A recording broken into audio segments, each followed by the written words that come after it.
Yo, today we have sorry. Today we have Vitality Navi and then Fnatic Heretic.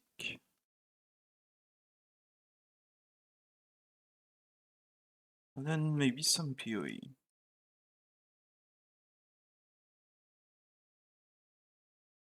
Um,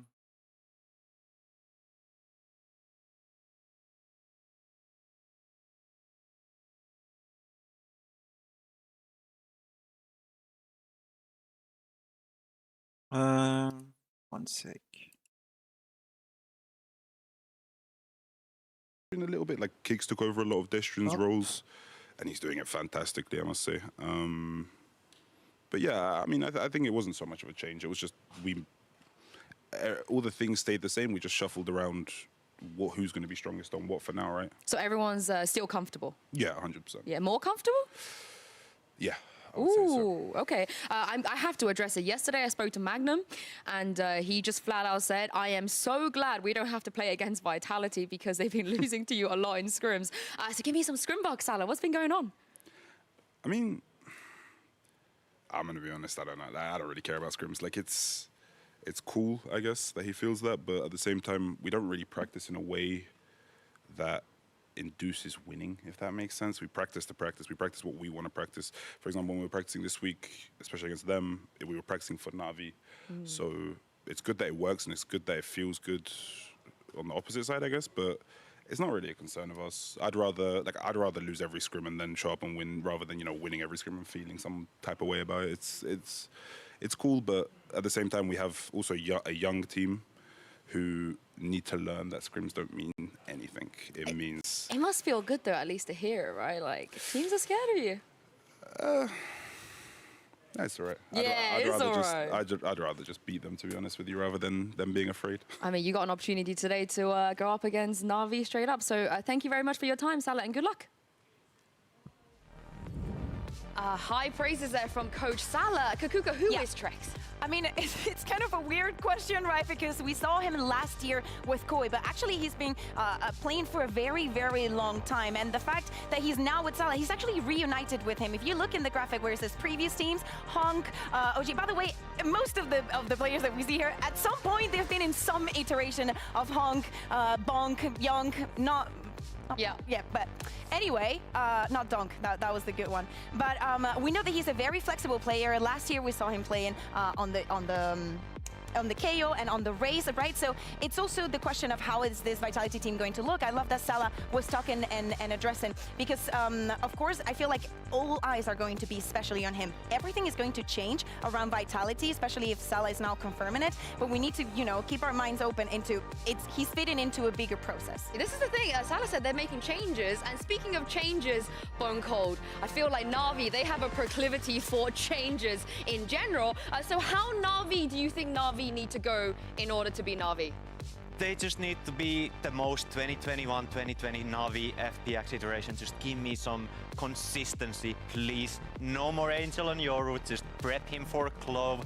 Let them have smokes. Just let them have that consistency in their play.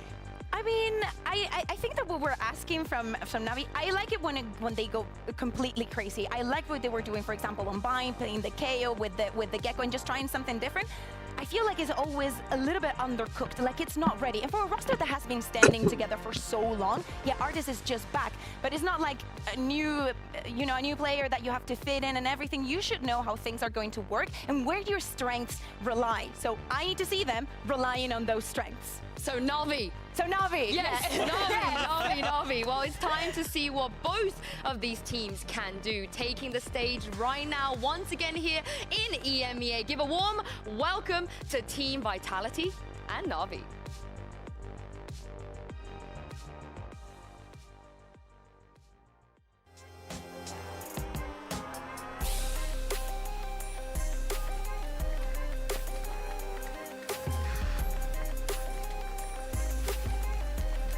Trex Trex has finally made it, standing on the stage with Team Vitality for the first time.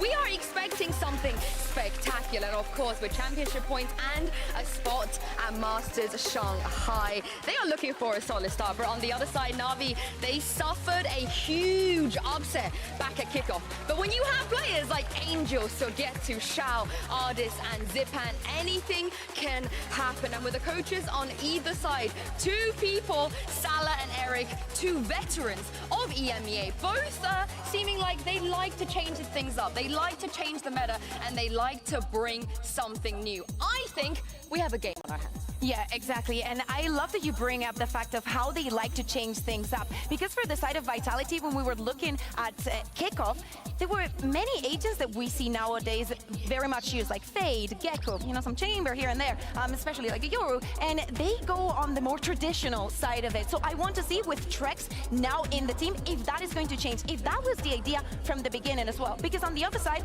we have a Na'Vi that just goes crazy with the compositions. Yeah, 100%. Something that I'm also very interested in seeing. Oh, okay. Sorry, they've led the Icebox through. What's going on? I have no idea. Let's see the maps first. We're getting Bind and Lotus as the starting maps. It is going to be. I haven't really been looking into the maps, Damn. but Bind. I feel like, have you seen Vitality play Bind?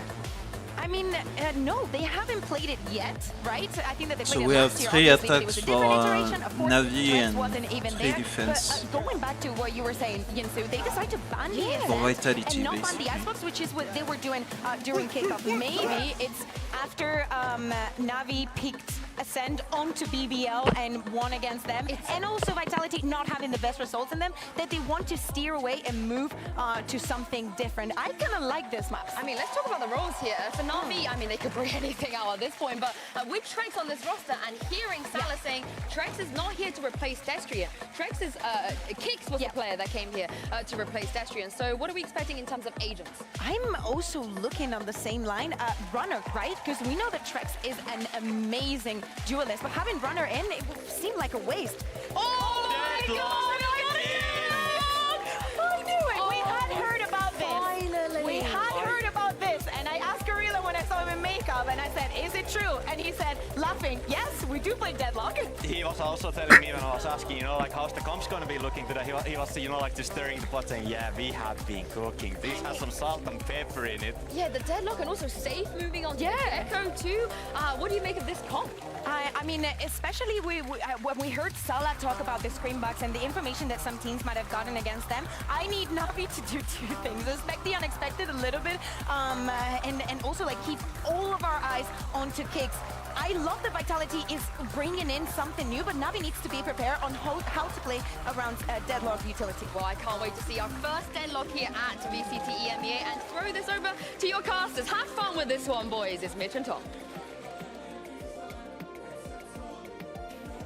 Oh boy, I'm excited for this one, Tom. We get a Deadlock here on Bind. I've seen this a lot in ranked, but it's going to be fun to see what Vitality have planned for us. I'm ready for some annihilation. My favorite ultimate in the game. No, I think that's the thing. It's definitely going to be interesting to see how this is run. I think when we have sort of spoken about bringing in a Deadlock into the scene, it's one where we say that Bind definitely has its opportunities. I think especially with the traps, like people talk about, oh, they suck because you don't have sound cues. Okay, jump out hookah without sound cue. Like there's places you can put it on this map that at least make it a little bit more interesting. And that's exactly, well, you can't see right now, but that's exactly where they have placed their initial trap. It's just outside of hookah. So it's definitely going to be fun. It seems like Vitality have been in the lab and they're looking to cook things up straight away. Yeah, I'm very excited for all the different setups we could see. Starting defensive side as well. Kix is going to get to show us his whole arsenal, and immediately a sonic sensor thrown down on B long as well. Some info there. Often you're going to get through that smoke by flashing. When you run through on the other side, well, you're going to be stunned up. Here comes the drop, the stun as well, but the flash has managed to block a bit of vision. Kix though, still able to get himself a double, goes back out to try and deny the plant, loses his life. But the numbers still sit towards Vitality for now.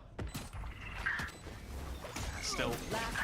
Oh wow, Sender. Sender so low on HP has almost eliminated everybody. And with the wall currently blocking off long, it has to be a full wraparound. There's just not enough time for Shao to get anything done in this scenario. It is going to be that pistol going the way of Vitality and off to a flying start. for the side of Kix and Sender. Yeah, I mean, we saw the trap work for Kix round 1. That's something Na'Vi are going to have to think about as time goes on. Getting out of hookah can be a huge problem. Even the net thrown through to keep them nice and crouched. Such an easy target for him to drop. Those ones for Sender, though, not quite the same. I mean, he went ham. It looked like his bullets were magnetized to heads as they pick up a 1-0 start. Vitality now pick up rifles. And, of course, Na'Vi won't have the same sort of punch to pack. They're coming in with just some pistols, a light buy, presumably a 2-0 lead for that defense. You can never count these weapons out. They can get damage done, and Angel's showing us that. Runner already dropped. Not a huge loss for Vitality with one pistol in play, and that being towards A, they could recover it. But if they lose any players from here on out, it will start to get costly.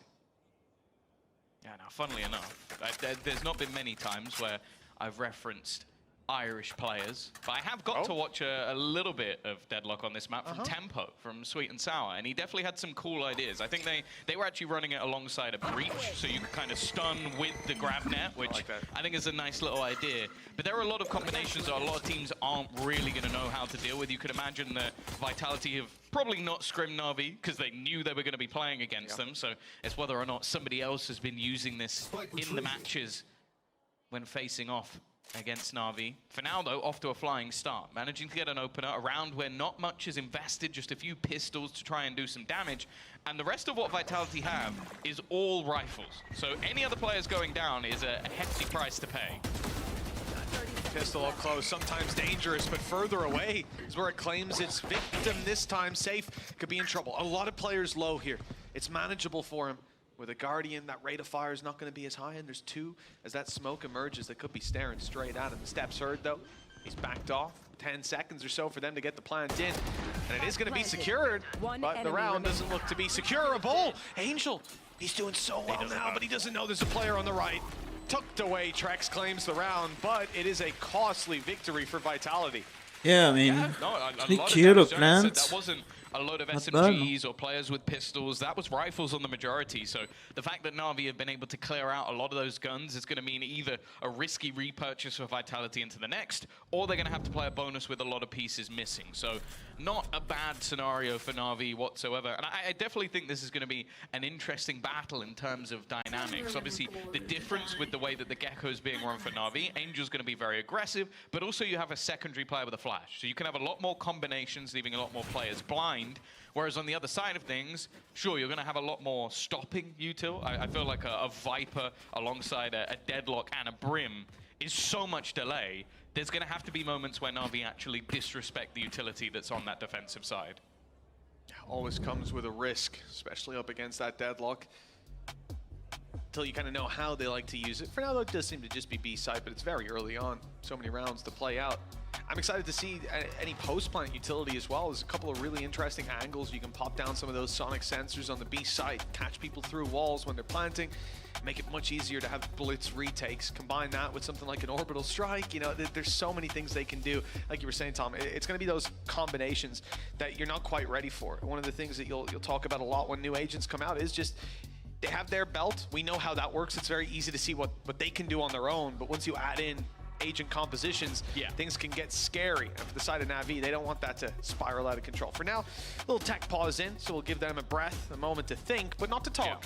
No communication during this pause. I think it's just replacing a veneer, so hopefully that won't be something that's too problematic, just something that can be taken out fairly early on. But yeah, I think that's definitely going to be the thing. Like, there'll be a huge difference between like your solo queue Deadlock sweats and what you're probably going to see in this server where there's extra team synergy, players able to put different things in. I'm also excited to see Safe playing the Gecko. Like, obviously we're going to focus on the Deadlock because we don't ever see it in the VCT. For sure. But I think that it's cool to see him switch over to an agent, which I think allows for a lot of aggression. Like, think about how we've seen Narrate play it. He's going to be flashing through, like taking these crazy fights. And I think that Safe is someone that was sort of mentioned in the interview with Salah. Like, they have enough players that can play duelists, so you might as well put him on an agent that allows him to actually be that a little bit more aggressive. We even saw it when he played Omen, like he does on Lotus.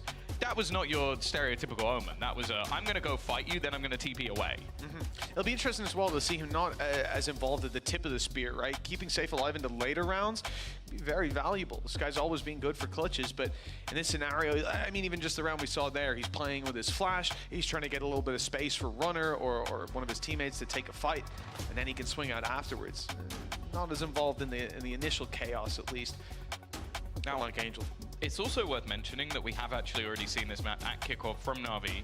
They haven't changed a thing, and they lost to BBL, which is a team that they battered in the next two maps. It was just they had a really poor attack side when playing against BBL. Now, BBL, I think, are always one of those teams that they're difficult to play against. They have a lot of high firepower players. They can also be very aggressive in their stance to a lot of the way they play the map. So sometimes it's forgiving, but especially if it's a map you're picking, which is the case here, it doesn't fill me with a lot of confidence. Like, I definitely want to see what they've changed other than the agents, because they haven't moved away from that. And it's the same with, like, for example, Xiao playing a Brimstone. Now, I know Xiao can play any agent.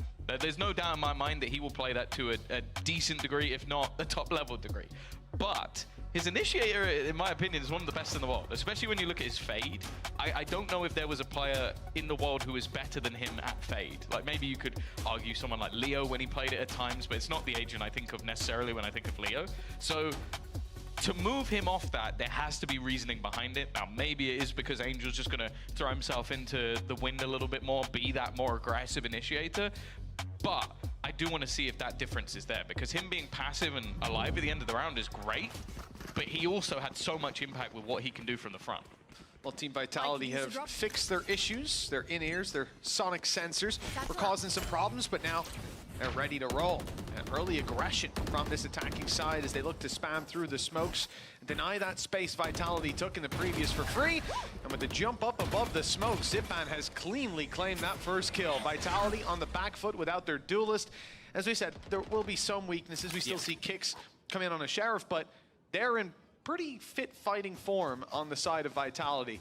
Na'Vi obviously fully equipped, and Thrash is online. I think the main threat is if Sender or Kicks get a kill, because Annihilation, what it's good for is basically getting you a frag.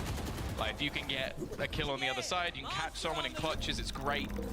And the same for Orbital Strike, can be used so much in denial. This Thrash, though, so much information. The TP through is great, though. The cover wasn't really there. Xiao was expecting someone to come in from the other angle, and because of that, they've managed to get that kill for free.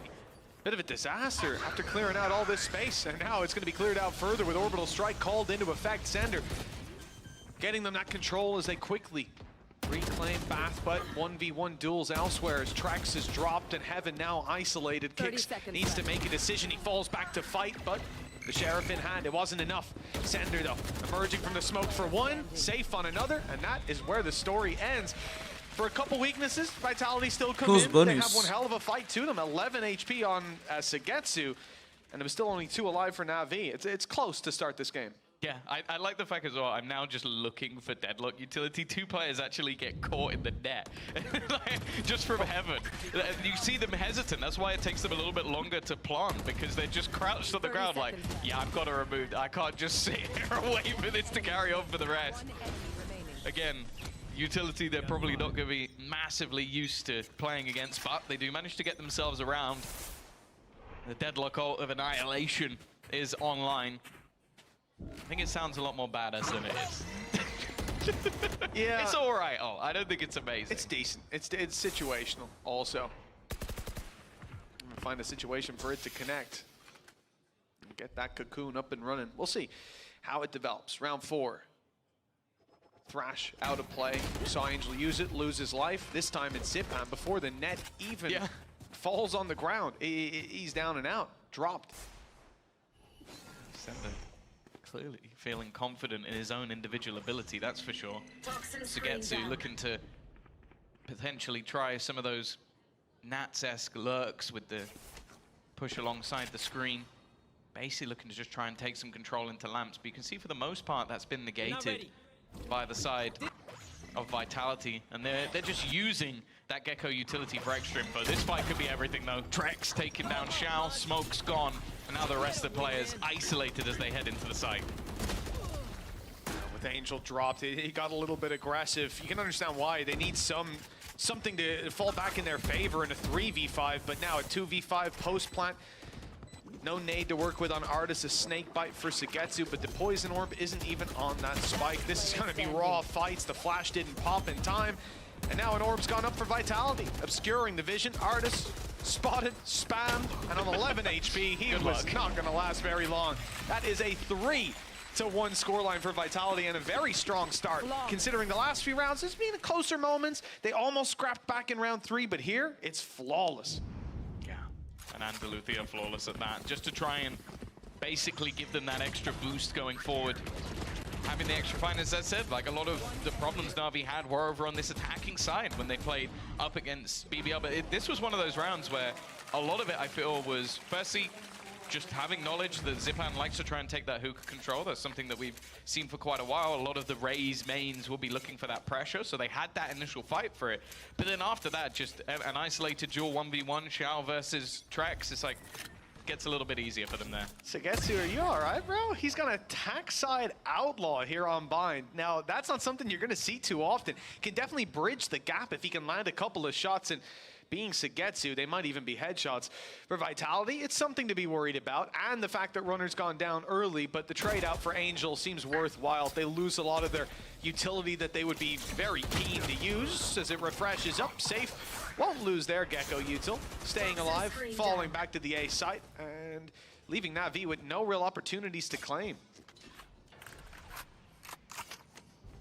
They've at least been able to get that rifle back. I'll give Artis something to play with in this round, and constant denial off the back of Trax's utility.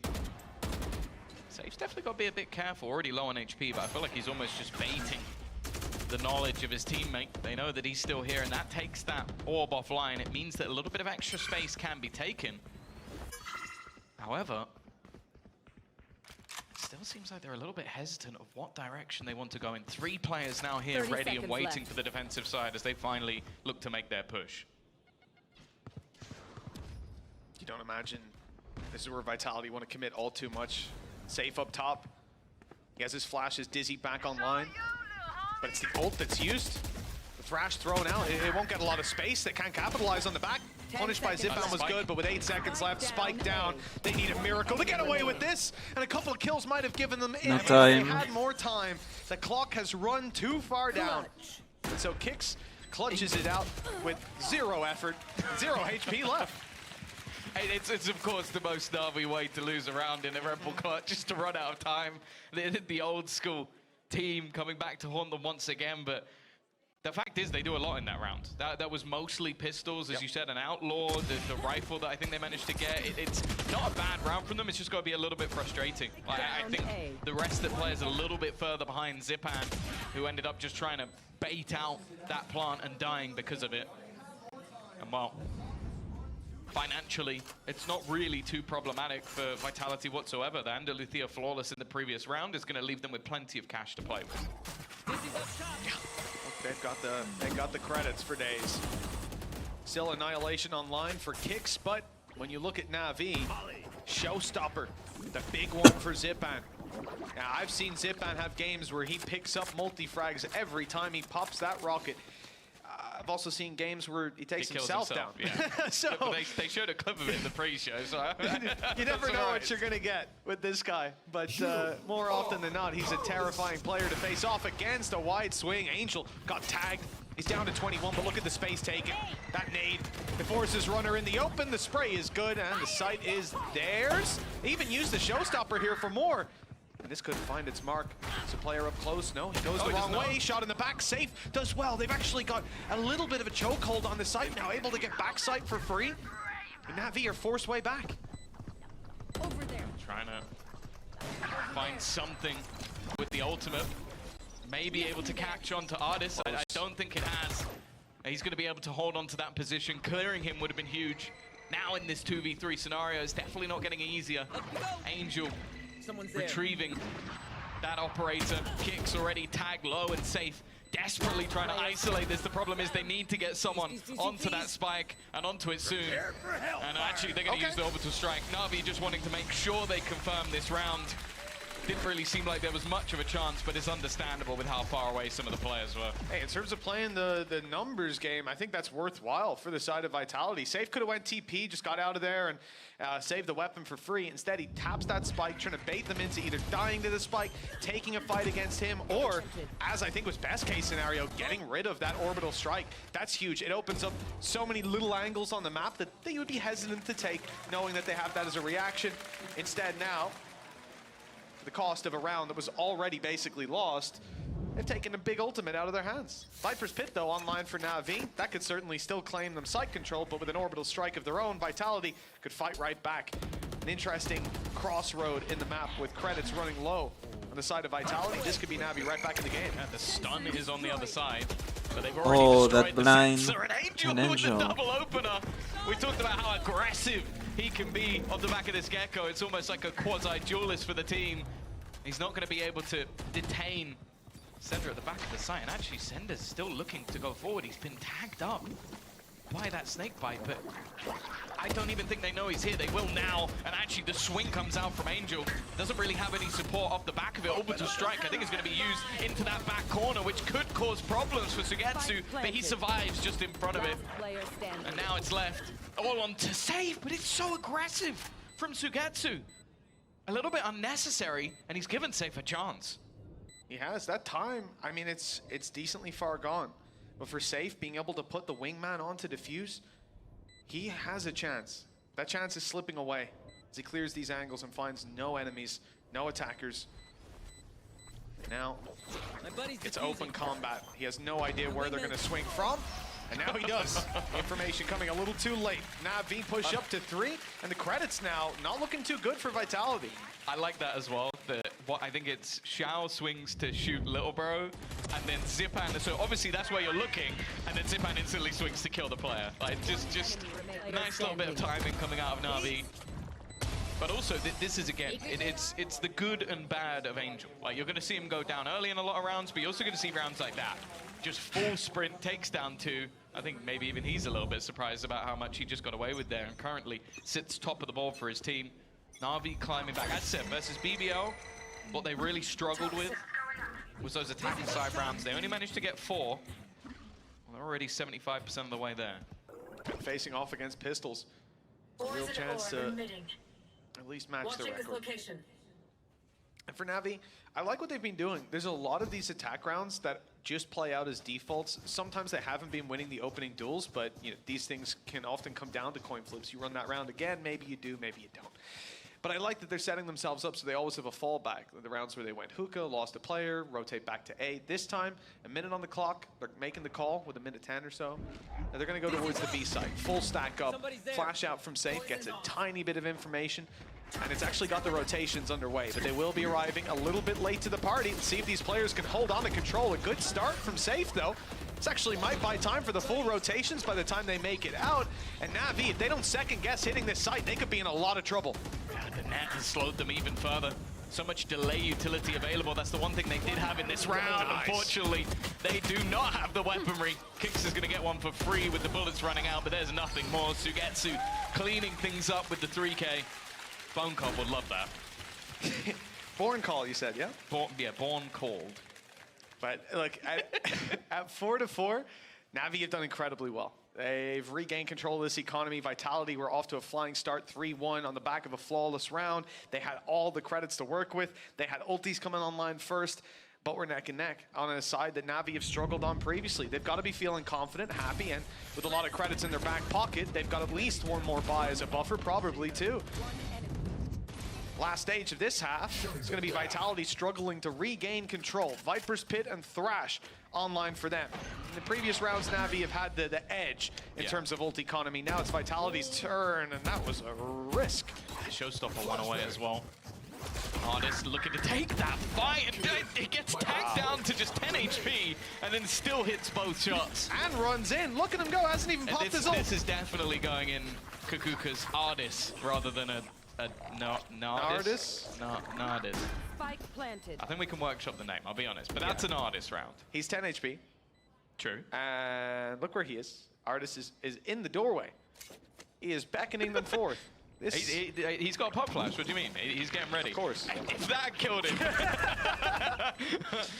A little bit close. Artis, I told you to get back. Of course, it's Angel throwing the util as well. Of course.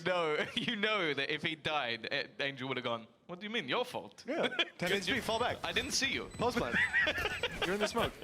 But, wow, what is looking like a flawless rounds in terms of Navi's survival. I said 4-1 down to this. Looking like a unit. The entries as well from Artis, like he might not be on the duelist, but again, they have so many players that it was sort of mentioned by Salah again that they have anybody who can play a duelist. I actually feel like Na'Vi do as well, even though they shouldn't. Like, Angel should not play a duelist. You reckon?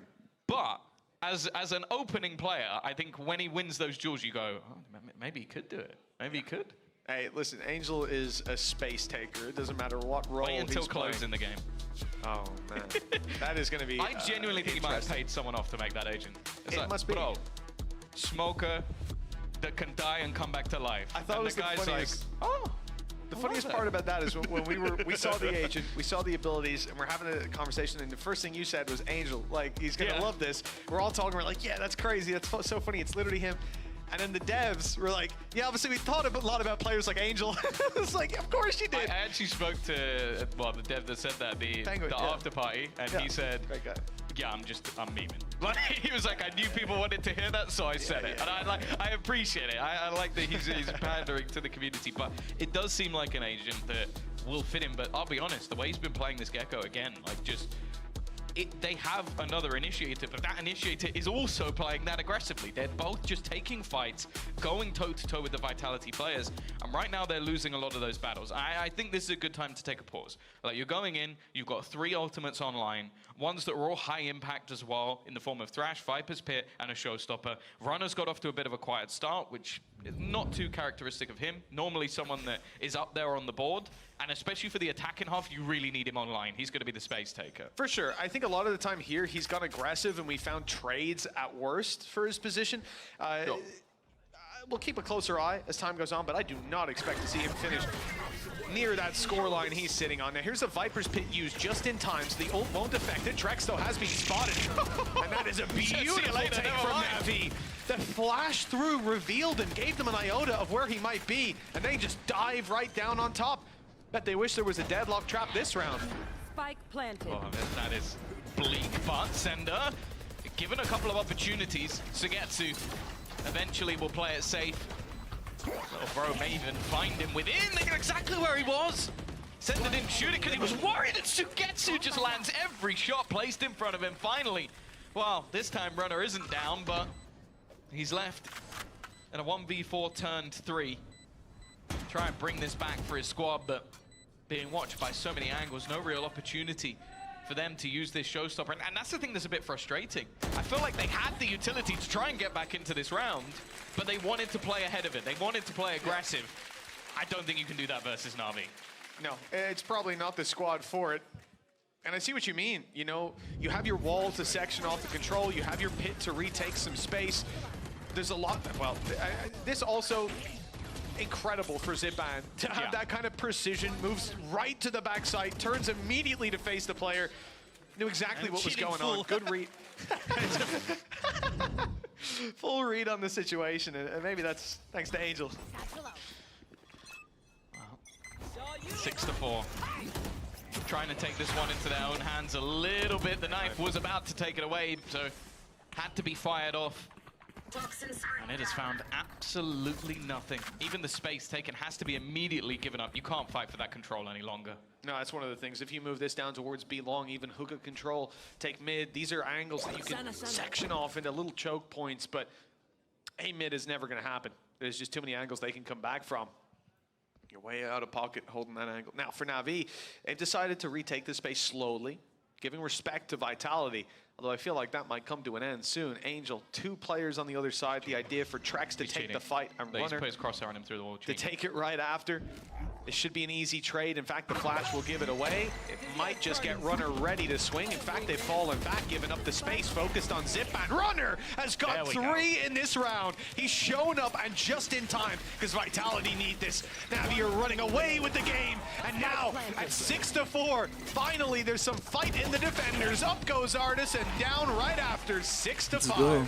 Yeah, what a round from Runner. That's what Close we like first to see. half. As said, it's uncharacteristic of him to be down the bottom of the board, having a quiet showing, and for him to just be able to set up, clear out 3 players as they try and cross into the site. And again, like leaving Angel a little bit isolated, but he started to hit the shots. So they were very quick to look for those trades, just unable to get them over the line. 6-5.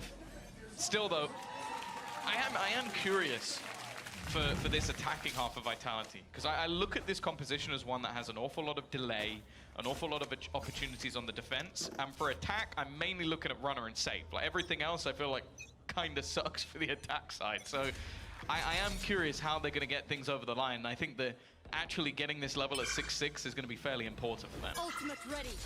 I suppose for Kicks, maybe that utility. My main thought on it has always been post-plant. You can do a lot with it, but it's getting in. That's the issue, scary right? thing. Breaking through Navi's defense will be something else, but we'll see that after the next round. For now, the final of the half, an operator in the hands of Runner, but the same for Angel. Of course, Element. and Artis. Naturally. Artis makes sense. Angel, a little bit different. You They said have that the to extra his face. credits. No, not a chance. Say that to him in the post-match interview.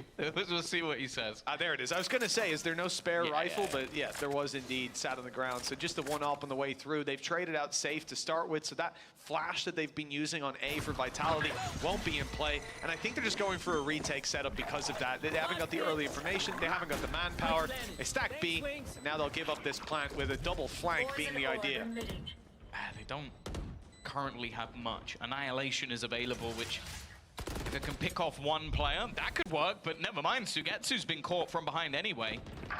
Not having much. The problem is it might be about to switch positions. Rifle picked back up. Nice shots out of Angel. And it is going to leave things down into this 2v2 scenario. Coming in from different positions. Trex looking to make his way through all of the utility. Molotov available for Shao. This is the thing. Him in the post plant's always going to be deadly. A safe pair of hands. And while they've got to now try and get onto this one, and they think the time's going to allow for it. Needs to be right back on it, and it isn't going to be happening.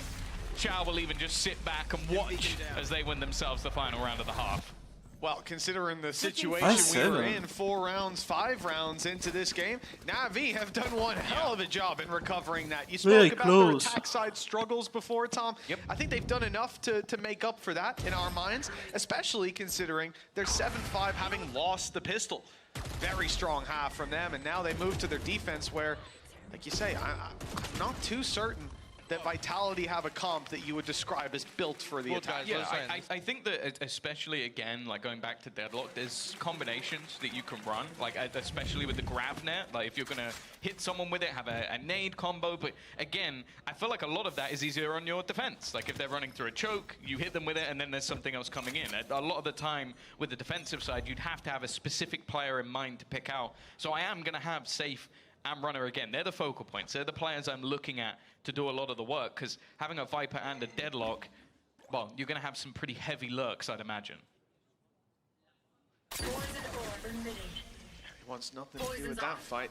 Vitality aren't looking to push just one angle, though. As we see on the map, they're very spread out. Unfortunately, that means there's not many players here to defend against this push. Na'Vi straight through the teleporter, but Runner, another triple for him, showing up here and now. And giving Vitality a second lease of life in this pistol. It's a 2 versus 2. Runner's taking some damage. He's already used up his boom bot as well. And they don't have any information on Shao and Artis. And it's Shao and Artis. Quite a combination to try to take down. This is almost going to be a game of chance, because Vitality, the reason they're taking so much time is because, of course, they will have had the expectation that maybe somebody will have rotated over.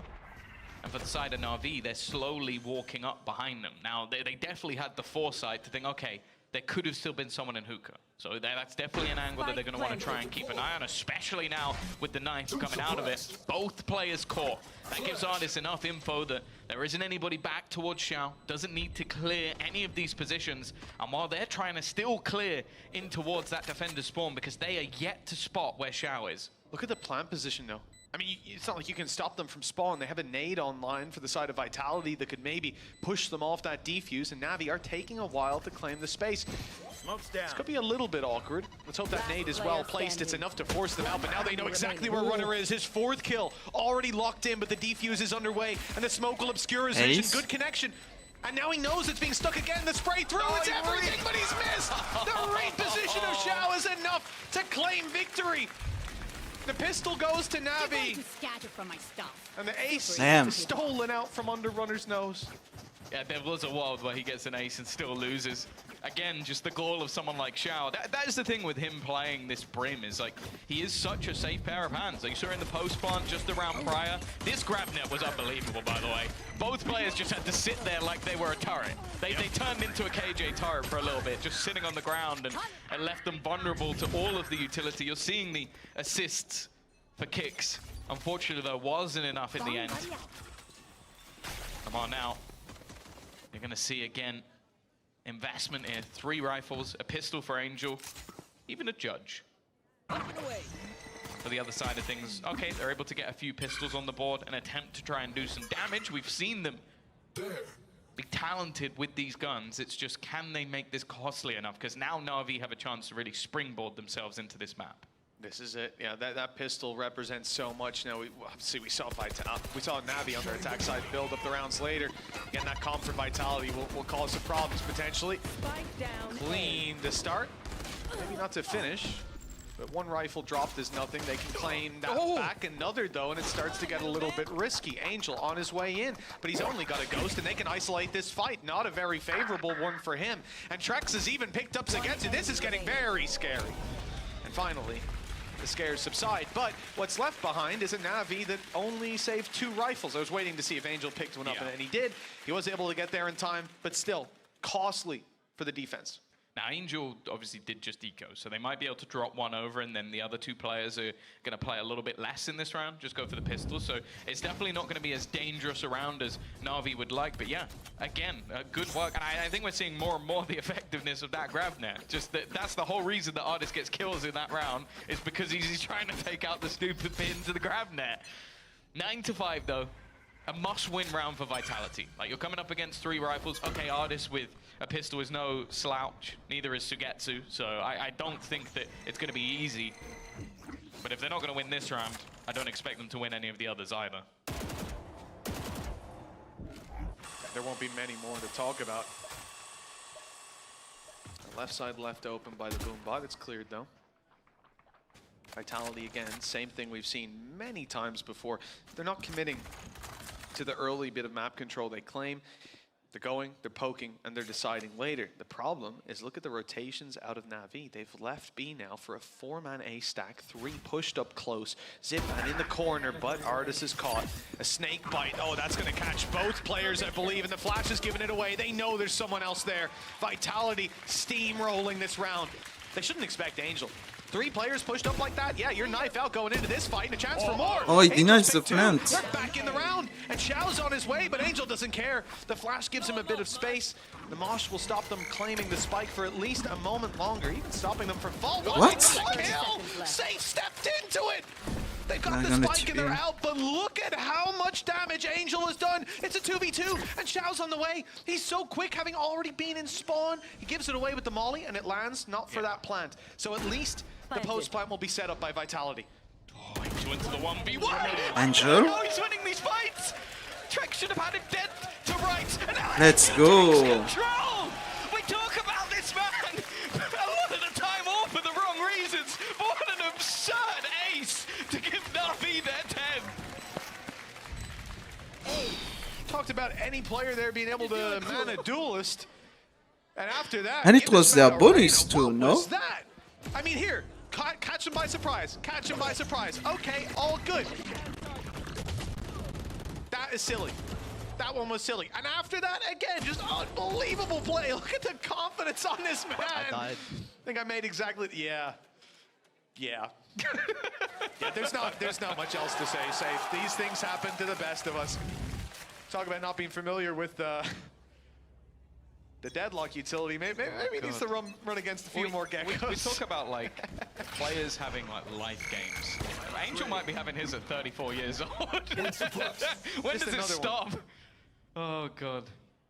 Talk about talented players. Angel has taken the biscuit today. Surprised we almost don't get a pause after that to calm down. Yeah, if there was anyone else. It's got to be infuriating. What was that, 2v5? Yes. The way they lost that round was mostly, well, it was completely just the fights versus Angel. Nice combo. That's what we wanted to see. Grab net in play. Angel's still around though. They might even just showstopper him. No, never mind, he's still kicking. He really is having a phenomenal game. Got himself the ultimate online. Kicks looking to try and respond. Been spotted. It's going to be the flash to try and help Xiao get the kill, but Angel's doing it all on his own. 8 kills now. And he's running with 10 HP. He's Like, been put in the grave. But Abdullah didn't even matter. Talk about combos. Everything thrown at Kicks. 11 and 5. They're running away with this. There's a moment where Angel's eyes were wide with shock, and now he just looks awake, wide awake. 19 and 10 on this Gecko, on the IGL. He's out fragging players like Zipan, Artis, even on the other side. The entirety of the Vitality squad we respect as individuals. He's making it look easy. An old man's game, evidently. This is the thing, there's a lot of players I feel like are getting stick at the moment because they take very risky fights. And I feel like, for example, 5 there's been HP news on about Zalt. people like Redguard, like IGLing and having troubles like putting up that individual ability. The fact is with Angel it's different because you're getting a 50-50. Either he's gonna play like this, where no one could do anything because he's just playing such a ridiculously aggressive style that it's hard to play against, or there was a clip from Kickoff where he ran through a smoke with a spike and instantly died on Breeze. Yeah. Those are the two sides. And unfortunately for Vitality, for the last like few rounds, they've been going, yeah, I'm going on black this time. And every time it's hit green. Like it's just hit the 0 and he's just killed you. It is just absurd what he's currently doing in this matchup. And you have to feel a little bit bad for Vitality that they got Angel on this day. Yeah, right. are we gonna see Deadlock Ultimate or not? Navi's new system. They figured out how to get this Angel in every game. Let's hope so. You know, after this match as well, Artis is never gonna hit the end of this. Just I like carry you, bro. I mean, he's gonna be. We're both initiators. I'm just better. You know, what can I say? Who do you think should win, KO or a Gecko? It should be the KO, right? Oh God, I wouldn't want to be Artis. Well, Angel noticeably stepped out of the mosh pit. An interesting move. Safe's taking notes. And it looks like we've got a cocoon. It's Artis that's being caught, taken away, and, well, he will not be living to see another day. In fact, he'll be donating his weapon over to the side of Vitality. You now stand a chance. Kicks has done well, but there comes the little homie. And unfortunately gets nothing. It's used preemptively, thinking the push was on its way. The wraparound from Zipan. Oh, barely missing the pixel of Kicks' head. Blasts him out and takes him out of the round. Showstopper used, but he's caught. Oh my God, An this immediate trade out as showstopper. Trex now moves to cover his teammates' retreat. The A site plant is the objective. How much can Trex do, or can he slip out alive? It looks like the answer is to the latter question. The answer is yes, he's away. He's safe, and the plant will be secured with a post-plant Viper's Pit available, and I presume about to be used, especially with Safe's lack of weaponry. Doesn't look like it, though. There's not really anything to be found. I guess just so wary to be caught with that ultimate in hand that it might not necessarily be worth the risk. It does leave Trex with the majority on his shoulders, although with Angel so low, that frenzy actually becomes ever more deadly. A real opportunity for Safe to pretty much put this to bed, but just peeking those angles, Angel has been that star entry fragger, been that star duelist. Trex just trying to hide on the edge of the poison orb, but eventually he's going to have to move. Doesn't have the utility to play with, just hoping he can get something off the spam. It's already to harm, but Angel just spams straight Gets back. found by Angel, He like... has no fear. There was no letting go of that Don't diffuser. do He shit. knew what he needed to do. And once again, Na'Vi, they're going to clutch out this round, 12 and 5. As we mentioned, it was 4-1. Yeah, it was, wasn't it? An economy was stacked for Vitality. You know, it wasn't like they make one mistake, you trip, you stumble, and you fall. No, you trip, you stand back up straight, and they knock you back on your ass immediately. You know, I respect it as well. Like you're saying, Sagetsu just sticking it. When Angel's 21 and 10, and he goes, stick it, you stick it. Yeah, You know, you start getting hit, you stick it. You're getting a slap on the back of the neck if you don't. And he got it, man. Angel has been on fire. I think I heard him earlier, right, in one of the replays go, I'm full cheating. And I'm starting to think he might be telling us something. I mean, check this man's PC. He's unbelievable. And one more round needed out of 7 for Vitality. They can at least take solace in that this is Navi's map pick. And they came in with an interesting composition. They tried something new, and it hasn't worked out. Often, that's what you need with these new comms. Test it in an official and find out your flaws. Unfortunately, I don't know how much you learn from a game like this against Navi. Don't have them just barrel down towards you. Okay. I think a lot of it came down to that defense. We didn't really see what we needed. Like, what is this guy doing? So, one of the players in that 1v1 fight is a young star that's just come up for the tier 2. The other won the fight and is 34 years old. Orbital struck back. Okay, backwards. I thought they were going to be firing out into Angel. He was about to get another 3K, but it just delays a little bit of time. Yeah, they've still got that Viper's Pit. Might be able to use that to try and drop out of Hookah. With a little bit of extra space. They also have the Thrash to try and take themselves a little bit of extra space. And actually, Xiao's kind of stuck in the mud, but they might just be stuck with Angel, waiting on the edge. So is Xiao. Just looking for anybody. Angel's been cleared. That's something, but oh my god, that was a Viper. That was a huge kill for sure. Leaving it into a 3v4 scenario. Trex in trouble, taking a lot of damage, and that pit will fall if he goes down with it. But the players defending on the other side, catching them as they try and push through. And Zipan and Sugetsu, well, they're going to fall as well. A great flash coming out of safe. Can Sugetsu make this costly? Can he get some orbs? Looks like he's just going to be hightailing it. Can't even catch them as they exit with the pit up. Good usage of it. We thought maybe it would be used in the previous round. Instead, here it is. And the success found leaves 12-6 on the scoreline. Half the score of Navi. It's still quite a path back. But there's a way developing in front of them. Now the Thrash, as we see, was still online for safe, but that was because he picked it back up. So that won't be there to work with. The only ultimate online for the next round is in Vitality's hand. It's Senders, and it's the Orbital Strike. Could clear out a lot of space, and often when you see that Orbital Strike, Tom, you're going to move towards the A site with it. And I feel like for Vitality, this isn't somewhere they want to sit back and use those ults later. You probably want to just come out, off rip, pop it in, and try to get some momentum going. We'll see what they decide on. Sugetsu as well. Viper Operator.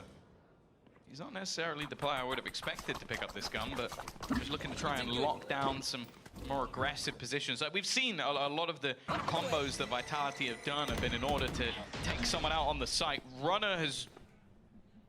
I think he was on top of the truck. That's the only thing I can assume.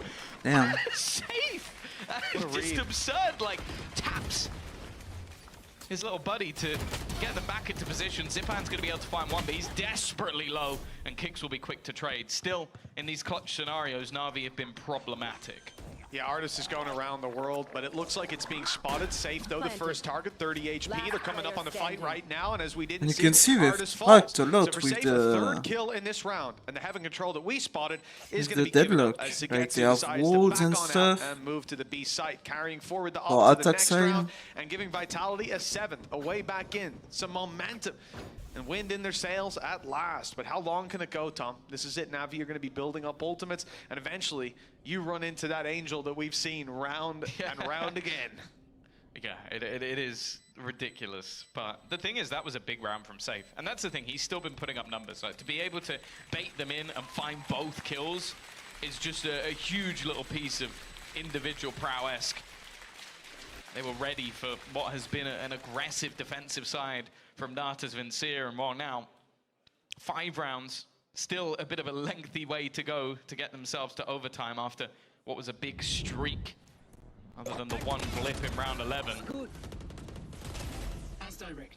The question is, do they sort of have the stones to take over the line? And we're actually going to see that operator now switch over into Zipan's hand. He was already getting the opener when it came to that mid presence in the previous round, but this is going to be a different dynamic for them to face off against. I don't actually know if Sugetsu shot the op in the last round, so they might not be expecting it. I think you might be right. I don't think a shot was fired off. Definitely not when he was saving it. And not here starting out the round for Zipan. Forced back by the snake bite that came through the roof up top. In comes the wingman. Zipan will avoid him.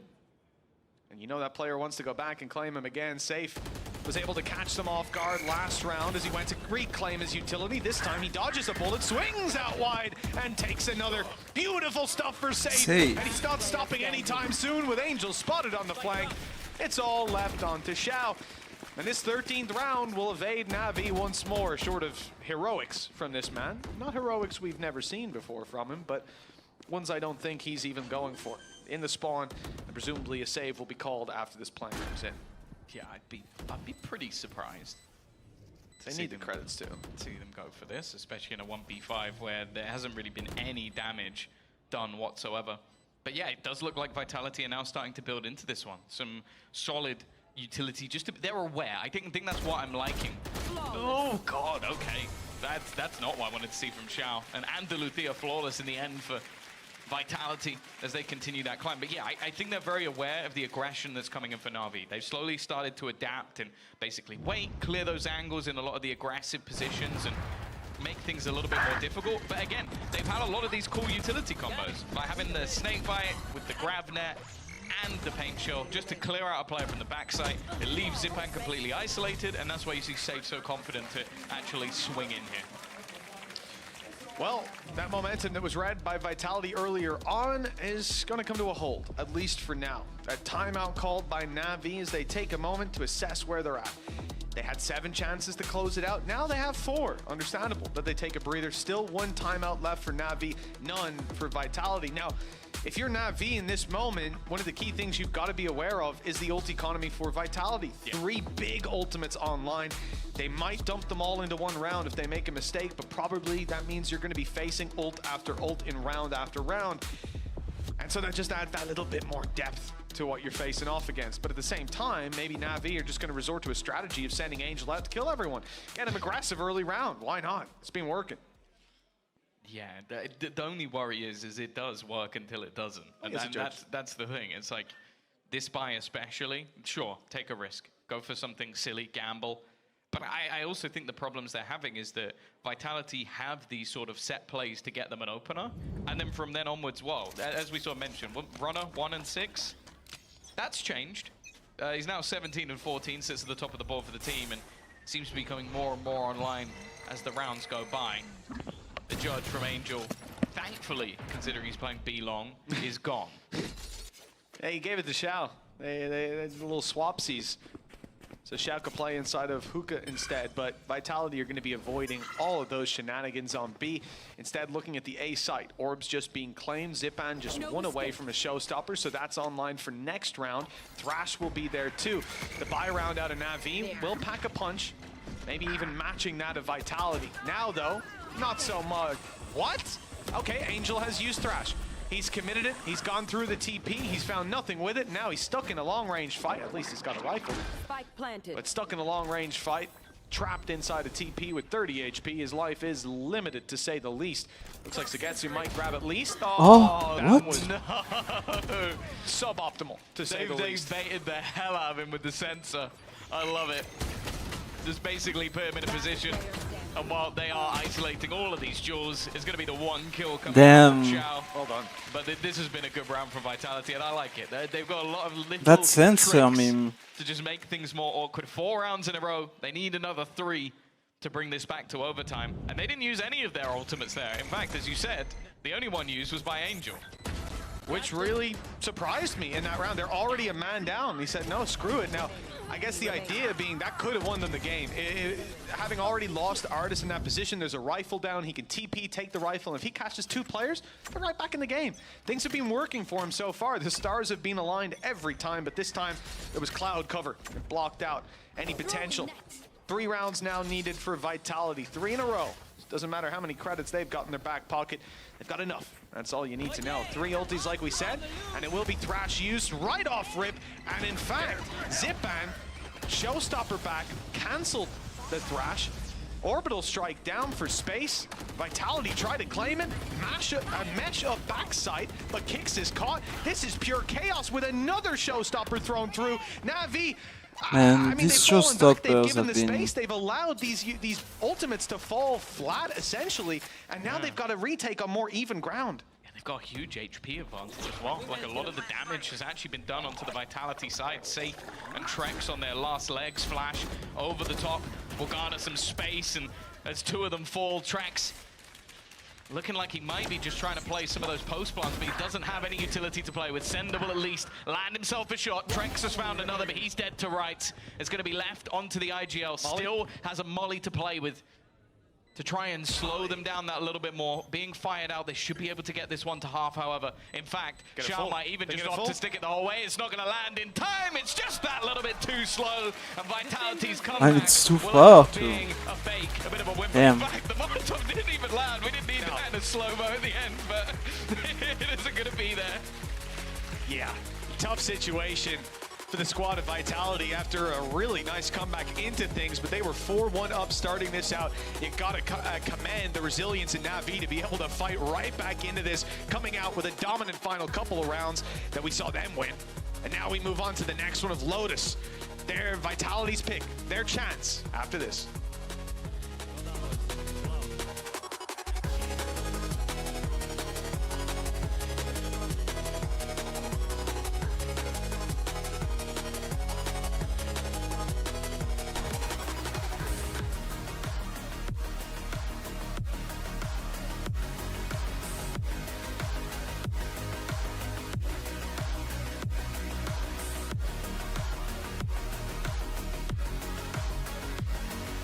I know a place that will break you into 1,000 pieces. Stay away from them. Stay away from Lorca, Paco, and Picasso. Don't ask about Lola. Ay, Caballo Grande. Ay, Dolor de Nieve. But, in spite of everything, it occurs to you to visit Andalusia. Don't say I didn't warn you. Be careful of the Andalusian crush.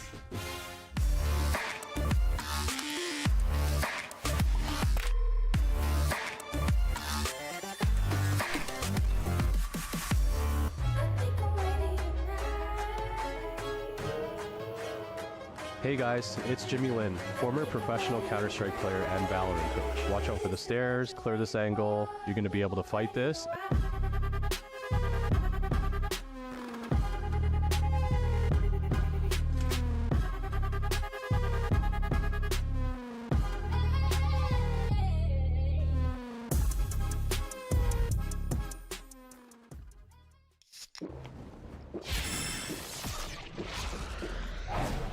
Red Bull gives you wings.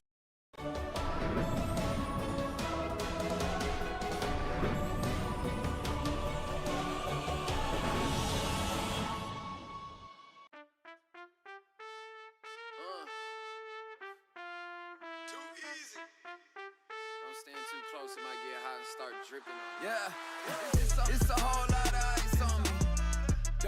Don't stand too close, cause you don't if you say that you might know me. No, you lying, you don't know me, dog. Yeah, it's a whole lot of ice on me. Don't stand too close, cause you don't if you say that you might know me. You know you don't know me, dog. Spent a bag on the whip, parked in valet. Just took another trip, skipped a drive, called my pilot, then jet down to LA. Yeah, tell me, who you know like this? Let the beat bang, turned off the light switch. I was in the VIP and met a spicy mamacita. Took her ass straight to Costa Rica. Yeah, it's a whole lot of ice on me. Don't stand too close, cause you don't if you say that you might know me. No, you lying, you don't know me, dog. Yeah, it's a whole lot of ice on me. Don't stand too close, cause you don't if you say that you might know me. You know you don't know me, dog. Step back, homie, don't let this freezer go dripping. Cause these jewels might mess around and flood the whole kitchen. Took a bit to get it, was on a mission. And now it's platinum plaques, back to back. I spent a couple mil, you spent a whole rack. Bought the block just to give it back. Remember I was moving rocks, now I spit crack. Yeah, it's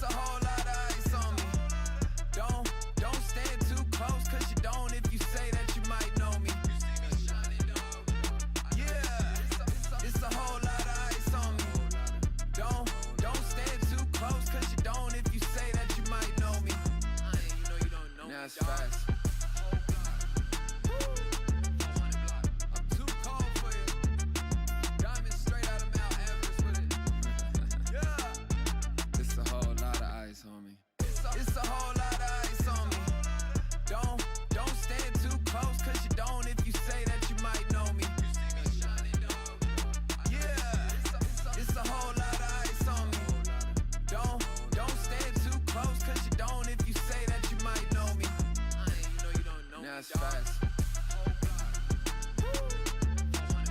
I'm too cold for you. Diamonds straight out of Mount Everest with it. Yeah. It's a whole lot of ice on me. It's a whole lot of ice on me. Don't stand too close, cause you don't if you say that you might know me. Yeah, it's a whole lot of ice on me. Don't stand too close, cause you don't if you say that you might know me. Now it's fast. I'm too cold for you.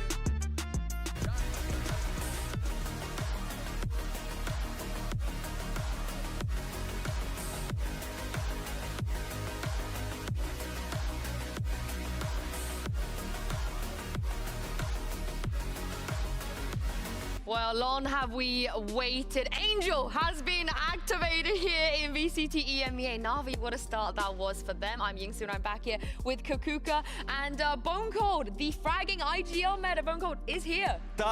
That's unreal. I'm so happy to see like Angel just having, you know, like the time of his life on the server. Like he was just popping off. Like I could see him, you know, like just running into B, into hookah. He was just everywhere. Man, I love it. I don't know what I did to deserve to be in this timeline where the biggest head-to-head is Angel versus Save. I'm loving it, but of course we need to address something that we were seeing, and is definitely that deadlock and the effect that it was having round after round, right? I love to see that Angel can have this kind of performance, and I love to see also that they came very well prepared. They were very aware of how Vitality wanted to play this map. This is the thing. If you want to try something new and you're trying it against the Don Daddy of doing weird stuff, Bone Cold, you have to think that Angel definitely had a plan. Yeah, I mean, I wouldn't, you know, like, if I was in, I mean, this is very basic to me to say after, you know, like, I've been with Vitality, but if I was them, I wouldn't bring, you know, like, something this new against Na'Vi. They've been playing together so long. Yeah, they have indeed. But what do we think about that deadlock stuff anyway? Did you think it worked? What went wrong? And so I liked it. I think that there was a lot of ideas. We saw it at the early round. I think that it had a great effect on both pistols, even though they didn't manage to win the second one. Definitely those micro plays are 100% there. We understand what Kix wants to do, how he's moving his utility. But at the same time, we see a Na'Vi that, as I said, is prepared. At the beginning of every single round, we would see Artist using the 0 point to try and spot where he was. When we say that Na'Vi was picking this map, knowing what they were going into, is this exactly what we're talking about? Because the moment that they spot where Kicks in and he's nullified with the 0 point, they just go in.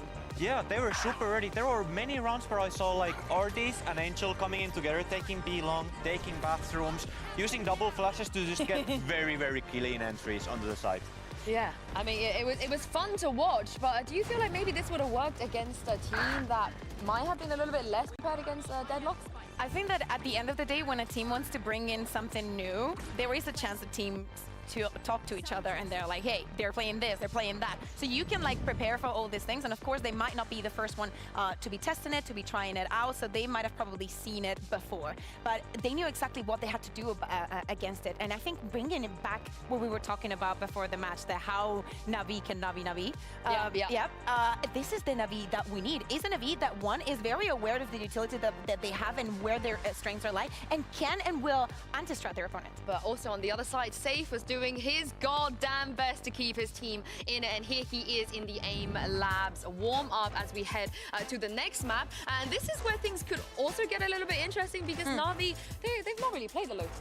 Yeah, exactly. It's been a while, right? And last year we saw them trying so many different things. Also, Zenith was there.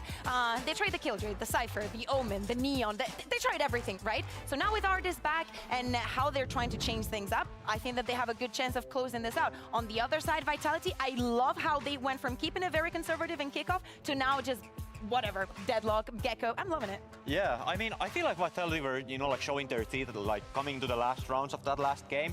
I really want to see, you know, like on Lotus, you know, like them to like come in and show like full confidence going against Na'Vi. I feel like they have like everything ready to beat them, but we'll have to go and see. Let's see what they're about to pick. Yeah, here are the agent selects for Lotus. Again, Na'Vi haven't played it just yet. What do you guys make of this?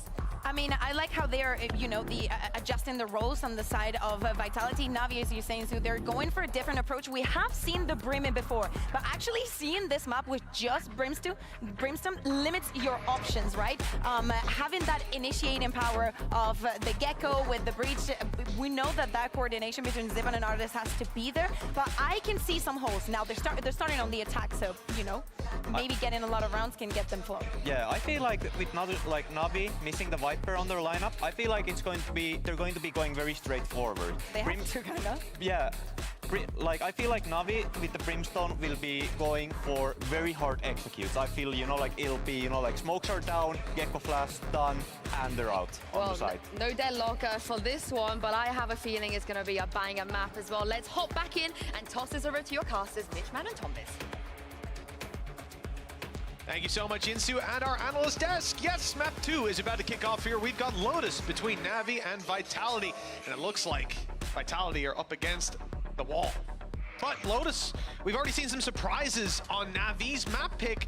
I wonder what Vitality have up their sleeve here. But that's the thing, this is the map that we've already seen them play, so it's one of those scenarios where you can't really say too much about in terms of like their individual ability, because they're going to have switched over to so many different roles. So it's kind of one of those scenarios where realistically things have changed so drastically that I can't really have the same expectation for them. For Na'Vi, we literally haven't seen it. So it's one of those positions where this is brand new.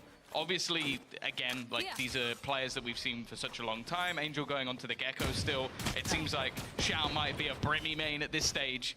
And for the defensive side, we're still seeing those aggressive pushes. I'm excited to see Kicks back on a Sentinel. It's something back in the day. Like you go back to like Bonkar teams, stuff like that, like Bonk. He was playing the Sentinel on that, and he was pretty damn good at it. Trex also going back onto an Initiator. So these are sort of where I would say is a little bit more comfortable, other than maybe Safe on Viper. I enjoyed his Omen on this map. Now, it looks like they don't expect Safe to be quite this close. He's heard a couple steps rotating back, and he's hearing the final ones now. So a quick read for Vitality in the early round. And Navi have taken this elsewhere. Safe is on a quick flank as well. From any utility that could spot him far, far away. So these rotations can come in much, much quicker for Vitality. Now sure that it's not a B hit. Start to focus their way up, but they may still be forced into that retake. No way to deny the plan from coming through, and there's no point overextending. Runner, I just now noticed, tagged down to 2 HP. Not going to be very effective on the way back through, but he still has a nade to work with. And we'll see that firing through as the squad looks to barrel in, but Zipman, oh, he's thread the needle, allowing the 2 HP player past, and he won't get much more for his trouble. In fact, Vitality come out ahead in these fights, and they continue to. A 4 versus 2 already, and the spike's being tapped. They have to swing through, reveal their positions, both now known. With those known quantities, all that's left is for the formality of Vitality to swarm them and take them down, defuse the spike under their nose, finally claim the kill. Well handled, 1-0 for Vid. Yeah, good job by Vitality. I think especially getting straight back in after what was a map that they eventually managed to start bringing it back on by him, but ultimately looked done for quite a while. A bit of a fake comeback in the end. I'll be interested to see how much Na'Vi actually invests into this one. Obviously getting the spike down and a couple of kills, it normally means that you'll have a pistol or 2 on the board, just with the extra finances. But again, this is a map that, as I said, Vitality were playing it during kickoff. The roles very different in how they're playing. Even the players that were there before, they've completely switched it up, other than Runner. He's the only one that's keeping things the same. Oh, it's definitely going to change the dynamic. And I think especially for Safe, like sure he was a Sentinel in the past, but I feel like a lot of what he talked about was like agents that allowed him to get a little bit more aggressive. And that's what Omen did for him. It allowed him to play forward in a lot of these defensive rounds, similarly to what Sender is doing right now. But in this role, he's going to have to be much more passive. I don't know how much that will really play into his game style. Well, it's an important aspect of being a pro on a team, right, is being able to change up how you like to play it, fit whatever piece you need. Well, Kicks has been dropped right off rip. Angel grabs one. Control of C given up as it's claimed by some Na'Vi utility, and Na'Vi are not rushing their way in. Instead, they're taking their time, looking for extra opportunities. Rotations eventually come through, and it will be onto a fairly light C site.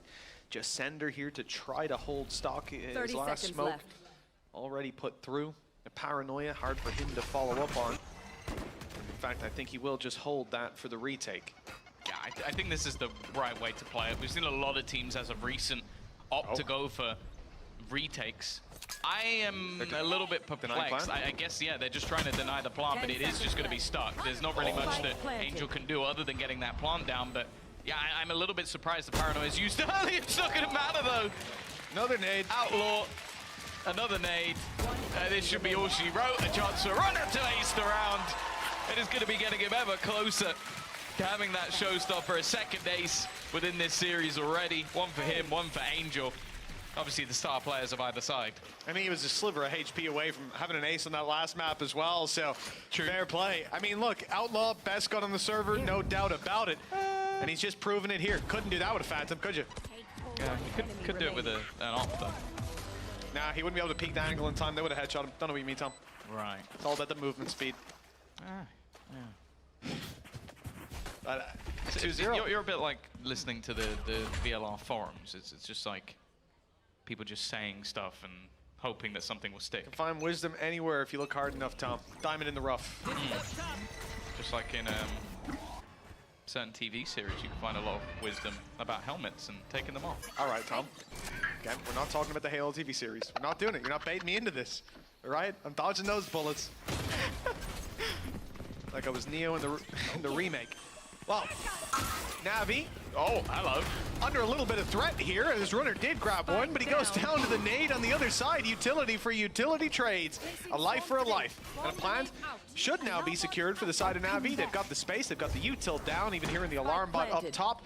A lot for Vitality to deal with on the way back through, and a rotating Angel who will have a post-plant Thrash to work with. I struggle to see Vitality getting away with this one. That is the bonus. Thrash already being used to get to with a quick double. And that's already going to be one player tagged. Sender doing his best to try and avoid it. And Angel will put safe in the grave. Considering there was a showstopper online, not a bad round for Na'Vi at all. They're keeping that with 3 players alive, but there is still going to be a relatively comfortable purchase on the other side for Vitality. Rifles on basically every single player. Trex, I think just to get the extra utility, we'll have to go down to a Guardian, but we know that that's not too much of a problem for him, and especially with a lot of the paper-thin walls that we have. There's opportunities with that gun as well. They are mine.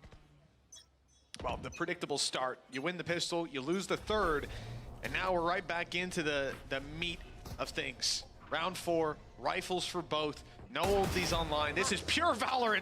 And okay, Trex has taken Angel down through the smoke. As you said, Tom, not too much of a trouble for him on the Guardian. I didn't expect to see him open it through the smoke, but with a spam, but you know, he knows how to use the weapon. Yeah, you can't even really normally when Angel is the opening kill, you have something to talk about, but they kind of had the setup for him to be able to cross. It just didn't quite work out. Shadows traveling. Obviously, the difference with this Brimmy as to other agents is selling those fakes. Not going to be as easy as what you can do with that Omen.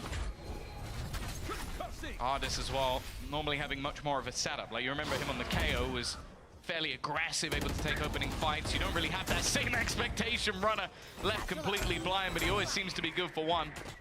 Zipan's going to use the timing to try and take the space. He knows he needs to try and return this back to an even scenario. They go peeking against him, but it's timed well with utility.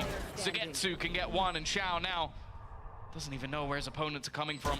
Somewhat surrounded. He may have just realized where those final fights are coming from. Hits the first shot, just hits it. Oh, wow. The Xiao show returns with the Red Bull clutch. Impeccable play by this man. I mean, he was dead to rights. Even the timing on the first peek, it seemed like Safe had it in the bag. Yeah, this one was a little ridiculous, but it seemed like Safe had it in the bag. So was that.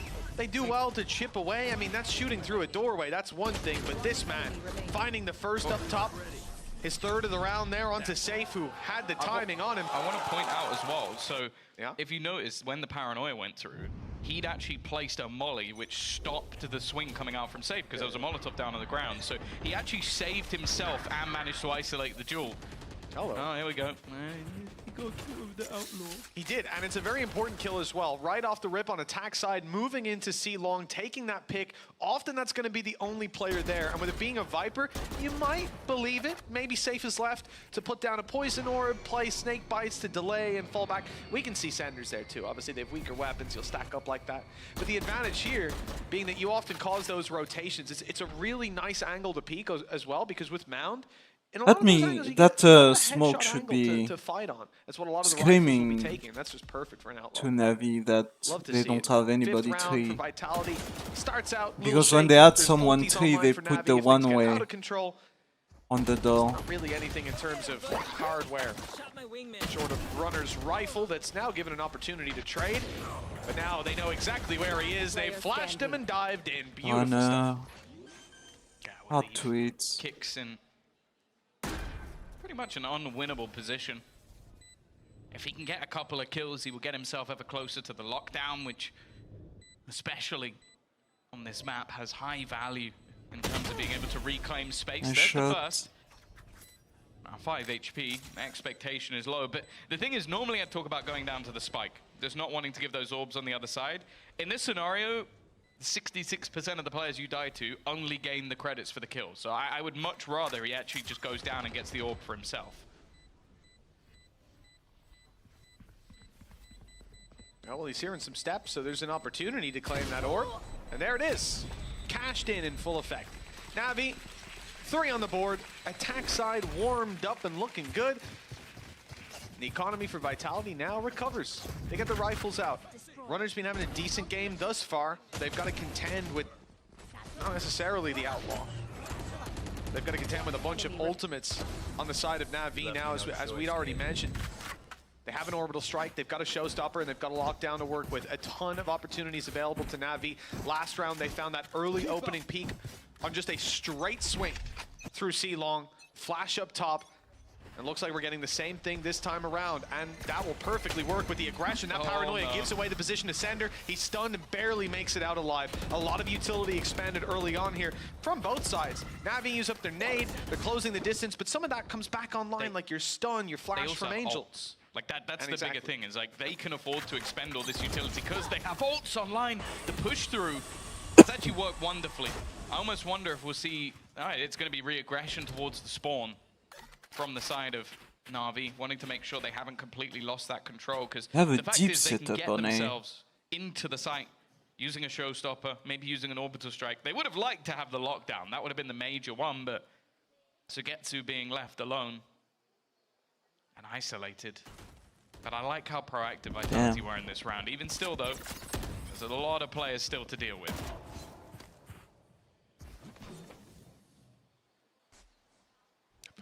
Like you say, the proactivity has paid off. Navi have spent so much time going back, clearing the A push, clearing the B push, Yeah, but they ensuring there's know not they free know they information, left someone. ensuring they're not running into a stack. But even still, the rotation is coming in from Runner. He's on his way, and he'll be here on time. Stun in, showstopper pop, Zipman already bypassed the player. Sender managed to thread the needle, dodge the showstopper too. The damage is absolutely massive. Navi, though, answer right back with 3 quick kills. And now another for Zipman! He's got all 3! Unbelievable round! I mean, back and forth as you like it, but that flurry of frags from Navi, I'm gonna need a replay to comprehend what just happened. I'm just starting to wonder now how many 2vx situations are going to be lost by Vitality. Beautiful. Again, this was a, what, 2v5. We saw one of those in the previous map as well, where they had such a huge advantage, and they give the fights to Zipan. They give him those opportunities, and oh, this man is going to take them all day long. They even place a lockdown. The idea there is that either you wait and they move, or you look for the players close. And it's the same start again, looking for these early fights. It's not gone well. An Angel. Angel's back with a vengeance. Runner's going to try and stick the landing, try and do anything, but he has to retreat as well. And this time it's much worse than the last time they were pushed off this angle. Oh, it's devastating. And look, even doubling down. He didn't check Oh waterfall. god, it goes Zipan. And he hadn't spotted where Kix was, but apparently that just does not matter. There's almost nothing they can do wrong. The Thrash stopped Runner from being able to trade. He's not going to be taken out, but just look at this situation. I don't even expect Vitality to go for this. Their credits are very low. Those 2 rifles could be valuable, and there's next to no chance they get all 5 kills, especially with an orbital strike. And I do wonder last round, so popping down the lockdown, it's kind of an interesting idea, because sectioning them off, you're probably going to get an orbital strike on that lockdown. That late in, it could go down. Their idea might be to take a 2v1 fight, force the orbital strike, and then he doesn't have it for post-plant to deny you the defuse. Ambitious though, very ambitious. And to run in immediately afterwards, guess they didn't expect Zipan to show up like that. In this round, he's done just the same. I mean, he goes in, gets blindsided by a player down in water, still wins the duel. His movement, a little bit too hard to hit. The thing that's weird about it though is that the expectation of him not being there would be odd, because I saw him there. he already got the kills from the same position, like, to get into the site in the first place. 2 rounds ago. Yeah. So it's peculiar. And we are now going to see a pause taken, no doubt, by Vitality, because the fact is, I think both teams will probably be more comfortable on their attack. I think that's always been the case for Na'Vi on pretty much every map. They're one of the main teams that always put up attack rounds on Ascent. They'll do it on Bind. Pretty much anywhere. They've always been good at those attack sites. For Vitality, you can say the same. Like you look at their previous matchups, a 7-5 attack, 8-4 attack, a 6-2 attack, because they had a good defense the first time out versus Gentlemates.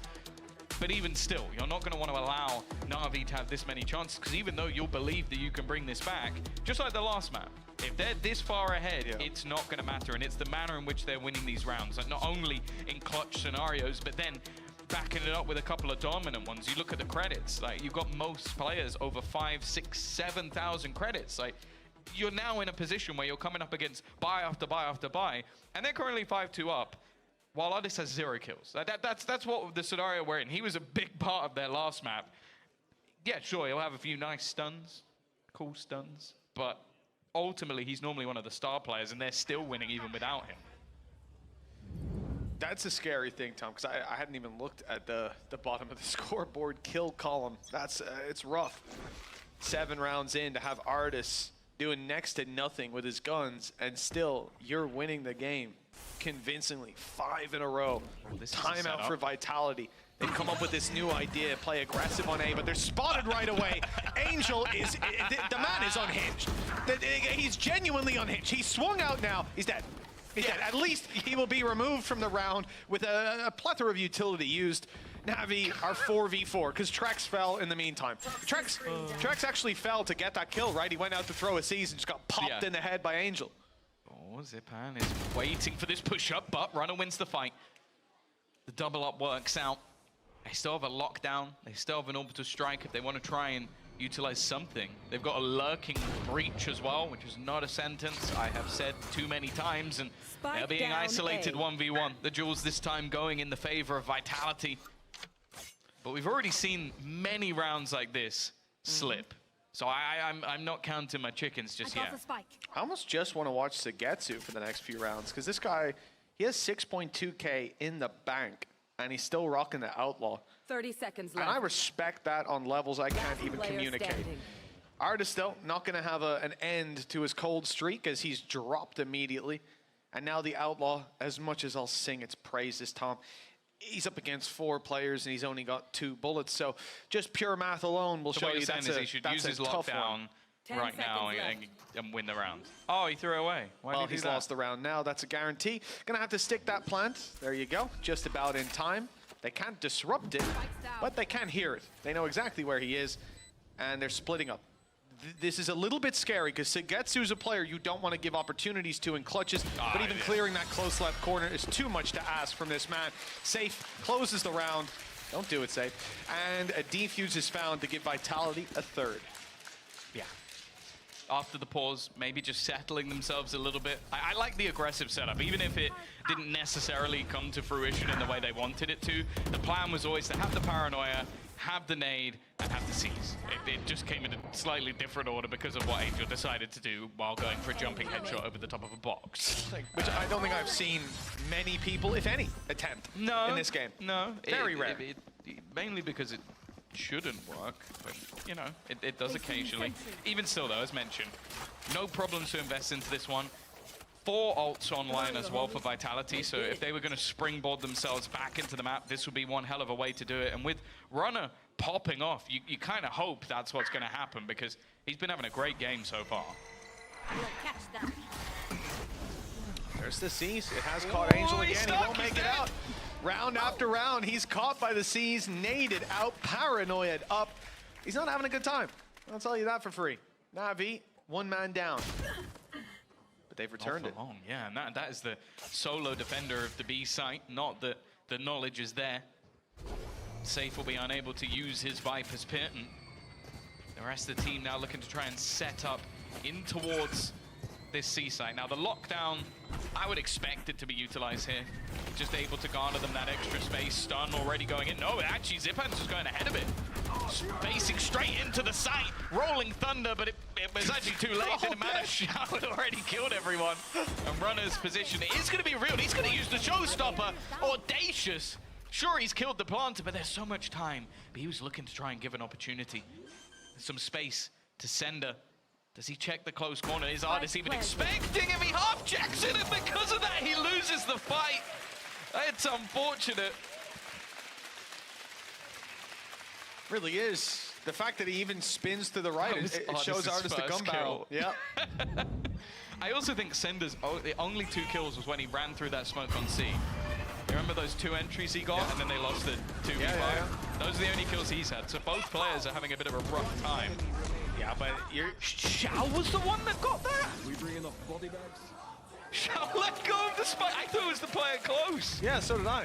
Xiao let go of the spike and picked him out there. Well, he's on one.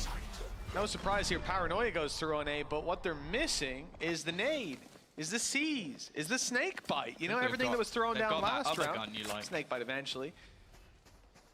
With Sender has always been an Odin enjoyer, especially on this map. The thing is, though, it's hard to even use. Just look at his position. What are you going to do with it here? If you go into tree and start wall banging, you're dead. Because it made they're more going to walk sense when he played Viper.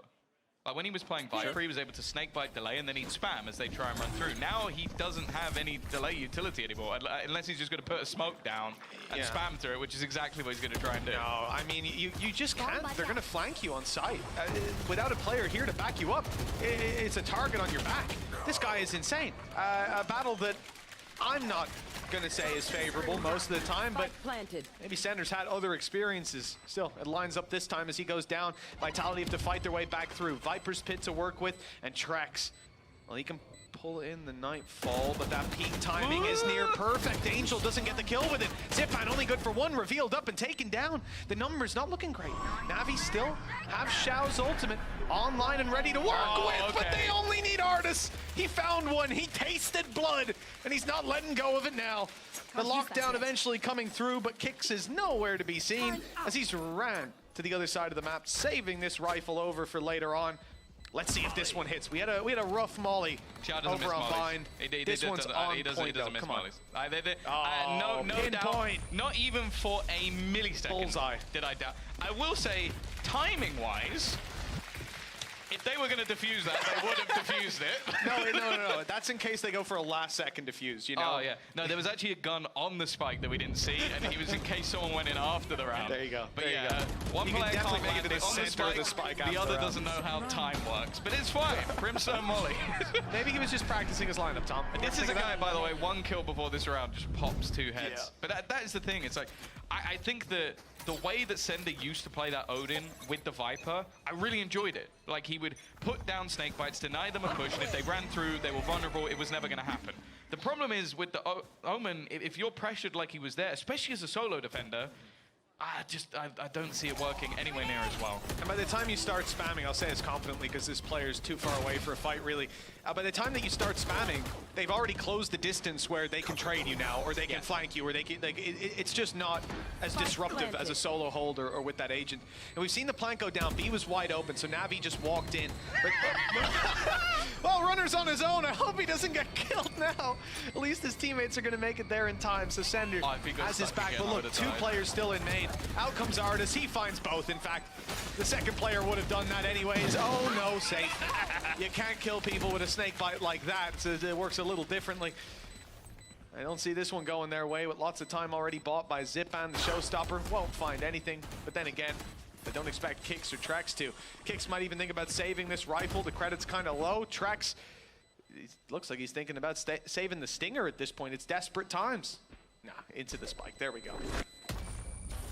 Not wanting to give any orbs this time makes sense. Angel one away, but yeah, Kix is just going to hold on to the gun. This has been a great half out from Na'Vi. Bear in mind again, they lost the pistol. So this was 2-0 in favor of Vitality. Since then, they have lost a single... Why did we need a replay of him not being able to walk through a door? Like, he's suffered enough, all right? Well, Artis very quickly has climbed up that board. As I said, he was 0-4, he's now 5-5. And that was the scary thing. Like, they had a player that wasn't necessarily putting up the numbers we expect. The second he is, this looks more and more dominant. And unfortunately for Vitality, well, I think they have the top fragger in the server. And then the, what, 7th, 8th, 9th, and 10th top fragger in the server. Yeah, the bottom 4. Not surprising when you got 3 rounds. Na'Vi have been able to break through this defense again and again, making it near impossible. Playing on those retakes with the util they have, with the aggression out of someone like Zipan. Vitality just looks, oh no, like they've been caught off guard. Now, this isn't too bad. Save's actually dropped in, but Zipan's already there. And there comes the orbital strike onto Kix. This is the last round of the half. And it has as much hope in it as many of the others have for Vitality. They are being crushed by Na'Vi. With the final man standing, Trex blinded up, and he still gets the kill. Maybe some momentum for them to pick up with a few more. But even then, the time is so far gone with 4 players to root out of these positions with a molly on Xiao. And no space. Trex can't even get through the doorway. Just a hail of bullets coming his way. And eventually, the result we all knew was coming is on the board. 9-3 for Na'Vi. A very impressive first half out of them. And I suspect a short second half is on the way. Yeah, I'd say both teams definitely favored on the attack. And we've seen it on Lotus probably more than any other map. Attack side comebacks are definitely possible. The thing is, though, just the way that Na'Vi are playing. Xiao, Zipan, Sugetsu, all been on form this map. It has been a bleak run. And that's the thing. You have to look at this match for what it is. This is the old gods of EMEA. The FPX Masters winners remade into Na'Vi, finally, that we were excited for, versus what should be a new super team. Like, you're talking about young superstars being picked up, you're talking about Trex, people saying, like, finally he's got a team that will work for him, the synergy that's been spoken about by the coach. Right now, their first matchup is looking like it might just whimper out. Like, they're not quite there yet. And if anything, for Na'Vi, I think this is more of a statement that you can't underestimate them. Runner, he's going to lead the charge in this one. As said, he's been fantastic, and he's looking to continue that. A tough fight up close for Runner, but somehow he makes it look kind of easy. 2 kills. Spike planted. The trade out from Kix. Look at the damage done. Sender, Kix, Trex, all so low. 2v4, the specialty of Na'Vi so far, but now it's a 1vx. 2v5, that's why they're not winning this one. Yeah, they shouldn't have killed Runner yet. They mistimed it. Silly mistake. Sugetsu, headshot still. Okay, 105 done. Only needed to do 30. Kix is running, so is Trex. Of course, they're so low. Point of contact is safe. He's got the corner. In fact, it was Kix up top and a double swing to follow. Beautiful stuff. Vitality claim another pistol. That is 2 pistol rounds under their belt, Tom, and 4 rounds total. Yeah, 3 out of 4 pistols so far in this series, and the response after the pistols are done, it seems like, well, I'll be honest, if Na'Vi had won the pistols, both of these maps would have been very fast very indeed. Quick, yeah. So, yeah, it's good that they've got themselves back on the horse, and that's the thing. We're so back. I agree. So I think going into that attacking side, winning themselves a pistol, closing the gap a little bit. I'm not going to count Vitality out just yet, because they have definitely proven in the past that this is their favored side of the map. It's good to see Save pump them up a little bit, get that morale somewhat higher. Xiao, the downside of his position is he can't get out of here in the same way Sender could. No Shroud. Oh my. Instead, he just takes the fights. That is unbelievable. It's one of those scenarios, Xiao, you're trapped in here with us. And he goes, no, guys, you're trapped in here with me. That is just disgusting. 2 instant headshots. Oh, I can't believe that. You know what? I'm starting to come around to the Xiao. He got Seasonated also. Like, he got Seasonated. I don't think the nade didn't hit. No, it didn't hit. It didn't. The nade went towards the Seas, then he got double peaked. Just walks out with 100 HP like, cheers, boys. Man advantage. This is a low, but I just... Yes, no, every time they Xiao plays, he blows my mind. We're pistols versus 3 rifles now. A 5v3. Are they gonna And push Kix is also Xenon? tagged, so those pistols become Get more those and more deadly weapons? as the seconds go by. Now, also, you have to bear in mind, most of Na'Vi's utility has not been used because they weren't expecting to use it in this round. The stun is perfect. And although it's not a kill, it's safe incredibly low. He's not going to be able to plant, has to get out of position. Even going to get rid of that nano. They know exactly where Ardis is. He still has a couple of flashes to play with as well. Maybe just saving those for when his teammates get back around. So he gets He was the healthier player. He was the one still standing. And now Kix is all that remains. The Yux is going to try and face versus 4 players. The oncoming storm of Na'Vi trying his best, but only 15 HP, landing some shots. But Xiao, the man who started it all. And that's Nico? They won the pistol, Mitch. They got the pistol, didn't they? Yeah, they were so back, Tom. You said they were so back. You agreed. Safe said it first. Say he did. I was just copying him. You were on the bandwagon. Yeah. The wheels have fallen off. Look. I mean, the nade's not far. It's close to the center. Just on the wrong side. He even had That's he just had to use 2 of his outrageous. bullets to shoot the Prowler. He uses less to kill the other 2 guys. Oh, it's just not fair. It's just not fair. So best. I agree. Well, there is a 100%. reason why he has been playing with this guy all the way to Party Parrots. Yeah. It has been a long, long time that these 2 have stuck together. Back when Angel found him on the street, yeah. Hasn't let him go ever since. Well, 6-round gap, 3 for Na'Vi to take this series 2-0, and the momentum certainly in their favor. They've just won a round against all odds with Xiao stepping up, sending them hightail into the other side. Vitality come in with pistols, the rifle on Trex indeed. Let's hope it can do something, because Na'Vi, they're right outside Siege. They're ready for this fight. Just trying to pick them off. They'll give them the space, but they'll make sure it's costly. Okay. Safe does Safe with the return it. hero rifle. Yeah, he had it from the beginning of the round. No, well, he didn't. No, he took it off did. Trex, but He did. he's managed to find the kill indeed. Okay. Damage done as they flood into the spawn, and now they've got a decent angle. Not one that they can deny the defuse on, but one that they can fight from convincingly. That nade is huge. It's caught Kix. It's done damage. Runner's force back, and he's dropped as well. Xiao picks off Sender, and with 16 HP left, a round that was looking promising, hopeful for the side of Vitality, is now looking near impossible. The recon of a jumping artist just to spot them. Peekaboo, and then they swing in to close it out. 11 found for Na'Vi, and after a pistol round win for Vitality in the second half, they've fallen apart pretty quickly. There's something I've noticed in kickoff as well. I do think that there's been a lot of benefits for Ardis being back. I think the most prominent one in my eyes is his synergy with Zipan. Like, the way these 2 play off each other, like, we got a lot of brothers in the scene. They even have one of the twins as their coach. These guys almost play like it. Like, you just can see the natural synergy of them just almost having more fun when they play. Like, the little jumps up, just confidence that Zipan has in the calls. They are looking really clean right now. And as I said, Vitality, they have 4 rounds. 3 of them come off the back of pistols. It is such a bleak scenario. They've got to buy. They've got something to play with. You can already see the aggressive push taken. Almost having that Thrash back online already. And well, the expenditure of basically no utility to get that space. It's crazy. You say like 3 of those rounds off pistols. Yeah, 50% of their rounds are pistol rounds so far. Like, that is and then staggering. the other is the second round, which One should of be them. a gimme. Yeah. But then it wasn't. Yes, it wasn't. Oh no, it wasn't. Over here it wasn't. It definitely wasn't. But It's- should have been. Back to the drawing board for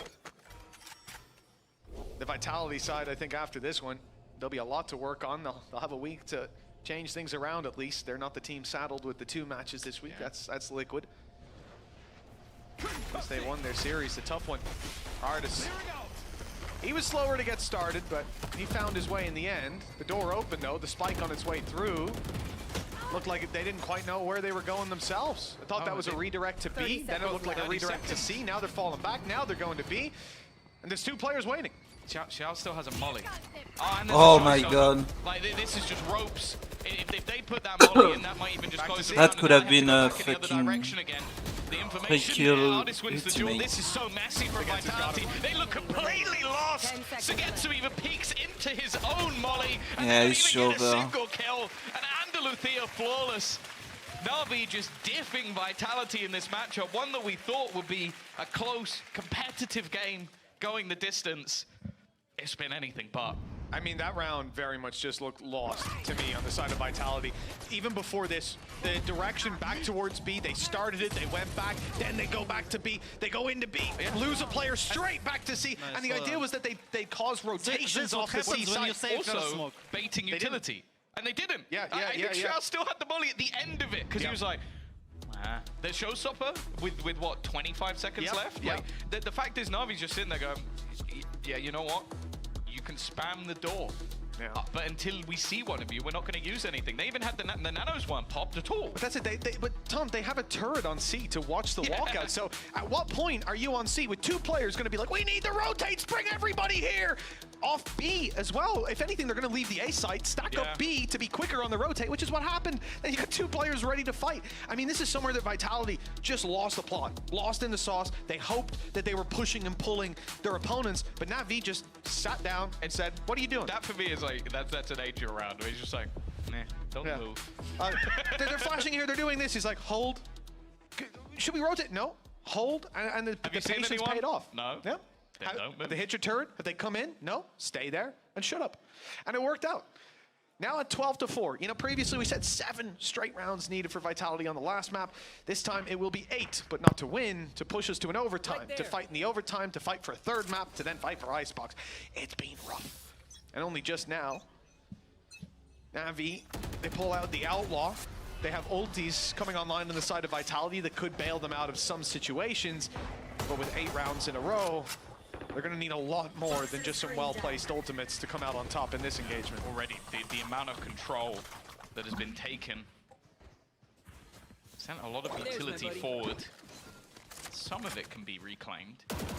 You can see at this stage, Vitality have resorted almost just to waiting in their default. There's an expectation of some sort of aggression, but again, like, the only utility that's really being expended early in these rounds is utility that can be reclaimed, can be retrieved. Now for Sugetsu, that's definitely got a little bit more awkward, but look how far forward Trex is going for this jump peak. They expect there to be a player on the left side. The first duel at least is just going to be a trade, although it is the spike. But even still, we're at the 45-second mark, and Vitality are in their spawn. They haven't cleared Zipan either. Like, this is so awkward. He's got a nade and a stun to throw in. Like, they are playing so scared at this point. Finally, we're going to see them move with the showstopper, but that's 30 seconds. And that's just going to be... Oh, it actually won't find a kill because Artis swung. He had help as well from Zipan.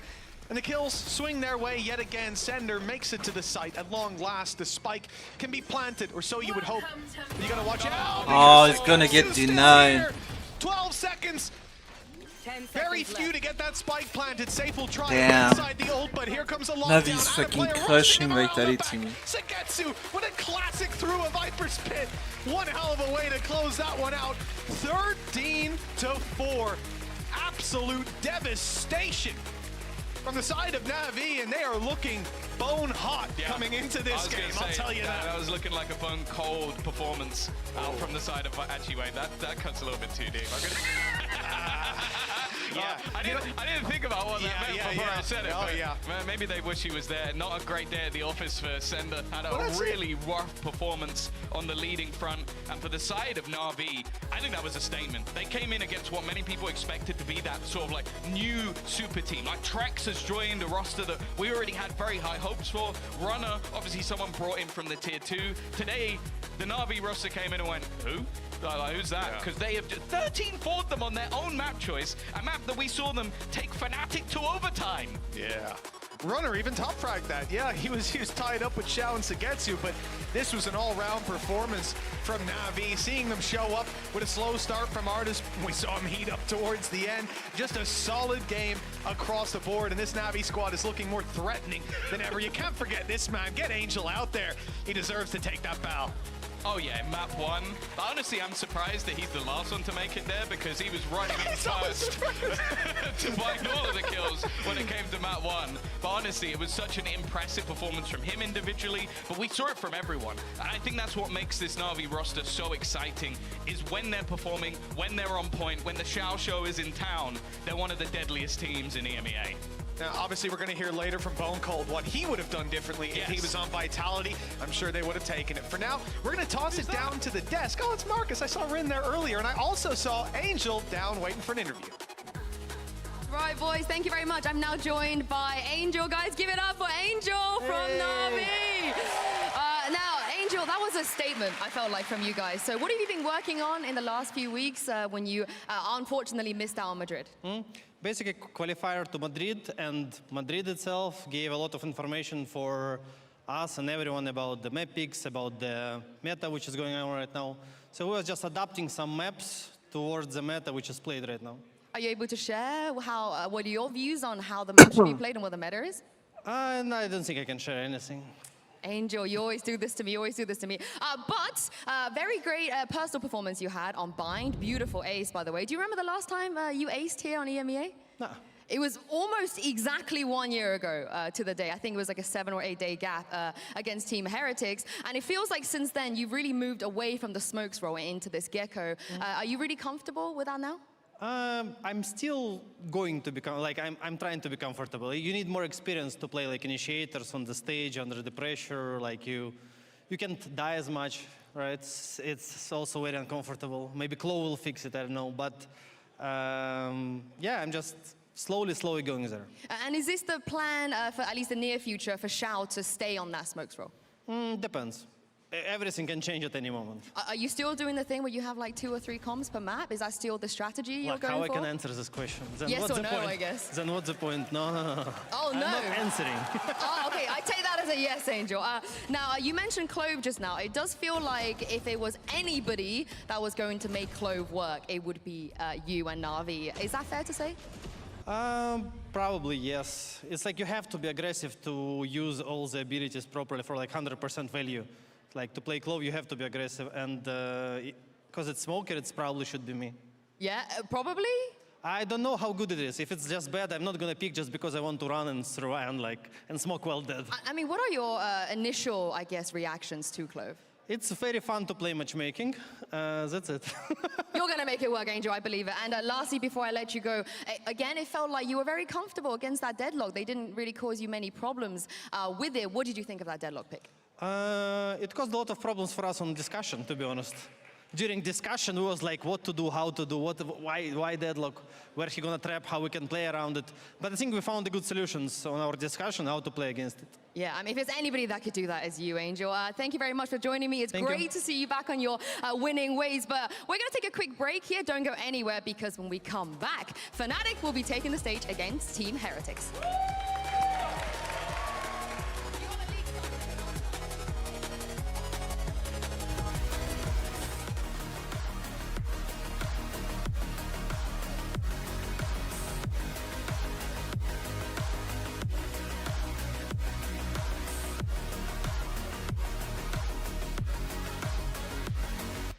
I know a place that will break you into 1,000 pieces. Stay away from them. Stay away from Lorca, Paco, and Picasso.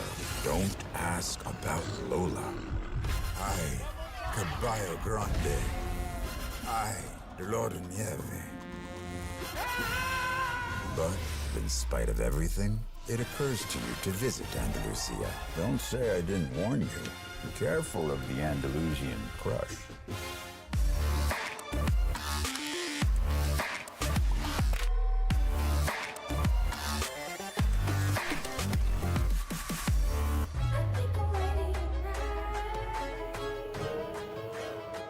Hey guys, it's Jimmy Lin, former professional Counter-Strike player and Valorant coach. Watch out for the stairs, clear this angle. You're going to be able to fight this.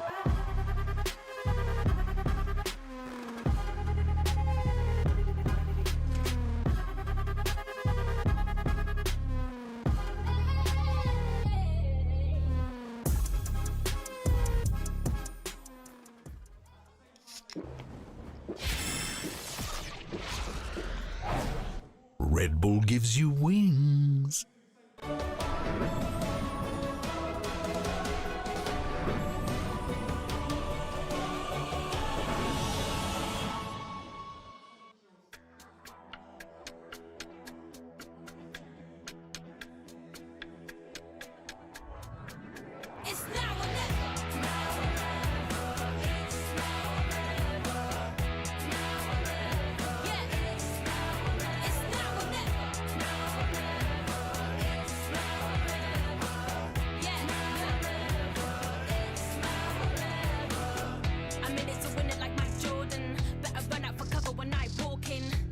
No limits to my calling. Going straight to the top like I've been boarding. Taking the title like there are no rivals. Doing the eyes closed, give me a blindfold. This shit is easy, like a recital. I'm taking my shot like my hands on the rifle. Yeah. It's now or never. Yeah. It's now or never. Woo. It's now or never.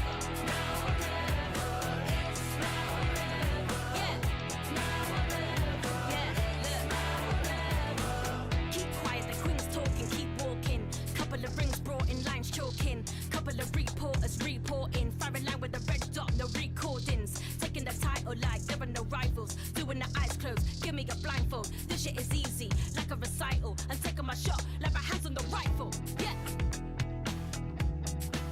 It's now or never. Woo. It's now or never. It's now or never.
They are back to their winning ways, but it's time to see which version of Fnatic and Team Heretics we're going to get in the second matchup of the day. I'm your host, Yingsu. I'm joined here by Kakuka and Bone Cold once again. I mean, vibes looked quite good when they were throwing balls around, I guess. I mean, yeah, they always have their ways of warming up. I think it's good, you know, eye-hand coordination is something that they're going to need today against Heretics. Yeah, 100%. It's nice to see, you know, like Fnatic, like back at the venue. It feels like such a long time, at least for me, you know, like from seeing them play. So it's going to be exciting to see them again. It has been a while, Bunko, because for the second time ever in this organization's history, they missed a global event. And the fashion, Kakuka, in which they missed it, kind of gave us a feeling of perhaps this Fnatic roster is starting going on a downward trajectory. Yeah, exactly. 2024 starts after the year the Fnatic had in 2023. People were just hungry for more.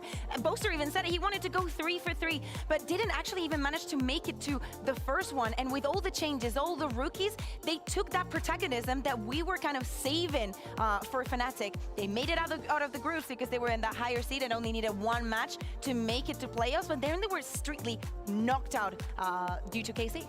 Yeah, I feel like it's a little bit unfair, you know, like Fnatic has only like maybe 4 losses with this squad, or yeah, 4 losses. It's crazy to think, you know, like people are still, you know, like they don't think, you know, like Fnatic will be like great again. I really like. I've been waiting so long for having like another team in EU that could, you know, like get those victories, you know, like over and over again. I want to see a repeat of last year. So you are not super concerned after what you saw at kickoff? No. I feel like Fnatic has such unbelievably good players in their arsenal, so I have no worries for them. That's the thing, like, is Fnatic back? Were they ever gone? If they've only lost 4 matches with this roster, can we say, okay, they did lose at the match that mattered the most, but I don't think it is to be like, oh, okay, nothing works, everything needs to be redone. You know, I don't think that's the scenario. We're not overreacting yet. No. Okay. I think some people might have overreacted because of the result and the stakes of the match that they lost. I think today might just be the game, you know, maybe allows us to overreact a little bit more, maybe pull it back a little bit. But Fnatic, they did make one change coming into this year, and that was their coach, and I had the pleasure of chatting to him a little bit earlier, and this is what Elmer Puddy had to say. I'm now joined by Elmer Puddy, the head coach of Fnatic. Elmer, welcome back. Now, I know the results at kickoff is probably not what you guys wanted, so in your point of view, what do you think went wrong? I think at kickoff, we just struggled a little bit for team identity and like how to just play together in general.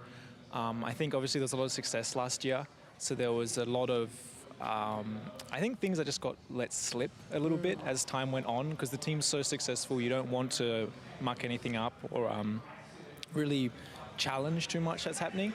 But I think that the team it hit a point where I think we have 5 great players, all 5 of them incredibly intelligent, incredibly skillful, and they can all be the best player on any given team, but they happen to be on the same team together. And I think that as time went on, they maybe got a little bit too comfortable together. And the team kind of had a bit of issues, particularly in those kickoff games, like the one we lost to KC, where the team just had too many ideas. Whereas rather than just listening to particularly Boaster or whoever had made the good call in the moment, everyone kind of had their own idea, and all their ideas, again, they're all smart players, they're all good ideas, but if you have 5 different ideas and you're not executing just one together, you're going to struggle. So I think that was the biggest thing that went wrong, is we just couldn't do one thing together. There was just too many opinions, too many ideas. So too many cooks. Too many cooks in the kitchen, literally. So in terms of that identity, obviously you're coming into an incredibly successful team. So what is your philosophy as a coach, and how do you envision this team under your charge? Yeah, so I think that obviously we want to be quite a structured team. I think that's, again, where the in-game leader in Boaster, he thrives with the structure. He loves his set strats. I mean, you guys see them, the cool strats that come out with the ultimates and all that. I mean, a lot of that's Boaster. And obviously you want some structure around that with the defaults and how we're playing. So we definitely want to keep that structured approach, and that's how as a coach have coached previous teams as well. So I think that just naturally, that's just how the team previously and how I like to run things works right now. But then we also want to be that team where when things do go crazy, we have good communication, we have good mid-rounding, and we want to be able to thrive in those situations where we do create chaos. Because some of the set strategies we have, if the other team reacts well, they got some good counter utility, we end up in crazy 3v3s, we've got to be able to react and play together. So you got to be able to have a balance of those two things, but we definitely want to be that intelligent team, I think, is something that, again, myself and the whole team together, that's initially we want to start rounds off at least. Well, that's a great game plan. Thank you very much for your time, Elmer, and best of luck today. Thank you, no problem. Well, we finally heard from Elmer Puddy, this coach coming into this already very successful roster. Bunko, what did you make of, what he said that he thought went wrong? I mean, from what he said, went wrong, I can understand, when he said people maybe got a little lazy after having such a good year. I feel like that is normally human to happen. So now with Elmer Puddy coming in, he doesn't have an easy spot, he's coming to replace Mini after, what I felt like was such a short notice. Something that I would really love to see from Elmer Puddy now is to have Fnatic doing, something different. I feel like head coach's position, I want him to, elevate the team to a certain degree where we can actually, notice the difference how Fnatic plays. Yeah, I think it's complicated, and one of the reasons why they maybe got lazy is because they didn't have that big of an opposing front on the other side, just regionally, right? In EMEA, they were like up here. They did miss to win that stage one, the one stage that we had last year, final, but for the rest, most of the matches that we saw from Fnatic were incredibly one-sided. So it's kind of normal that you get lazy, because if you don't play and practice against someone that is categorically just better than you, it's very difficult for someone to evolve, to adapt to new things, because that's how last year was. It was, you know, on that line. Yeah, and let's talk really quickly about Elmer Puddy, because he was alluding to how he liked to run things in the past and so on. Kukuka, who is he? Well, we know that he was in Pacific before. We know that he was in Gen G.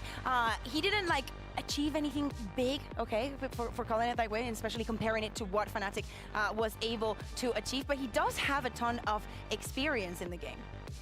Yeah, 100%. Like, even like coming back, you know, like from other games, I feel like he's had a history of, you know, like being the head coach. So now I feel like this, you know, like will be very important time for him to actually, you know, like prove, you know, like what he actually got.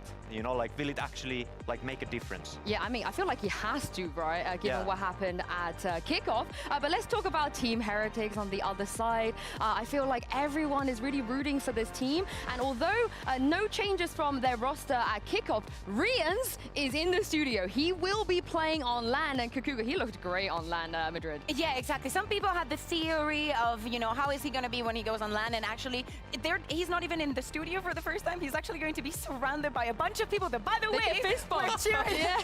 Yeah, he can find the fist bump. So can Minibu, because he spent the entirety of kickoff just fist in the air. But really, like he just he performed incredibly well at LAN and Madrid. So he went straight into the highest pressure that he could have. He should feel more than even at ease today.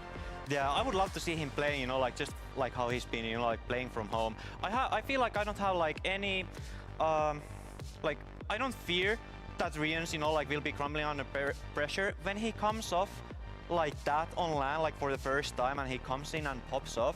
It's going to be so lovely to see, you know, like what he's going to be bringing tonight. I think he will do as well. But of course, coming into this week, we had like announcements from Heretics about Minibu having not being able to play here, and then Minibu himself was talking about how he wasn't going to play. But we have confirmation: Minibu will be playing today, and I feel like Bone Cold, this is a huge boost for the Heretics roster. Yeah, I feel like, yeah. Boost. Oh yeah, not a mini boost, a huge boost. It's so nice to see Minibu playing again. I feel like the kid has just, I think one of the like, the best. The Say best. It. Not the best. I feel like he's one of the most, like, the biggest rising stars we have from this league. I think he's the best rookie in the world, and maybe the best player in this league. Okay, I can agree. I think that it might be a little bit too early to say it. I think that he also shines a lot because of how his team sets him up for success, but it also takes something different to be able to do the things that he does. But you know, we always knew, and back in Rising, we knew what we had. You'll never let that slip. You'll never let that slip. He's the one that got away. So yeah. But of course, the reason that Minibu might have missed today's match is because he had to sit his exams. He's still at school, by the way, which is crazy. And I actually have his exam result, by the way. I have it. It's in here. He got an A+ here. And we also have an insight to the type of questions he had to answer for his exam. Kukuka, how did you think he did here? 100%, by the way. He would know that. He was there. I wouldn't know the second one. I never did chemistry.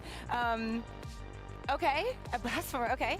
Yeah, I'm very happy. I'm not surprised at all. Yeah, exactly. It looks like he's ready. Do we actually know what kind of exam he was taking, or was it just like general knowledge? Like it was this one. What are you talking about? Okay, it was this one. So he's general. Oh, so he's taking all of his exams at once. So it's one question from each subject. If you get it right, you pass. If you're not, you have to repeat the course. It's just nice to see. It's just nice to see, you know, like him, you know, like putting school first before, you know, like game. I feel like that is something that is even more impressive to my eyes. Being able to actually like do school at the same time as playing Valorant like professionally, like here in Berlin. I feel like that is amazing. That's something that I'm very, very proud of him. Yeah, and to the degree he's performing too, right? It's not like he's kind of juggling both. He is, as you said, one of the best players in the league right now. Yeah, just he has to keep it up though. Yeah, comes out of nowhere as well.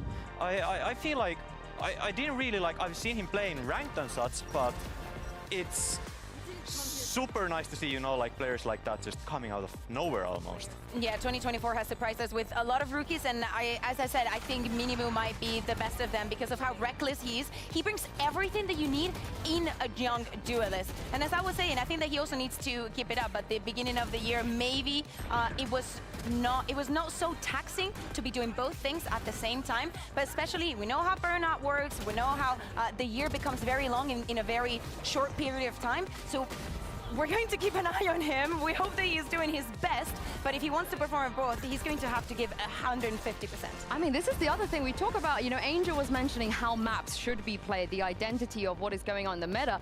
Minimu doesn't care. If he wants to play the Neon, he'll play the Neon. He will destroy everybody on the Neon. But I think one of the head-to-heads that could be potentially concerning coming into this game is Minibu versus Durka. And, you know, for the first time in Durka's entire career on Fnatic, he went below 200 ACS in a tournament. It's crazy. That has never happened before. It's crazy. I believe that the average was around a little bit below 190, and we saw a Durka that baited us for 2 weeks, 2 weeks, even more. Just, I'm gonna play the Euro, I'm so ready for kickoff, and everything felt flat.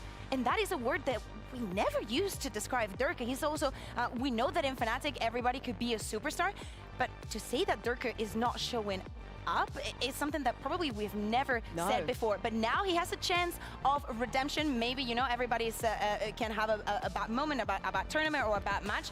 I think that Durka is going to come in revitalized today. Yeah, from what I know from Durka, I feel like he's going to come in like so hungry into the split. I feel like he has so much to prove on.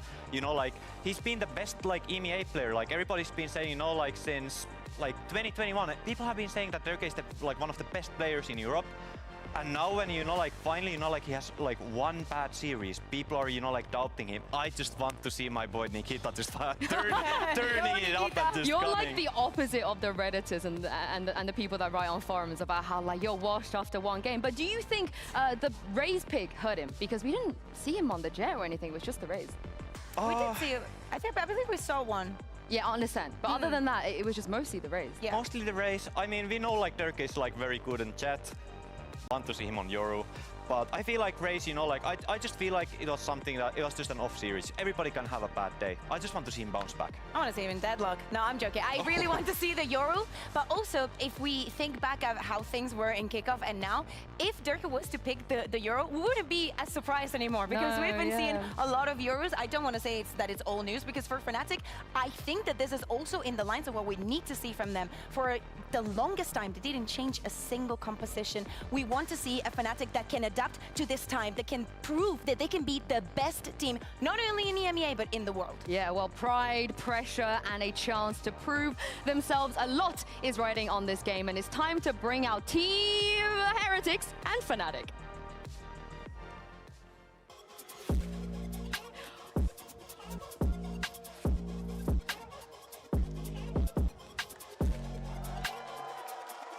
The first time in a very long time, Fnatic are walking onto the stage, no longer the favorites. They have a long, long way to climb if they want to get back onto the top. But on the other side, if we want to talk about favorites, the favorites in this matchup, the fan favorites perhaps, the ones that have proven themselves already at kickoff, it is Team Heretics. All 5 of them are in the studio here. Rians will be playing on stage. They made it all the way to Madrid already, but they have not faced Fnatic. So this could be the test to separate both teams and to settle whether Team Heretics can truly continue their dominance in the EMEA. Yeah, exactly. And as the coaches say hello to each other, they pay their respects, but we do not see a lot of smiles, you know? We saw Sala and Eric being very serious about today, and from Elma, Pudi, and Nilsinho, we're getting the same. They know that the stakes are very high. Team Heretics, after making and qualifying to the first international event, now they have to come home winningless, after being one of the surprises of the year. And Fnatic, as you said, Jinsu, they need to prove again that this is the great team that we know they are. Yeah, and if we take a look at Mavito's real quick, Bone Cold, it feels like a lot of questions when it comes to Fnatic not changing things, right? So maybe we want to see them steer away from the Lotus here? It's very hard to say. Like, oh, okay. This is more like Fnatic. I mean, they're picking the ice. Ain't this the map that gave him the first trophy? if there's a map, you know, like that can really, you know, like that says Fnatic out loud, I feel like it's Icebox. You know, like from the very, very early days. Yeah, Lotus will be picked. I mean, you would if you were Heretics, right? They have nothing to be scared about on this map. Oh yeah, totally. I think that they feel super comfortable on the attack. We have seen it in the past. I wanted to see something different, especially considering that Fnatic has had a little bit more time. We know how last year they managed to ban, what was it, Pearl for the entirety of their year. They look like they want to keep sticking to that sunset. Honestly, with the let's quote unquote problems that they've had, let's go in the pecking list. You know, let's go in the right order and just find somewhere where you feel really, really comfortable. And also just focusing on that first Icebox. What is the composition going to look like, knowing that there's been changes to the map, that teams do not really play Sage anymore? Bunko, what do you think you'd like to see coming from them? I'm not gonna lie, it would be like very refreshing to see some Gecko from Fnatic. I feel like Gecko is something that is very, very like, what's the word that I'm looking for? It's just not played enough in my opinion on Icebox. I feel like it gives you so much freedom, you know, like on those like post-plan situations on B, for example. So that is something at least that I would love to see from Fnatic. But this is the thing that Icebox, I know it's been changes, but it is one of those maps that you don't really need to veer too far away from the meta if you don't have to. Do you think maybe Fnatic will fall into the trap of their comfort zone here and not make any changes? I think this could be a statement, you know? It doesn't really matter to me if they change the composition or not. If they change it, good, because they managed to adapt to the times. But honestly, if they don't change anything and they make it work, they have to be as scary as the Fnatic that we saw in the past. The Fnatic that didn't need to change anything for you to fall on their feet. And also, think about this. We're going into the Minibu Durka head-to-head. Icebox is an incredible testing grounds for your duelists. If Durka wants to prove that he's feeling himself, that he's back on the server, this is the place. Well, let's see what agents we're going to get here, because Heretics, they played Icebox. It didn't look the best, but there are some changes. There are some changes. Okay, so Fnatic bringing in the Harbor. We love that. Durka finally, again, on that jet, just running the double duelist. Rian, playing on the Gecko. Well, this is what you wanted to see, and especially like combined with the KO, it's a lot. You talk about duelist head-to-head phone call. They don't even have a duelist on Team Heretics. They don't actually, but I don't mind it on this map. I feel like Heretics will have such a good, like if they have planned out their post plans, I feel like it's going to be very, very hard to actually play against this comp. You will have the safety of Sage, you will have the safety of Wingman planning that fight. I really don't like Heretics comp. Viper Harbor is sometimes so obnoxious to play against with the retakes. And Fnatic has the loud how comp. much time Boaster puts into things. He's gonna have every single wall, every single lineup prepared to a T to help his teammates. Well, this is it. It's been a long, long time since we've seen Fnatic on Icebox, and even longer, I believe, since we've heard the voice of Pansy on Icebox too. So I'm gonna throw this over to Pansy and Steel. Thank you so much, and yeah, it has been a hot minute indeed, but what a marquee matchup we get to bring here, Josh. This is actually quite a tantalizing prospect between these two, because we don't know where Fnatic is form-wise, right? There's a lot of question marks around them after a disappointing start to their year. Obviously, Heretics, yes, 0-2'd out of Madrid, but the opponents they faced, I think that's fair enough. But your initial thoughts on this matchup, where does your mind go when there's so much in front of you here? My mind goes to how Fnatic really needs to show us what they've got. You know, coming out of last year, they're looking really good, and then the kickoff, they're falling really flat. Heretics looked really good during kickoff, and arguably, even though 0-2 in Madrid, like you said, difficult opponent. So starting off here with the Harbor on defense. Yeah, let's have a little look, see how that works out. Again, seeing creativity with Fnatic, though, is a tick in the box, right? Like, any adjustments in that regard are generally a good indicator that they've been hard at work. Because, again, kickoff was lackluster. They didn't look like they'd recreated or come up with too much, you know, to bring to the forefront. So already seeing a little adjustment here certainly is at least leaning in the right direction. Whether or not they stick the landing is, you know, yet to be seen. Chronicle with the first, though, going to find Patatek. Looks like the plant's going to be coming in. Spike planted. Durka. I have to respect that for a second. How do they disrupt some of these players? Already Durka going to step forward, and again, one of the players to watch. See if he can activate in this. I think Bone Cold said it well, one bad game and people were all over him, but Minibu going to claim the title for now. And actually, Heretics really digging their heels in here. It's down to Boaster and Alpha to try and disrupt those final two players, but the time is going to become a factor, and they've got to get going on this, at least get it towards half. Looks like Boast is going to be able to achieve that. Alpha on some sort of defending duty, but now Benji, beautiful shot from him. Alpha goes down, Heretics with a good start. Interesting round, actually. We're seeing like the OG Sage meta Icebox coming in, but with a combination of the Gecko getting the plant. So the Sages, any Sages out there that know all about planting on Icebox, just putting up the wall, planting, and then dying right after you plant. Now that's kind of taken out of the equation. You got the Gecko to go in, get the wingman on it. So, but I mean, what we're going to have to see from Fnatic a lot is them giving up a lot of space and going for those retakes with the Harbor on defense after going for maybe a little bit of an oppressive opening. See if they can identify that early enough. You'll imagine they would. Back to me.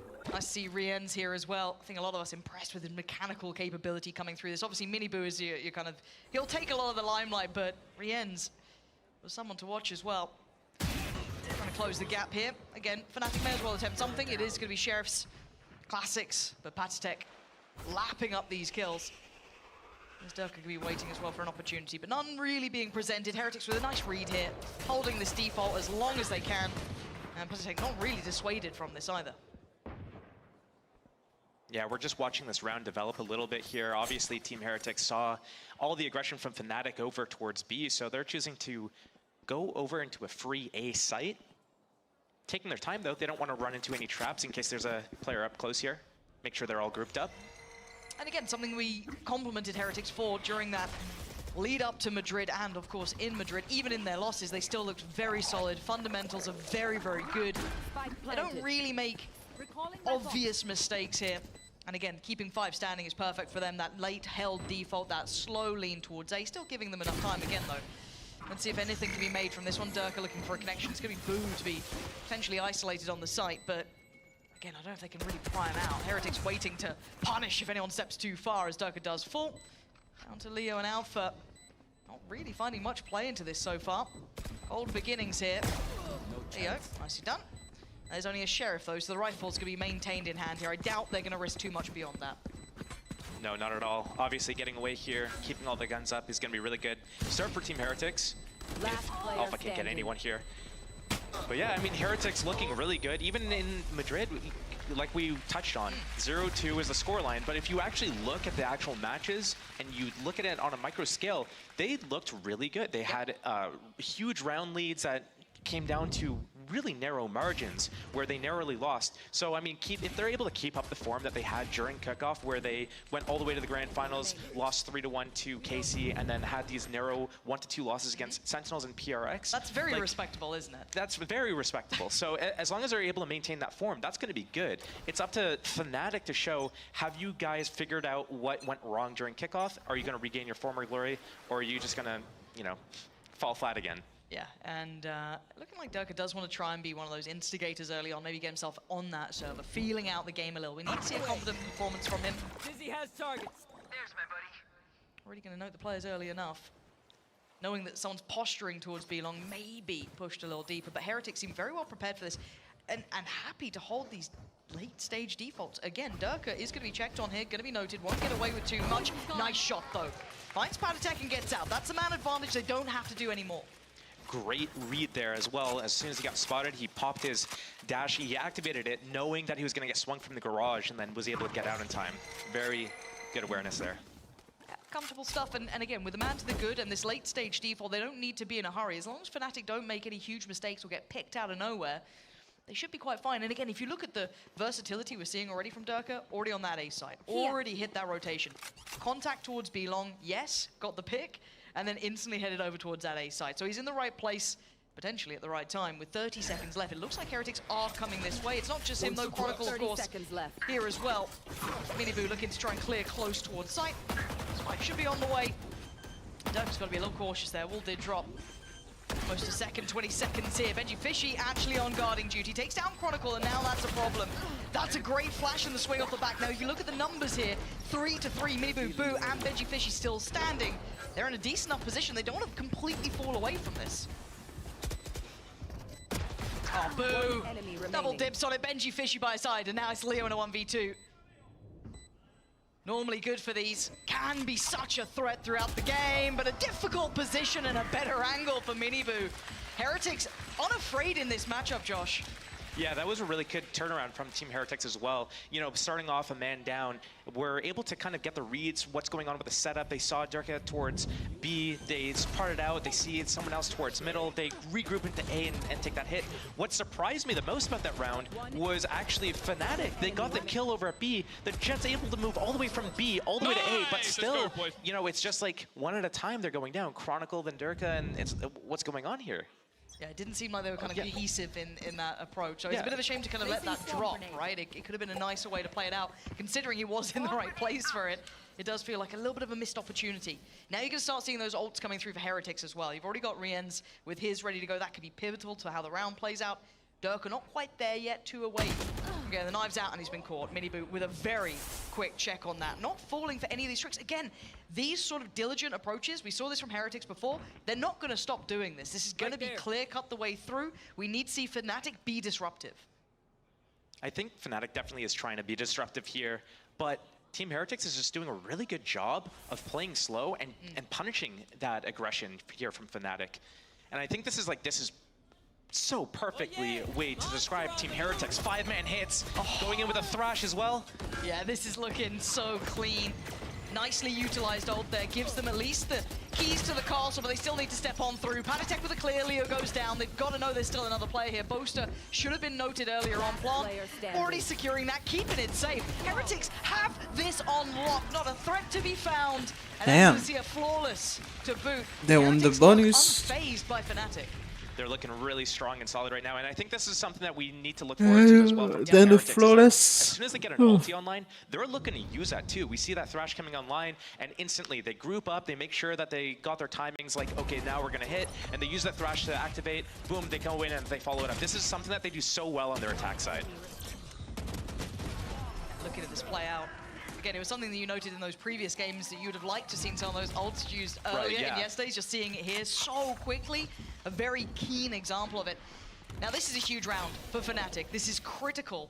Otherwise, you're sitting at like, what, a 0-5, 0-6. The mental starts to add up here. Durka does have the operator out. We've got Leo one step closer towards the ult as well. Got that snowball round on the way, potentially, but my God, do they need it. It stands. Again, patient beginnings. Heavier look towards B. No challenge yet from Durka towards us. He's over towards Pipes. He's on the A side of the map. So they're at least going to be able to have this access point towards the B site. Going to be Chronicle here this time, joined by Alpha. Waiting for the right opportunity, Team Heretics. They're always waiting for this kind of everything to be off cooldown for them to hit on their second interval. Look at that as well. Chronicle instantly deleted.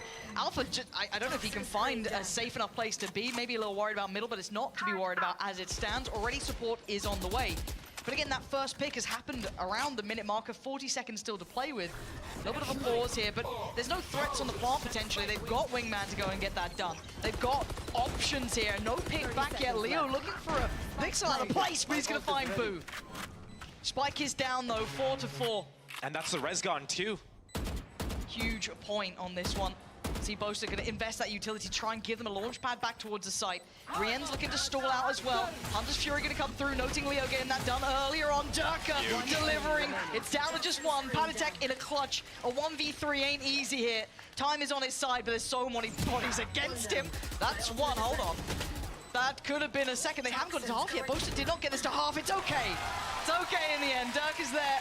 Damn. Rifle in hand, but that got threatening even in those final moments after a big bailout from Durka in that round. A point on the board finally for Fnatic, but like as you said, the thing is, it's Icebox and you're starting defense. Like, we all know how strong it is for attackers to play this map. So honestly, like, looking for as many rounds as you can get is what they're going to look for. And we've also seen PoE run either, I don't know if it's exact same comp or very similar with the Harbor, and they struggled on their defenses as well. So it's going to be interesting to see how Fnatic kind of adapts to that. Chronicle has to stop dying early on these hits, though. Yeah, he's been isolated a couple of times now, untradeable as well, just kind of in those uncomfortable positions. One by, I think it was over by Yellow, and we saw that one over towards A as well. We've seen a couple of occurrences happen, but now we get potentially a test of this. We didn't get to see it into effect the last round. I like this. That's lovely. Playing together. They've got the res, though. That's why he went in first. Makes sense. Boo No. considering it. You can see if they're going to actually opt for this now. Slow and cautious. They have forced Durka a little bit deeper, but even with 55 HP, more than viable. Wait and see if anyone shows towards Belt. Somebody's there. Going to be clearing through a Dizzy. That is Durka now pushed, actually not further away. He's still going to be sticking on this angle. But again, just kind of policing that res.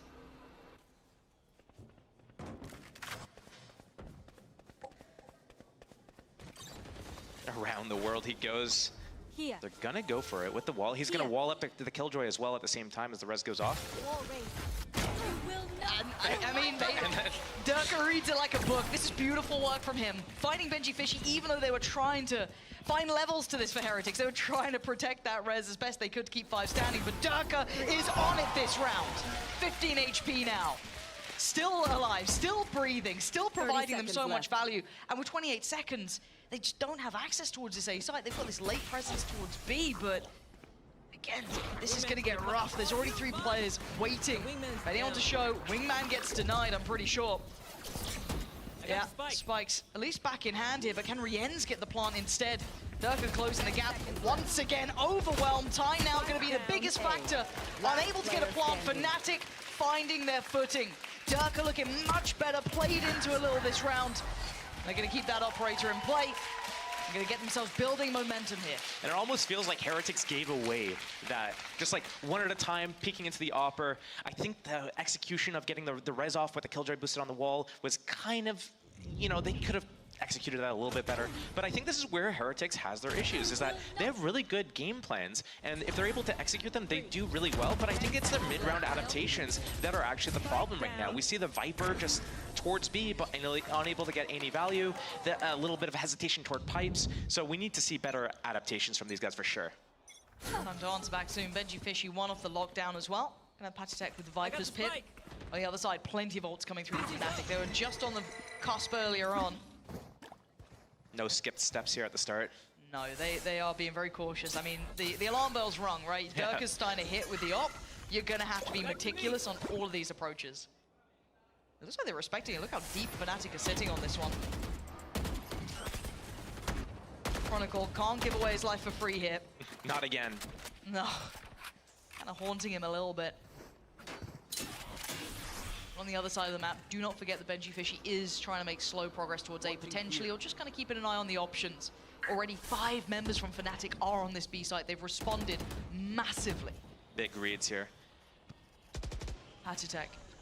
Closest one forward so far, the other 3 yet to fully cross. I think they're waiting for the knife to come off cooldown, so the hit's going to come in the next 5 seconds or so here, about 35. There's the ult. Here's the ult. There's coming in. great timing here. Yeah, so Reading it disrupted, perfectly. but Boo's still going to find Alpha. They still have... What is huh? Durka, what are you up to? And now Heretics just battling on the site itself. And I don't want to say one out. I mean, the spike is left loose, but it is a 3v2. Leo's on 11, and he's read this correctly, but the timing could be against him. Oh, the timing's excellent, Leo.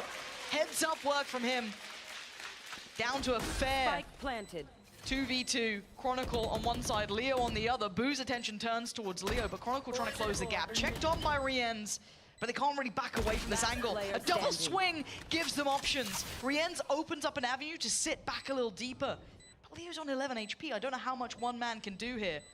Already almost outdone himself by finding Benji Fishy in that. Any more is going to be so difficult. Rienz and Boo could just play that time.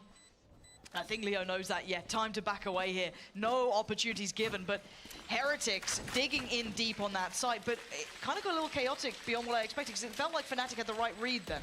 Yeah, Fnatic definitely read this, and I think Heretics has the same kind of like style every round, so we're going to see a lot of like these 4-1 hits. Maybe they'll even 5-man if they have the right ultis. And I think Fnatic has realized this, and now as soon as they start seeing this type of pressure, they just go for the gamble stack. And it's working because Heretics, whenever they have the Lurker, the Killjoy this round towards A, the Viper the previous round towards B, they're actually just mainly holding the space and preventing a push through. They're not actually trying to actively move up and try to get into a site and call the team back. And Fnatic's read this perfectly. The executions, again, from Fnatic there, using the Harbor ulti to start swinging, I just don't know, going to the walls one at a time, questionable. Yeah. Now, will it haunt them, though? That was a round swing back for Heretics after 2 on the trot for Fnatic.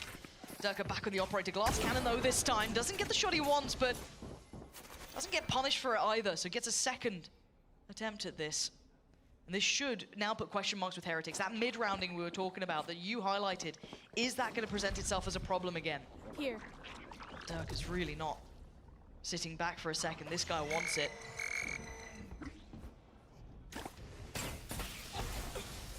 We are seeing the Killjoy ulti ready to be used on A, so I wonder if it's going to be something where they run in while this is ticking, or if they're going to let it sit all the way, because we got a counter Killjoy ulti for the defense. So if Heretics goes into the site, they need to make sure that they're planting where they can play the post plant from. Yeah, okay. Boaster gonna be detained here. All good, Chronicle, worth it. yeah, found. Bit of a lurk. There's the lockdown coming in. Can they still hold this plant? Is that gonna be a problem? Rien's actually gonna be trying to be proactive during this. That's not a bad idea. Can only slow down the roll. A touch capturing, I believe, 2 in that. Detaining both of them. And now get to kind of hold the site itself. They have not fallen back at all. They are playing deep, dedicated towards the site. First shot goes astray, and now they're starting to block. This spacing is a little awkward for Fnatic, and they gotta get a move on. Boo still waiting, gonna spot out one. Finds the shot he wanted towards Leo. That puts Mini Boo on a platter. Wall starting to break, and the panic starts to set in, and Fnatic flying to the site. Now down to the back line. The deeper hold here, they have to swing, but again the defuse isn't stopping. Durka gets dragged away. Oh wow, Rien Benji does Fishy. so much to them. Benji Fishy as well on the deny. Fnatic will not be happy about that. Wow. Wow. That was really like interesting, because I'm like, okay, Petatek has the Viper ulti. Maybe they're going to secure the round with a Viper ulti on A site. Oh, he went a little bit too early. The enemy Viper catches him over at B. But then here comes the Gecko ulti. Is this to regain site control? It's the regains of the site control, but the Viper's across the map already. Like, they're not going to go for the retake yet. But somehow it comes down to the last margin, the smallest margins. That's how they were losing in Madrid, and now it's working in their favor. You're starting to see Benji Fishy getting a little warmed up as well. I think a lot of us saw it during, especially the Paper X game, whether you loved it or hated it, doesn't really matter. It certainly got into the heads. It fired up Paper X, which kind of was that double-edged sword. But if Fnatic are starting, let's say they have any doubts, right? Let's say they have a bad start here. I'd say that, you know, 2 rounds, you'd probably want a little bit more than that.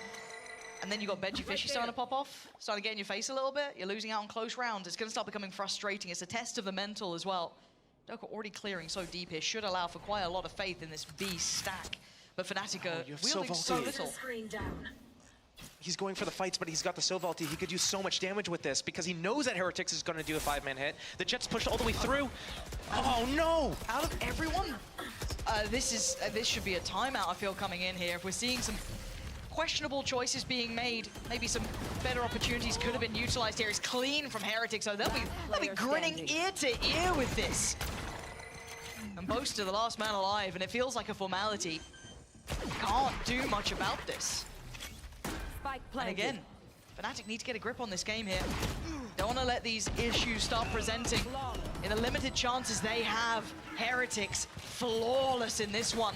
Answering back with Venom here against Fnatic. We've been held on 2 now. Wondering if we see a timeout from Fnatic, because there are issues starting to present. Yeah, I mean, when you lose to an Andalusia flawless like that, obviously a timeout has to come into play. It's not like they have the wrong reads. It's not like they have the wrong start of the round plays here. It's what happens after that. It's when Team Heretic starts moving in, and they're waiting for that second interval to come. They're using the KO knife with the Gecko flash, the walls up, all of this happening at the same time. They're moving into the site, but Fnatic's getting caught one by one. They're not trying to do something together, and we're going to see this on the flip side of it. When Team Heretics moves to defense, they do a really good job of making sure that, okay, we're going to stay alive until it's ready to go, and we're all ready to fight together. If we're all here, cool, we go for it all at the same time and create a lot of chaos. But if we're just holding here and it's just Benji Fishy alone, for example, he's going to chill in a corner. Yes. But right now we're seeing Chronicles die twice early when Team Heretics has just broached the site. We saw Leo just this last round, and he had Sova ulti. Imagine if he waits for his teammates to take contact and he rips that, he probably gets some collapse with it. And looking at kind of who's talking right now, and you know, this is just purely caster speculation, but I didn't see the coaches talking, I saw Boaster talking. This is more get everyone on the same page. As you said, strategically, they're in the right place. They're in the right positions. They're reading the game well. It's nothing to do with that. In my mind, it is more purely delivering as 5, right? Playing Thank you. That good cohesion between you. Thank you for the follow. Subtitle back. A whole lot of rounds. Again, though, we wait and see. 2-7 as it stands. Couple of ults in play here. Chronicle has his, Leo has his. On the other side, you got Mini Boot, and of course, Patatek sat on his for a little bit now, but a moment, Durka closing in, and that should be relatively telling, noting on the knife, but... Yep.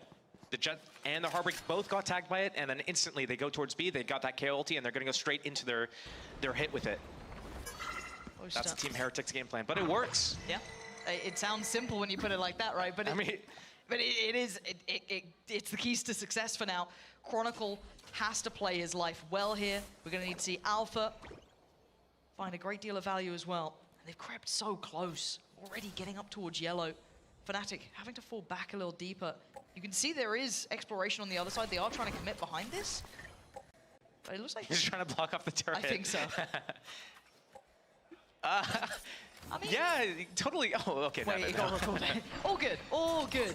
First time we're seeing actually a flank coming in though, so now Miniboo without the ults, the other hand flash through the wall. It's perfect. The clear is so good. There's Leo. Finally investing that ult. Does get chip damage and take down Padatek. So that's going to be the Viper's Pit removed from the Heretics side. Plant, does it go down safely? It looks like it does. Plant's in, and now we look at the position though. It's uncomfortable. Look at Durka's spot here. They are now backed into a corner, Heretics.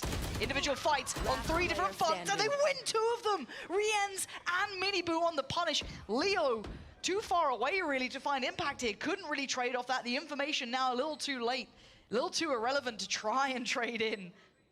And I don't know what his options are, but again, Fnatic, they found adjustment there, Josh. They went for a little bit of a flank. They played it quite nicely on the timing, even though it was red. But by that point, they're still not finding impact on the site. Yeah, I mean, it was really smart what Team Heretics did there, and that's kind of why Fnatic got caught out in the open, was because Team Heretics, I just said it as well right at the start of the round. Well, as soon as they have that KO ulti, oh my god, is he going to get a second one here? No. As soon as they get the ulti, it's like, okay, they're going to do a KO ulti play. So until that happens, like, they're going to pop the KO ulti. Let's be far enough away that it's not going to impact us, because my orb or wall's going to go down. I'm not going to be able to defend the site. I can't put mollies down, so I'm going to play all the way super passive. And then Team Heretics reads this. They're like, oh, they're going to sit way passive. Let's walk all the way up and just flash through our own wall, and then we can go and just surprise them. And they caught Fnatic by surprise. It was such a smart play, such a good... I was talking about adaptation. I think this was pre-planned, but this was a great way to exploit how Fnatic was going to see and read the opportunity with that KO ulti.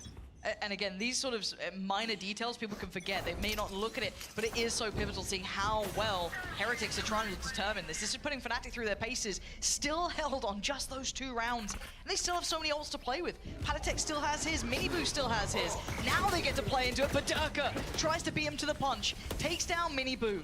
Leo here as well, they've gone for a bit of a stack on this Fnatic. Maybe reading this round correctly. Back on his feet though.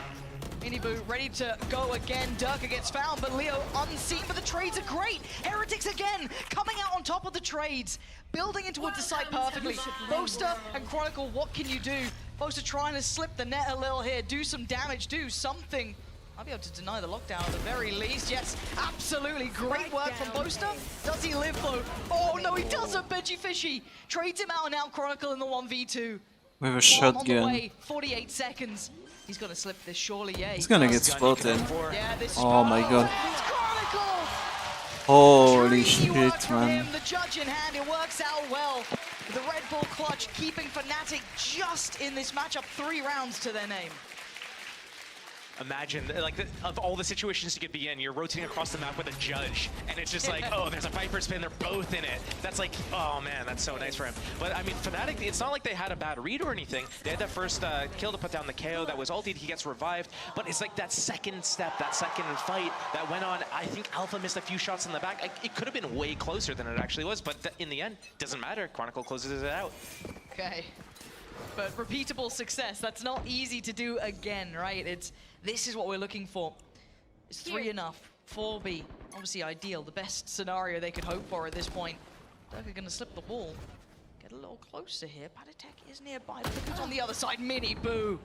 Just the Reaper at this point, so sharp. And Heretic's starting to test the waters through middle as well. Here's the convergence from Fnatic at middle as well with that Harbor ulti. Don't want to get that wasted. Oh, but Rien's gonna punish Boaster.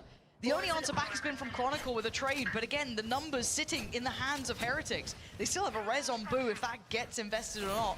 Obviously they'd love to, but the opportunity would have to beckon. Time being bought here. Fnatic are in the right place. 3 players ready. Chronicle, Leo, and Alpha waiting. And it looks like Chronicle's trying to drift deeper. This is dangerous.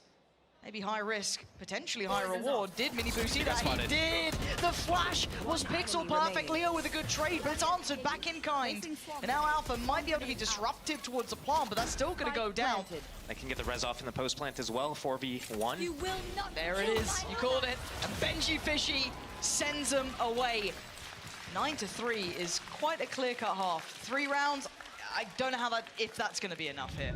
Honestly, with it being Icebox, anything can happen once we switch sides. I think this composition is mainly built for the attack side. You can do so much of these push-pulls. You can rotate back and forth and do all these like ping-pong plays. You can get these really good, insane value out of lurking through middle especially. So I think we're going to see a lot of that coming out from Fnatic there. But obviously really well played by Team Heretics there. Kind of like even in that last round there, the 1-3-1, they switch up. Everything's been either like 5 towards A, 5 towards B. And then they're going mid with the Sage Res. Yeah. And just a note, if you are wondering, of course, a bit of a moment here to shout out this one to Unilumin, who's the official supplier of the VCT EMEA, for adding all these gorgeous screens behind us. It makes the arena look fantastic, so huge shout out to them. However, back to the game, 9-3, we can focus on what's important. And this is gonna need Fnatic to dig in, right? Like, you know, there's no need to lie to you folks at home. Need to see a big upswing from them. How does this look on this side? We know that their composition could have maybe struggled a little bit on the defensive side, but here on the attack, we've got to see value. Got to see them pick up where they left off. And it looks like Boast are trying to set something in motion to apply this pressure through tube, get them up through middle.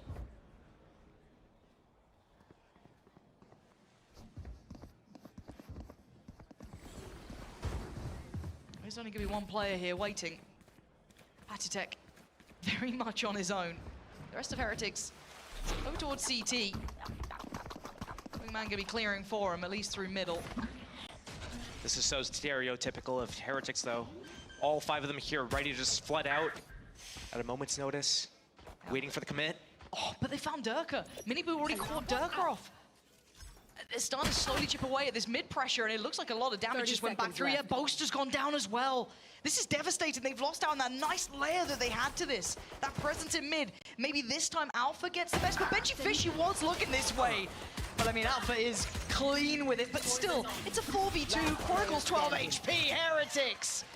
Kicking Fnatic while they're down. That's 10 found in the first and the second half. Now it's getting scary for Fnatic. Now you're like, wait, we needed that pistol. We needed that momentum going into that second half here. And Team Heretics playing exactly like the same style that is working so well for them.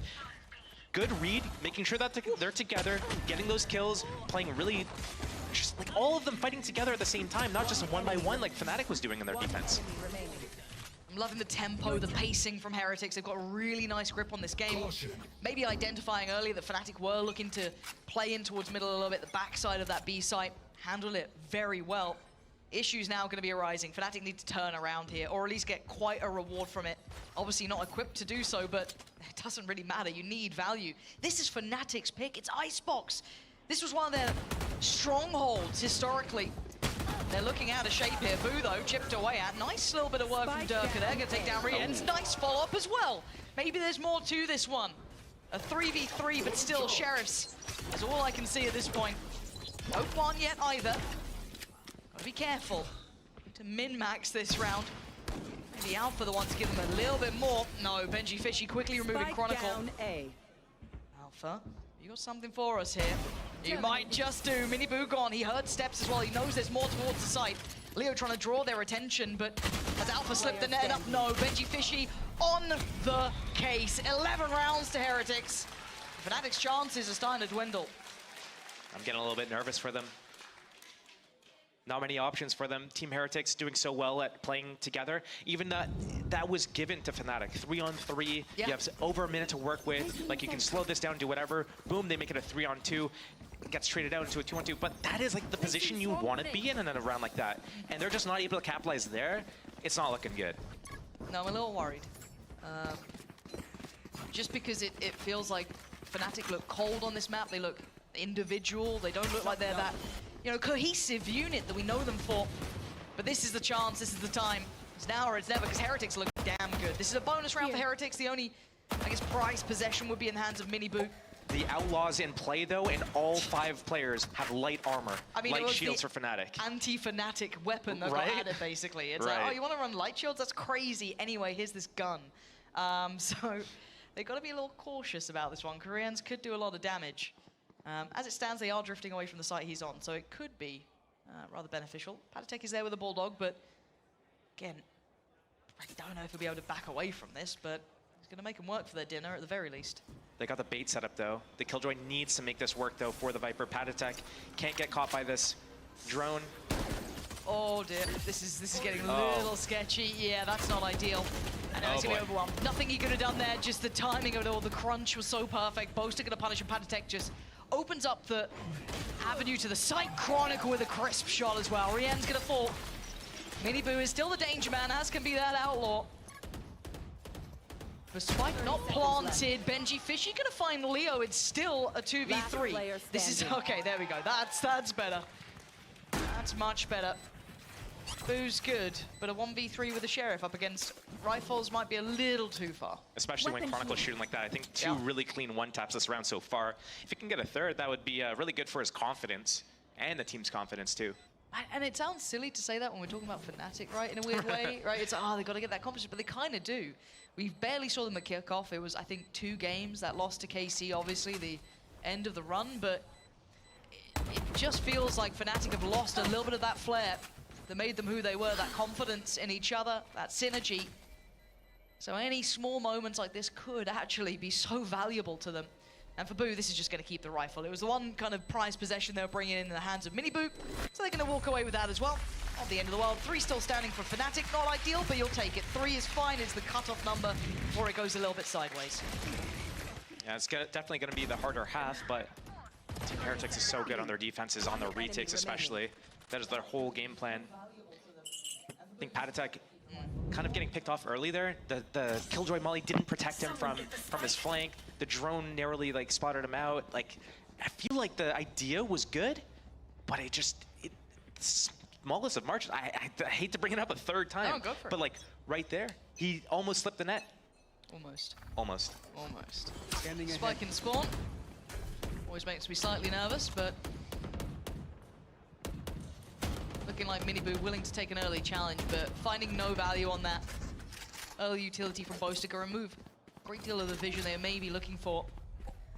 So it looks like a little bit of a test towards the A site, utility placed, and then backing over towards B, looking to, again, Patatek's to be put through the ringer this game, it looks like. They're like, you know what? The setup, it almost worked last round. I don't think they're going to expect it again. You know, if we do it a little bit better this time, we can make it work. Let's run it again. Let's go. Okay. All right. Well, let's see. Show me what you got, Patatek. Well, he doesn't have a Bulldog this time, so maybe that helps. There we go. He's growing and changing. This time, teed up for success. Punishing Durka and no trade and no utility to put him out of position either. Yeah, Boaster's gotten close, but Benji Fishy might need to lean a little further forward. Patatek is now on an island. Could get swarmed, hoping he doesn't. He can't stand forever. Chronicle gonna clear him out, and now the plant looks far more viable. Miniboo wants to swing, though. You can see Fnatic pause for thought. Great punish by Leo, but a good trade from Benji Fishy. 30 seconds now. The site doesn't feel safe. Boaster's got to be very careful about this, but he is going to get the plant, it seems. 3 versus 3 for this retake. 1 off of Thrash. If he's able to get that first kill. Not yet. Yeah, but look at the utility. There's still a little bit left with Heretics here. Rienz can set this in motion. Chronicle does have a little bit of kit, so he can buy time, so they're going to need to get a bit of a move on this one. So going to clear the back of Yellow, force him out of position, and try and find a fight. Leo swings forward, but it's Boo to claim, and now Boaster down low, he's on 30 HP, outdone, overwhelmed! And Heretics again punishing Fnatic, keeping hold of that utility late, putting themselves up towards 12. And they've got ults now to play with, Josh. This is looking like it's fizzling out for Fnatic. It definitely is fizzling out. I mean, right there, they had... I liked what Fnatic did there. So, Team Heretics, they run the same bait setup, but they're used to playing against probably only one Viper. Once that Viper wall goes down, they have that support from Benji at the back, being able to crossfire with Patatek. But the Harbor Cascade comes up, or the wall. And now Benji finishes, he's locked out, Patatek's alone, and it comes down to that 3 versus 3. But Heretic's so good in those post plans, so it doesn't even matter. No, and what matters now is that 12 is by Heretic's name.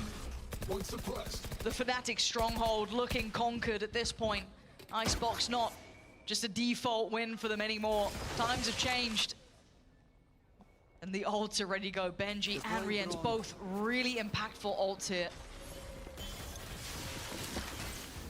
Looking at Durka. Oh dear, this is dangerous. 19 HP, he's just trying to get out of danger. There's nowhere to run and nowhere to hide. Heretics willing to stand and face, deny access to the site. Boaster the only one to trade back and gets himself an upgrade. But still, this is an uphill struggle to say the least. There's still 3 players from Heretics here. It almost looks like Fnatic's trying to run before they can even walk in this moment. Big boy Boaster doing things? I like it, I respect it. I mean, lead by example. Boaster trying. I kind of like the attempt there, maybe looking to even up the odds at least, but this is when you're going to see that lockdown come in. Now what do they do here? Do they have any utility to sit deep? No! And Boaster's fallen. Chronicle can't even sit back for the post-bomb. We're going to need magic from Leo here, and he's just not going to have it in him. Fnatic go down with a whimper. If I'm honest, this wasn't a close game, Josh. This was Heretics looking far stronger. That was like a squeak, not even a whimper. Yeah, I mean, Heretics coming out really strong, showing the same form that they had all throughout kickoff. And Fnatic, what's it gonna be? That's the question. We need to find out. Lotus on the horizon. Do not go anywhere, because this means a great deal to both of these teams.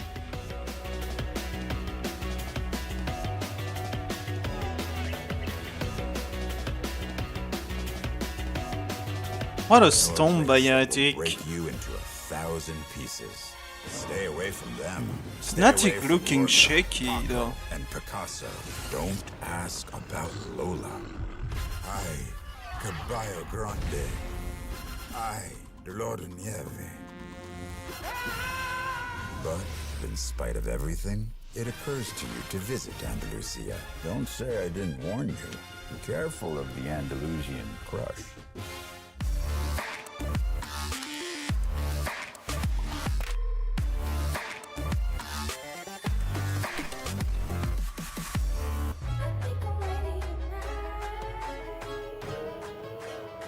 Hey guys, it's Jimmy Lin, former professional Counter-Strike player and Valorant coach. Watch out for the stairs, clear this angle, you're going to be able to fight this.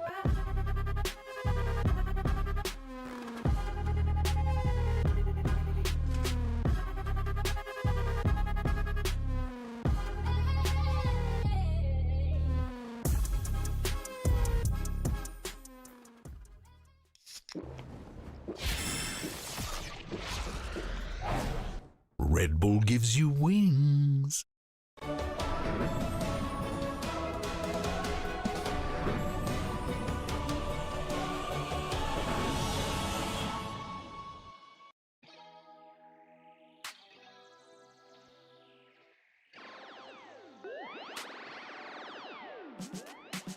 Feeling good, feeling great on my time. Won't let a hater block my shine.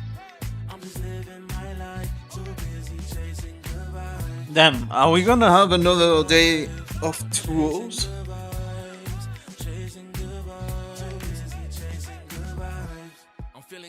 Kinda hope so, though. Wanna play some PoE. Yeah, I'm living life to the fullest. Baby girl, you're talking to the realest. Energy and joy, you can't steal it. Good vibes all around. Baby, tell me, can you feel it? I woke up, so I'm blessed. Just another chapter in the test. I know I'm doing better than the rest. Got a smile on my face, showing teeth for the crest. It's no sweat, I'm a vibe in my own right. Go time in the sun, yes, I'm gon' shine. So fine, got a baddie on my phone line. Feeling good, feeling great, chasing these good vibes. Feeling good, feeling great on my time. Won't let a hater block my shine.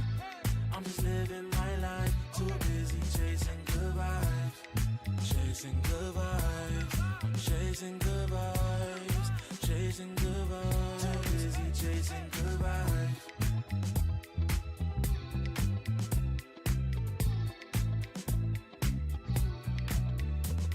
Put my soul on that beat, I'm ready to feast. Margaritas with some divas, I'm pouring the drinks. I'm living life to the fullest, the blessings in me. Don't really care what you say, whatever you think. Nah, unequivocal miracles with the lyrical. With the homies tryna pop like the cereal. Lucky Charms got a model on my arm, go watch. watch on my wrist, garlic parm, no alarm, fireworks. I can feel it in the sky. I got love in my eyes, but there's money on my mind. I see passion and pride that despise all the lies. I've been around the world, so I'm down for the ride. Good drinks, good people, and good times. Fast cars, pretty women on FaceTime. More money, more fun in my life. I'm just chasing my shots with good vibes. Feeling good, feeling great on my time. Won't let a hater block my shine. I'm just living my life. Too busy chasing good vibes. Chasing good vibes. Chasing good vibes. Chasing good vibes. Too busy chasing good vibes.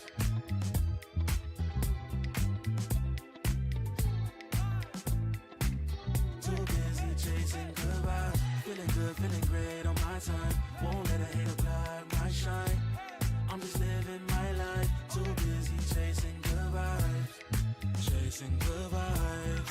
Chasing good vibes. Chasing good vibes. Too busy chasing good vibes.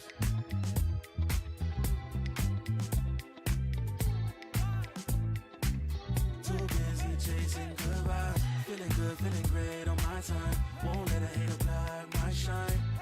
I'm just living my life. Too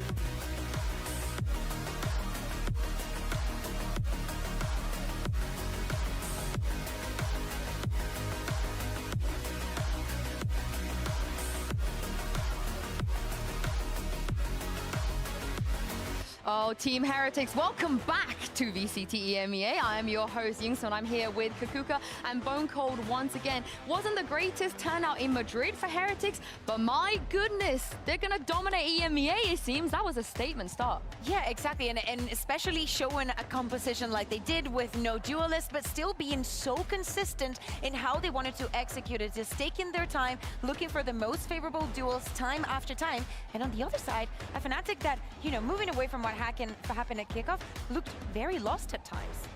Yeah, 100%. I think Still said it like quite well, you know, like it was, we didn't really get to see, you know, like any of Fnatic. But then again, we need to give some props to Heretics, where I feel like their game plan with playing slowly, very meticulous, playing with like, it was very precise how they walked in the side and got very, very impressive entries on the side. Yeah, and I'm so glad Mini Boo did his exams in time to be here with us as well, because not on the duelist role, but he still shined. Oh yeah, completely. I think it's beautiful to see that even though he was not on that duelist, he wanted to be the one to go first. He was, you know, taking a lot of participation to Cool for School. Oh my God, I love this. that so much, yeah. Kim, was this you? No, but it's lovely to see that he still takes that responsibility and he's not afraid to go in a little bit slower, but still being the one that leads the rest of the roster. And it's brilliant that such a young player can give us the best of both worlds.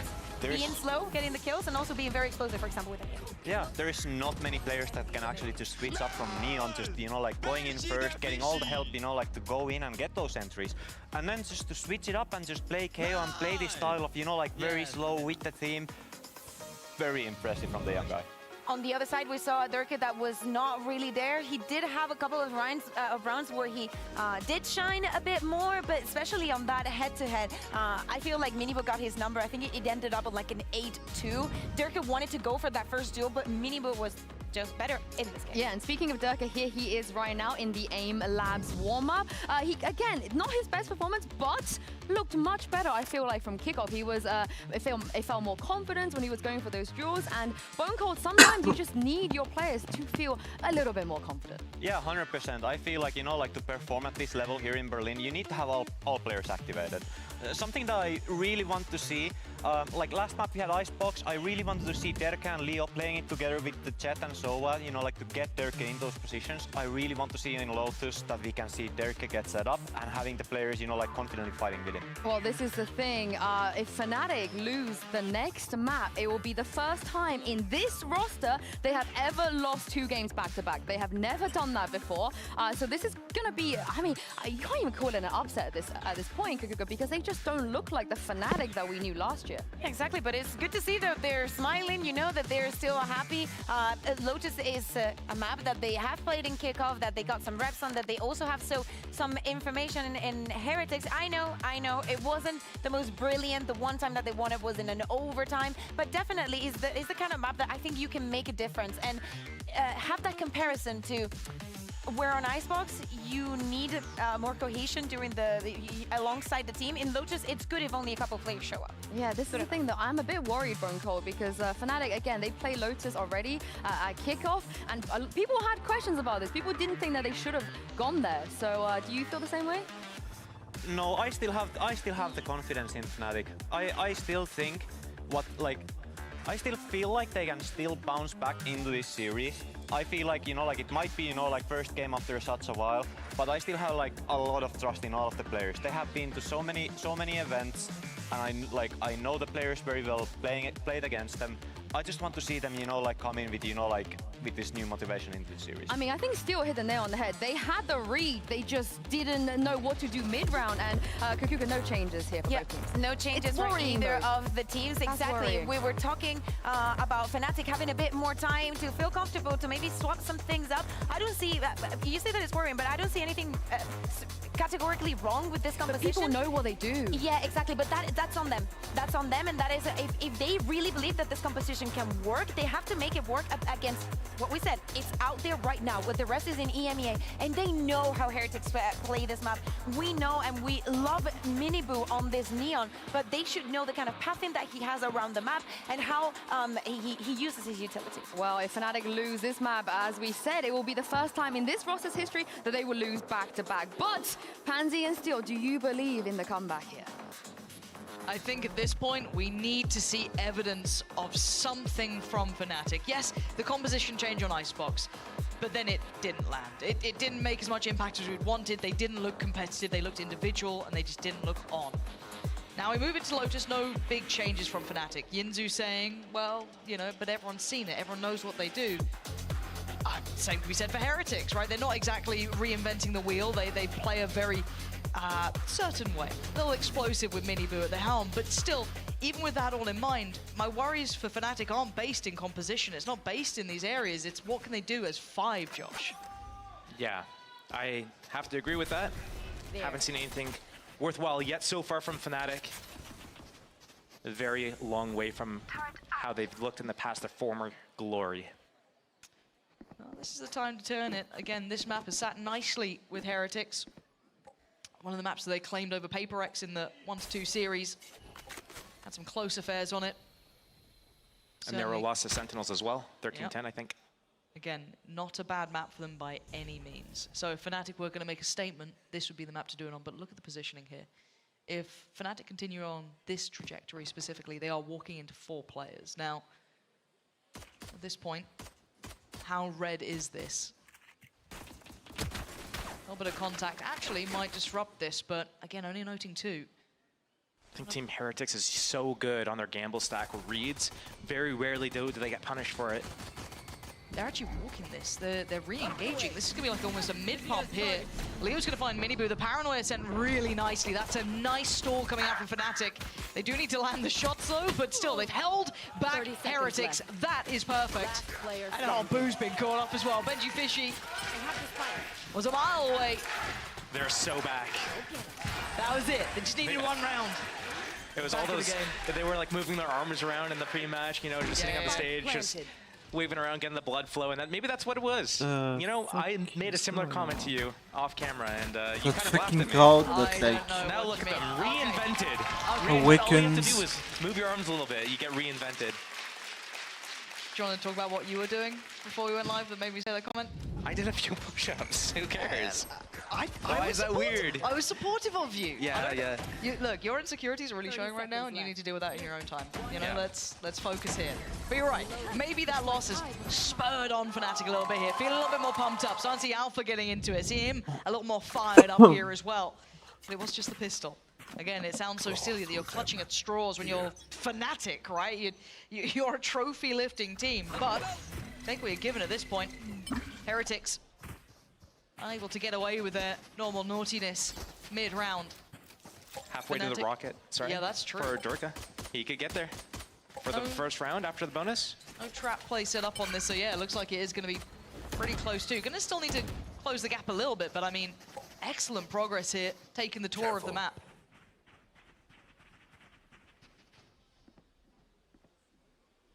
Don't know how much they've heard.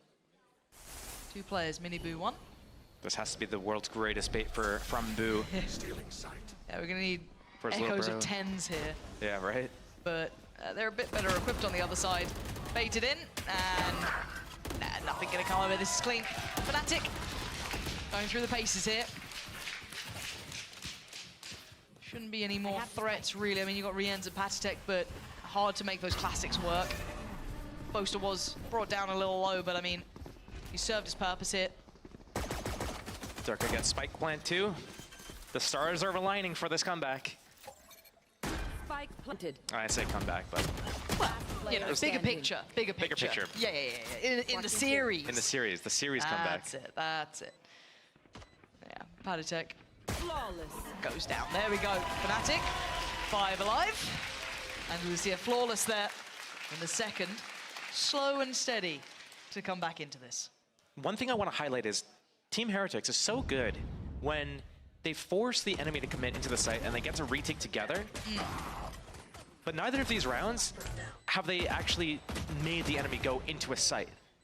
They forced the fight early on a lobby in the pistol round while the Viper walls were still up. And in this round here, again, they have 2 people to defend a lobby for Fnatic coming out 5 people with rifles against 2 classics.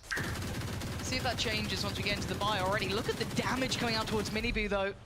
Roaster, an alpha, stunning shot on Boo there.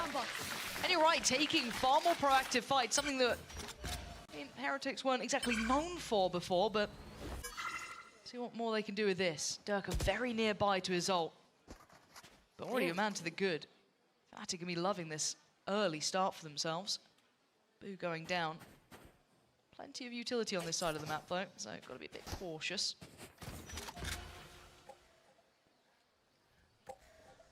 Oh, I think Fnatic don't want to go B. That's the last spot they want to go to, so they go back to A after just figuring out what was going on at C, putting a little bit of pressure towards there, realizing that Team Heretics hasn't pushed through yet. Maybe they get off this angle, gamble stack the other side. This is like kind of that double-edged sword. Team Heretics is so good with those gamble stacks, but when it works, it looks really good, but sometimes they just gamble the wrong side at the wrong time.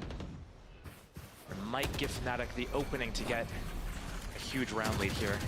Yeah, Rien's not affected by any of the utility just yet, but you're going to start seeing that closer pressure now. He's been noted, he's going to try and stall out on one side, but already in a bit of a predicament. He's on 50 HP, yet nowhere to run, nowhere to hide. Fnatic, comprehensive on approach. Crossing the T's and dotting the I's. The last 3 don't have much of a shot into this round. It might be an early call to save. Spike planted. It might be an early time to call a tactical timeout as well. Yeah. Just trying to refocus our bearings a little bit. Hey, like, what was working for us on this map before? What are we doing right now? Like, how are we kind of like letting all these slip? We're getting untradeable first deaths in every round. We're like, what are our strengths? Let's play into our strengths a little bit more. Let's force Fnatic to actually execute and get onto a site. Yeah. We're dying before they're even like leaving the first choke point out of spawn. Yeah, and this might have been... I feel like maybe Heretics looked to adapt their Lotus as well, considering it was one of the maps that you'd put very high up in their map pool, right? It would have been very seen from Madrid, obviously kickoff as well. So maybe they're thinking, okay, we need to find some layers to this. Maybe we can't just depend on those retakes, but again, maybe start on the retakes and then look to hit that variety up afterwards. Because right now, Fnatic, they're going to win out in those early fights, and they have been. They've proven that already. I've got to say, Heretics struggling to even get on the board individually here. This has been very clear-cut. Only Patitek so far. Fnatic wins the bonus. On 0. Clean affair. Now, I do wonder if there is an early timeout, or maybe Heretics feel as though they already have the solution to the problem. Yeah, they could have the solution, but I mean, it's still a chance for the coaches to talk. Maybe it's a chance to ice Fnatic a little bit. Maybe they, refocus, have a chance to breathe. But right now, no tac pause. Nope. Feeling as though they know the solution, at least for now. Gotta wait out that spam. All that aim training for a Roaster in the off season, just for the Odin spam here in the. Working out real well. All right. So you told me IGLs don't need to be able to aim. Okay, so it's fine. I remember that vividly. Yeah? Yeah. Verbatim. Rien's looking a little rough around the edges here. 8 HP, forced out of position. Kills are just a means to an end, okay? Got it. Thank you. Double entry last round, 5-on-3. They saved. Yeah, that's fair. Yeah, fair enough. Look, I'm on your side, Josh. Here comes the rocket. Yeah, Dirk has got that. Now, they haven't noted Mini-Boo's rifle just yet. It has just been the Sheriff's. So maybe trying to keep that as a bit of a surprise, but they've got to be careful. They've got to know that Durka does have this ready to go. Paranoia posted. Durka doesn't get affected, but is going to be slowed down here. This is a nice stall here. This is really nice. Doesn't even get an opportunity. Oh, and that's going to be He's gonna Rien's find dead. someone. And the follow-up's perfect. Durka unleashed. Boaster in the meantime even found mini boost, so the site is Solo theirs. ideal though. This is a way better looking Fnatic. Playing as 5, working together. Benji Fishy and Patatek again a mile away. Couldn't gamble this one. Put their best to the case, but still, Plant gonna come down. Site secured. They've got deep control on CT. Patatek with a nice start. Clearing the back lines here, but this is gonna need a lot more. Benji Fishy gonna note a barrel. They've kind of traded places on this one. Alpha denies Benji Fishy, and it's all on Patatek. Position gonna be noted. That's a stunner. Not gonna get any more. Durka with a great round, but Fnatic looking like 5 again. Looking like we might actually have a series on our hands after that last map. They've already got as many rounds as they had on Icebox. So a good start there. Close to ults for the defense. That Thrash going to be online for a retake, could be a way to turn the tides. But all these fights happening towards A lobby kind of bit Heretics. Obviously taking time out to make sure that they get to have a chance to talk about what's going on, what's been happening from Fnatic, what do they need to focus on. Maybe the coach has a chance to chime in and give an adaptation here. One of the things that I did see from Team Heretics was that when they're in the middle of a round, their adaptations has been slow, so maybe that's a broader issue. Maybe it's not just an in-the-round adaptation, maybe it's like a broader scale macro adaptation that they need a little bit of help with, or maybe the coach just wants to, you know, tell them something funny. Something fun. Yeah. You ever heard keep Weber it say light. anything fun? let's not. I'm just rolling back the years, Josh. Yeah. I'm just rolling back the years. What do you mean? Yeah. Yeah. UK scene. That's it. Look, we're the cockroaches of esports. You can't get rid of us. We just keep coming back around. I wonder how many people in the audience right now are remember anything from back in those days. Hopefully nothing. Hopefully nothing. Cadred is dead. Tech9 is gone. No one knows anything of we did. It's all good. As it stands, though, this is a clean run, right? 4 on the try of Fnatic. Looking really solid. Looking good. Looking pretty much unfazed by Heretics. And again, it's only Patatek to frag, which is ridiculous. If you consider how the last map went, and then you think, okay, Lotus, again, stronghold for Heretics, looking good. Fnatic have clearly done at least a little bit of homework, but really, Heretics are just looking a little shaky around the sides, but Boaster not going to get the same sort of freedom as he wanted this time, or at least the same sort of value with that early spam. Heretics prioritizing taking over Rubble. And it looks like a re-engage from Fnatic, so let's see if Boo gets anything from this. Going out. They've already slipped pretty close now. Alone. Durka and Alpha very nearby. Paranoia could be good, but I think Durka's already ahead of this. Mini Boo's done well. Okay, they have no idea about Boo. This could be a disaster for Fnatic. They didn't account for him. Gets the TP away and actually does get to keep his life. Big early damage this time. Big Way stun better. from Mini Boo as well to help get him out. I like how he retreated there. He didn't go for more. He got his. Seeming gets another. He gets out, keeps his life, keeps the man advantage. If they're able to convert this round, this is exactly what they need. Yeah, much better looking on the early start here. Rien's going to invest the ult. TP's away from it. Oh, he still got caught anyway. It would have been nice, Boaster. No knife this time, just straight to business. Rien's there. Gonna finally get Heretics on the board, but the start was very different, very composed, and it looked like they had a plan to how they wanted to approach that. Yeah. I think using the Thrash there to secure that round, he's already back to 2 ulti orb points off of those last 2 kills at the end of the round there. I mean, that's kind of like what Heretics needed. I don't know what was discussed there because, I mean, it was just Boo up on that wall by himself. Nearest teammate was all the way by CT spawn. But I mean, one thing that we should point out is that Team Heretics, it's not really their defense on this map that they're super strong at. It's their attack and their explosiveness. So all they have to do is get a few more rounds. That is true. Again, though, similar scenes here, but an adjustment from Fnatic and a pace change too. Already Durka T2 taking over towards B. Paranoia posted trying to tee up Durka. Don't know if they got affected by that one. I don't believe so. And that's going to be Durka in danger. Actually doesn't get checked on, but that's smart from Rien's. Heads up work, hard clearing the corner, not going to allow him to get away with it, and Plant is down though. So time is on Fnatic's side. They still got to keep a check on this. Cover going out. How do they get rid of this back line here? Heretics need to bring the fight to Fnatic at some point. Oh, the timing. Oh, Alpha. Wingman on the spike, though. That's actually very true. Wingman finally gets handled. The flank going to be coming in. Alpha and Boaster in perfect unison. Fnatic holding this down. Clear-cut stuff here.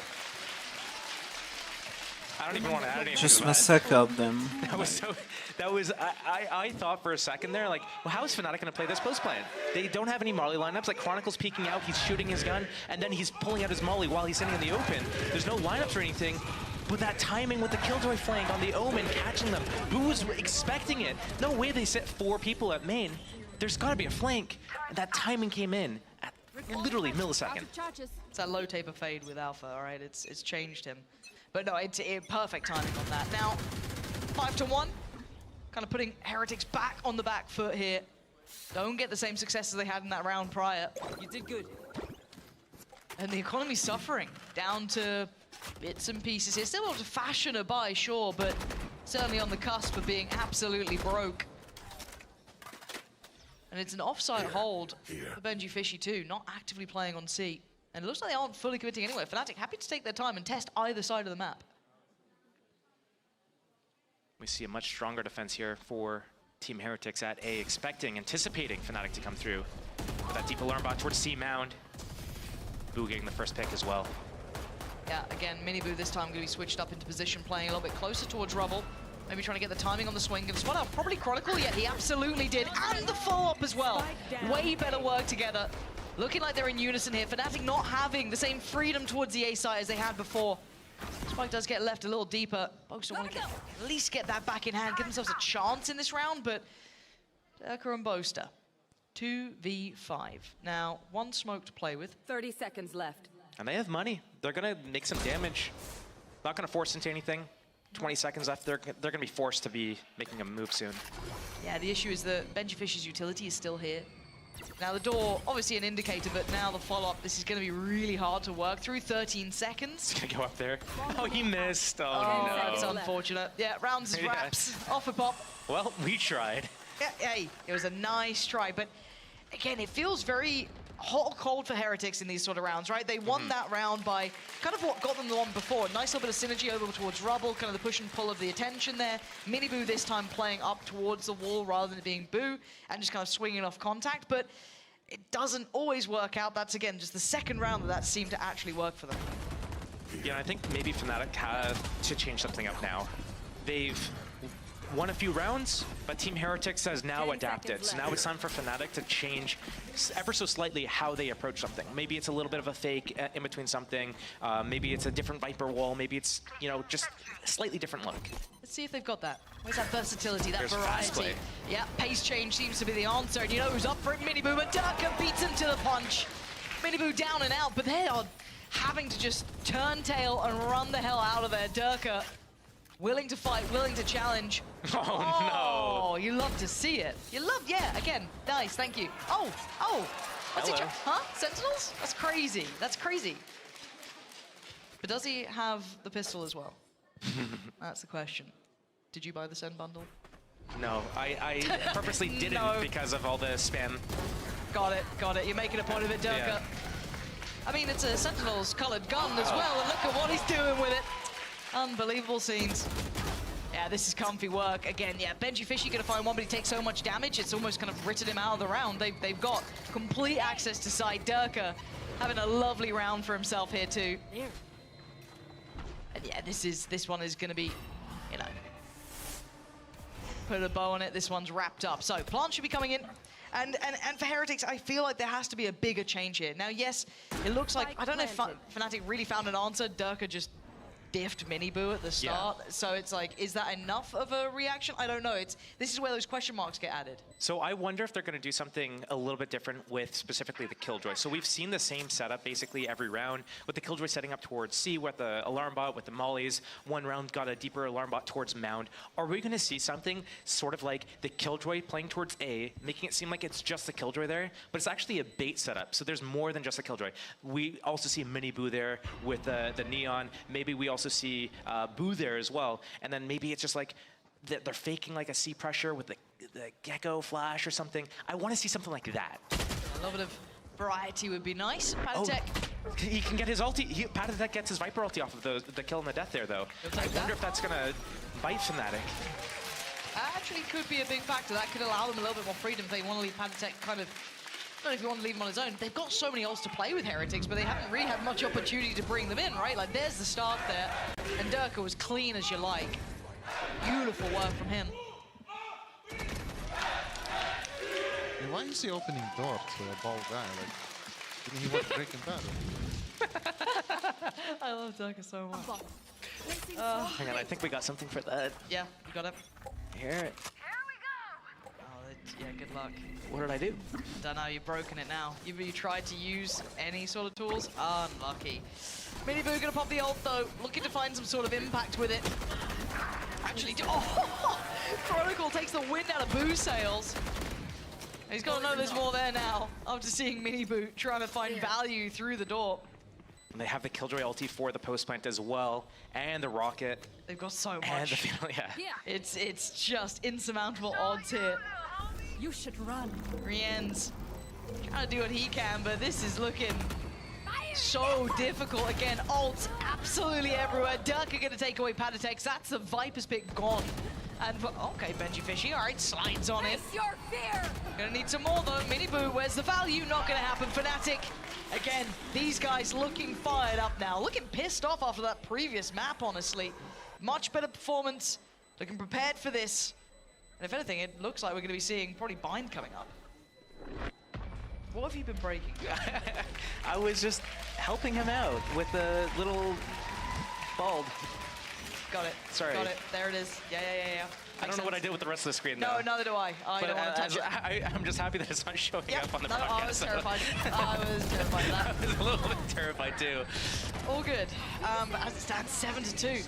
So it's a little surprising that Heretics haven't been able to adapt beyond what we're seeing, right? They haven't found a way to deal with this. They haven't sat back into their sight holds. There's a lot of things that we were kind of expecting as the logical next step that they haven't gone to. To be fair, they did put the Killjoy and the Viper on A that round instead of at C, but the fast B pace change from Fnatic caught them off guard, so, I mean, props to Toaster. Oh, Rienz with the first. Is he gonna give away Alpha's position?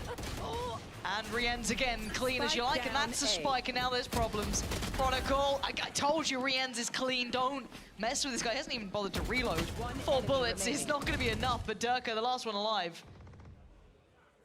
Now, Durka, a 1v4.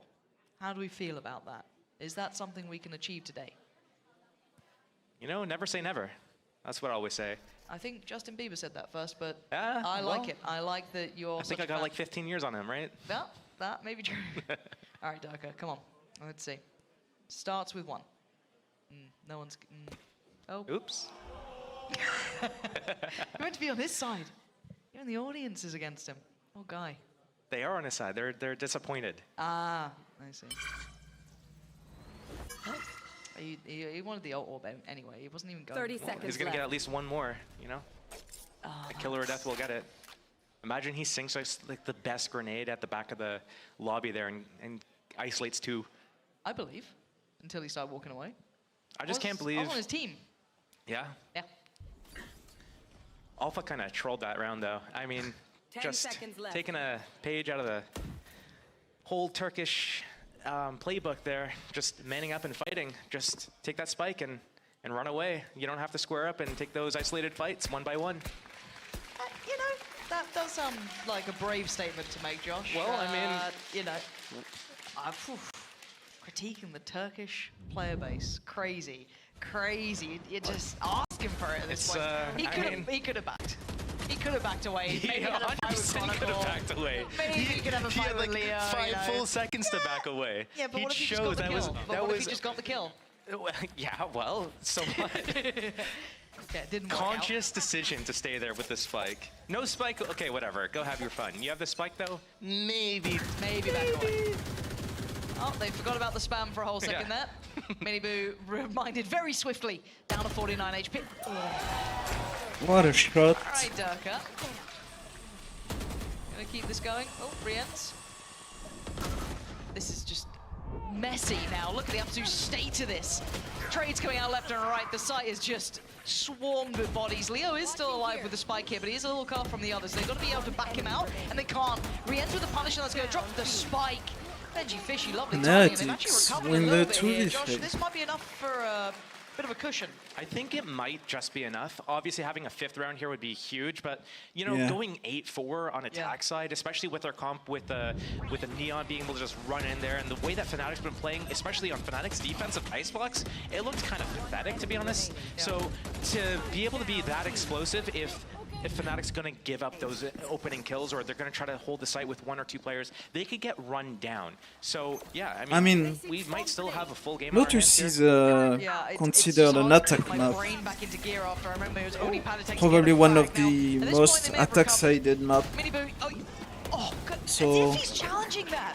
It felt like Durka was aware of it too, because every time they've done this, Minibu will put his life for a 50-50 every day of the week. if you end up with this time Durka does go down. 7-5? Last time he won that fight himself. So this forces Fnatic to rethink things. Because remember, the Now, where do they go? started losing pistol, eco, and then they lost their bonus Too late to come too. back to see at this point, though, because they So still have if to get you through all end the the half utility. with We already see 5-7, the rotation you're coming pretty in. happy We if see you're that ART. Neon's already kind of rotated over. They have the deep line on A still, and now the Gecko's also on the way.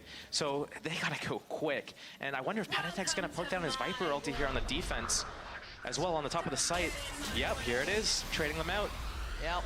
This is going to be a horrific sight to try and come in. Patatek. Between Patatek and Benji Fishy, there is no access to this site. Chronicle, again, we said it before, good luck. I don't know what you're meant to do in this scenario.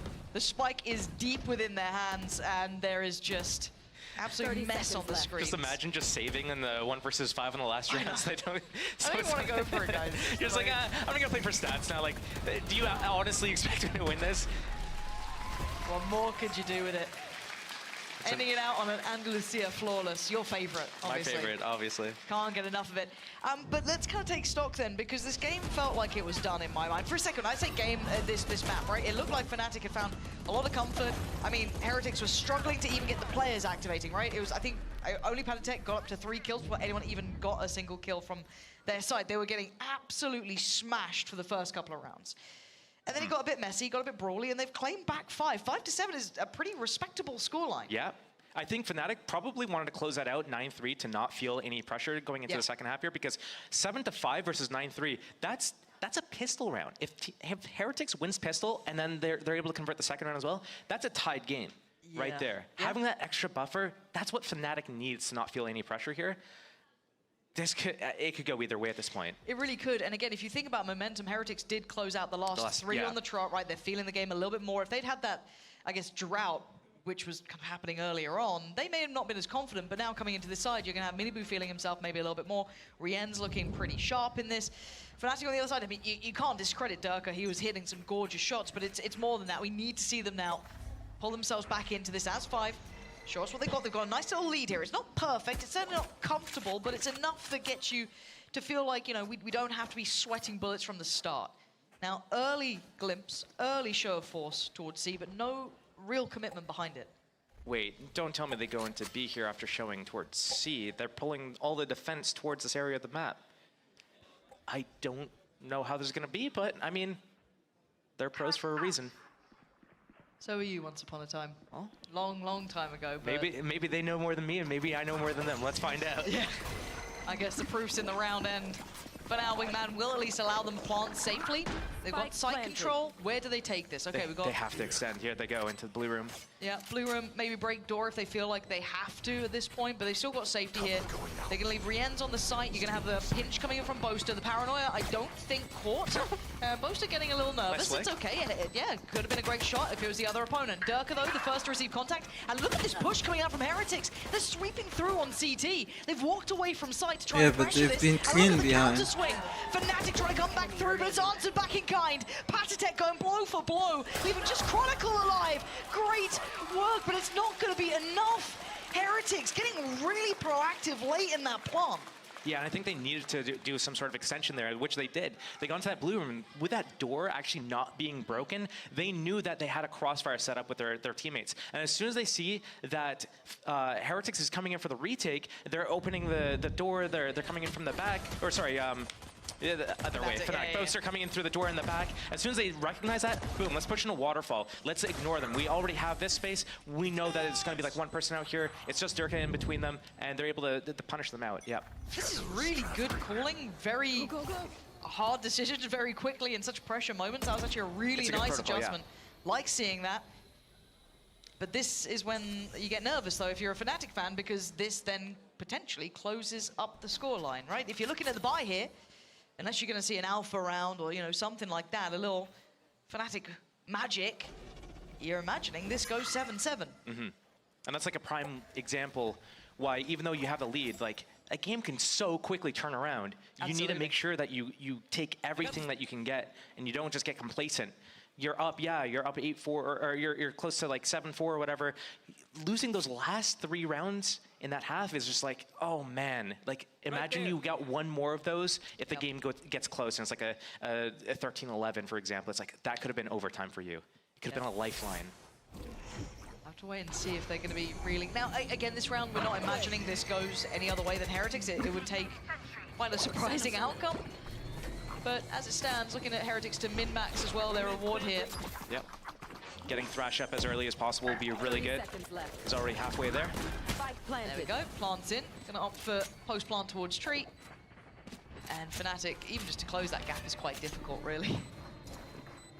Everybody's in tree, though. See if they can get close enough.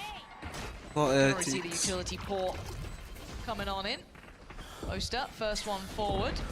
A little pick up for Rienz. Again, another step towards the ult here.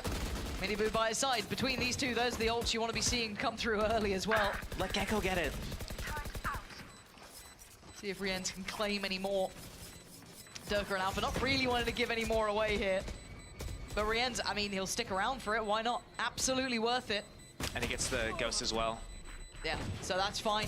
Not the worst thing in the world. Nice try. One off, there and it is. I think we're going to see Heretics going for that orb early on. It's possible that they decide to just run it down A, but they've been starting to gather that C orb at the start of the rounds. I wonder if Fnatic's going to take this read, realize that, you know, Rienz is one off of Thrash. Hey, he might go get the C orb. Let's set up a trap for it. Yeah, that'd be lovely to see. Let him get close, and we use Omen Flash, nade, all this stuff to fight. Looks like they don't care, though. Yeah, I'm a little surprised. Weber and Neil's looking happy. Rare occasion, smiles around. But yeah, I would have liked to see maybe a little bit more of a commitment to this. Maybe punish the early want for that ult orb, which looks like it is going to be very much in Heretics' hand. I don't think anyone's going to be able to go for it. No one's by door, no one's doing anything. Maybe assuming it was going to be that A attempt, but nope. Just go it's straight going into C with it, yeah. Yeah, they're going to clear through pretty diligently. Again, Miniboo going to follow this one in. Comes Clear back sight. Nope. Actually opting to go through towards Waterfall and leaving it there. A little surprised on that. Might not be able to recover that this round. It doesn't The look like it. fucking Wingman wingman all the way landing in. with the spike. Gonna get that plant down. Don't think that can be denied, no. Shot's not going to be able to get through the corner. Miniboo took a lot of damage, but they're still in a 5v5 post plant. This needs to be so meticulous on the clear. Boaster has the utility, as does Leo, so they could make this a little bit more pressured. Boo going to try and offset the timing through Waterfall, slow them down. A couple more seconds. Miniboo willing to put his life on the line as well. It's Durka to find Boo first. Miniboo next to full. Fnatic trying to carve their path back in. Rienz holding the line as best he It's can. not prevented for them. For the post plant, I'm looking at a little bit of kit with Patitech. I don't know what he has for this. Maybe going to make it difficult. Yeah, he absolutely is. Spam on this one. Boaster connects it. Patitech goes down, and now we're down to the final couple of players. This is again, the Spike Diffuser got killed. Rienz gets the upgrade as well. Boaster's down low. He's taking the fight. The 1v1 Leo. The timing's so no time. close. He doesn't get it. Oh, you really hate to see that. You really do. I was like, in my head, That's a creating bonus this for point about, Arctic. this is like the same way that Team Heretics was losing That's these huge. rounds on attack side in Madrid, where it's like, they're in the post plant, cool, but what do you have left? You have an Omen Flash, and then Gecko has like a flash, and that's it. They've used everything else to get onto the site, and there's only 2 players on the site and 3 outside. How are we gonna do this? Fnatic has everything still. They lose And then every it just weapon, comes down, though. and it's just, oh man. Well, Team Heretics swings into the lead, so Fnatic, yeah, this is why you need to just take every round you can get. A couple of those mistakes could be coming back to really feel They so saw each weighted when they other. watch this back. A couple of moments maybe they could have done differently, but for now, they're Buckies. Are you a shotgun apologist? How do you feel I am about a this? Killjoy Bucky enjoyer, especially the old like 2020, 2021 Yes. Bucky. Oh man, with the right click, right in the sliver crack. Yeah. In the what? In the. You heard me. I see. Makes perfect sense. I don't know who's with you ex-observers. Sliggy's a fiend for it as well. He can't get away from it. Loves it. Mostly the judge, but still. You're hoping for something here for Fnatic. It's been a quiet start to this half. Held on 7. Heretics not only closing the gap, but now taking the lead here. One off Thrash again, though. Bloody hell, that comes up quick, doesn't it? What's that? Considering well, I mean, considering he used it, didn't he just use it last round, basically? Yes. He's already. I feel like you actually might be onto something about using your ults when you have Yeah, it. just spam them. Oh. I think Heretics, they do a really good job of that. They rarely have it on cooldown for more than one round. And then that way they get to use it multiple times in a half. Like, they got so many rounds left still. I quite like gonna this, have a though. second. Durka and Leo. Oh, okay. It was, I don't know if it's gonna enough get yet. an I upgrade. still quite like this pinch idea, but it's going to depend on one of these players really popping off And because that's they a had such weapon high for the weaponry. Killjoy I too. think there should be another upgrade for Alpha maybe around Yeah. somewhere, I'm hoping. As it sounds, Leo got himself a Vandal. Yeah, there it is. Okay, so both at least have rifles. They do. And light shields. Yeah, that's actually a very good point. Rienzo does have his ult as well if they do feel as though they need to depend on it. Leo very close by, very quickly. Isolates shot. Rienz. And once again, Leo takes matters into his Damn. own hands. What a round from him. Love that little push up from B coming out from Fnatic. I mean, maybe that crunch was a little bit too audacious from Heritage to try and slip through from door, but still beautiful work from Leo there. And I wonder if Fnatic's gonna kind of like use this momentum from this round. Leo has his ultimate now. He knows that, you know, is Gecko has Thrash. Are they gonna go straight to a play here? Is it gonna be straight to C? Are they gonna set a seed trap? I wonder what Fnatic's gonna do for this read, because they can't do the same thing that they've been doing all the previous rounds. And it does look like they're gonna change it up a little bit here. But it also looks like Heretics is gonna change it up too. Maybe a fast fight towards Nice! Chronicle getting a little hyped. Here we go. Yeah, Big I want round to from see. Leo. I want to see if they go for a gear shift here, a pace change potentially. So much viability with that with Heretics as well. Leo trying to tee this up early to get all that information. Doesn't quite get what he wants out of it, but the spam. Early deep space towards C for the defenders as well. Taken over towards Mound. Gives him a little bit more info. Alpha's got to back away from this. They're going to clear through sight. It's That's gonna gonna catch. What? What? I don't know how he didn't get caught by that, but you know what? Dreams can come true. If you're not a Heretic fan, Alpha now gets to go back towards site. Dealt with by Boo, maybe a little Little unlucky. overzealous on though. that. Didn't have to commit so hard, but the plant's now going to be in. Rienz, Benjifishy, and Boo trying to hold on to this in a 3v4. Still, Boaster has loads of kit, so does Durka. Leo as well. It's going to be very difficult They are for them to so hold. far from the plant. Plan mostly for Dorby. You can see the readjust, maybe toying with expectation here. Paranoia gets sent. That's not clean enough from Rienz. Benjifishy on the case, though. Did line up for him, but it's Durka and Chronicle to handle. Fnatic finding their footing here. Calming into this game now. Back and forth, round by round. Both teams kind of getting in the heads of the other teams here a little bit, where they kind of like know they're like adapting for what they think's gonna happen, and it's a good adaptation. But then something else comes out, and it's just like it's not even one team that's making the right reads. It's like this team makes, you know, Fnatic makes a good read one round, and then Heretics makes a good read the next. So a little bit of a back and forth here. It's broken the money. Heretics now down on the Sheriffs. 2 back-to-back was enough. Is he supposed? Not moving. Yeah. Of course. Oh, it's a take pause. Well, Never a dull moment with the. don't. Okay, I'm gonna take a quick break. Be right back. Oh, Stevie's out. Stevie's out on the stage. You guys at home don't get to hear Stevie, which is quite sad. He's the guy who speaks to the crowd a lot. He's great. Yeah. Yep. There he is. I like how you point him out to me. Yeah. Well, look, they're looking at Boaster. Boaster's doing things. I don't know. He's pressing tab on his keyboard. Something. I don't know. Something's happened. He's having a chat. He's broken something.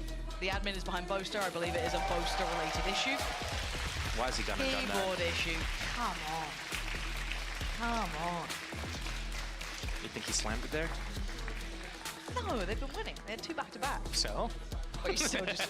I mean, to be fair, Hey, Mini back in the day was livid whenever they even won rounds. Minicam was my favorite thing. I think everyone expects me to be like a peripheral slammer, but I don't smash things. Not anymore. I used to. Really? Yeah. Once upon a time, Once upon a time, I'd be a table now slammer. Now he doesn't. Well, Right. I You don't said know what yourself. I don't know what angle you're going for here, but I mean, I was just repeating what you said. oh, okay. So, Well, sounds I'm like gonna yours keep was a little bit loaded. Well, here's what it is, man. Here's what it is. I think this would be a perfect time for Fnatic to do a few more arm wiggles. Arm wiggles. That is true. I don't think they're See, in the mood. they did arm wiggles. They were doing well, And then they got stiff again. My brother in Christ. You're not helping that's me here. on You're you. not That's helping on me you. here. You're not helping. Hey, man. I'm still watching. Right? I thought the headset was coming off, then I was worried. No, let's sit back up. This looks good. They're starting to sit up straight. Yeah. Adjust the cross-internal sleeves, stretch, adjust the headset, adjust the wedgie maybe. It could be. Yeah, I think you had a wedgie there. Might Tech be the pause reason for wedgie. tech pause, yeah. Guys, pump the brakes. Boo looking Maybe put focused. Heretics on ice a little bit too. Yeah, true. So do you reckon it's all mental? Just Yeah. This is all games, man. This is it. Guys, we gotta ice them. Someone say you have a wedgie. Gotta go fix that. Tech pause. Okay, we are almost there, I believe. We're seeing the, yeah, well, I mean, if we do go live, we will see Miniboo with his Neon Ultimate ready. I don't know if that'll help Fnatic, but... I don't know if it's gonna, what, the pause? Oh no, it's the sign there. Spam this static type Oh. Fnatic. It's kind of like static, the Neon ult, you Well, know? maybe if they looked at it, it could have helped. Maybe. Well, I think they were dialing in on their screens. probably. Light shields Wait. for all the players. I'm waiting for this to start. Oh, there we go. Heretics! You're having a laugh. Well, I feel like it's been so long since they were able to talk about the round and everything like that. Okay, that now they, it's like, I forgot the track. Can you call it again? I love when that happens. Wait, you No, tell me you're lying. Tell me you Well, like, especially when you're playing online and you're not on a stage, it's like what happens is you'll have someone that as soon as a pause comes, they'll like whip out their phone, they'll start like, you know, browsing shorts or TikTok or whatever, and then Kids they're these just like days. not paying attention, and then you'll be like, okay, we're gonna do this, and then like by the end of it, it's like, okay, we're going live. It's like, what? Okay, cool. do you know what I really want to see in Valorant though is like IGLs having like, you know, like Karrigan has a strat book on his like desk when he's around. I need to see a strat book. You know what I mean? I need to see like thick old book. That's so old school though. Yeah, I mean, don't you use like spreadsheets now? You just load it up on the phone. No, I use sticky notes. I would put sticky notes all over the screens. You're a sticky note abuser. I was a sticky note abuser. I don't think I was allowed doing them here though. That's shocking behavior. I can't believe they've done that to you. They nerfed you. Yeah. That's wild. 8-9, Fnatic in the lead. We had a tech issue into a Heretics timeout, and now we go back in. Minu does have his ult, so there is a little bit of threat to this round if they see the potential to invest it. For now, though, on the other side, we do have the operator in the hands of Durka. Lots of pressure towards his C site. And speaking of the devil, there's the ult, Miniboo. Right off the rip, gonna try and take all that space away. Paranoia really not gonna be hindering too much here. Miniboo chomping at the bit to try and close that gap. Boaster's still back here. Not gonna be coming in. A little bit of a connection, but he's got to be cautious now, Miniboo. Wait a few more seconds. The ulti's gonna go. Yeah, but Palitek's fallen. There it is. This is game back on. Miniboo gonna find one, but it's instantly traded out by Boaster. Brilliant work from him. Down to Rien's, Benji Fishy, and Boo. Boo still close to the site as well, trying to hold that corner here. No paranoia from Boaster to try and remove him from the position. Maybe a nano swarm from Alpha, but there's not much to try and... Oh man, I've seen this before with Saucy. Oh dear. Oh dear. Boo. That's one with Rien's. Boaster there. Boaster literally the one to try and do so much damage. Boo's still alive. How is he still alive, Boaster? You need to be a hero this round. He's found another, but time is against him. And Benji Fishy is ice cold coming in for it. Just gives him a parting gift of a tag and puts him to bed. Heretics always a threat. You love to hear that little thrifty at the end of the round there. Feel like it could have been a little bit better played by Fnatic there. Understanding that the Miniboo was going to be running in with the shock hands. Shock hands. Hitting them with the shocker. just running in there, and you could just wait the time out a little bit. And I thought they were giving a little bit too many opportunities there for Minibu to get a kill, get some space off of it. But Benji Fishy doing what he does best in the end of the round, looking like a stone cold Terminator. Minibu gonna pick up the pace again, still happy to challenge. Contact on both sides of the map now, keeping Fnatic on their toes here. Looks like Durka Boaster and Chronicle might actually commit behind this, get pushed up towards rubble. Patatek the one to be put to test to keep this in check. Nice towards the spike though, it's Rienz and Benji Fishy clearing through towards B. Fnatic sitting a lot deeper this time, excluding the three-man team, pushing up towards rubble. They're actually going pretty deep on this. And looks like they want to go further. Yeah, Patatek caught a little off guard there, to say the least. First time we've seen Fnatic kind of fact-finding that deep. Heretics going across the map over towards C. They do have that Killjoy ulti in play. I don't think they're going to... if they save this for the post plant and time it right, they could swing this 4 versus 5. They did it on Icebox once already. And here we go, Paranoia coming in. Minibu, gap closing. Does he? Oh, he was thinking about the water. They just didn't expect him to be there. I almost thought he was going to get a second, but it's Rienz to eventually trade back in. But it is a bloody battle between all of them. And now it's Durka in a 1v2. There's that lockdown. The man's ice cold, but he's got to do so much here. And Benji Fishy, he's just the end of the line. You don't get past him right now. Heretics up to double digits, making it up to 10. Fnatic did find the first that round, but just couldn't keep up with that C pressure. That was good pressure from Minibu, getting really extended deep in there, being able to pick off that first one. He almost got a second one as well there. But I mean, these chaotic situations, I feel like when Heretics is all together, they do so well at playing off of each other, knowing when to peek, hitting those first shots. It's not like if anybody misses on any of those duels, then it's all over for them. But they're so good and so consistently hitting those shots, getting the kills within the first 3 bullets. Aggressive push here from Alfier. I thought he had a little bit, I mean, he did have a second to work with, but Benji Fishy gets away with his life. Lucky boy. They're gonna go back and re-clear this. They do have a Gecko Flash to work with, but they'd have to disrespect an Omen one way, and that might not be worth it against them too. They're going to try and clear closer, Wingman. Stun comes in, Dizzy's there, Paranoid. I mean, Fnatic did just burn up a lot of their utility, which is pretty good, honestly, considering what their purchase is. Mega worth. And they still have the rocket here from Raze as well, so if Team Heretics decides that they want to commit into C here after pushing them back, it could be really dangerous for them. Reclear sees nothing. This is scary now, though. You got 45 seconds. They're toying with expectation, and you can see. I like what Alpha's doing. I think they're gonna pump towards B, open the door, go C. But maybe this could be a genuine moment for Alpha here if he. Oh, he's pushing. No, he's yeah. I mean, I thought he was on for the other, but only one. Quite telling now. But with 27 seconds, they still need to get towards the site. They do have the ult from Use Gecko. it. Yeah, perfect. They want to make sure they get in, but they're gonna have to go against this. Chronicle. Oh. Just dodges it. He doesn't get caught. Wait, and don't Molly, you give away your position. Oh dear, 10 seconds though, we're down to the wire. And it's Leo with the heroics, but he can't do enough. Again, the end of the line, the last man standing. But they can't seem to clear. It's Benji Fishy. They got so close again. Yeah, this is tough for these guys. It's just like, when you get to this point in the game, you're just like, you do so many things right, but then like this one little mistake comes and turns everything around on its head. I feel like they could be playing these situations a little bit better. I feel like they have the right ideas and everything up until like the last moment of the execution, everything's looking good, and then it's just, it all falls apart. And I mean, you can't just completely say it's Fnatic that's messing up here.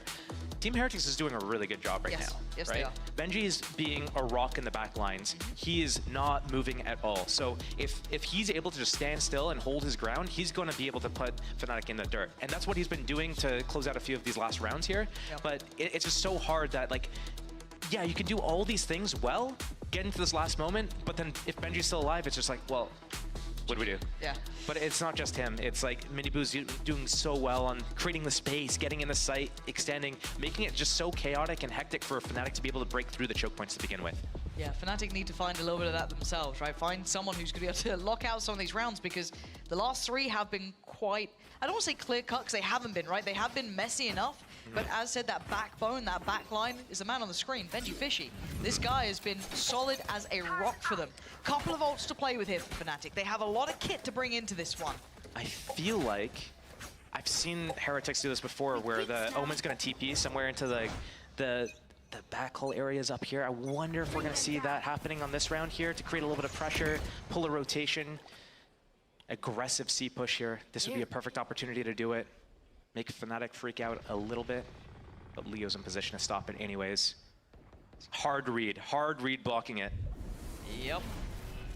What do they do now? This is so uncomfy.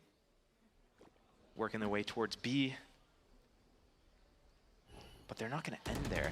There's no way. They have the Omen outside C. Viper holding the A lobby control. They're going to go through the door. They're going to... Oh, this is perfect. Omen Flash is going to come as well.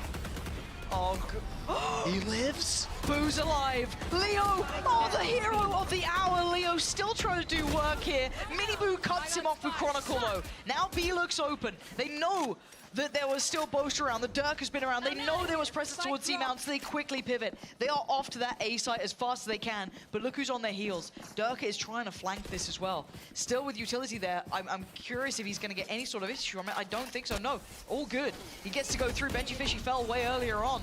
Lockdown going to come in, trying to buy a couple of seconds here. Alpha can't, he absolutely can punish the cross, but the plant's right under his nose. He has no idea about this, but Boaster comes around in time, and Fnatic claw their way back into that round. That was a really good end of the round there from Fnatic. Honestly, I don't hate the idea from Heretics. They realized Fnatic was pushed out into C-Mount area. They were really aggressive. They're going to cut through B. They're going to open the door. They're going to go for that flank. But it's just, it's dealt with so well by Fnatic there. Dirk popping the rocket, getting aggressive. Somehow it didn't connect, but was able to go through. And then up here, Althea with the Odin, obviously, and the Flood from the rest of the team. Suffocating Fnatic. Starting to see some of those very key kills from Leo as well. One of those players that can be, I don't say unsung. No one on Fnatic is an unsung hero. They're Fnatic. Everyone loves them. But Leo's quality of his kills, those 2 he got there, catch him on the door, keeping the likes of Durka, keeping Boaster safe was huge for them as well. Love to see that starting to hit here, but 11-10, Heretic still in the lead, but starting to feel the pinch on the purse. Already just a sheriff out for Benji Fishy. The rest still able to get the rifles in. Only one ult to depend upon, and that's Boo's. Not exactly a critical one to bank on, potentially. Can't really set around in motion here. Leo with his Boaster as well. Similar scenes. Oh, speaking of, let's see what he can get for it. Hello. Not much. This Fade ulti could be crucial and pivotal. Okay, that's the shutdown. Benji Fishy did get himself a rifle here, though. Let's see what you got, because I'm a little scared because Boo's managed to slip the net. So if Benji Fishy can back away enough or fall away far enough that gets away with his life, no, Chronicle knew what he was up to. Now Boo's position loses all of that potential. I love the idea. If that kill came in from Benji, who's getting one? 30 seconds left. Still such a tall order. I don't think he's going to be able to pull this off. But Chronicle's low. The Prowler didn't hit, so either Leo 20 seconds, no spike. Leo, your reposition's filthy. They're waiting for him. And as you were saying, no spike to hand, so it would have had to have been so, I mean, idyllic at that point that everything lined up for him. But still, 11-11, money just about starting to break for Heretics. This is the swing back in from Fnatic. The final hour.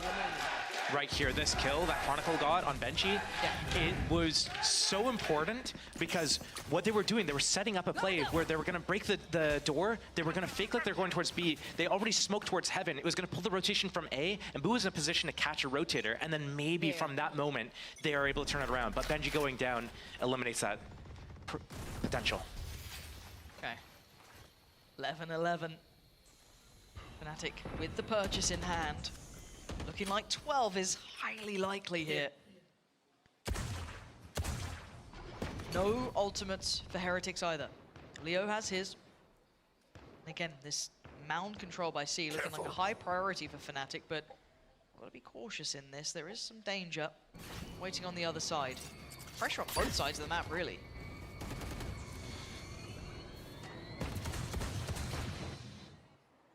All going to get broken, but it's going to be this exploratory mission. Look who's waiting. Oh. That's a rifle. That's it. Boast gonna back away from this, I'm pretty sure.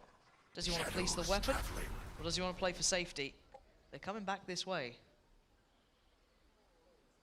He's trying to hold that weapon. He's got his flash still. And Smoke's back off cooldown too, but this is scary to me. This is a lot on Boaster. No one else is nearby. Dizzy's going to get sent through this smoke here. Yeah, okay, fall back. Fall for a rotation. 30 seconds left. 30 seconds. They're basically going to have to commit towards the C side. Here comes a big rotation through CT. Wait, he's committing in though.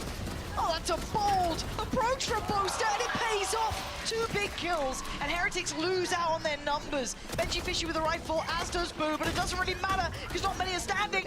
Benji Fishy finally goes down. It's on Rienz in a 1v2. Not impossible, just kind of improbable. Creeping back up here. Having a look around, forced out of the angle, crept a little closer. Rienz! So smart. So well played, so talented at what he does there. Getting them up to 12 in a thrifty round as well. I mean, that's devastating for Fnatic. So smart that he doesn't shoot the Killjoy Molly. He takes the tick of it, runs through it, and gets them in the back. Oh my god, that was so smart. But I love Boaster. Right there, it's just like, it reminds me of the scene from The Matrix where they're like, what is he doing? He's beginning to believe. He's just there, just manning up, just sitting there trying to fight. Getting really hyped there, yeah. What the hell? Okay. 12 to 11. I still can't believe the Heretics just won that round. They had Sheriffs and very little to work with, and it, maybe Durka going, fact-finding that deep. I don't know. It's so easy to look back, but at this point, Fnatic now under the gun. They still have a purchase here. They still have Chronicles ult. They still have a little bit of utility as well to play with. They're in an okay position. They're not coming in lacking too much. But on the other side, lockdown for Benji Fishy.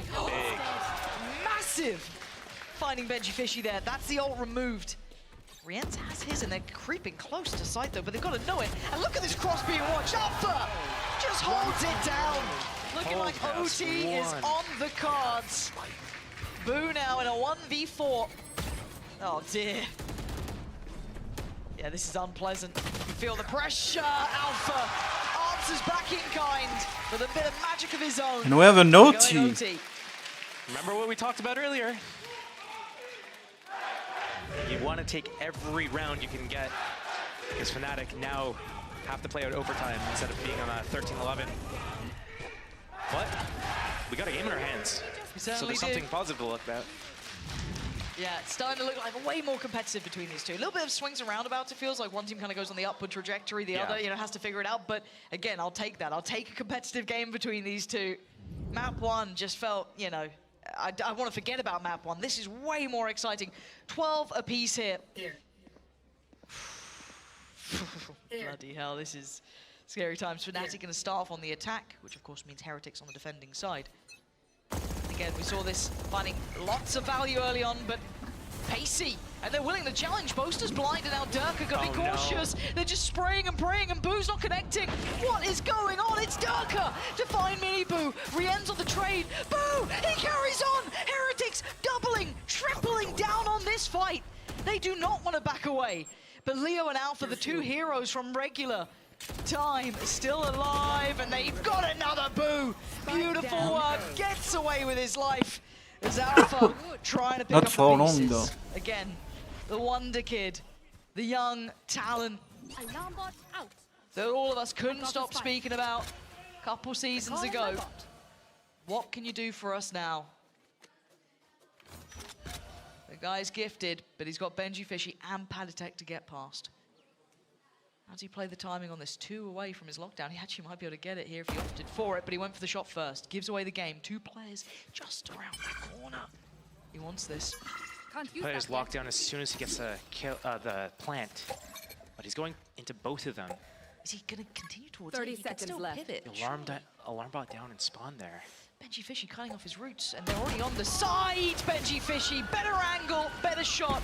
But talk to me about that brawl, because that was just who backs away first. I mean, it's a perfect example of Heretics just thriving in the chaos. Whenever they're able to create those chaotic situations where it's like a team fight, full team fight versus team fight, they do so well in those situations, just being able to pick up those kills. And then great communication here too. As we see Boo peeking out and killing Leo here, what had actually happened is he's trying to get away. He's asking for the Viper Wall to come up so he can teleport across the wall, but the Viper Wall can't come up yet. And they have good communication enough that he's not just sitting there with his hands out, he's able to get his gun back out, take that fight on Leo, get that kill, and then escape after that. So it's just like so many little chaotic moments where you need to be able to keep your cool, make sure that you're able to do everything without skipping steps, fight together, hit your shots, and just be able to deal with all the things that are coming at you. You're getting stunned, there's nades going off, there's all sorts of walls coming up, there's omen flashes, there's everything.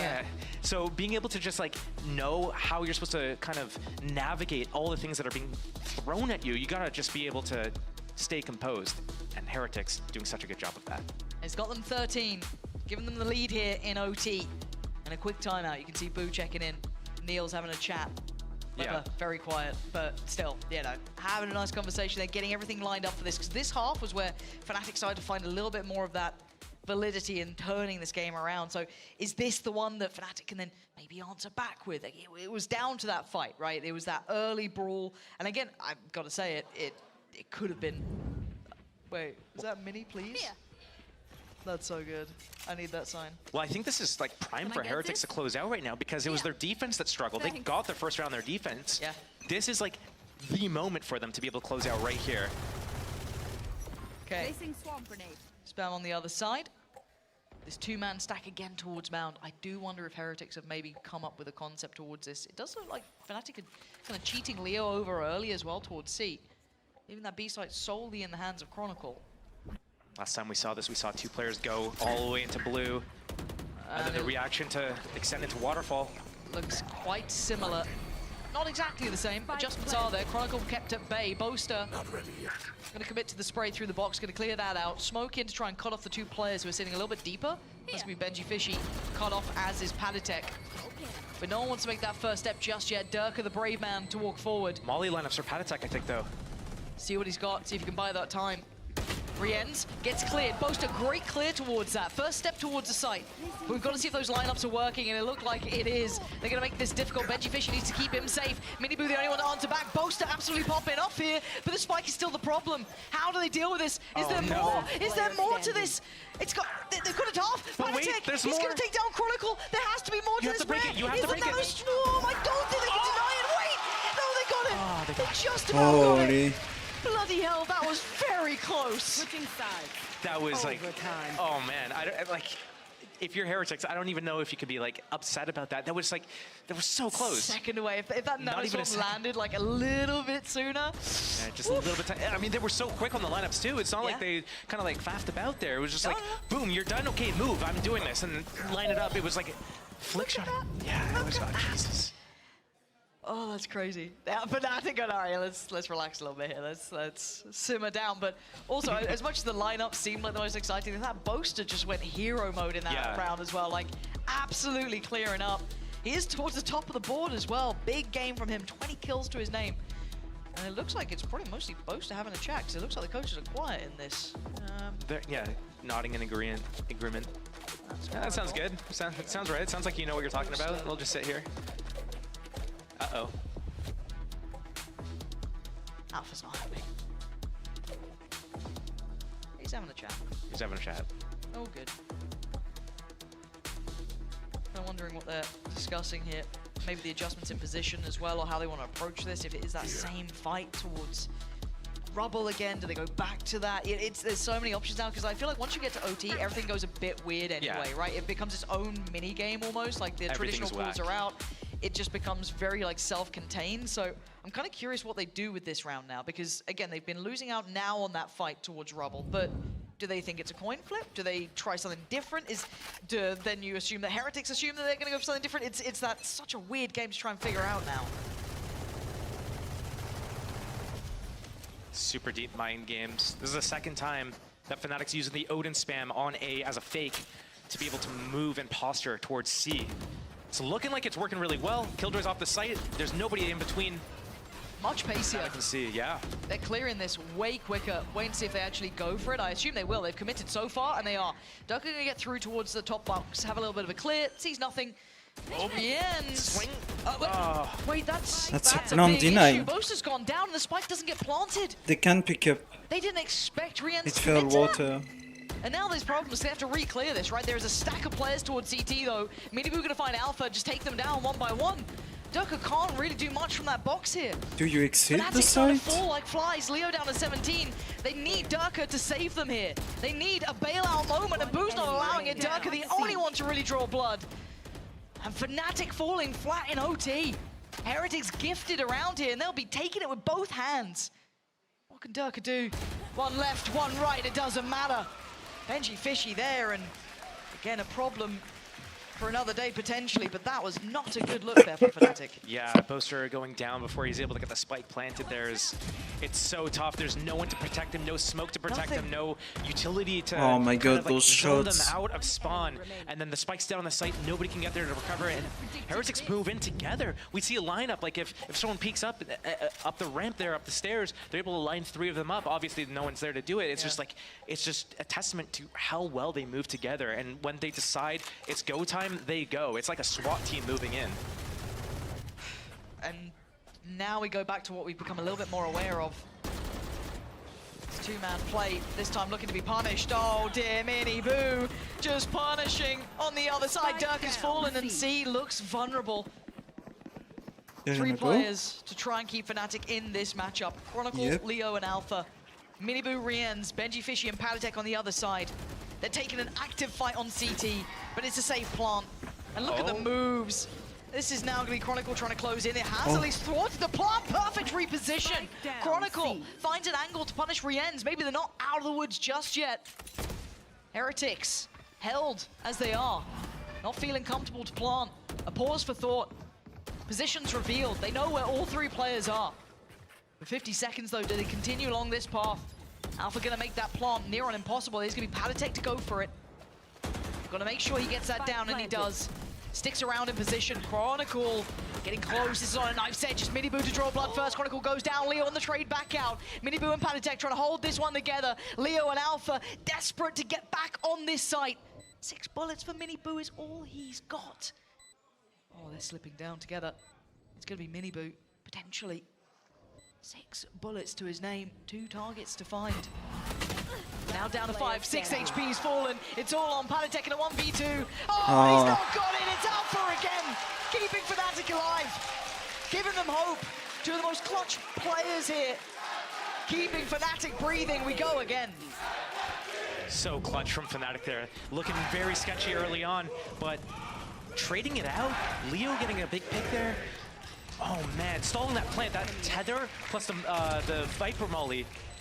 Stalling the plant out, it was like literally the make or break there in that round. Without that spike planted, there was no option for Team Heretics there. Oh man, what a game we're getting between this. As soon as you think like, oh, Heretics have done enough, absolutely not. Fnatic find this like next layer to go to, and then they set the bar. This is exactly what you'd want between these 2 heavy-hitting teams. And keep in mind, eventually Fnatic's experience surely kicks into gear, right? They've been in these positions before. Tough scenarios.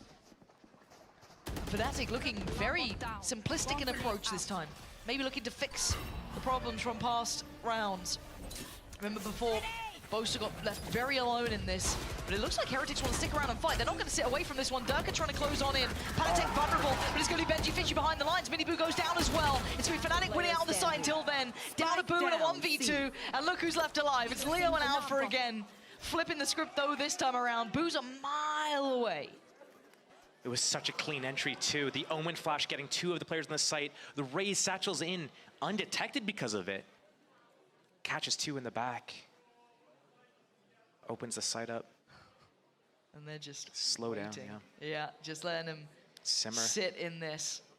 Thinking, okay, are they off to A? Why are they waiting so long? Are they still here? We don't know. He can't really check. Now he's going to hear this utility, right? He knows.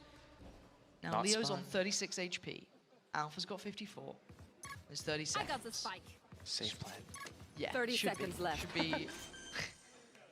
Should be safe. 2 smokes, Spike TP planted. and Paranoia. How do you divide and conquer 2 of these players? Alarmbot's Leo and on Alpha. the spike though. So he's not going to slip too far ahead. So he gets to close this gap, slowly creeping in. Looks like Leo might get that first glimpse here. Surely, yeah, there it is. Paranoia going to be sent to the player he knows. He's got to look for Alpha during this time, and he's not found him yet. And Alpha remains unchecked on, and there it is. It's in end. Fnatic take the lead. Very well played there by Fnatic in the end. Realizing 2 versus 1. We don't want to get anybody caught. There's too many angles here. Waterfall, spawn. We got to go together, but we don't want to line up in the Oh, side. please no.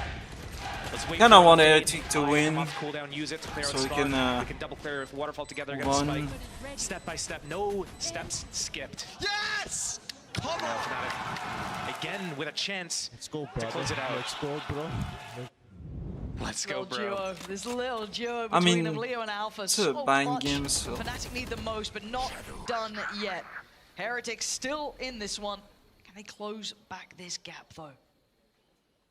4 players from Fnatic are on this side, though. If they keep going this way, that's an uphill battle and a half.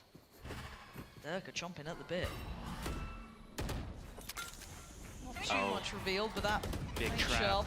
Yeah, that's a problem. Fnatic with a death grip on Heretics here. Boo answers back, but is there any more where that came from? 3 players by the door going to be forced away here. Oh, the spam Boasting to is the punished box. through the box. And they've evened it. They're back to a 3v3. Just when you thought Fnatic is in the, just able, in arm's reach of closing this out. Durka's down low. He's on 30. No Leo this time to offset Alpha. Smoke with Boo. Turret still in play. I think Wingman's still, yeah, Wingman's still there for Rienz. They're playing 2 on the side. Durka. It's on Chronicle. He has to get the first kill. Timing on this is everything. 30 seconds 30 now. seconds left. Smoke goes up.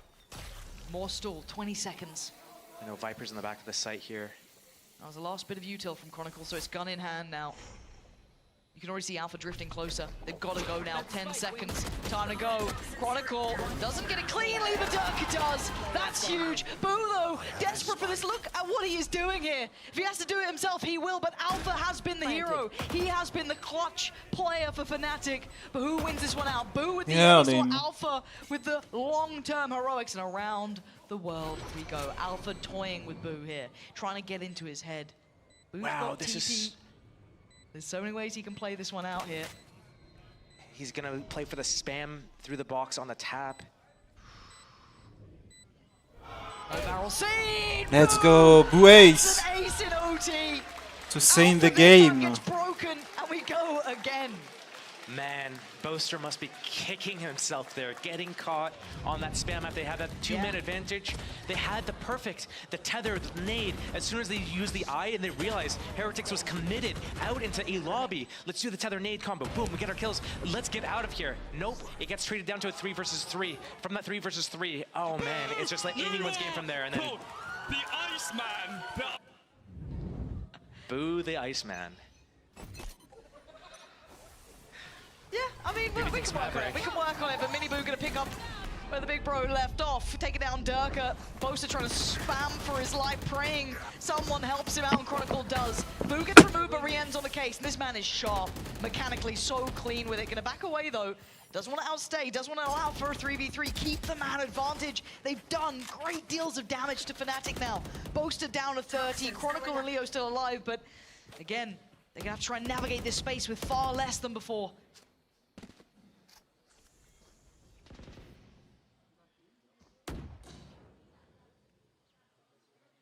Boo is Iceman, Mini Boo has to be Maverick, right? Yes. But Boaster is barely alive. 1 HP, just gonna get that back up here. Didn't get caught by any spam, but this is so precarious. It's on Chronicle, really. He has to do something beyond expectation, right? There has to be a bailout on this one from one of these players, and it can't really be Boaster here. Take the pressure towards B, pull them off of A. This works. See if this is what... This is what they wanted to do before, right? There was a moment like, Gotta hit those. And that's it. That might just be the round. I mean, Leo's damn good in these situations, but by now it feels red, right? These were a similar situation we saw being tried to be worked out before. Could get a plant, though, at least get the time on their side, but it's still a 2v4. Boaster is not sitting well on HP here. It needs someone to find, I don't know, a moment of magic here, and Boaster's gone down. Leo, this is on you. Can he be the one? This is so much to ask for, though. Otherwise, Heretics just take that lead right back. If anyone could do it, it could be Leo. But that shot was not clean enough. That one was. Finds Miniboo, but they stay together. They fight as three. Diffuse gonna come in, and Heretics taking back the lead here. Great protocols there from Team Heretics in that 4 versus 3 even. And then finding that kill onto Chronicle. Just the way that they move off the site together. You can go into the site, you can plant, because when you do that, you show your hand. If we just sit around on A site trying to defend it, stopping you from planting, then we might lose players, and it might come down to a favorable situation for you. But if we force you onto the site, you plant, you clear out the site using your abilities, you have nothing left, we move in together, you've got nothing else, you've got nowhere to go, we've locked you in. It's done. Is it done now? Look at that scoreboard. It's looking like a CS game at this point, 16-15. It's getting silly out here, and I love it. Glad to see these two have a real map between each other. Heretics gonna keep moving forward, though, on the attack now. That same double stack towards Mound, not there this time, so a big adjustment from Fnatic. Really passive defensive setup towards C. Molly's to stall the plant. Fade coming in with a tether available in case it is a C hit. The one-way coming for C after the attackers got the control is... I got you. Just don't know about that. It's one less smoke that they have for defense towards B, towards C, main entrance. This is sketchy, though. Look at the amount of players here for Fnatic. Heretics aren't on the money. Maybe feeling that. Maybe not liking something they felt at B there. Looks like they are drifting back towards C, but again, this deeper positioning of utility, this deeper play from Alpha, it's gonna be very hard to clear at this point. You could see how Durka, he's been punished before by pushing through. He got killed by a Thrifty. He's afraid to push through on that at B. They lose the info. Here we go. Moving towards A, but it's C. 28 seconds where they got to clear that utility on the site, and Alpha can be a real nuisance to try and deal with. Slowing the roll and slowing any support system coming in from Waterfall with all of that kit coming out from Rienzi, got a plant. But it is going to be a 5v5 retake. Got a little bit of kit left on Miniboo, not a great deal. A little bit on Paditech, it's not masses. But on the other side, Boaster still has Paranoia. Leo's still got that tether. He's still got a paint shell with Durka. That's been set now. It's going to be game time. Paranoia, the last piece to be thrown into the mix is Paditech to find Durka. They've got to start moving. Rienz, what a moment for him. Still punishing Fnatic here. Leo and Chronicle, the last two alive. Heretics on the verge here of doing so much heartbreak to these Fnatic fans and Fnatic themselves. Leo tries to clear left, and he does. Benji Fishy goes down. Shorty comes out. He's got to find some more, and he can't do it. Chronicle falls, and Heretics finally break the trend. Besting Fnatic on Lotus, smashing them on Icebox, taking the win. And so very much needed for Team Heretics. Maintaining the form that they had in kickoff, maintaining the form even though the results didn't show it in Madrid. But Fnatic, where are you guys at? We need to see something. We need to see the glimpse of the former years of Fnatic. Right now, it's depressing, Fnatic. Yeah, you start to see signs of life on Lotus. It started to look a little bit better, right? You started to see Leo, Alpha popping up. I mean, Boast having a big game, Dirk having some really nice mechanical impact, but it just didn't feel like they were all on that same page. And again, Icebox, I think, is probably a map they'll soon to forget, but they will have to look back at. If it's going to be your veto, it's going to be your pick.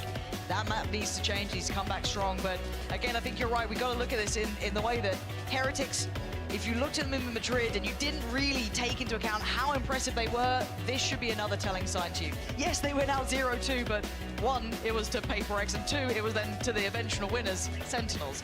These guys are very much the real deal. They look extremely solid here. So credit to Heretics for picking back up and still looking just as good. Yeah, and Heretics was also the team that was in the upper bracket. In the finals from the upper bracket in kickoff, they ended up losing to KC, but yeah, I mean, it's nothing to scoff at. 1-2 loss, PRX and Sentinels, and it's not even just that, it's like a 13-10, 13-11 losses. When they win 13-5 as well. It's big wins here. Heretics looking like absolutely the real deal. Yeah, good to see Rien's looking comfortable here in the studio as well. Nice to see him with the boys looking great on the stage. And if you'd like to know more about these players, maybe you haven't had your fill of Heretics just yet, stick around for the post-plant. We'll be joining with, I believe it's going to be Yinzu, maybe Kakuka. Who knows who they're stealing from Heretics, but you're going to stick around and find out. Okay, quick break. We check the interview. Oh! And we go on PoE. Oh! But that's some vocal cords right there. Yeah, I absolutely love that edit. Welcome, by the way, everyone, to Postplan. We will be joined by Riens and Benji Fishy in just a moment. But for now, I've got Kakuka here with me. What a map that was. That was insane. I mean, even from like round, I believe was 17, I was telling you 18, 20. Like I can already see it like going like the very, very long distance. In the end, we didn't get that far, but of course it was exhausting. And picking out on something that Lauren was saying during the cast, at some point you thought that the experience that Fnatic has in this kind of situations and of course playing very long matches would kick in, but actually every single round from that OT was so close that it could have gone either way. Yeah, and also the eco rounds. I felt like we saw so many eco wins. Props to Heretics for actually having a very solid plan in all of their ecos. Like, for example, I think this was the first one that we saw. Thank you, production, for bringing this in. They decide to just go on the aggression. They just have a couple of rifles, and they decide to go in. Very also well spotted by Steel. Alpha didn't really need to take this duel. He just feels like it's going to be a refrag, but Jake Boaster could have told him, hey, they're all there. Like, yeah, they're all there. It wasn't just one. Run for your lives. And speaking of the players and managed to do that against Fnatic, we do have Benji Fishy and Riens in the studio with us. Come and join us. Come and join us. Riens is real. Good to have you here. You're real. You exist. Congratulations on that win. Riens, of course, you had to play all of kickoff from home. Finally on the stage here. What was that like for you? I mean, it was really good because playing from home is kind of hard because I'm stay like from my teammates and like high ping. People think that I had like ping advantage, but that's a completely lie.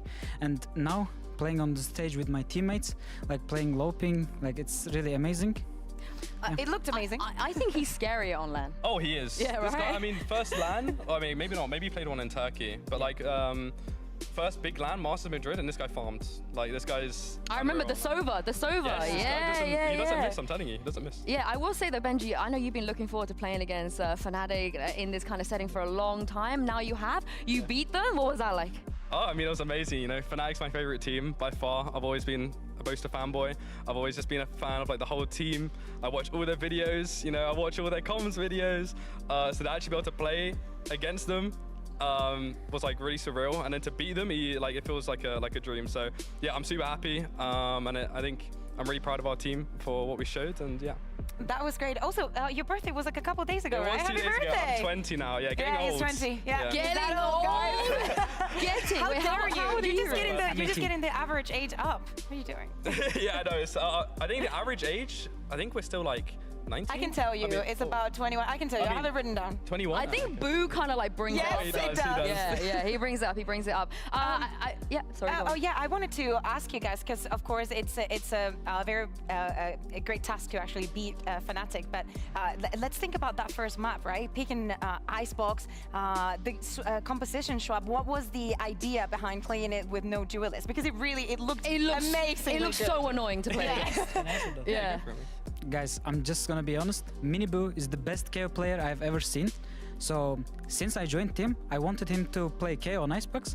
Like we played other comps, and then lately like we tried him on KO, and everyone loved it. So. But he's also like the best Neon player. Exactly. This guy can play anything. He plays. He's just the best player in Valorant. This guy can just play anything. Like you see how amazing he is on Duelist, but like even before he joined Heretics, he was also like a flex player before. Like he knows how to play anything. So it makes it really easy for us to like play comps that we want to, because we know if we need to, you know, we can just have Miniboo on like KO. I mean, we've been saying that Miniboo is the best player in EMEA right now, but we're like, I'm getting a bit of pushback because KC fans are like, no, that's no Ray, like you're coping. So how would you like to respond to that? I mean, we get to see this guy play every day, playing scrims, and this guy is like different. This guy is different. Listen, I know Narat's good, but I don't think he's mini boo. That's what I'm saying. That's what I'm saying. Listen, no shade to the KC fans. I'm sorry. Leave him alone. Leave him alone. Yeah. I've got to trust in my teammates. I believe Mini Boo is the best player in the world. But that's good. That's exactly how you know, he has to look through your eyes. Did you actually, guys, expect with the level of preparation and, of course, the experience that you got at Masters that today was going to be the way it was? Because, of course, you believe in yourselves, right? But then, especially after Icebox, how are the vibes like? You want to answer? Yeah. I mean, after Icebox, we all said, okay, guys, don't be relaxed because they're still Fnatic, you know, like they're still good players, so don't be relaxed. We still like had the discipline in our team. The second map was kinda shaky, like we lost a lot of rounds, but we still managed to win. Like it was good. I mean, it was a great showing for us as well to be able to watch like a closer map as well. I gotta ask, so this whole week it was like Mini Boo's not coming, he's got exams, and then he did his exam, then he's coming, and then we weren't sure if he was coming or not coming. So what was going on? And does he have exams next week as well? I mean, did he pass? He did pass. I mean, okay, nice. well, he says he thinks he passed. He said he wasn't too happy with it because, you know, this guy wants to get A star and everything or whatever. But no, I mean, it was kind of confusing for us as well because we started, when we came back from Madrid Worlds, you don't have a lot of time. So we started practice with Woot to start with for a few days. And then we realized Woot wasn't going to get his visa in time. So then, like, a few days into practice, like, we realized we're going to have to try play with Mini Boo. And the schedule matched up so that he literally last night, or like yesterday, he played, or he did his exam, and he flew out this morning. He flew out the day of the official. He's still got exams in the future, but we're just trying to work around it. And then, obviously, we're going to be having Woot coming in for week 3. Oh, is that confirmed? He's going to be here week 3? Yeah, as long as, if everything goes correctly, then yeah, we will be here for week 3. So you're telling me you're going to get better from, like, this wasn't your ceiling. You're going to get even better by the time we get to week 3. Oh, I mean, I think even with, I think it's like kind of, it's a different play style we're going to have to get used to because I think Pastek's a lot different of a player than Woot. They both have, you know, things they're better at than each other. So I think it's just making sure we get used to it and understanding, you know, Woot isn't Pastek, Pastek isn't Woot. And once we get that sorted, then I think we're just going to be one of the best teams in Europe, like we still are. Yeah. Rians, I wanted to ask you, now that you're here, you know, how are you accommodating to being in Berlin, being with the rest of your teammates? How much do you think your life has changed since you're here? I mean, when I'm staying at home, I'm not that disciplined. I can clearly say that. But when I'm with the team, like, you have to be disciplined in your life, like, not only in game, you know? So, like, being with the team in Berlin, like, it's really good for me because it's, like, being happy in real life also affect your in-game performance. So yeah. Are you all living together? Like, what's the situation? Yeah, we have like our office which we share with the LEC team, and then we have our own separate house. So yeah, we're literally spending like 12 hours with each other every single day, you know, day and night, and you know, you get to know people really well. So I think the fact that we've got like a really nice team, like everyone gets along super well, like it's really nice. Who's the cleanest housemate? I think I am. I'm going to be dead honest. Okay, I'm just going to be honest, bro. It's not only one guy. Like, I think everyone in our team like is clean. Yeah, everyone is like really we made nice. like house rules. Who's the messiest housemate? No, don't say I want to know. I think I'm going to say Patatek. Maybe. Patty or me. Patty or you, yeah. In general, like, we made house rules. We know, you know, not to do certain stuff. So yeah, we've got it on lock. We've got it on lock. We're good. Yeah, I believe it. I believe it. But also today for you, Rians, Alpha came to watch your games before back at kickoff. He was there to support you. I know you weren't there in person, but he had a very high hopes for you. He was very kind about you as a player, you as a person. What do you have to say about him now you faced him now? I mean, we used to play in the same team before, so I really like him as a friend, as a player. Like, I respect him too much, and then playing against him, it actually makes me happy because, like, after we play together, he just joined Fnatic and he was like smurfing everyone. Like, I even remember his first game, like it was against FPX on Fracture. He was playing Raze. I mean, I respect him too much, and now playing against him, like, make me really happy. Like, we even won. Yeah, it makes me happy. I feel like that roster was crazy, right? That was like you, Alpha, Yuta J was in there as well. Not right? Yuta J. Oh, it wait. was JJ. Oh yeah, he was insane as well. I feel like next year. Yeah, get him in next year. But if we take a look at the standings right now, I think. Wait, are you guys in the EMEA group? Did they actually pull a win out? Oh, you did it. EMEA. Oh wait, EMEA are catching up now because yesterday was a great day for Alpha. Today for EMEA. Yeah. Tomorrow has to be the decider. So looking at the rest of your matches, any opponent you're looking forward to playing? You already beat Fnatic, so it looks like. Yeah. Do you feel like you beat already your biggest opponent, or is there someone here that really scares you? I don't know about scares us. I don't think we're scared of any teams. Like no one scares us like in the group, but I would like to play against BBL because I have two of my ex-teammates there, like Power and Rizzy. So I would like to beat them. Wait, was Rizzy on that roster too with you Alpha? No, it's different Turkish team. I was gonna say, like, that would have been that's crazy teams. We had Nats and Enzo here with us yesterday, and they have kindly left a question for you two. So let's roll the clip. Oh. Stick talking to you about going to the gym, and you didn't look very impressed. Oh, it's just we have a joke. Some people are going gym. And in this day, they playing very good. And some people who is not going gym, with trolling them. Oh, who won gym today? Today? Yeah.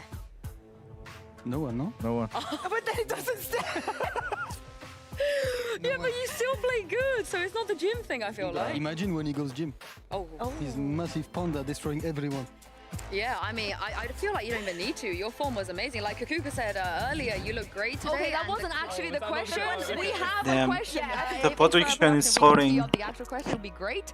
But if we can't find it, I will ask it for Nats. And the question was, I mean, yeah, it's how there. often? They can see it. Yeah, but it would have been nice to have the clip. Yeah, it's alright. But how many times do you guys go to the gym each week? That's the question from Nats. Did that change for you, Rians? I mean, actually no, because since I'm in Berlin, we haven't gone gym yet. We haven't gone. But do you have the plan to go? Yes, of course. Okay. I mean, for me, like he's still adjusting to the new situation, right? He is. I mean, for me, like I cycle because it's like a 20-minute cycle from our apartment to our office. So I cycle at least like 40-45 minutes a day. Haven't gone gym yet. I kind of said to myself, we said we were gonna go gym though. But we haven't. I mean, also doing Ramadan, so it's kind of hard. Like it's. I don't know. We'll find time for it, but not right now. You have too many buffs already. You gotta give, let someone else have a chance. True. Rian's here, Alan as well, Miniboo's here too. Before I let you guys go, it feels like you guys have played against some really hard opponents. Even in Madrid, you were facing up against really good teams as well. But here in EMEA, at kickoff at least, we saw Liquid looking a little bit lackluster. Na'Vi didn't make it. Fnatic today, they didn't look at their best as well. What do you guys think is going on? Do you really think it is time, for the young guns to come in? It is time maybe for the rookies? I mean, I think so. I think our roster is pretty, I think it's pretty obvious that a lot of these rookies in tier 2, they have so much talent, and it's just about them getting the opportunity for it. Like, even for like Enes, like just getting the opportunity to play in tier 1, and now he's dominating. Same with Miniboo, like playing in tier 2, dominating. And there's a lot of other players that would do the same. But I think, these teams just, even because they've like not shown their best performance so far, there's still so much time to improve. I think they will. I think during kickoff, I think we had like the easiest time because these teams didn't. Before you like play your first game, you don't actually know how good you're going to be against these tier 1 teams. And now they realize they need to work like harder or change certain stuff. So it's just going to keep getting harder, I think, throughout the year. So it's just as long as we keep up, we're going to, keep staying on top. And do you feel the same, Rians? Well, what do you think is going on? I mean, I think the teams have like young players. They had like huge advantage in my opinion. For example, like Carmine Corp, like they also have like young players and they're really good. So us as well. I think it's time to young players to shine. But do you think it's all about that? Because if you think like, for example, like long-standing rosters like Fnatic, like from the outside, well, actually not from the outside, from the inside of the server, is that the kind of mistake that you see in it, that maybe they lack that kind of electricity that a young player can have, or do you see it in a different aspect? In fairness, besides Bosa on that roster, they're all under 21, True. So they're still young. But yeah, what are your thoughts? In my opinion, it's all about like person, because young people's have like, how to say, young peoples are ready to learn. Like they're not egoistic, you know. When they make a mistake, they accept it and they fix it. But in my opinion, some old players or like some experienced players think that they know the best, so they don't respect their teammates, for example. Maybe not in EMEA, like, I don't know. I'm just talking about... It's a good take. It's a good take. Yeah. Like, if I need to talk about my team, everyone, like, respect each other so much. Everyone listen each other so much. So we improve day by day, like, still. Every day we're improving. All right, and last but not least, do you have a question for the people that's going to be on this show tomorrow? So it will be Gentlemates versus BBL. So if BBL win, we'll have BBL players here, and if Gentlemates win, we'll have a couple of guys from Gentlemates. So any generic, specific questions you want to ask? Any drama you want to create? Some, like, I want to ask them, like, who do you think is going to get dead last throughout the whole year? Okay, you look at that camera. You see? Right there? Okay, Is hello, that one? guys. Okay, yeah, Guys, and say your question. which team do you think is going to get last and do the worst this year? That's it. Wow, I love the instigation. That's a wild question. Yeah, you agree with that? You like that question? Yeah. Oh, nice, nice. Got to start some beef. Yeah. I mean, I hope it's BBL here being like, it's going to be you guys and we're going to start some real beef, you know? But thank you so much for joining us today. Congratulations. I can't wait to see you guys back here next week. Thank you, of course, Kakuka, for joining me as well. And you guys at home for watching. Make sure you come back again tomorrow for another day of VCT EMEA, starting with Team Liquid versus Foot. And we'll see you then. Bye-bye. Bye-bye.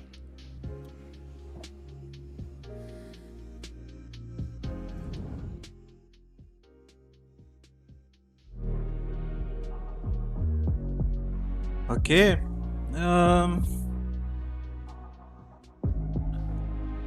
Gonna go play some PoE now.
Honestly, could play some Valorant too.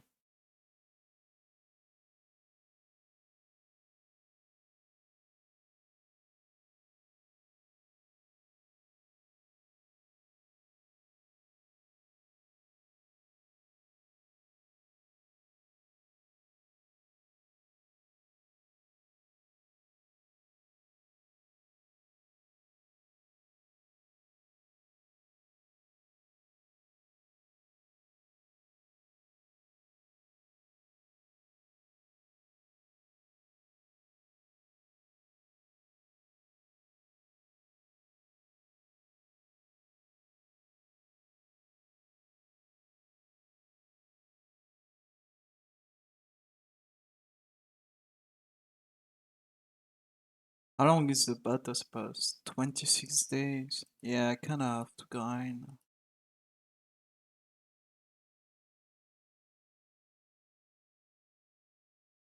Kinda have to grind.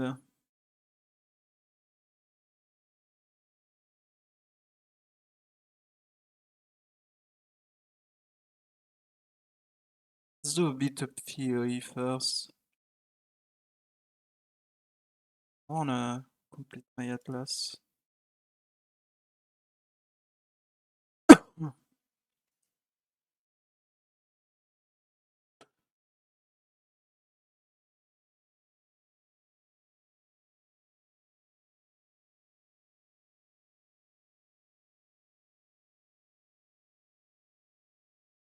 Not tomorrow, but probably Saturday, since the games, like Saturday games and Sunday games are like NA.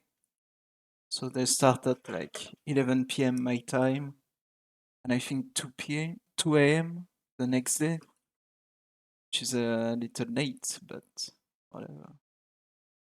Especially if they go like 3 games and shit.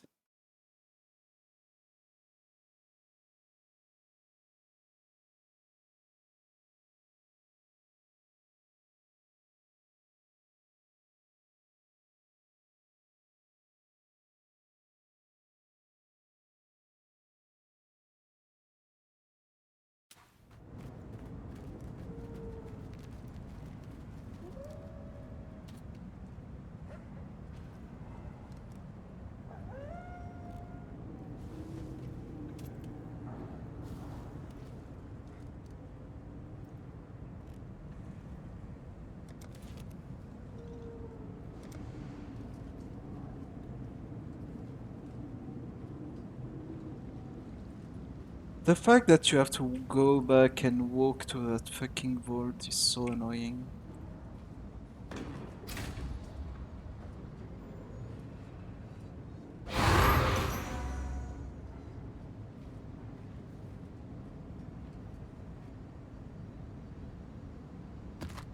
Oh, it has a secret door. I mean, if I'm able to... I'll like... probably ascend today. Right.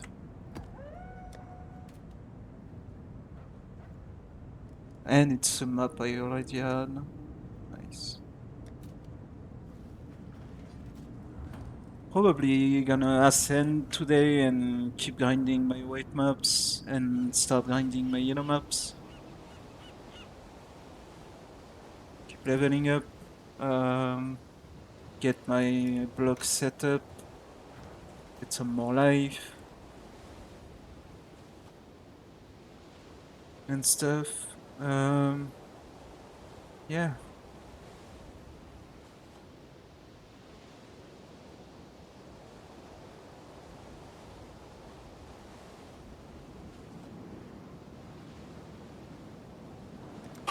That's the plan.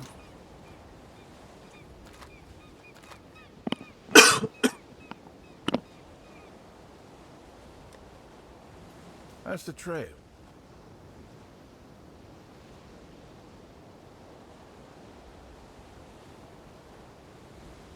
Got my eye on you. Got my eye on you.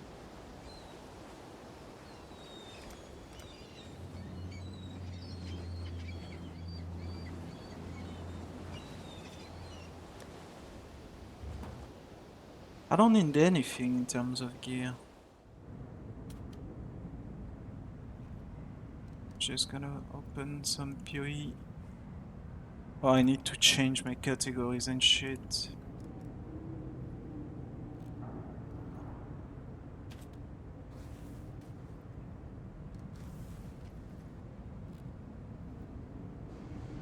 One second. Up.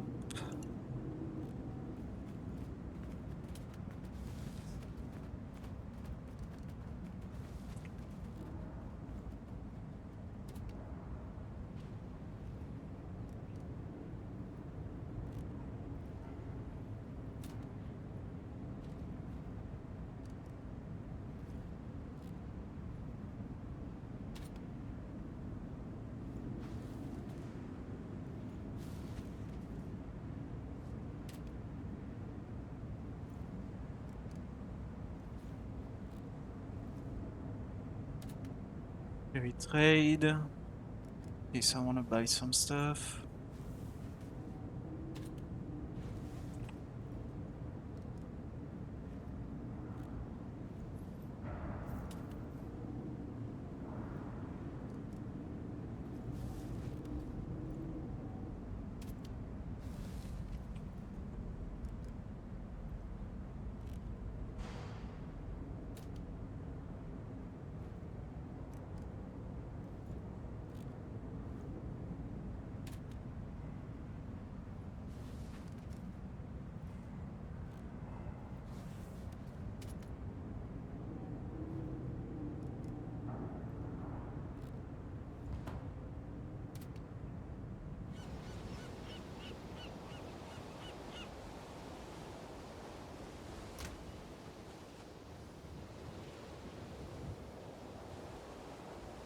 60C for 10% space suppress fracture.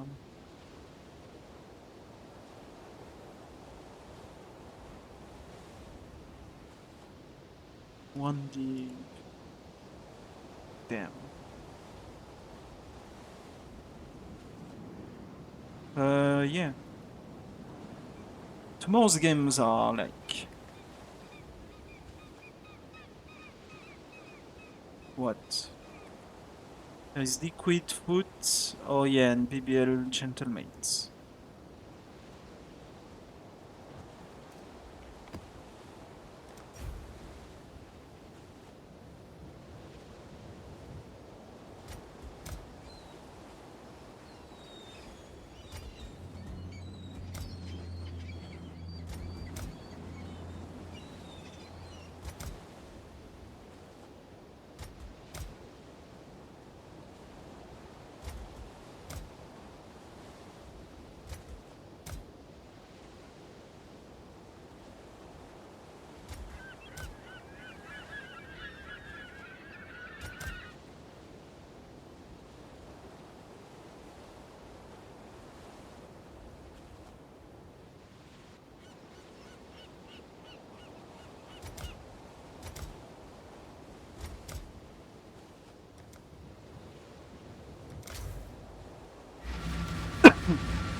My spirits is spent.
The work continues.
My spirit is spent.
I won't go back! I won't go back!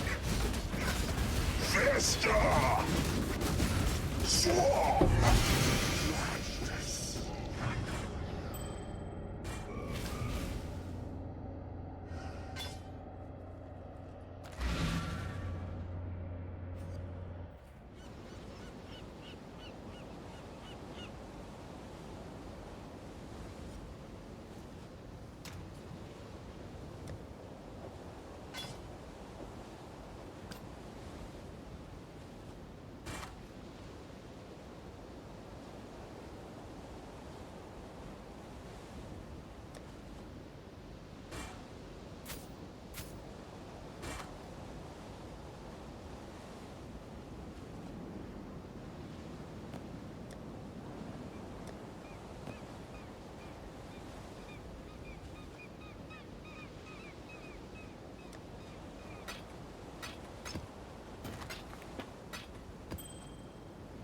Blessings.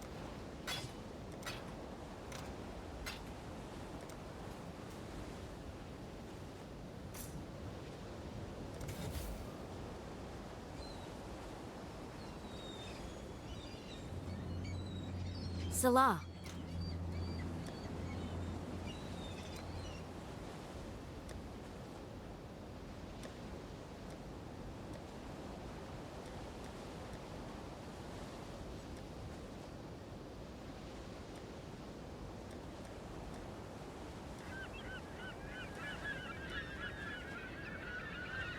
Godslayer.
My spirit is spent.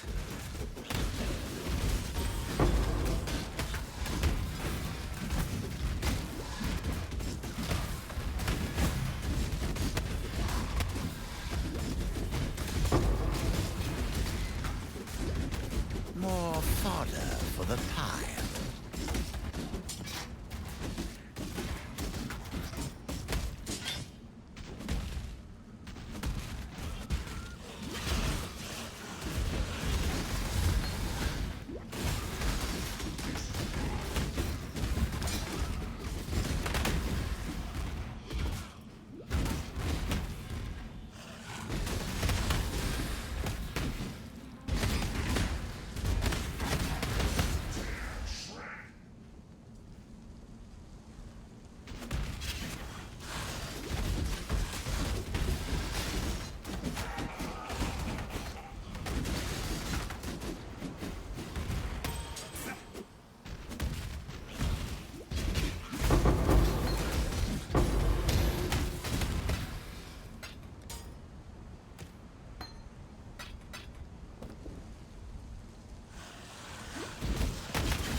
I can't do this just yet.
My spirit is spent.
Exile?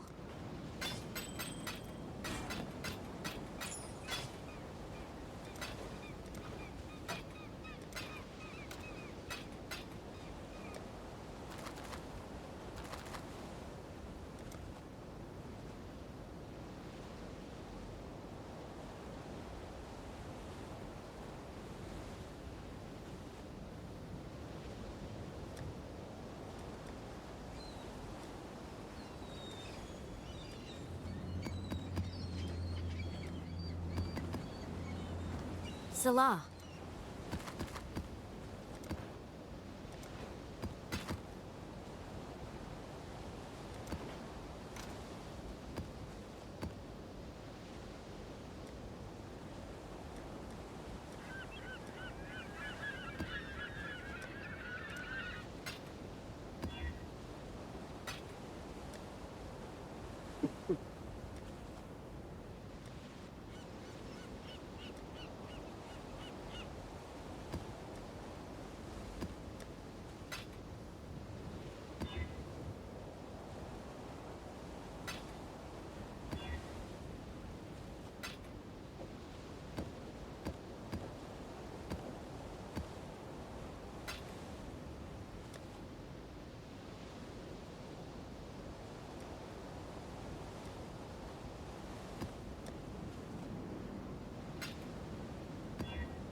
My spirit is spent.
Come on now, don't go all day. That should make things interesting.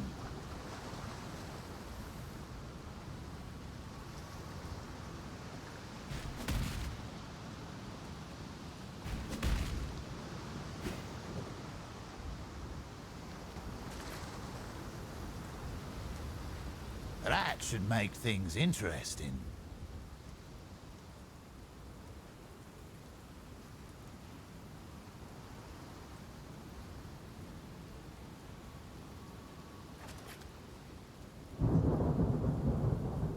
Itching for me to lose another limb, are ya?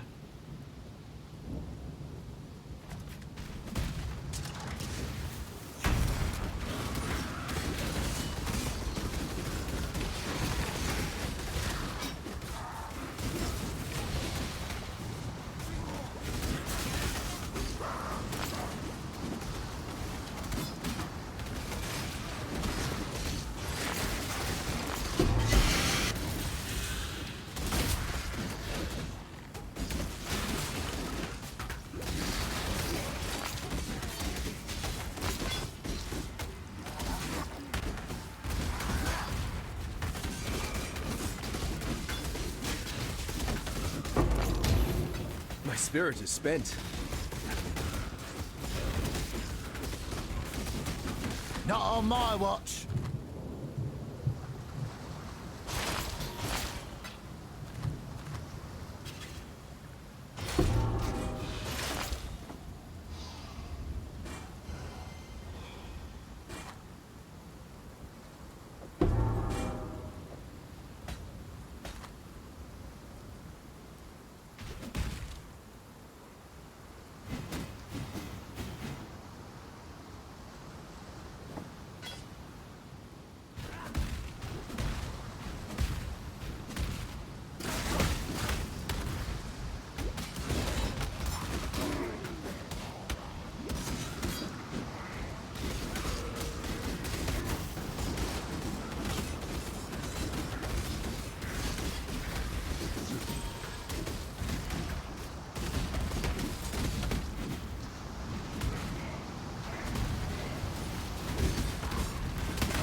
My spirit is spent.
Hail, Godslayer.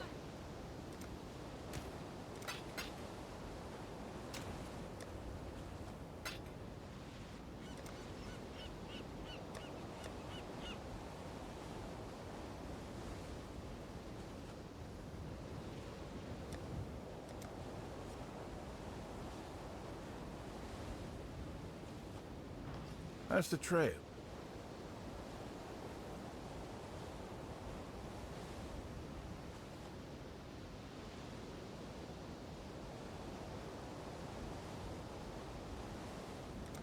The job never ends.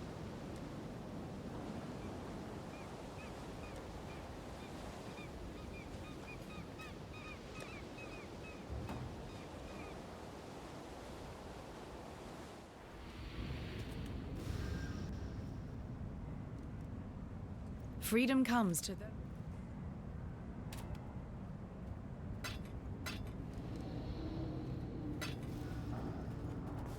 Remember, we do this for freedom.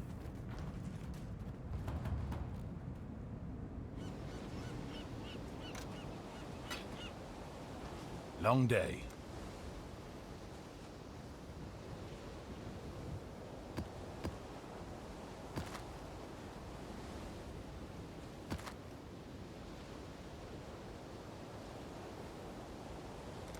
The job never ends.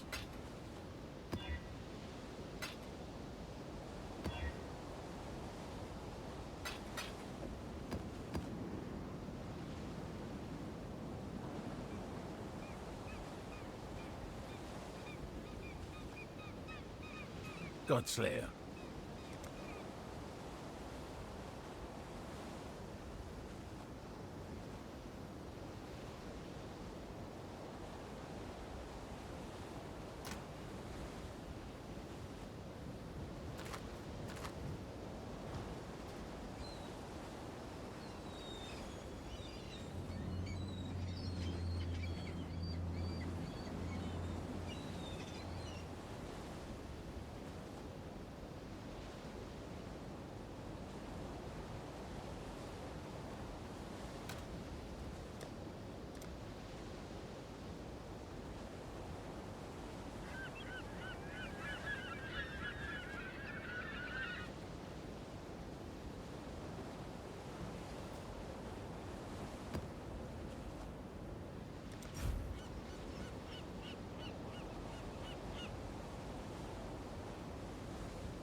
My spirit is spent.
Another day, another death.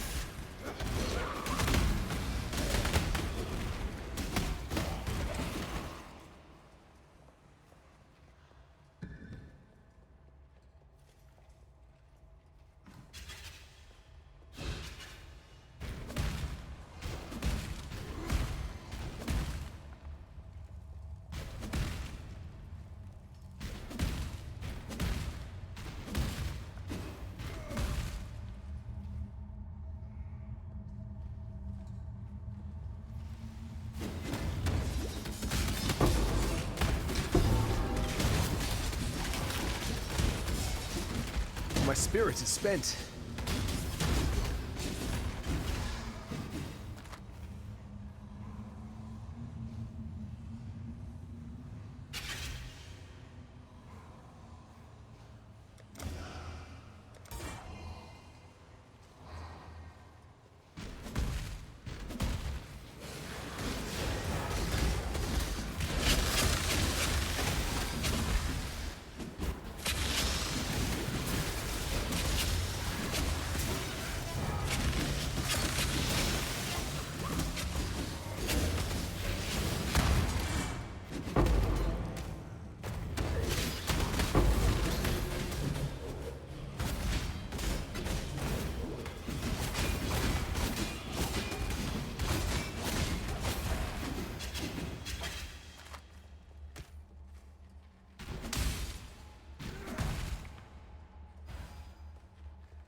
My spirit is spent.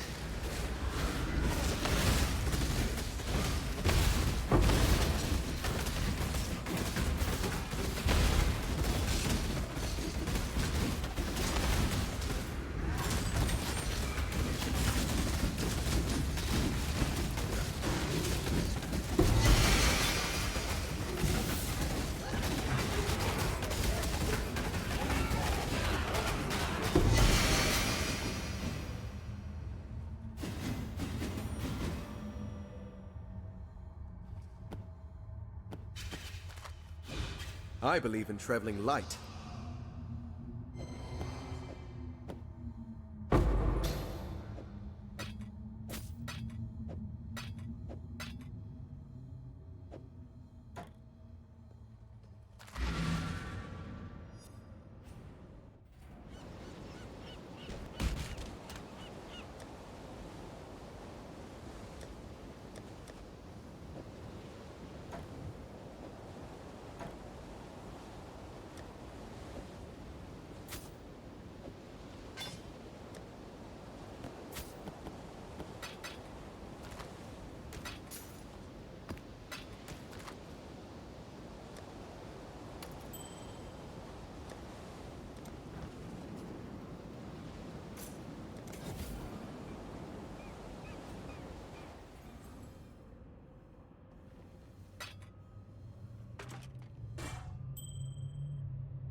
Exile?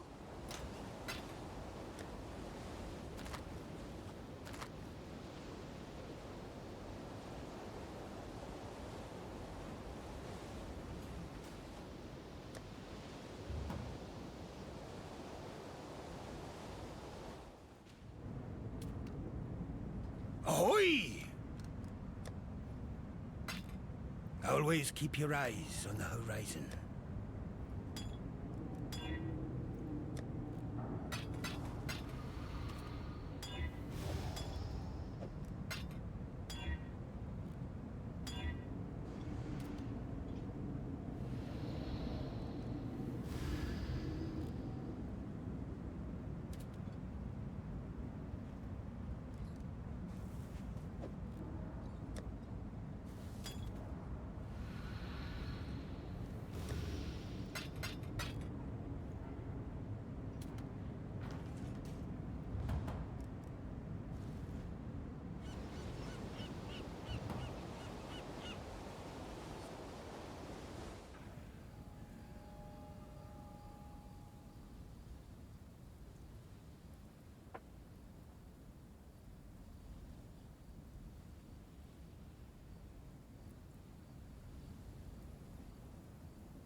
Oh, it's you.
May the shine of Solaris burn away your anguish and aid this soldier, so that you can sever the threads of corruption!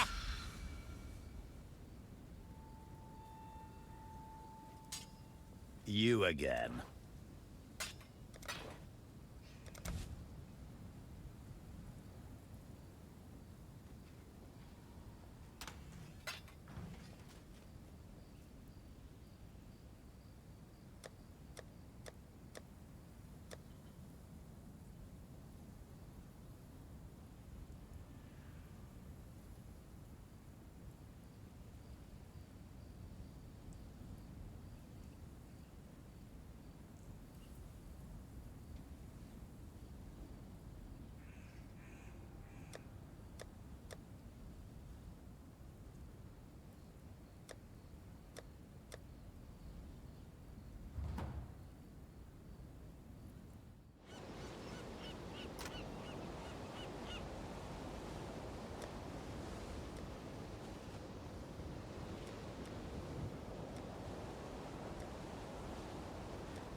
long dead.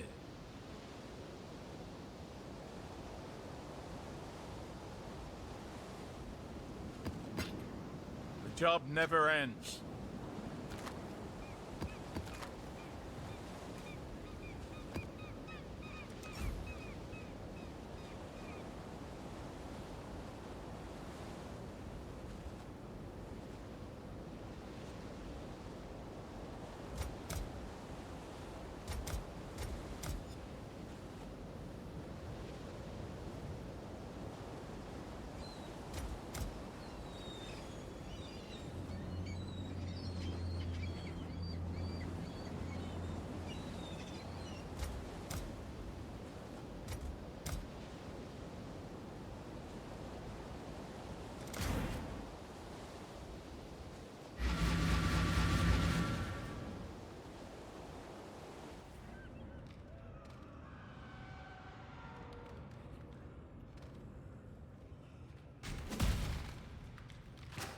My spirit is spent.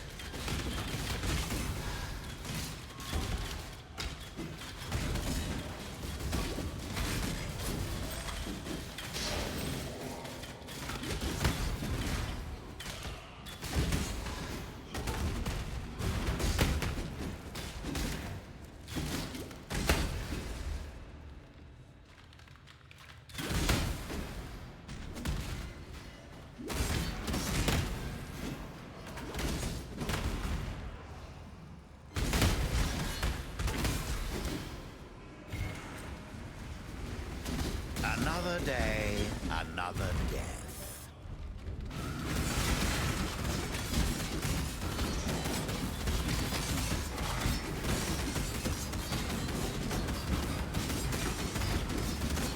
Didn't even break a sweat.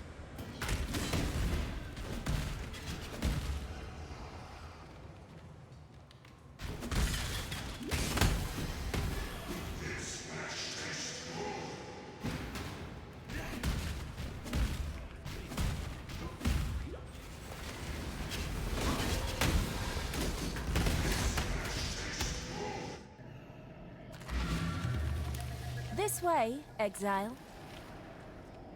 This reap what you have sown. Put down the spawn.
My spirit is spent.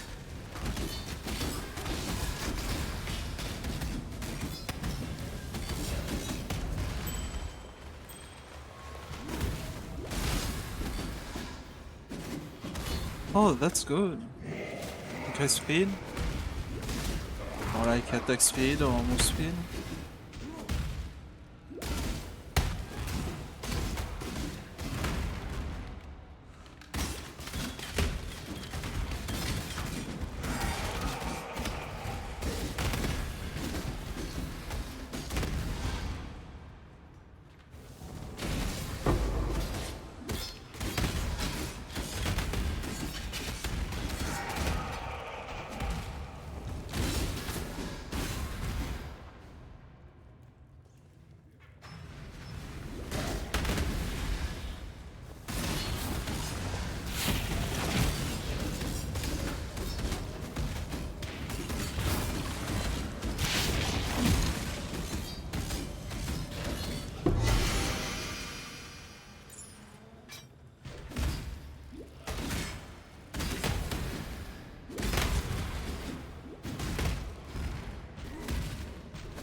My spirit is spent.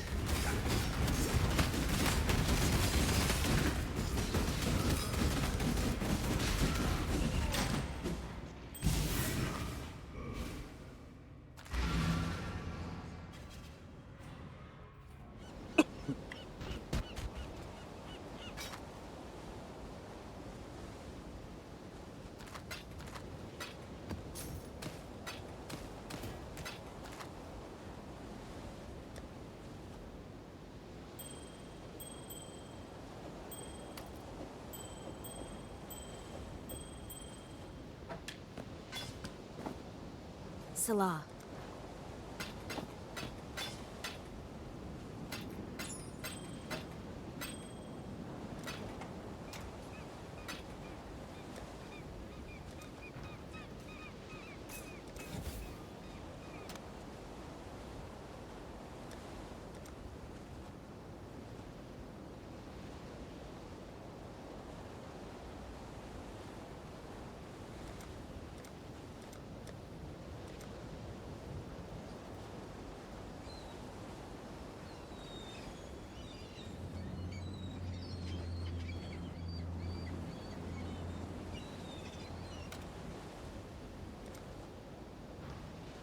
Godslayer.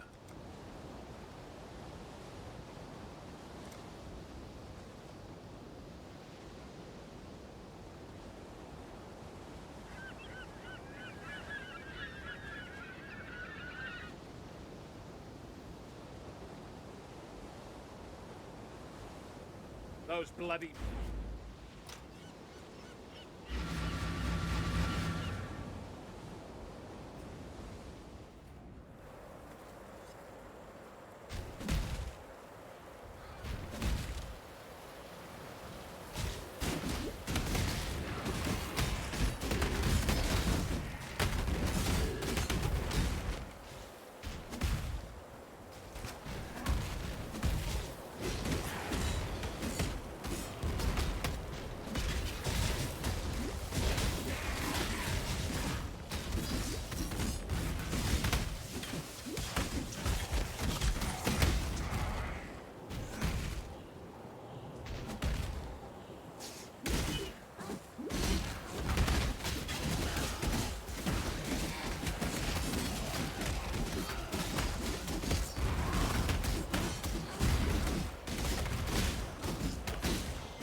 My spirit is spent.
Oh, A third fortunate.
My spirit is spent.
Long day.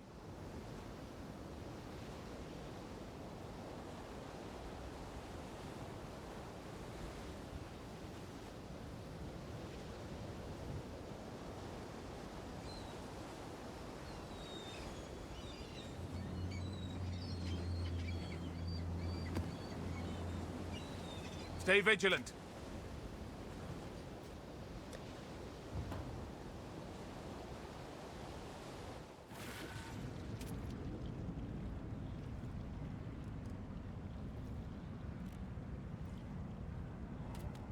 Freedom comes to those who... Remember, we do this for freedom. That's the trail.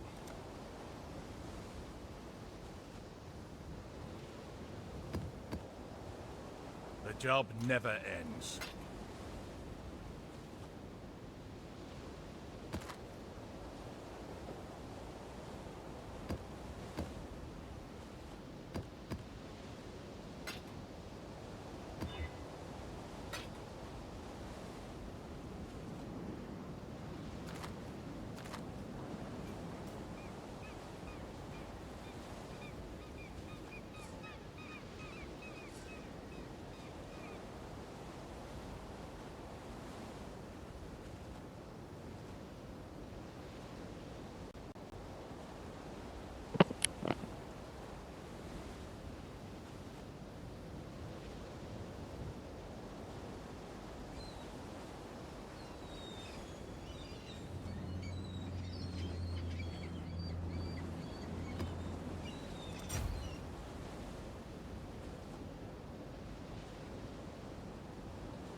My spirit is spent.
My spirit is spent.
My spirit is spent.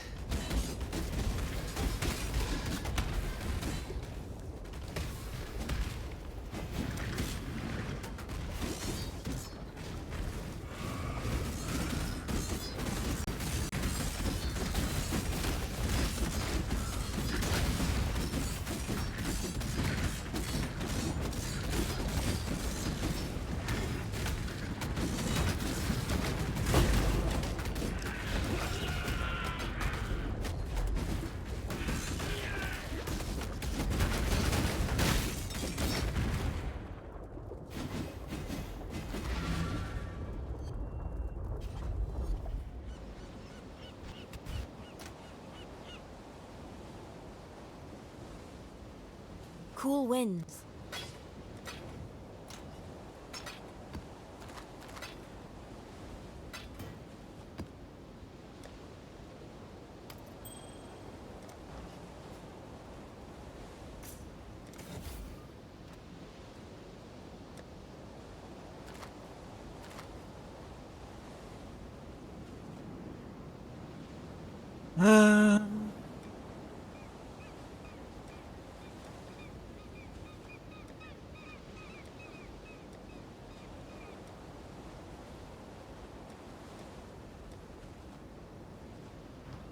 How's the trail? Got my eye on you. I have a... Oh, I do a... Iron Lake. Long day.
spirit is spent.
My spirit is spent.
Thank you for the follow. EMEA Crimson.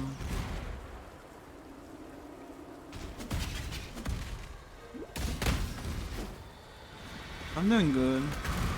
Just chilling. Progressing my Atlas. My spirit is spent.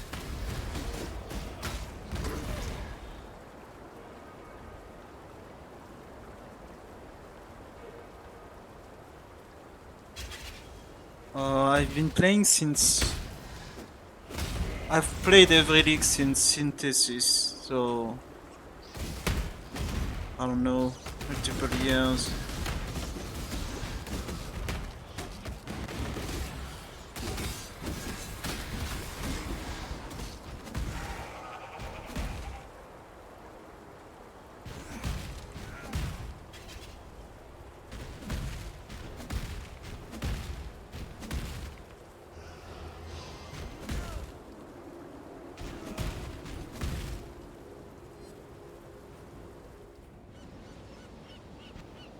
Salah.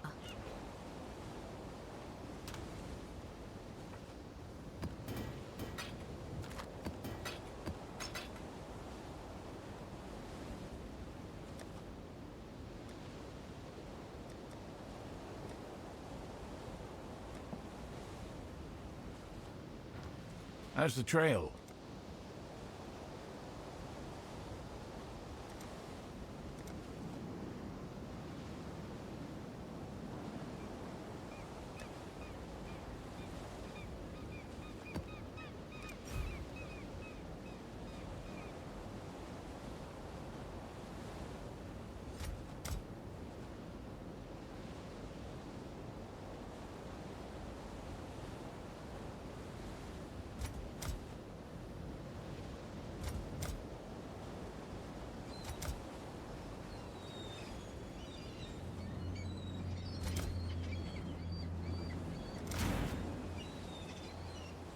Here for a deal?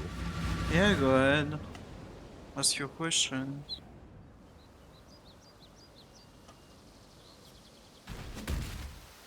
I have a feeling I know what the question is, but...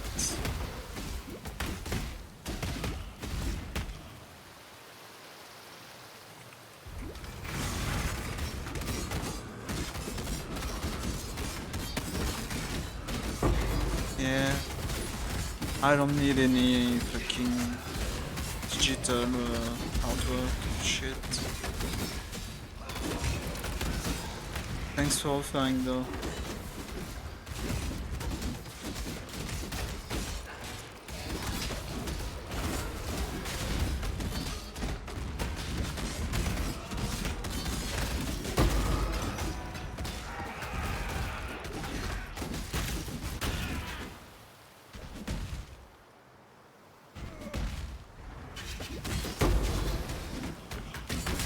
My spirit is spent.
spirit is spent.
Cool winds.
My spirit is spent.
Didn't even break a sweat.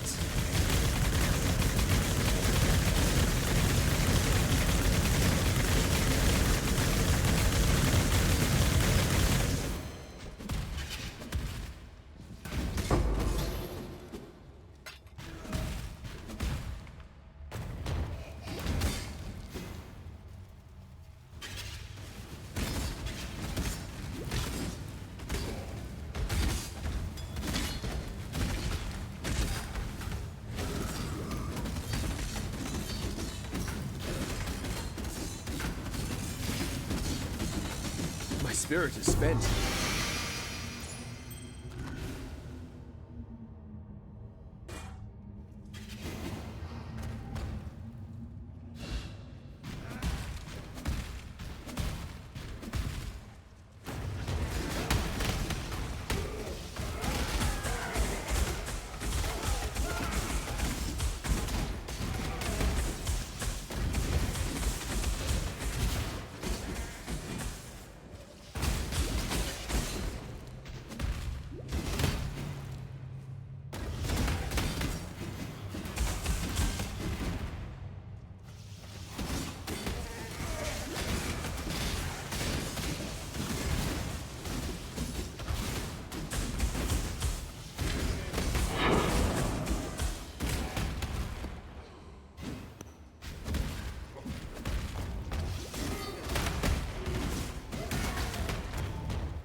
I believe in traveling light.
Cool winds.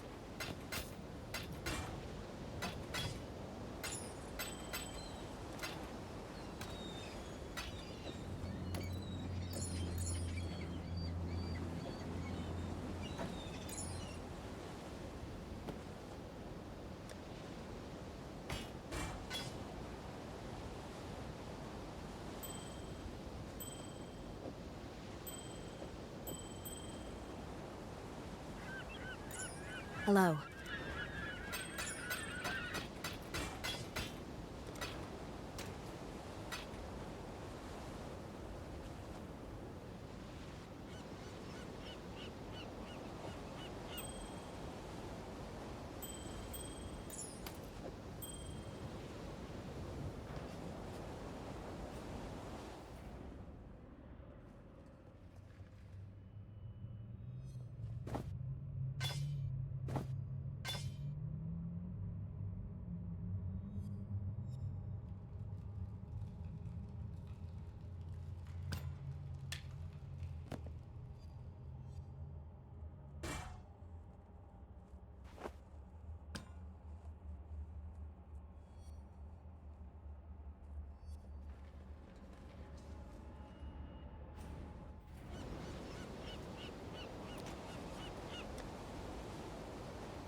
Cool winds.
Hey.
My spirit is spent.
My spirit is spent.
Exile.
Blessings.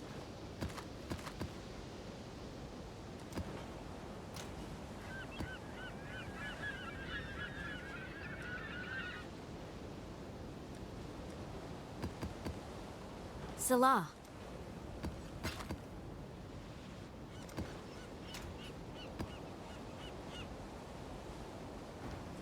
Long day.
They've come to you to die.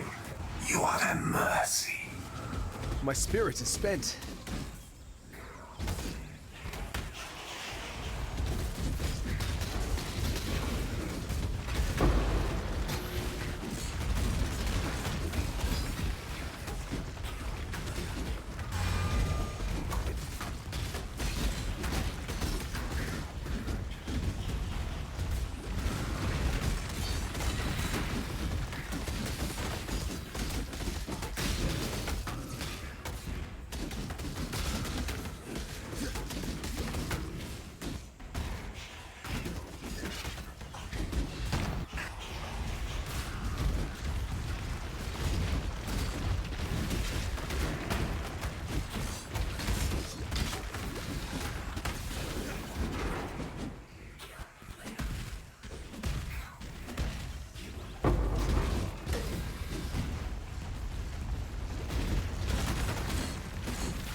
Oh, I have no fucking mana.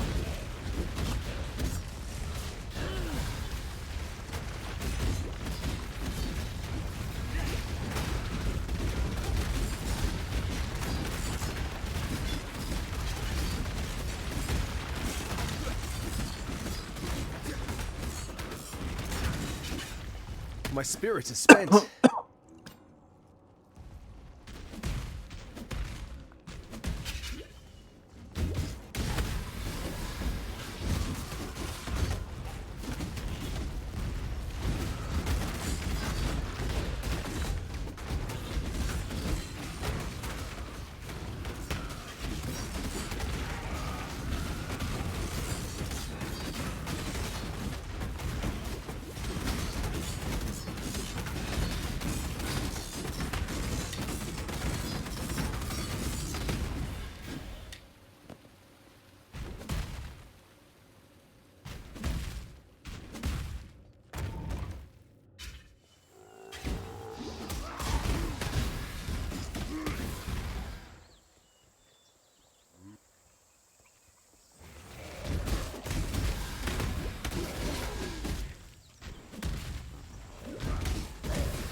This way, Exile. Kill it, Exile. Quickly!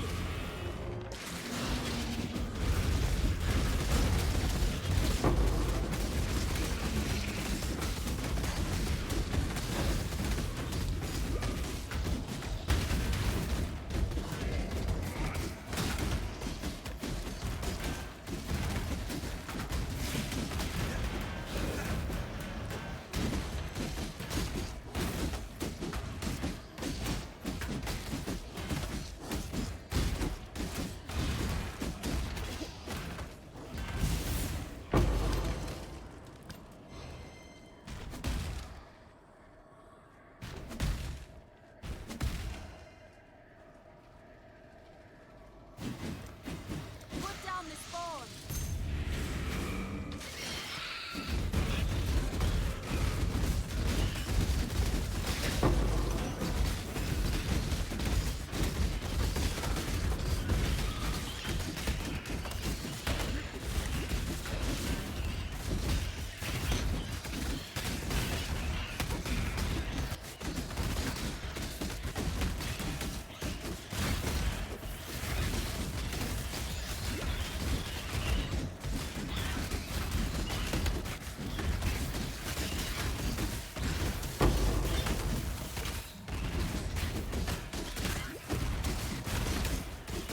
My spirit is spent.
spirit is spent.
Okay.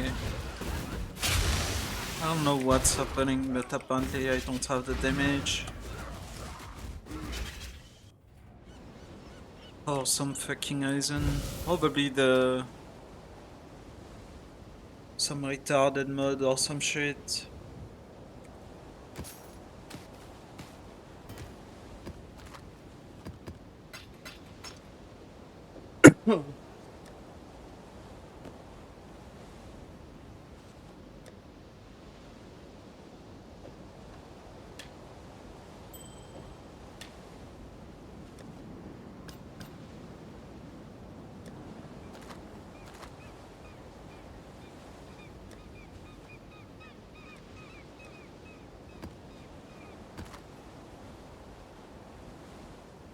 Poison is annoying.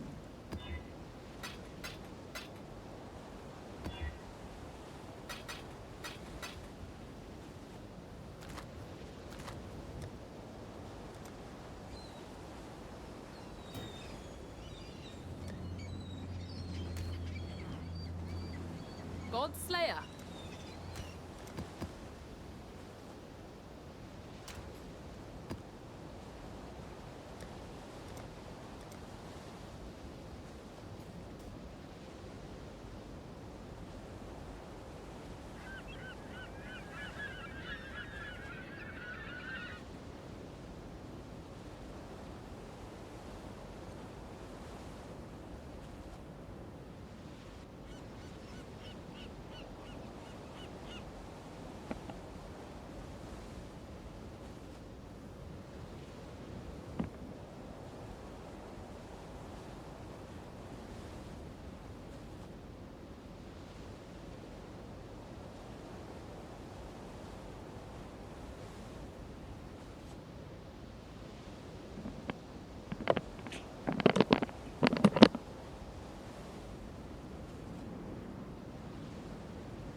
Hey.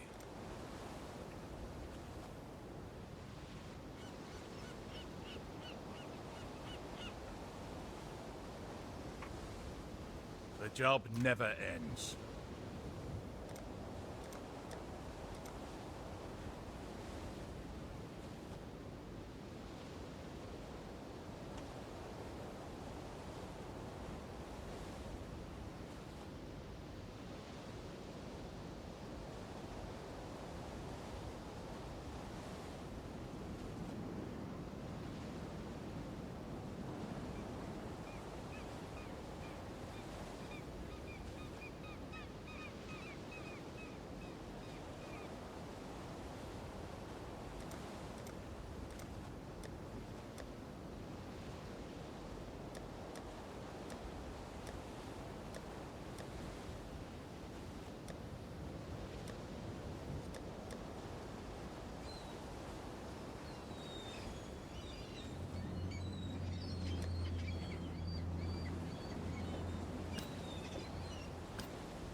My spirit is spent.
This'll do nicely.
My spirit is spent.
My spirit is spent.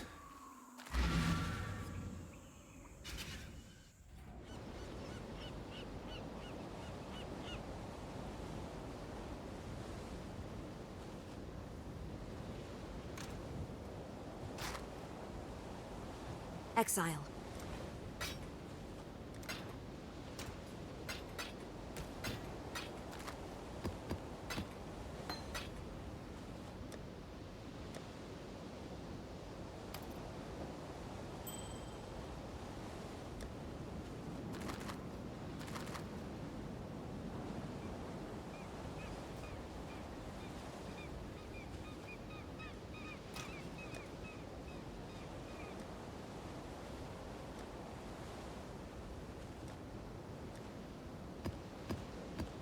Hello.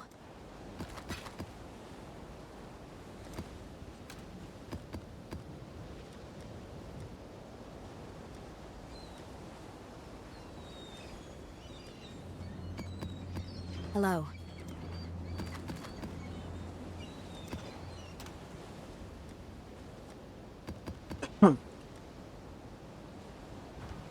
Salah. Oh. Got it. Okay.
Oh wow.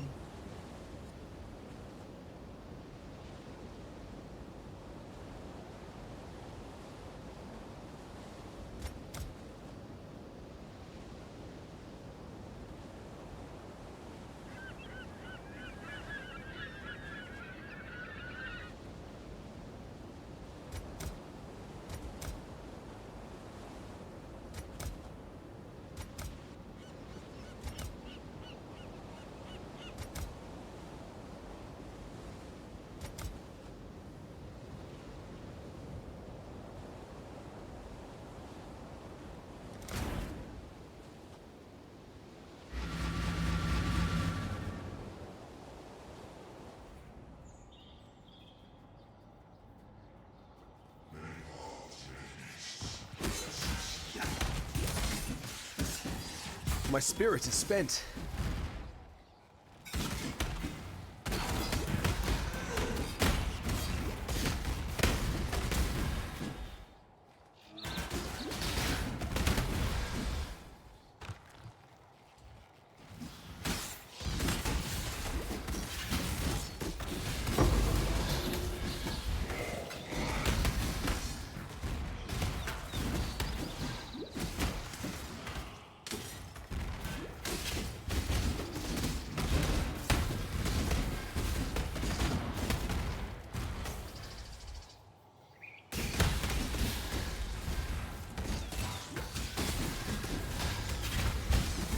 By the time we're through, no one will be able to tell you we're even human. I lend you my strength, Eli. I do love the stink of victory.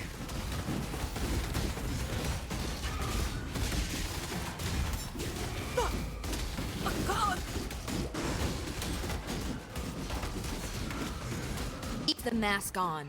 I don't care who it is.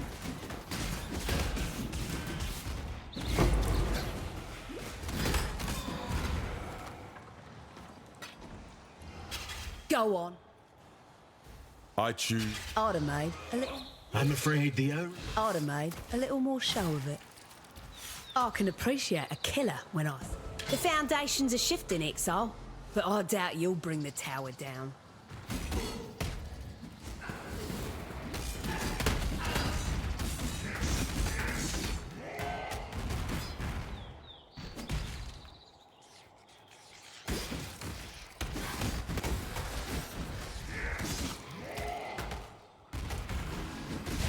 Come on now, don't go all day.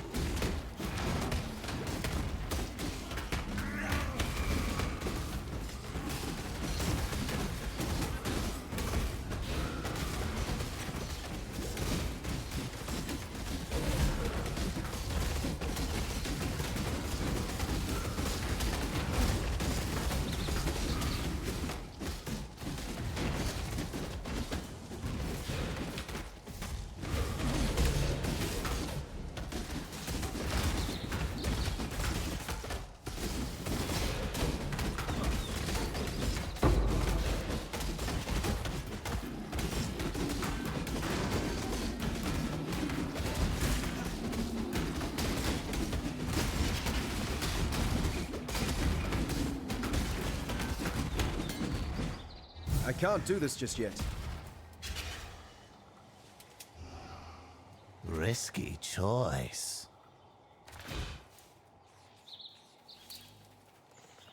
My spirit is spent.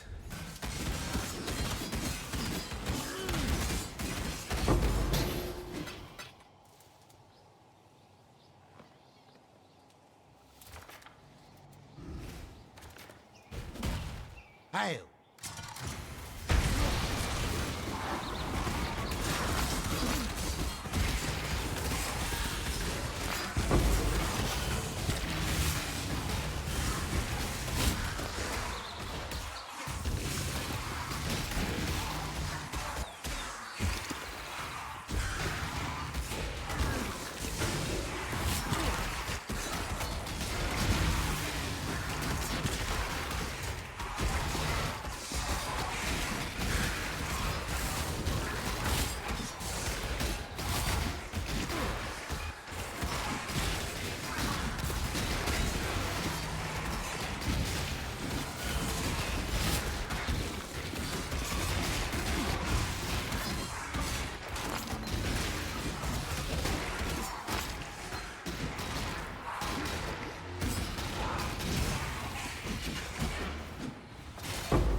For the Calgar!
My spirit is spent.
My spirit is spent.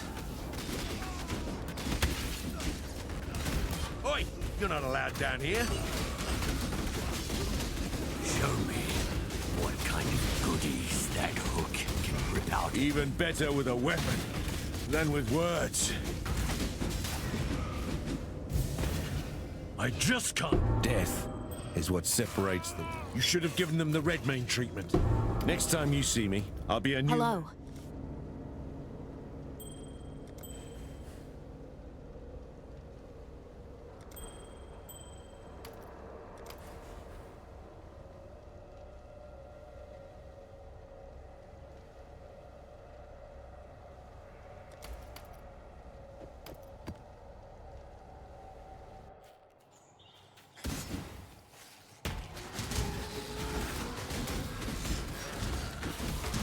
So, you're the exile.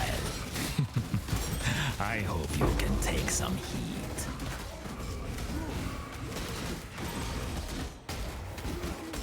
Your fight's done, Redblade. Information. Now!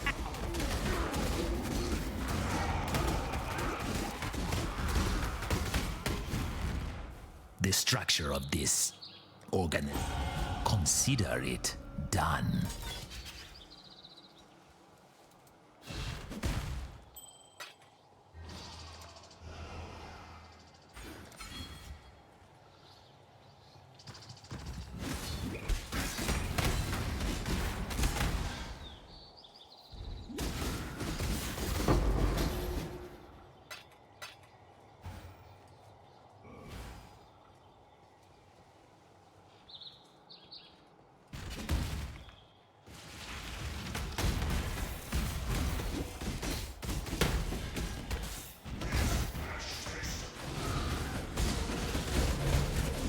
I can't do this just yet.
Godslayer?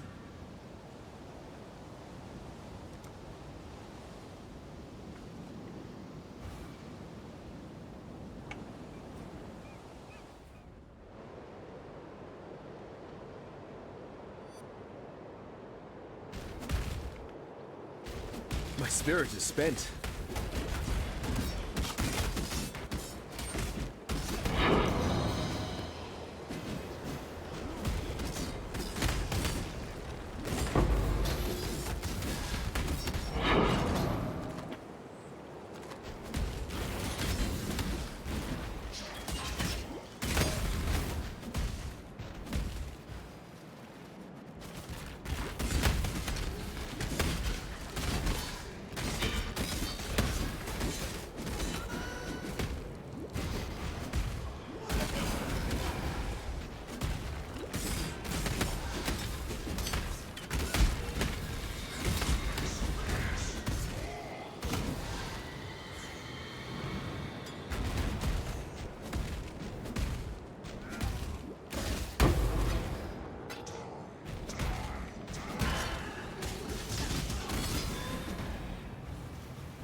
A ripe one.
Spirit is spent.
do this just yet.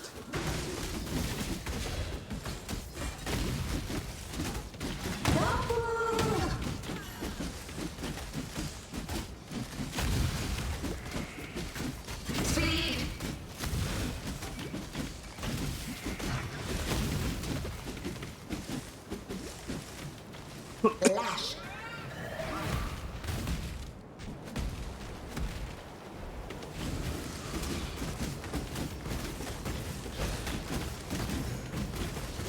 My spirit is spent.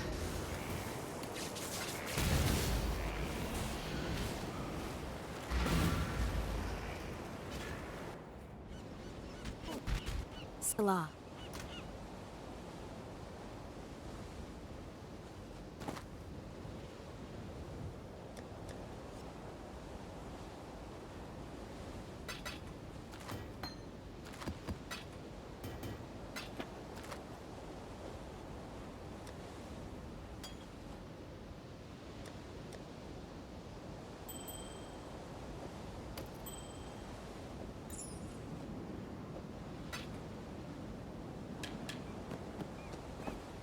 Hello.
Long day. Now that you've had a glimpse of...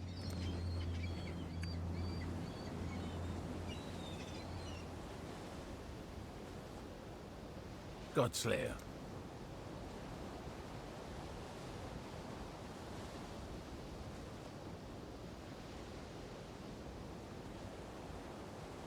The job never ends.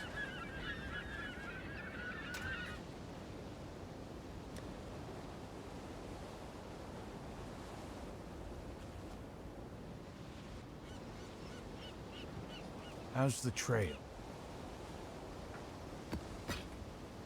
The job never ends.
Okay, we are in yellow maps. Just got the Maven, get the Envoy, looking for a trial. My spirit is spent. Ascendancy.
History repeats itself. I found a way to blaze a trail to the legendary temple of Art. Time to go.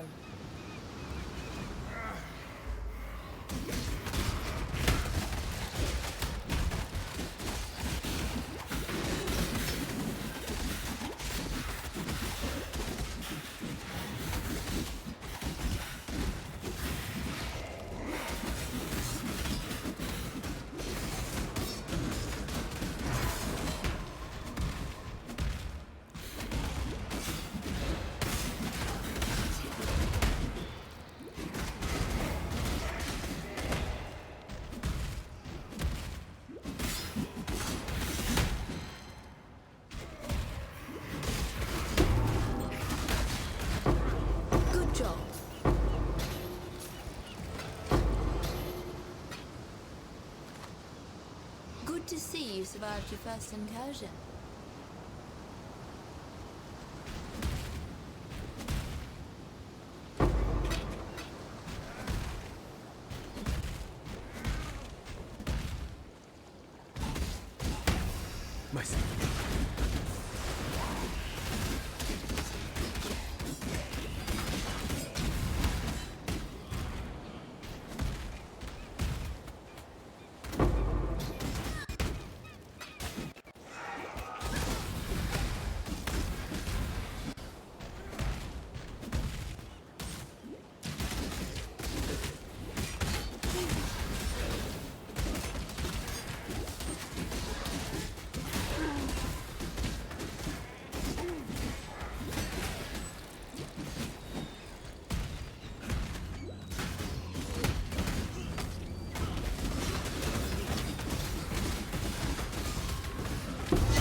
Absorb.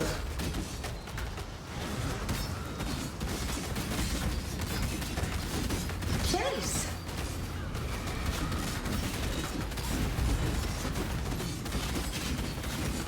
Drain. Oh fuck. I popped nice shit and then skeleton move.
My spirit is spent.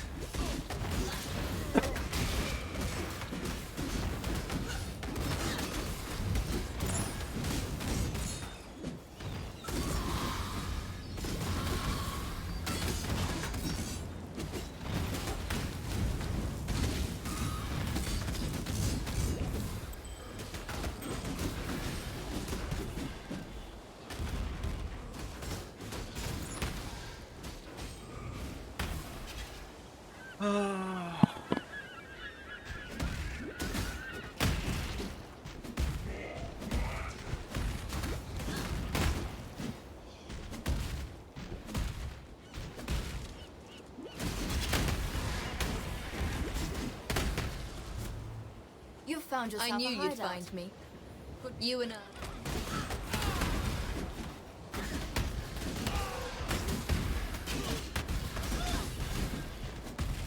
History repeats itself. I knew you'd find me. You and a... It's time.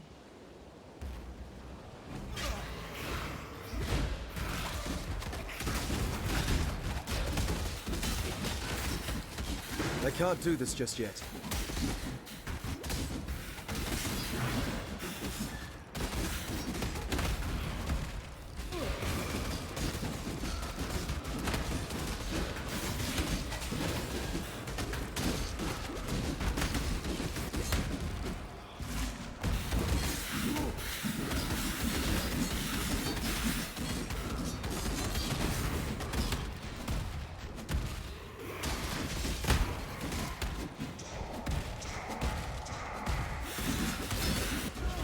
Good job.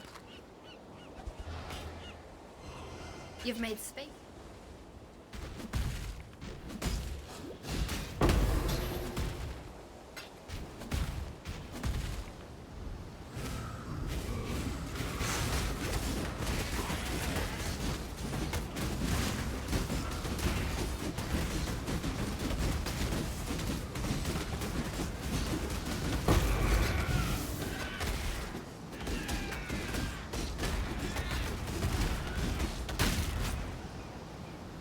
There you are. Ready to revisit the past? It's time.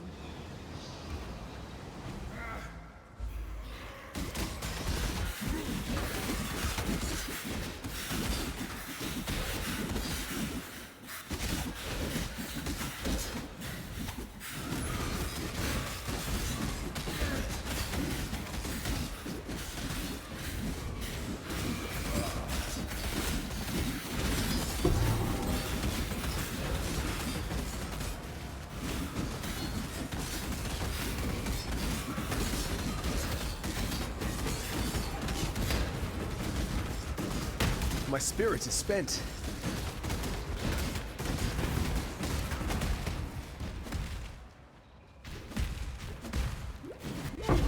Good job.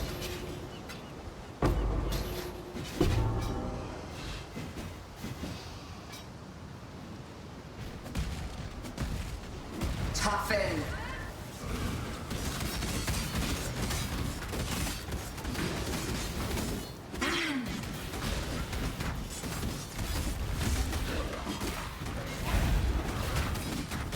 Absorb.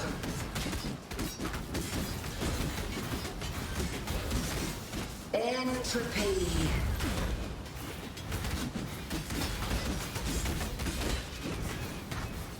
Absorb.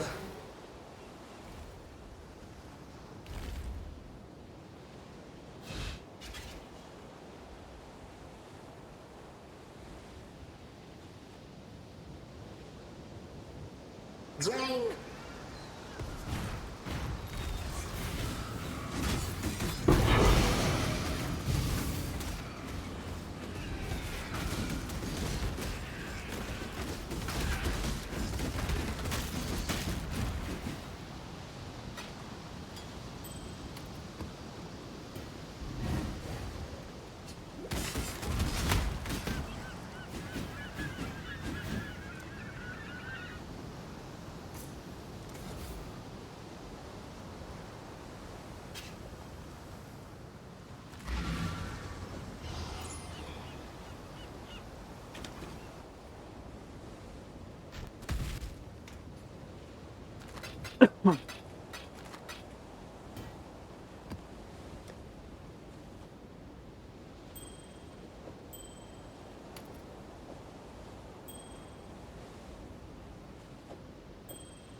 Exile.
Salah.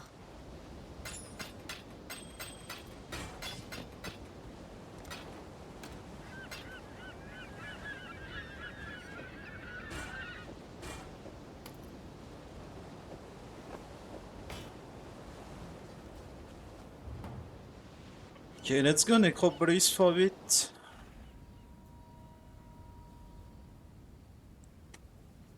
You again.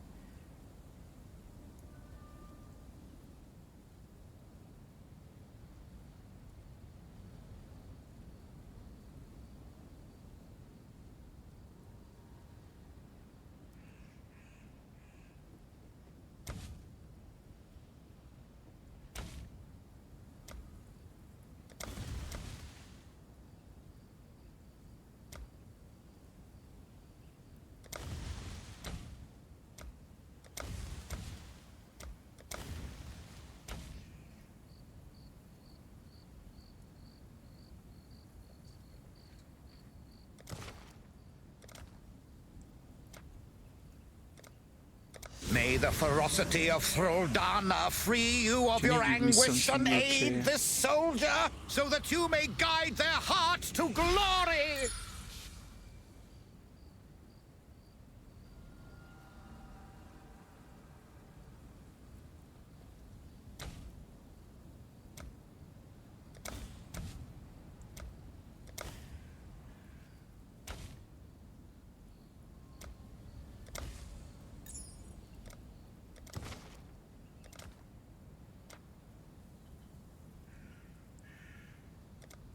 So that you may guide their hearts to glory!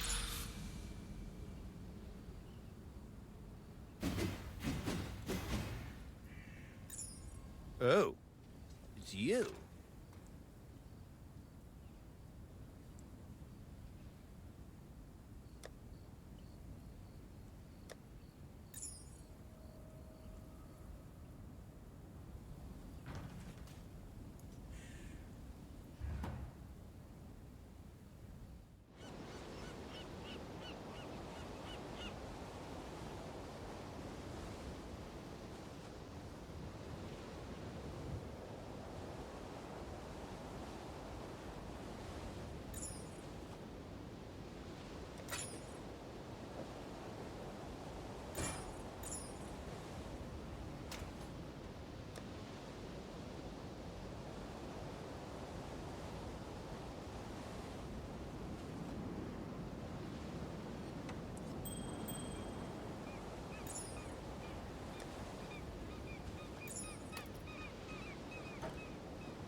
Cool winds.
Oh, I don't have the int for my fucking...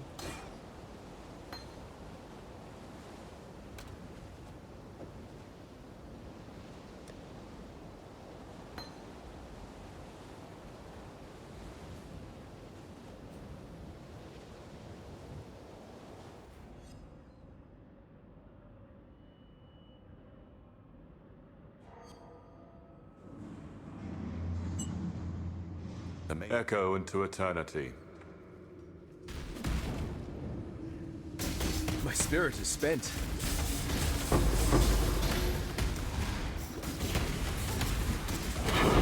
Another day, another death.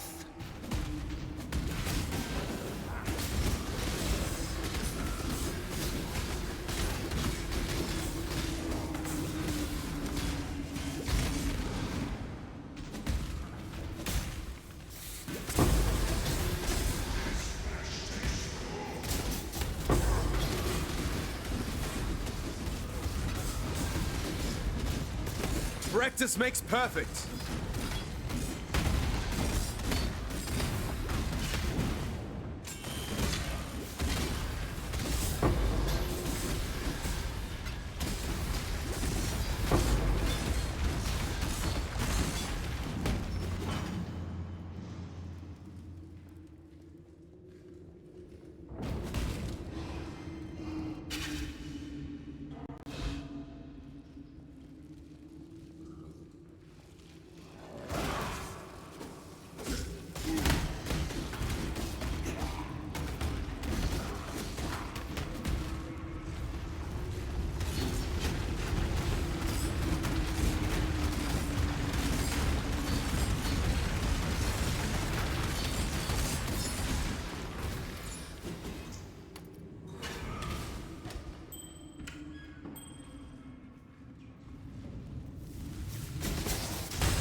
My spirit is spent.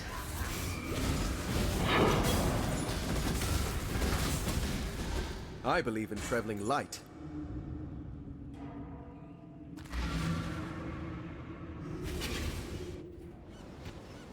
Blessing.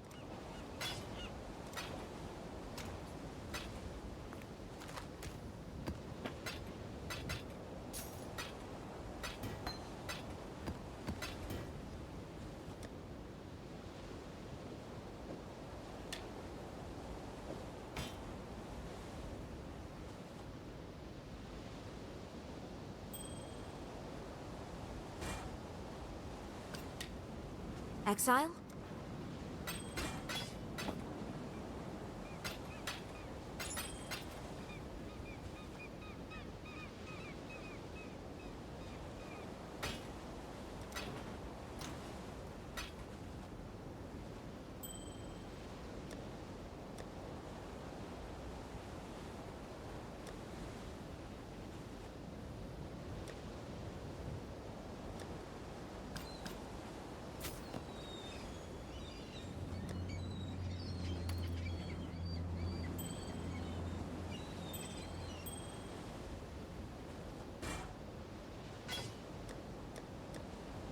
Salah.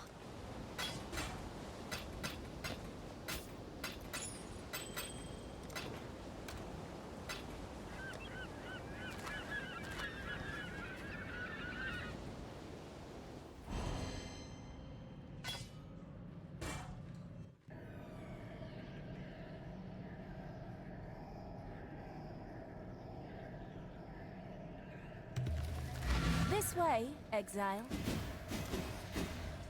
We need not the fruit, just the juice.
My spirit is spent.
The single-round challenger returns.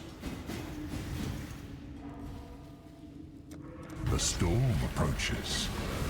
My spirit is spent.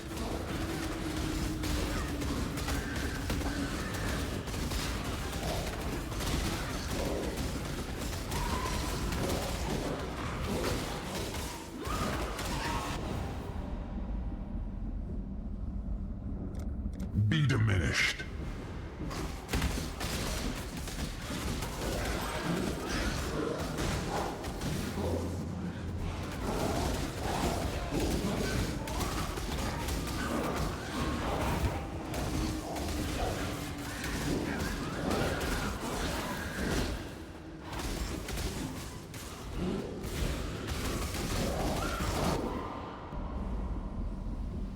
Oh wow. The roll is dog shit, but just one socket gem.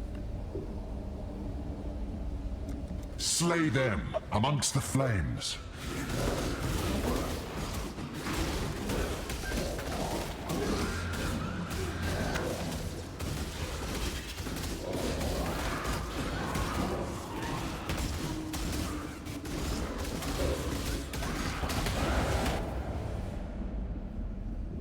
Lightning gives little warning.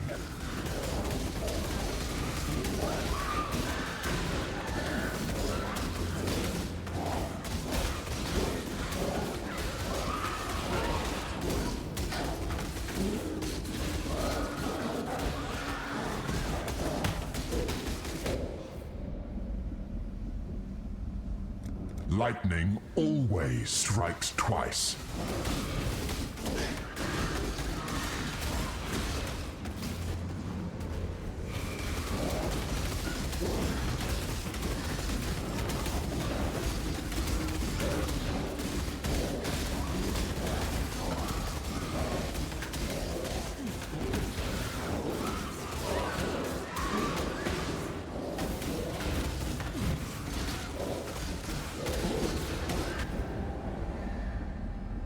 The safe choice.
My spirit is spent.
I believe in traveling light.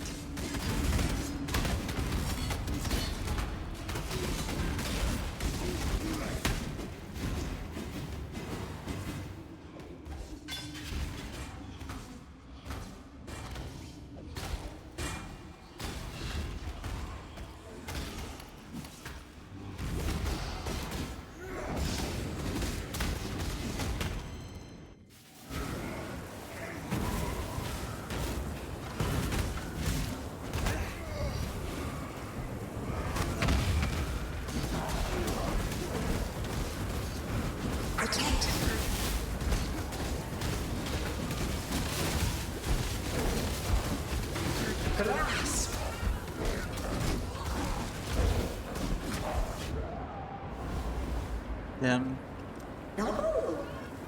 Fucking ghosted shit.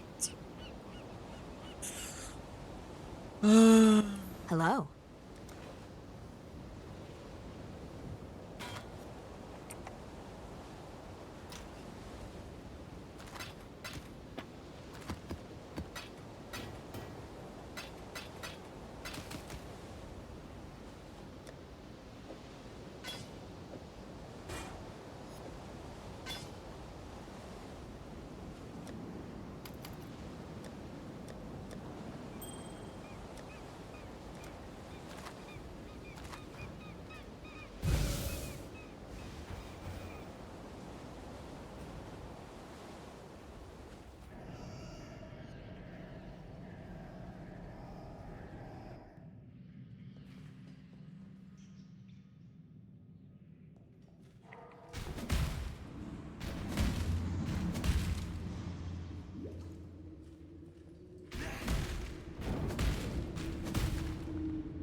I mean, int. I need some int for my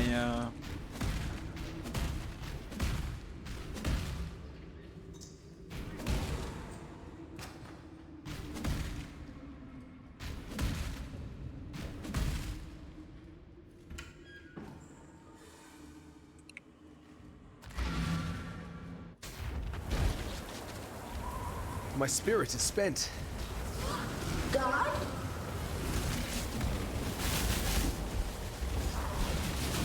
Holy fucking shit, what the fuck is that damage?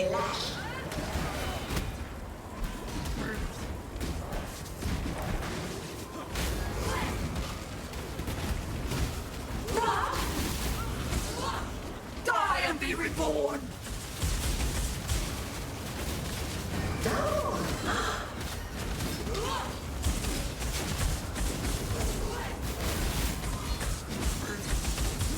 Protect!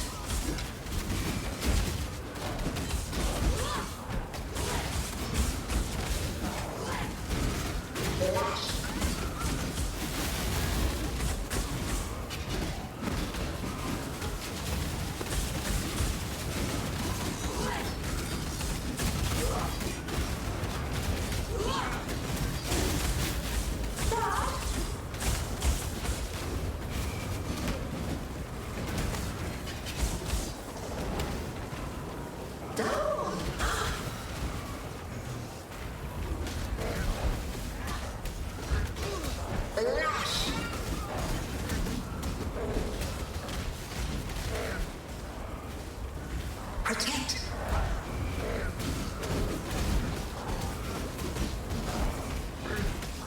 Grass!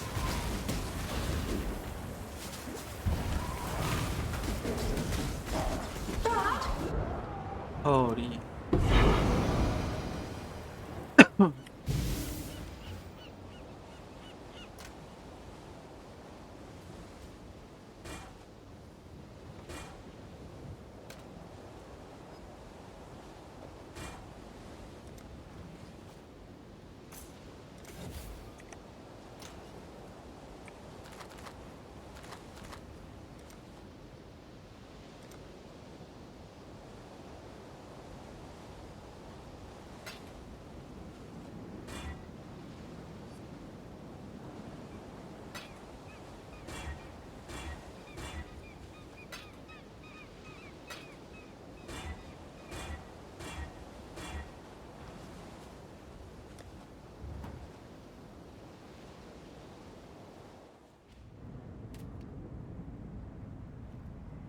Hello.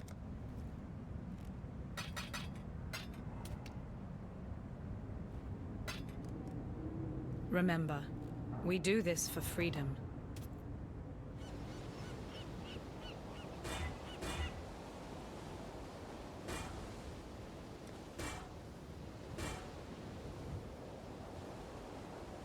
Call lightning, that's 33. Yeah, I can swap that.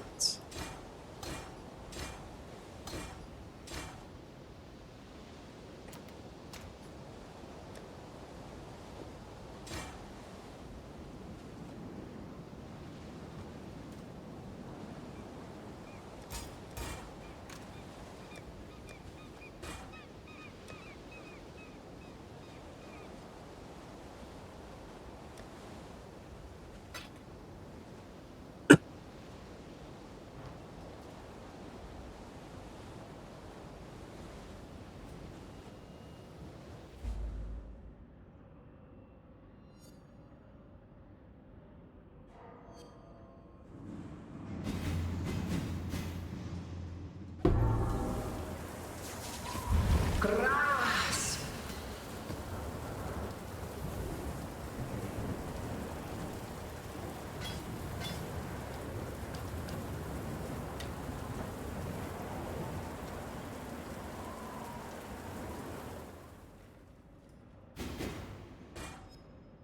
I believe in traveling light.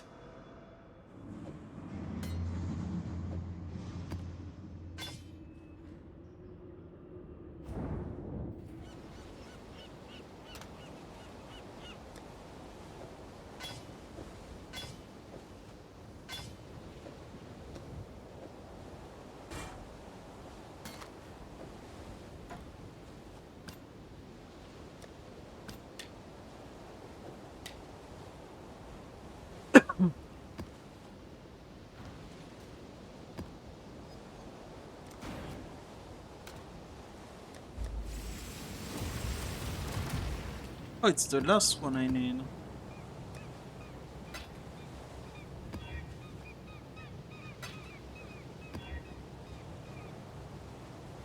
Okay. What else? 1, 2, 3, 4, 5.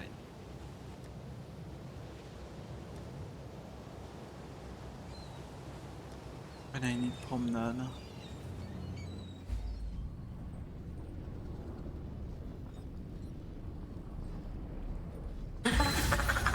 Struggle. My spirit is spent. Absorb.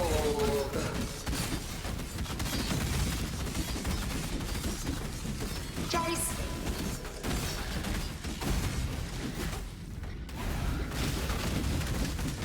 Toughen. Massacre. Drain.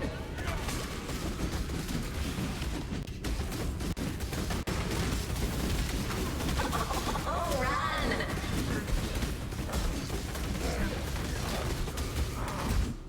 Absorb. Predator. Joy. Oh, that's the... Gift. More.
Hello.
Hello.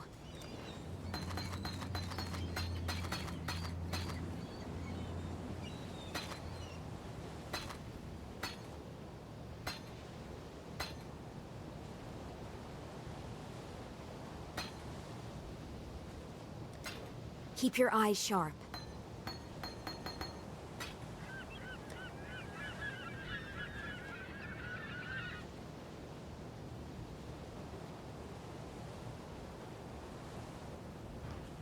Long day.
How's the trail?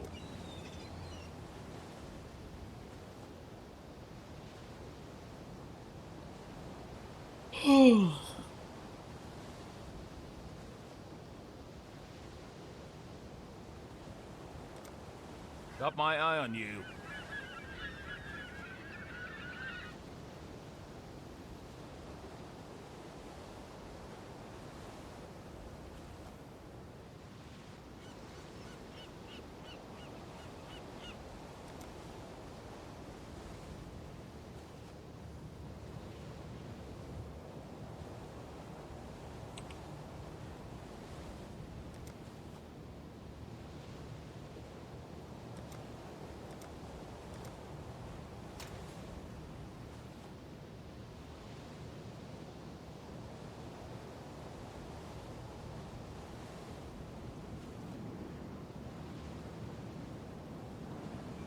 Hmm.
It's like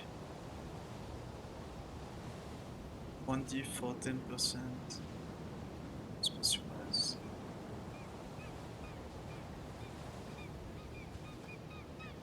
But colors.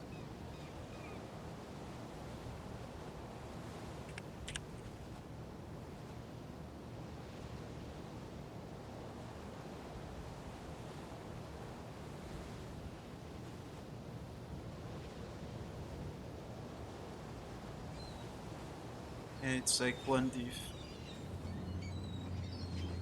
boots.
Oh wow.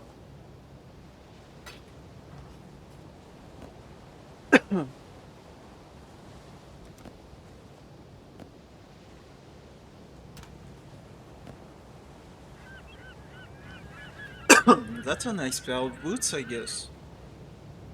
I just need some syndicate stuff, I guess.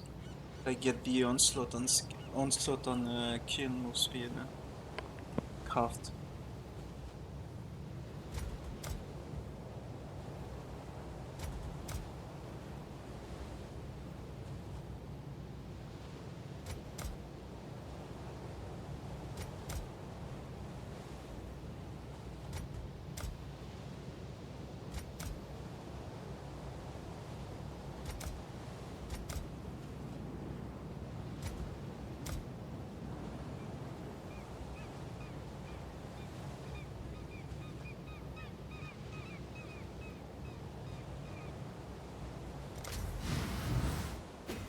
My spirit is spent. Let's specialize 2 eyes. Yeah, okay, knife. Honestly, it's not that bad. Drop some lesser shit on.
My spirit is spent.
I can't do this just yet.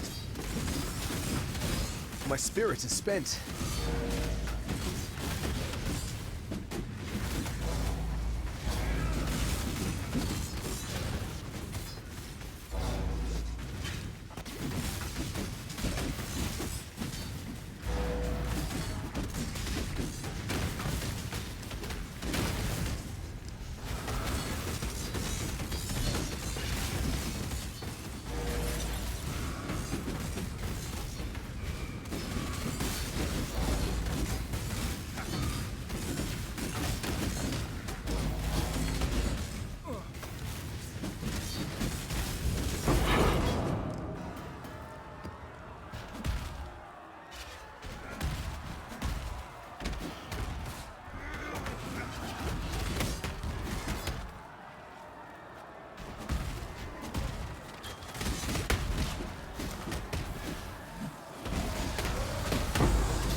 You die rather well.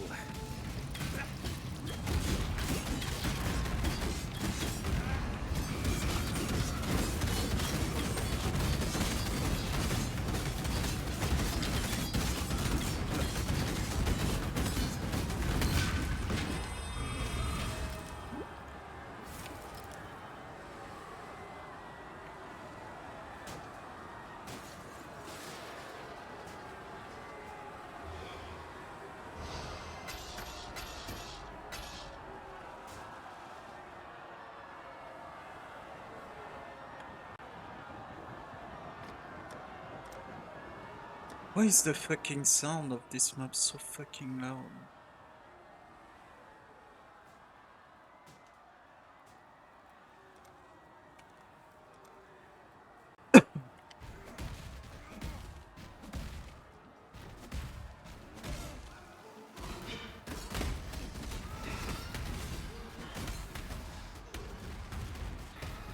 My spirit is spent.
Salah.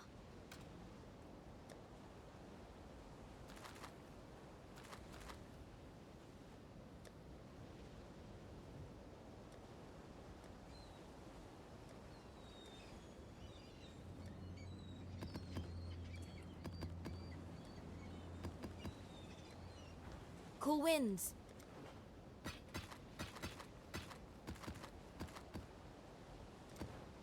Blessings.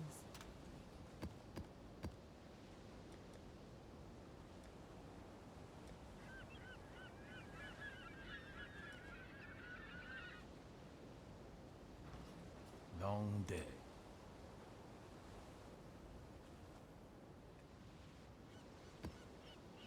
Got my eye on you. Wow. I already had a dungeon.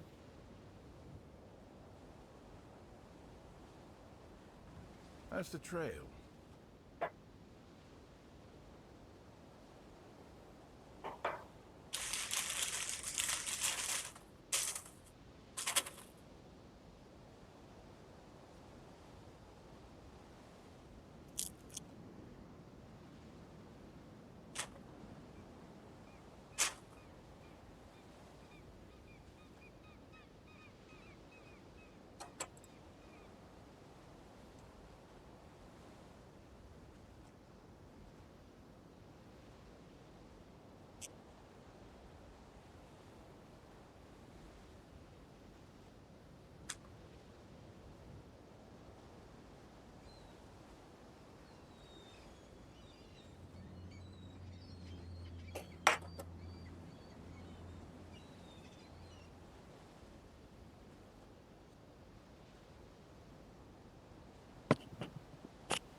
Got my eye on you.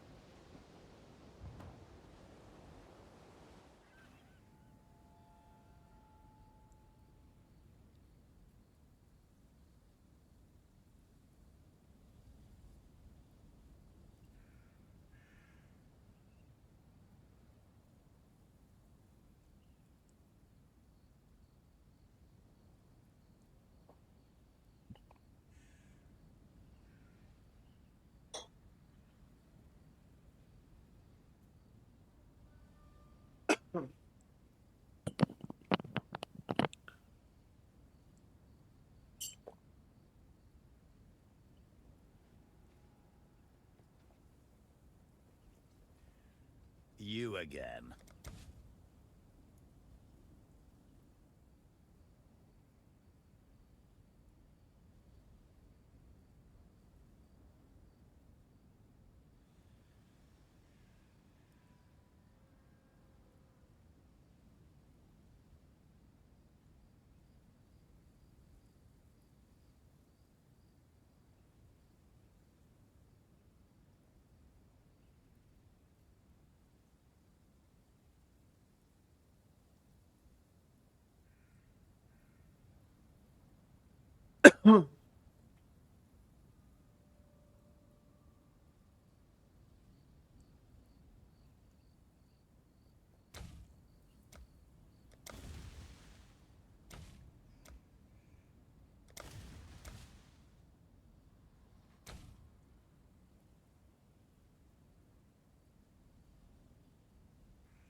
May the love of Rislatha free you of your anguish and aid this soldier, so that you can sever the threads of corruption!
May the grace of Prospero relieve you of your anguish and aid this soldier, so that you may guide their hearts to glory!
May the shine of Solaris burn away your anguish and aid this soldier, so that you may guide their hands to success!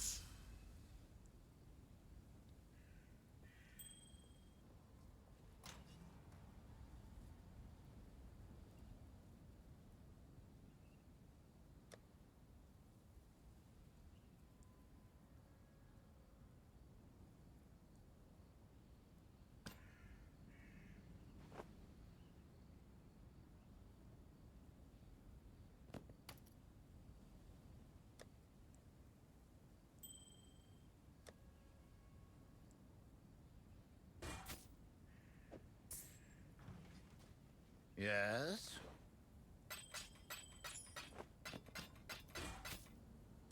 All alone, once again.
Hail, Godslayer.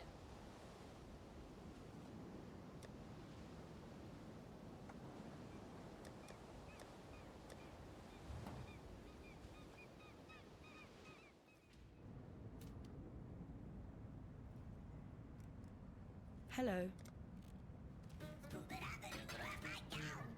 Remember, we do this for freedom.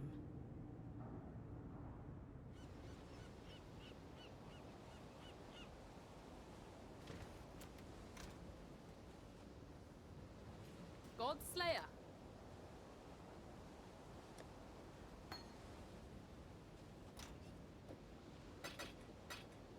Exile.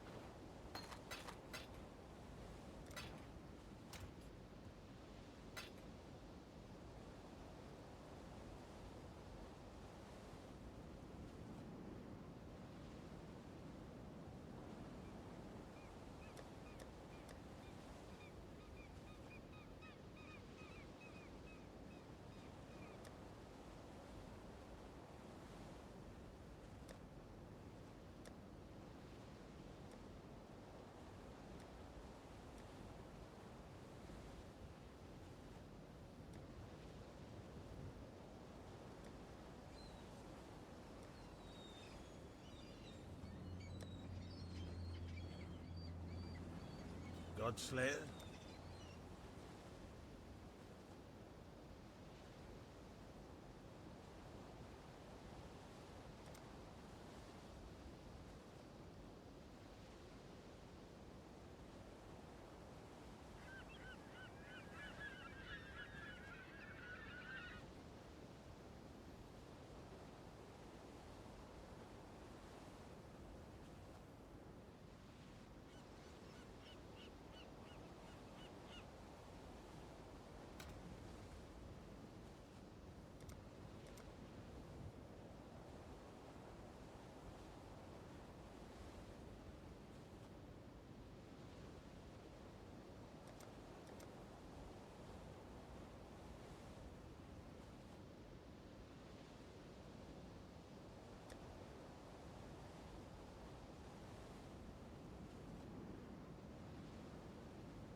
Hello, exile. Hello.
My spirit is spent.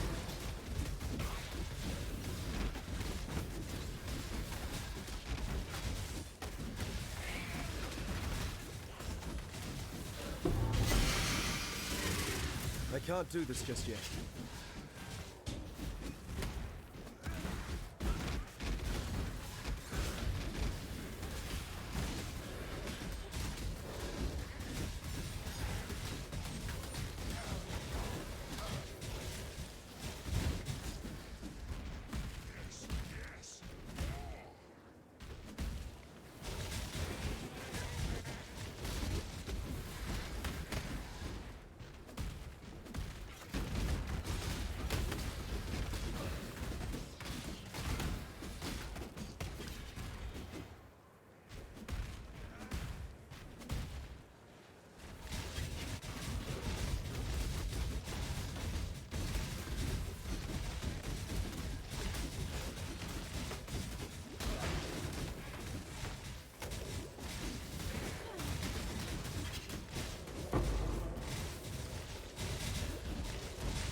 spirit is spent.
My spirit is spent.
spirit is spent.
You again.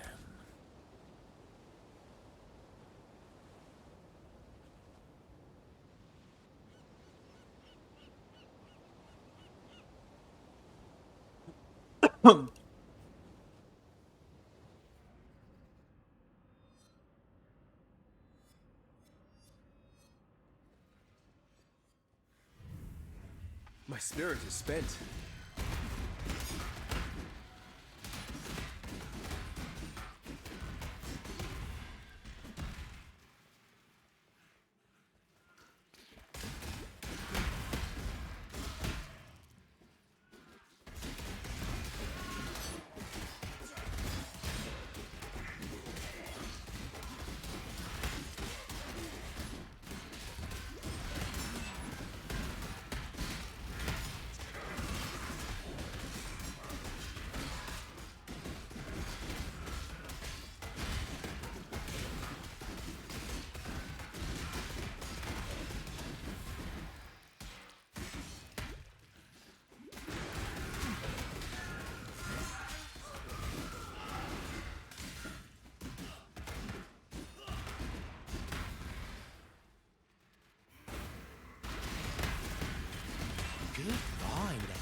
My spirit is spent.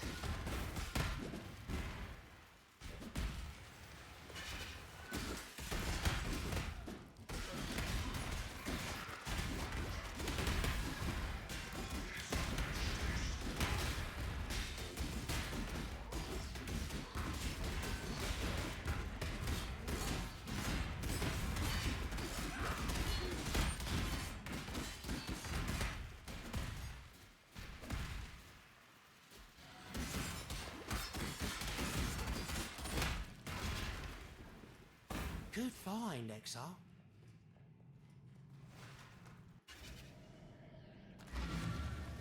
This way, exile. Kill it, exile, quickly.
My spirit is spent.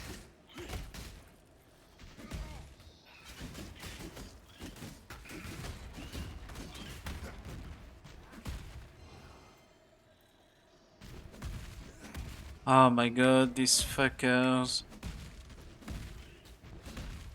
There you are.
Goodbye.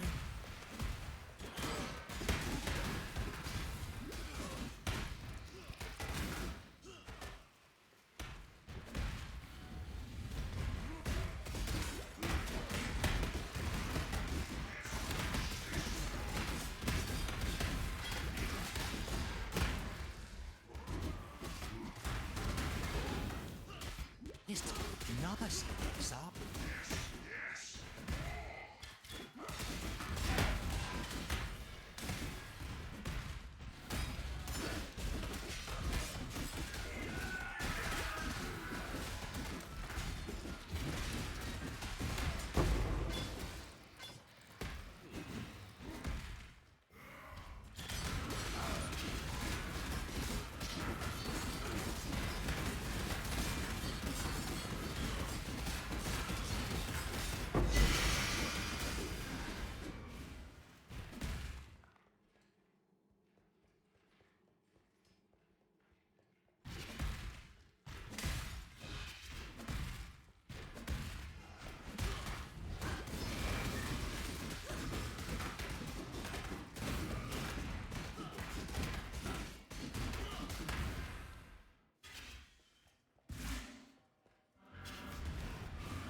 My spirit is spent.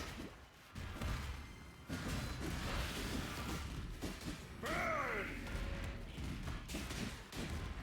Rise!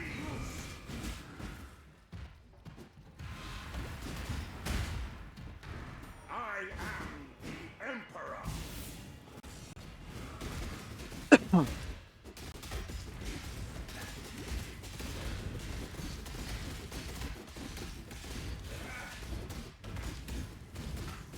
Rise! Kneel!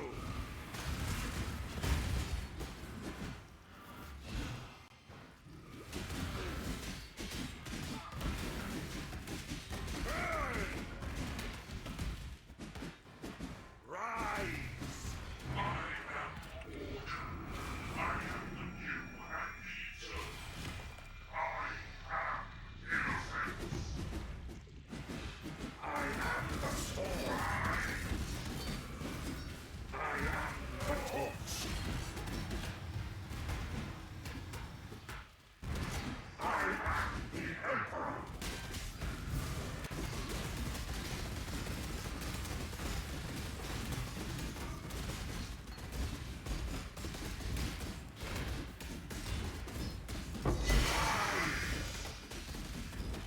Wait, what's that belt? I am the end.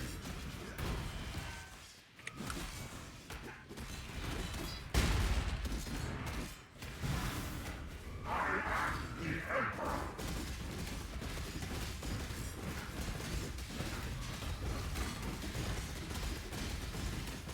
Oh, it's ancestor shit.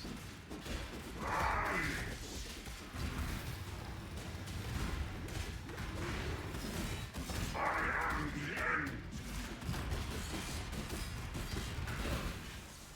I am your heart.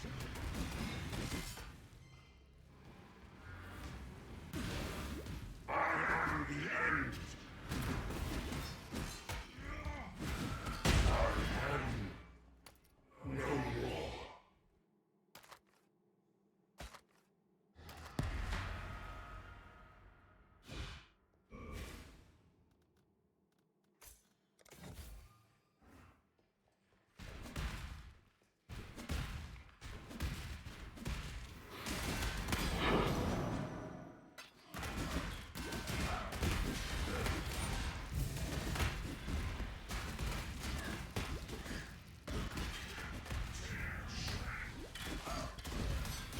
My spirit is spent.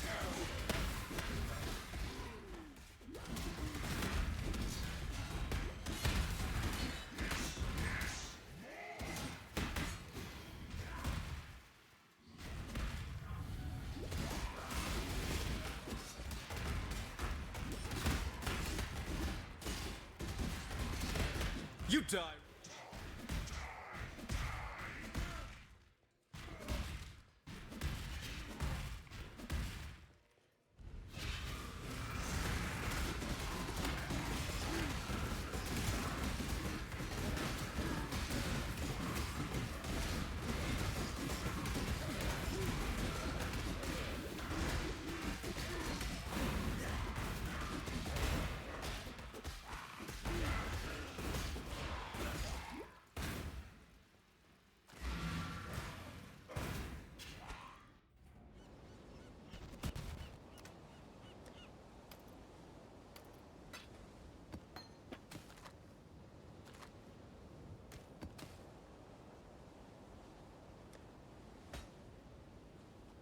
Cool winds.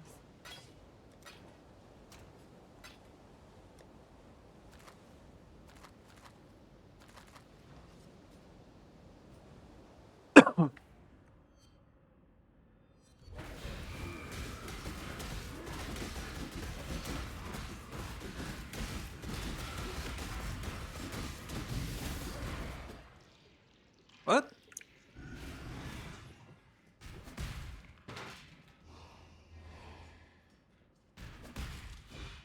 What?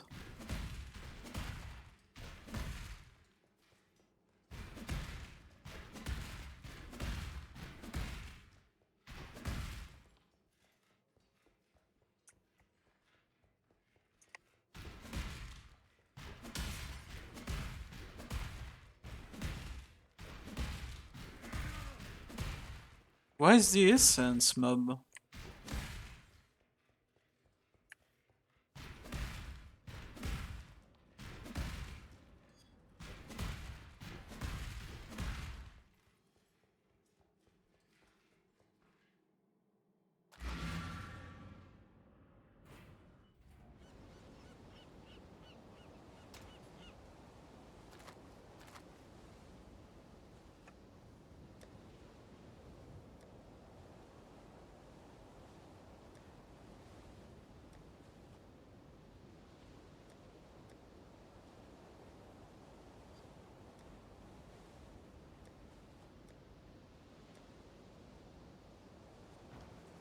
How's the trail?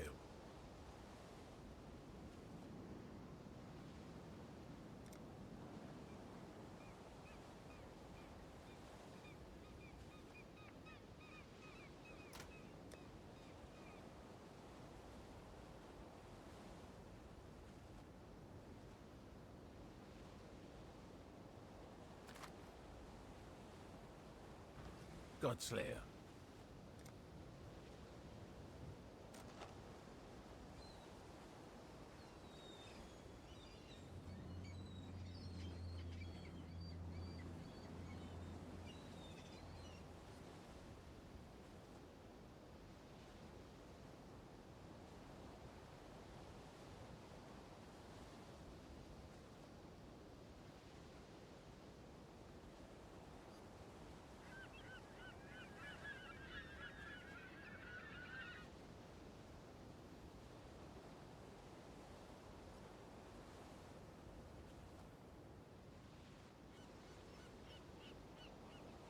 One of my...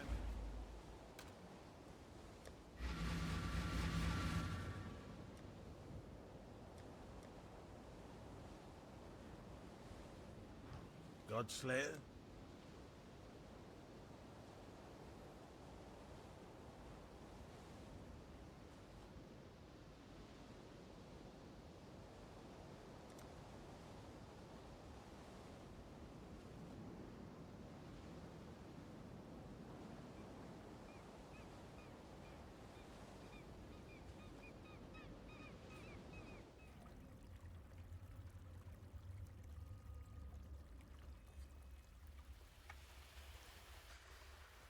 My spirits are spent.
My spirit is spent.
Blessings.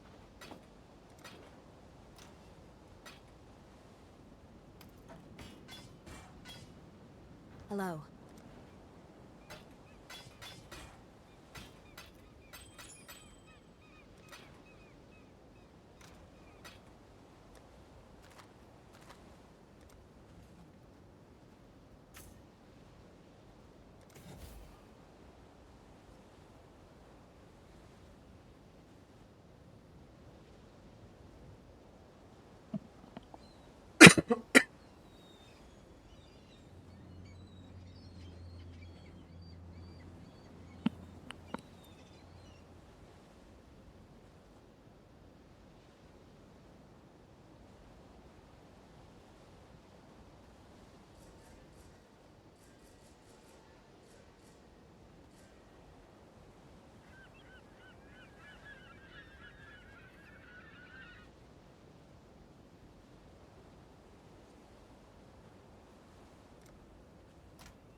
Salah.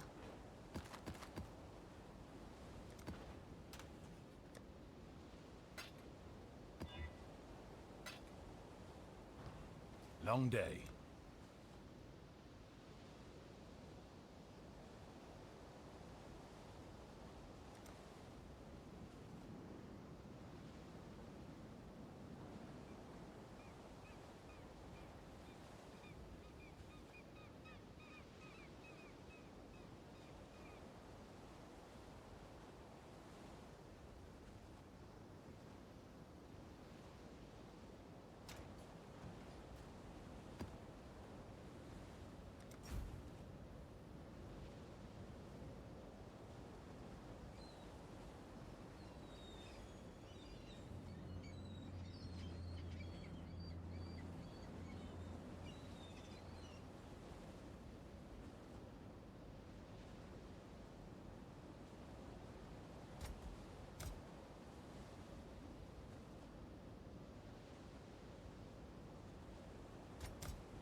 My spirit is spent.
Another day, another death.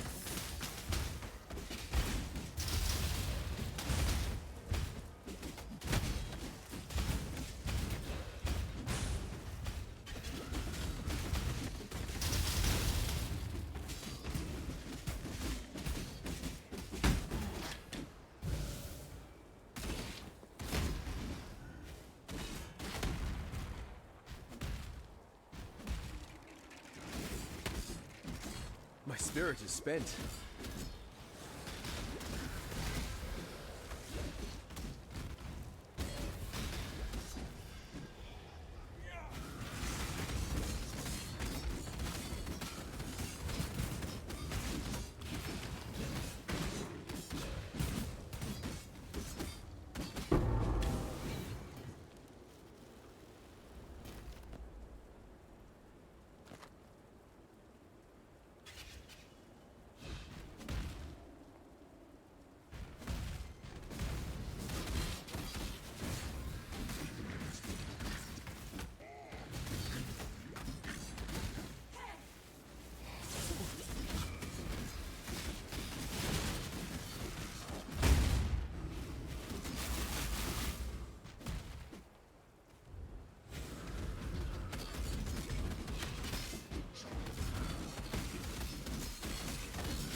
Salah.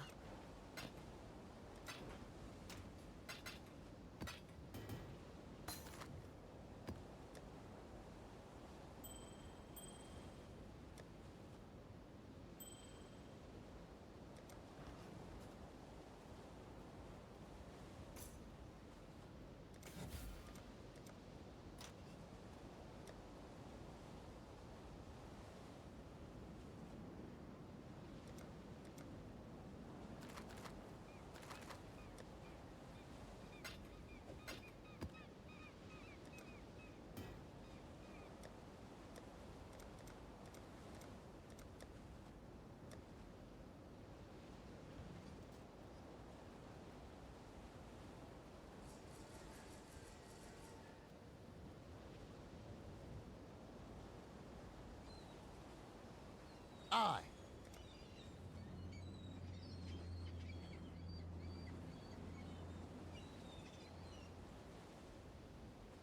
I really think you can do better. Fair enough.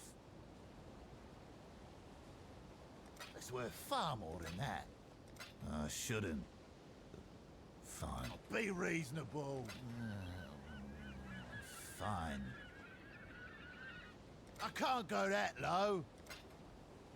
For all you've done for us, I'll give you this one. Are you having a go at? You're pushing a bit far, friend. Fair enough. In a gambling mood.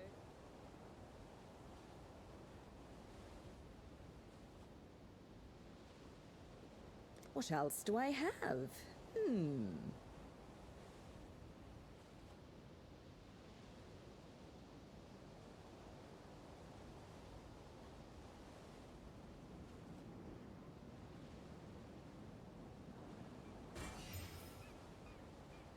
Let's deal. Don't hail.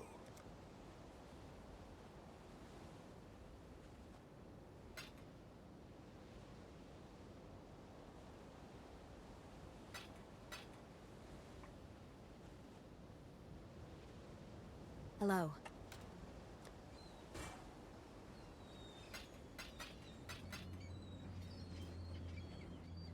Oh, it's you.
Godslayer?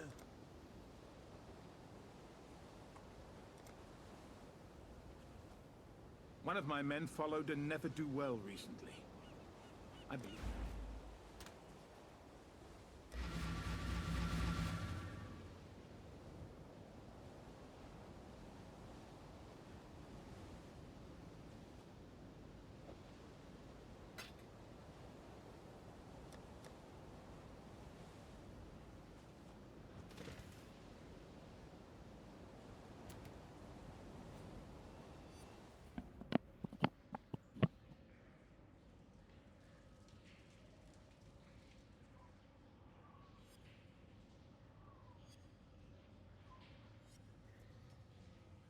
My spirit is spent.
Spirit is spent.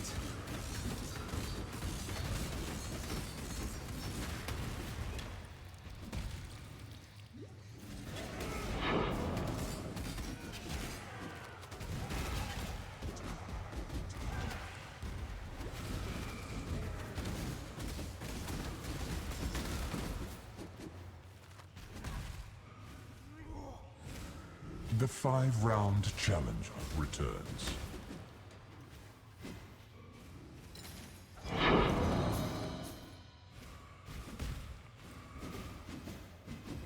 Vengeance is cold indeed.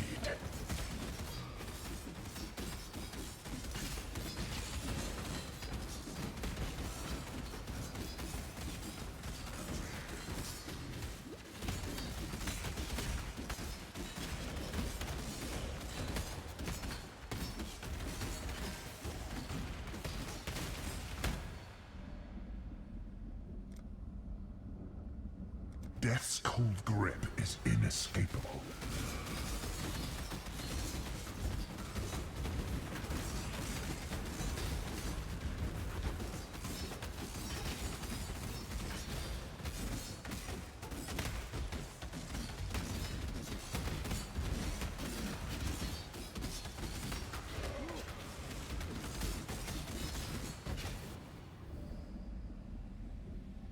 Hate begets hate.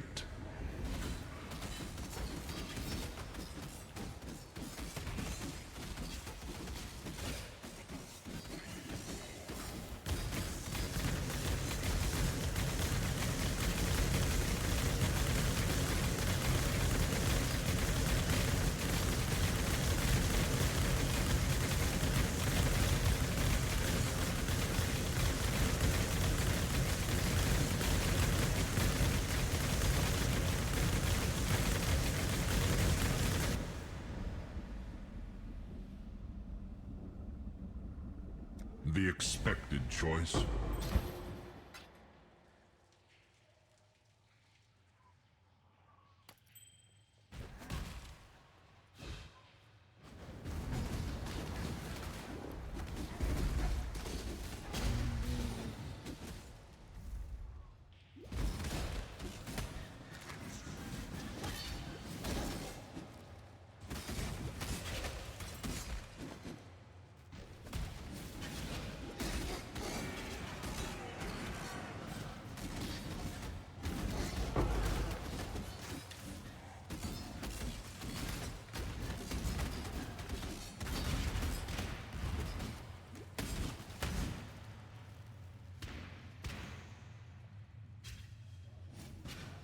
My spirit is spent.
See this growth?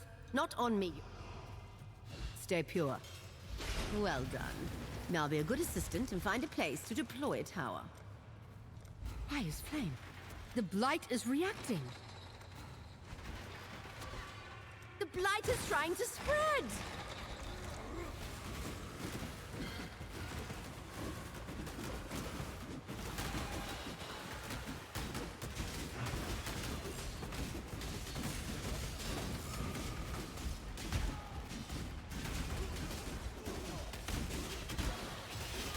My spirit is spent.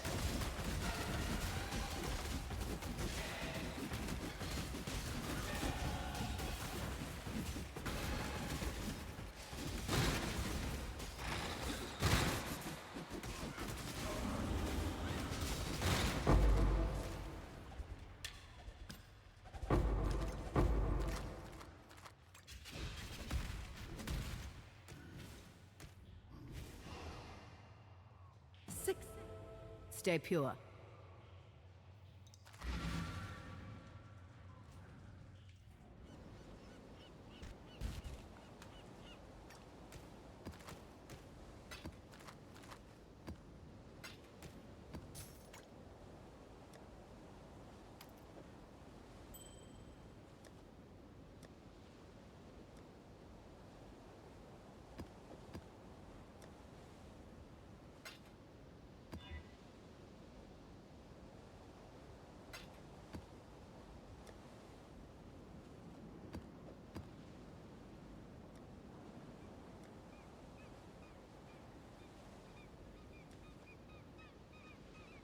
I have 2 white map left. Fungal Hollow and Primordial Hollow. How's the trail?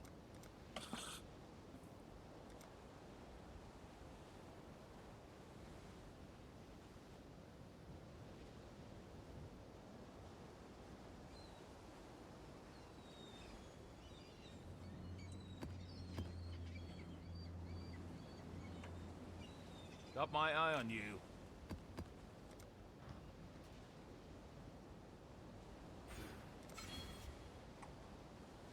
How's the trail?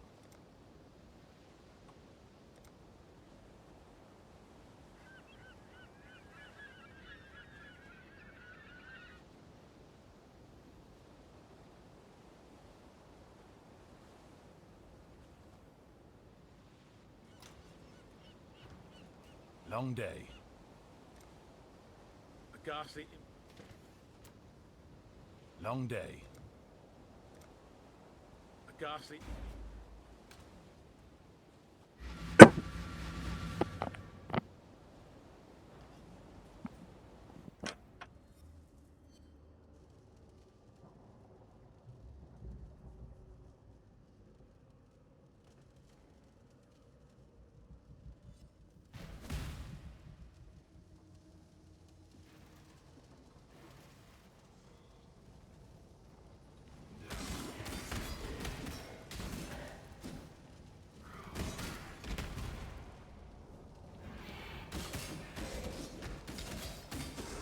My spirit is spent.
My spirit is spent.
How's the trail?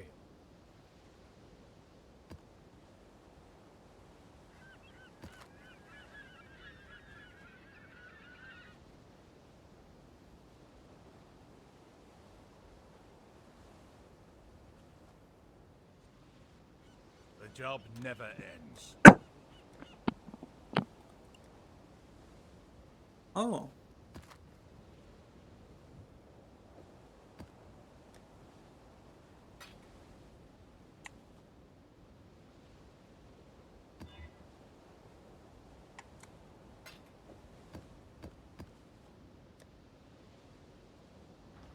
How's the trail?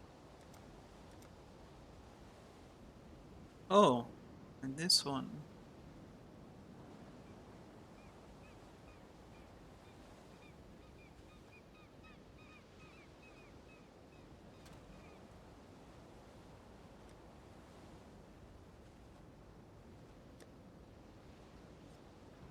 Long day.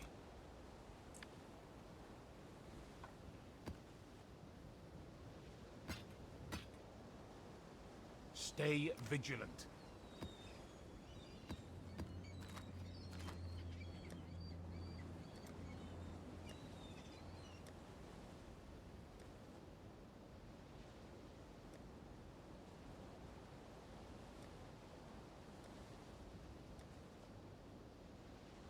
Hey. During a recent retreat,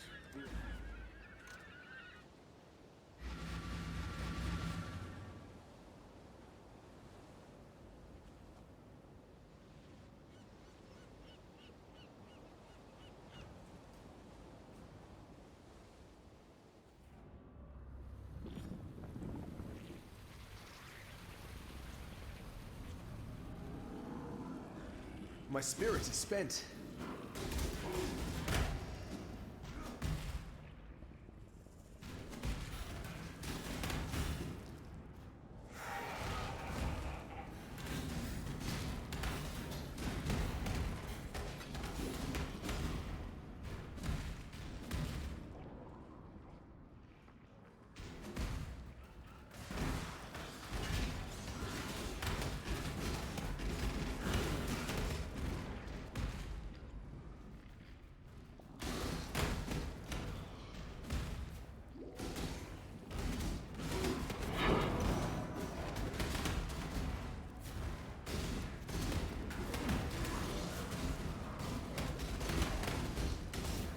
A worthy opponent!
My spirit is spent.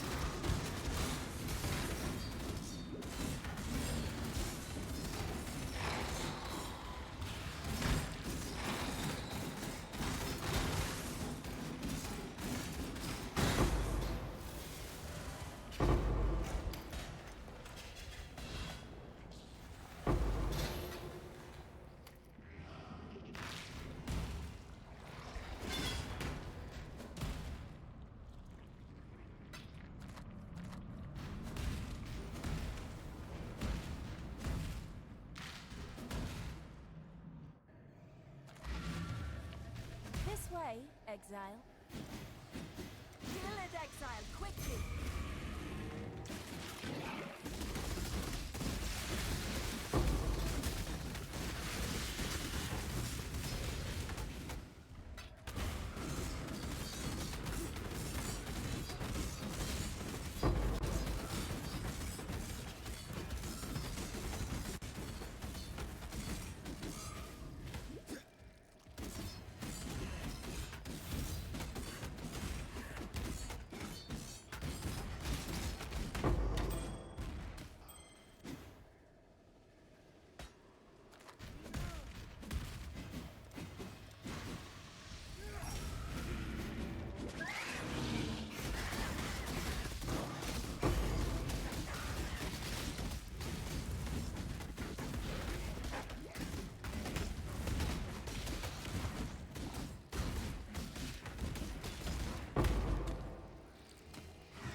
My spirit is spent.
I can't do this just yet.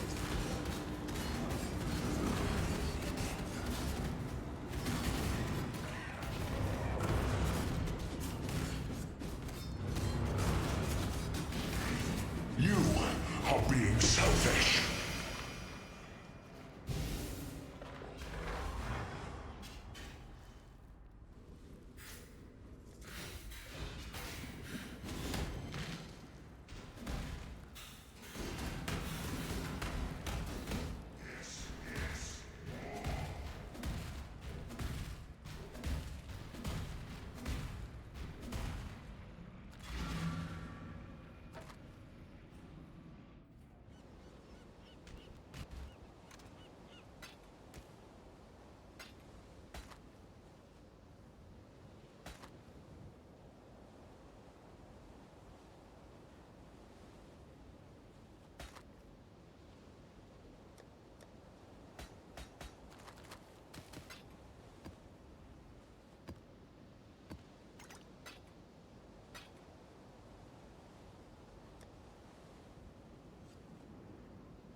How's the trade?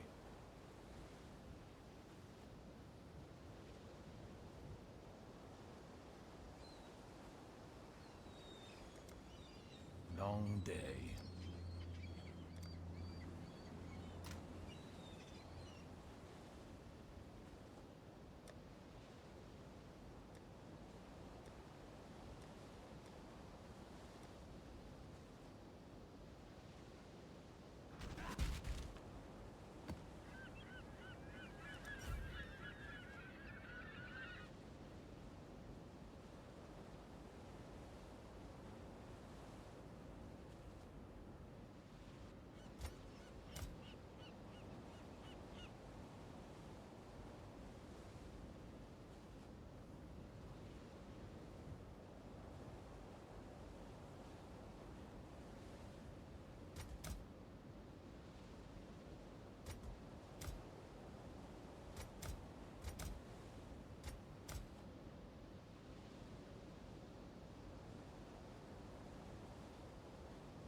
My spirit is spent.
This'll do nicely.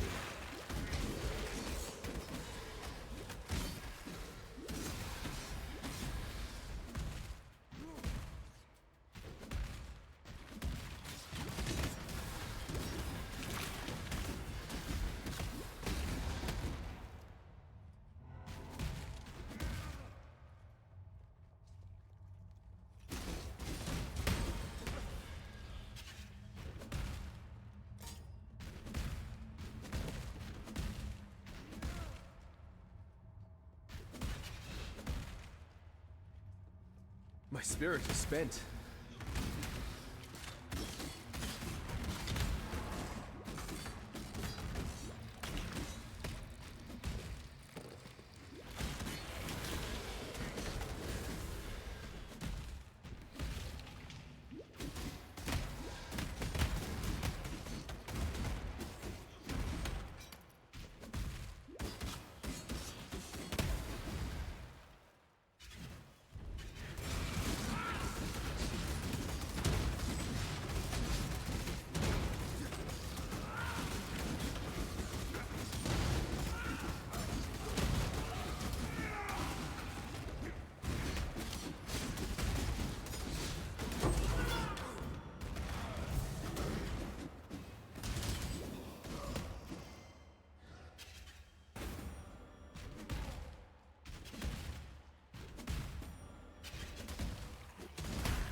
spirit is spent.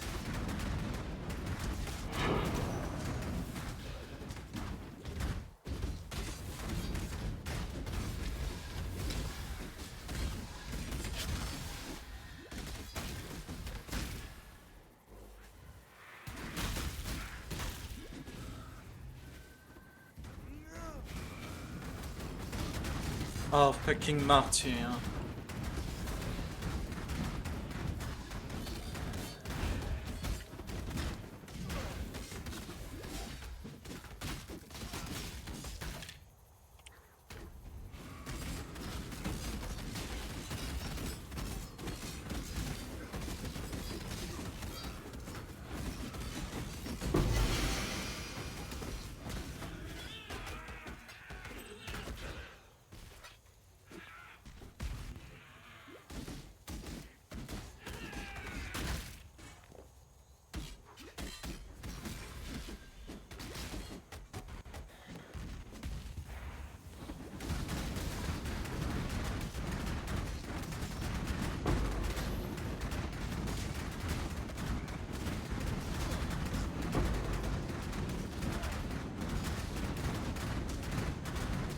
Sometimes I tire of this job.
My spirit is spent.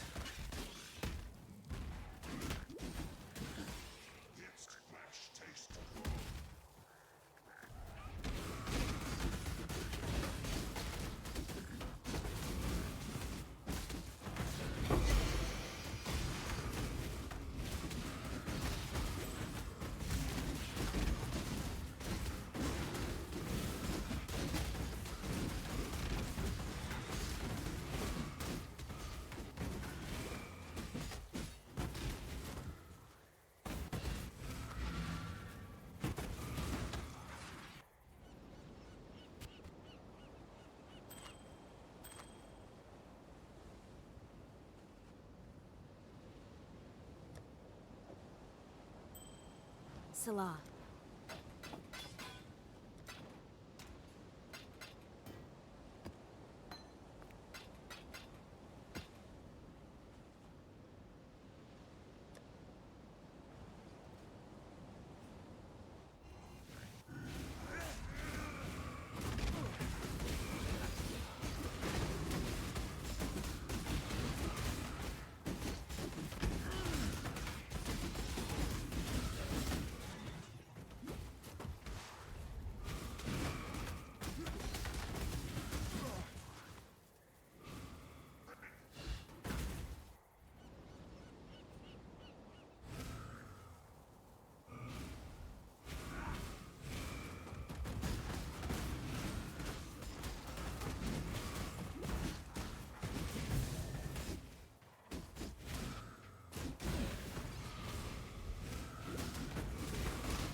spirit is spent.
Oi! Over here.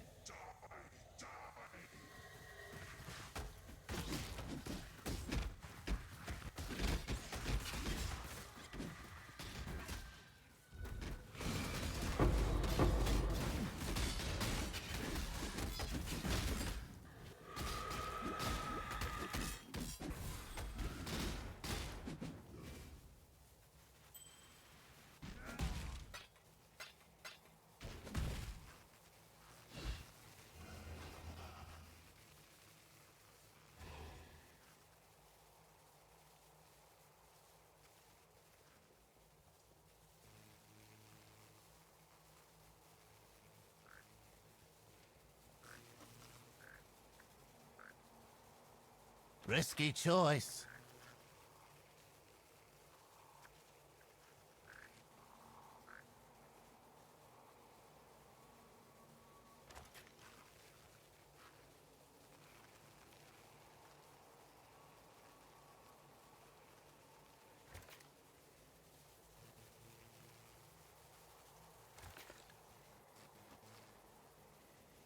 That should make things interesting.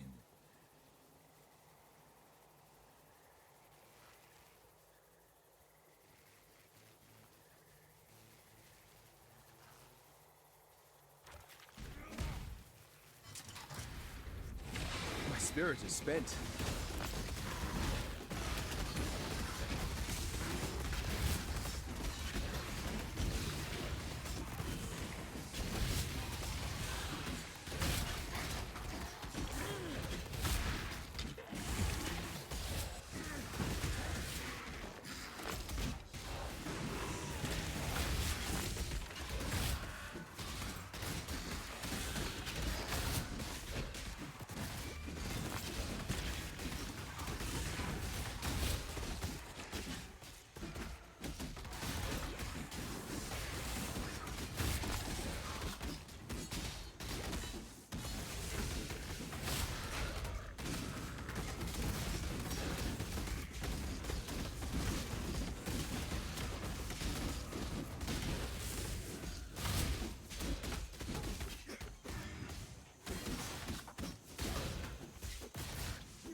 What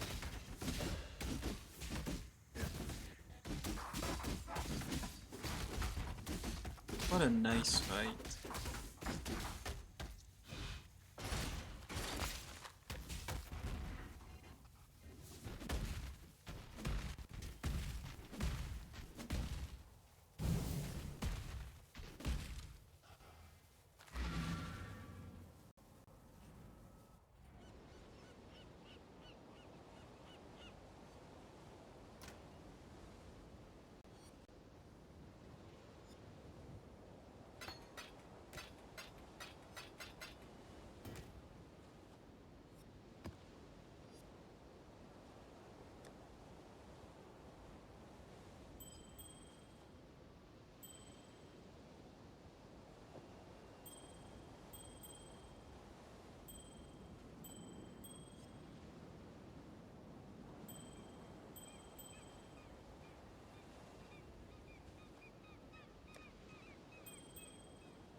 Hello.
My spirit is spent.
My spirit is spent.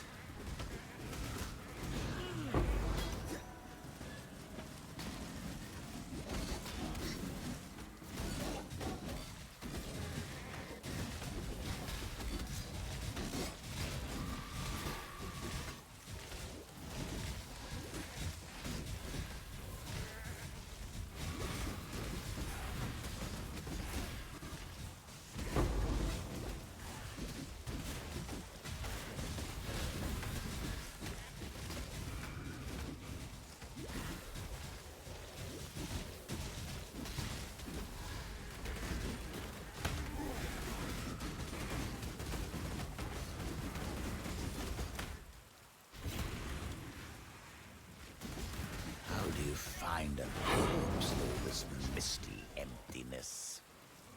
Oh, I see now. How strange.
spirit is spent.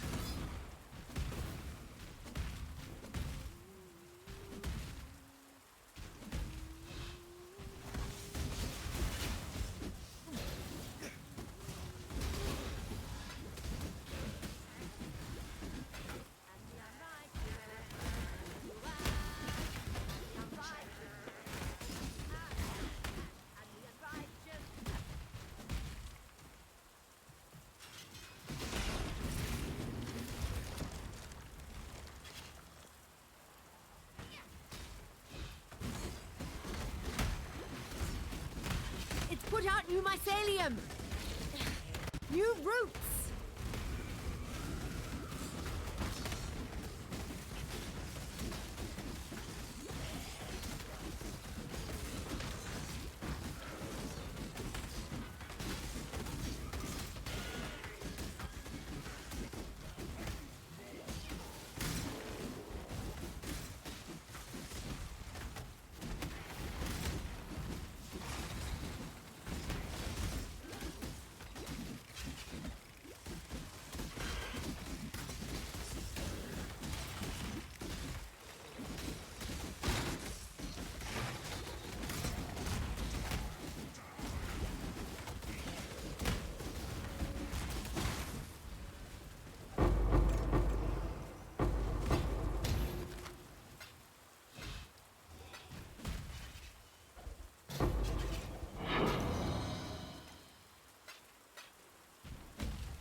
My spirit is spent.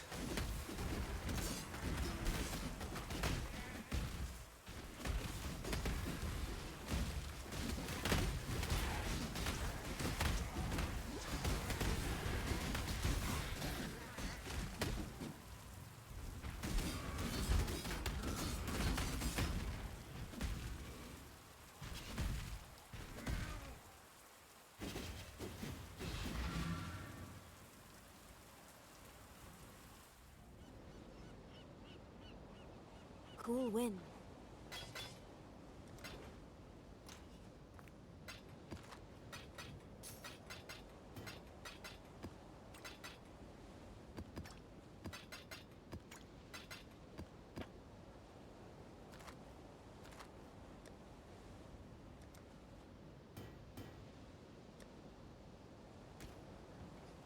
Hail, Godslayer.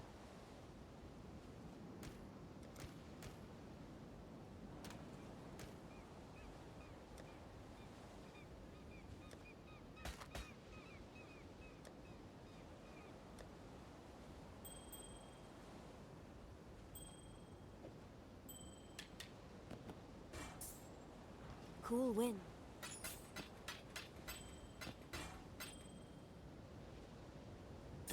Keep your eyes sharp. Exile.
Justice will prevail.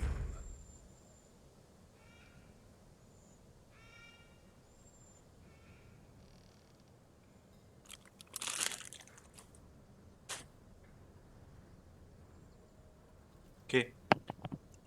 I'm probably gonna ascend.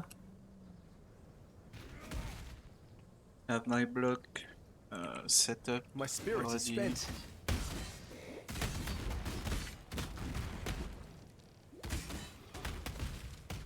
I'm gonna ascend and then I'm gonna call it. Completed all my white maps. And I've completed all my tier 6. So tomorrow we're gonna start tier 7. Didn't even break a sweat.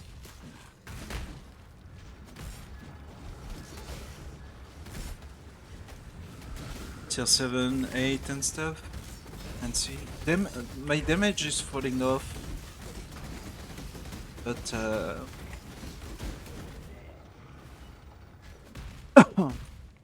I feel like with experience and by leveling up it should be okay.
The weary traveler draws close to the end of the path.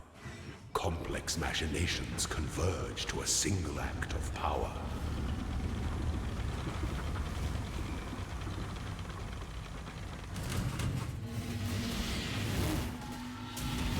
Make your mark.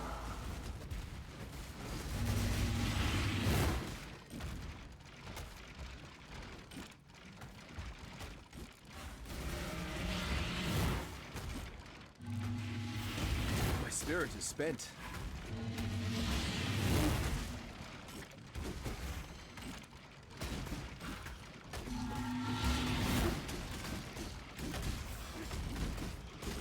Behold the machinery at maximum efficiency. Claim your inheritance.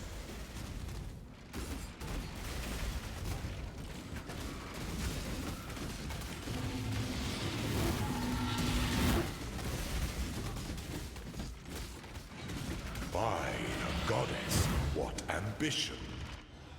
For some, the machine is too complex to comprehend.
My spirit is spent.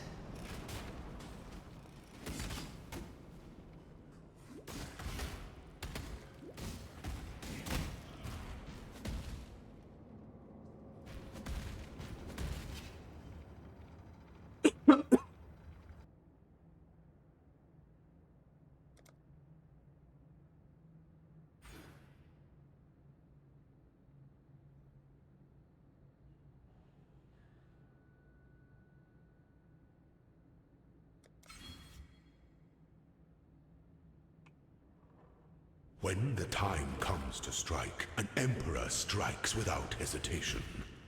To entertain doubt is to dance with death. When one defiles the effigy, one defiles the emperor.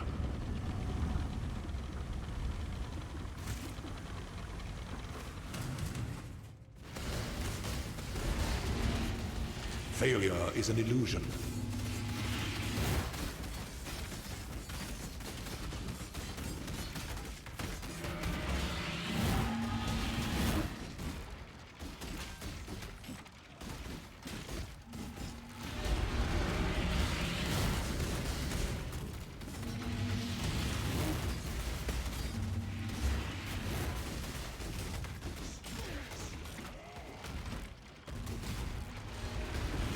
Depth and loyalty.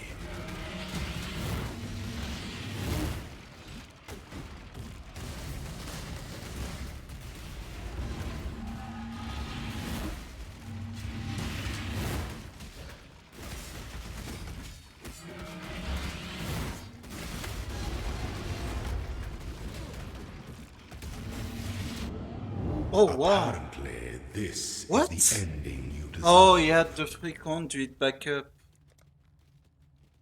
And return. For C, I guess.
The goddess is watching.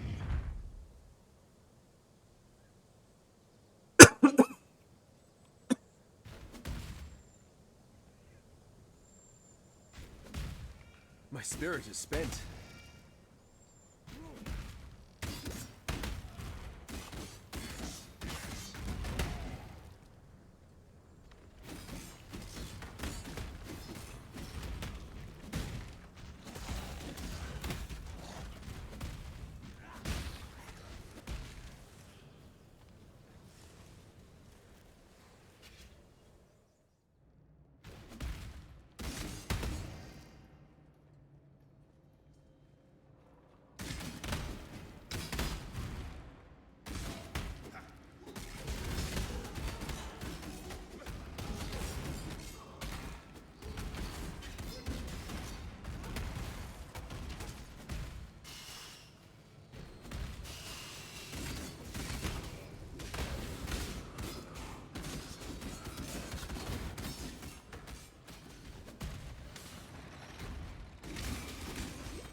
Can't do this just yet.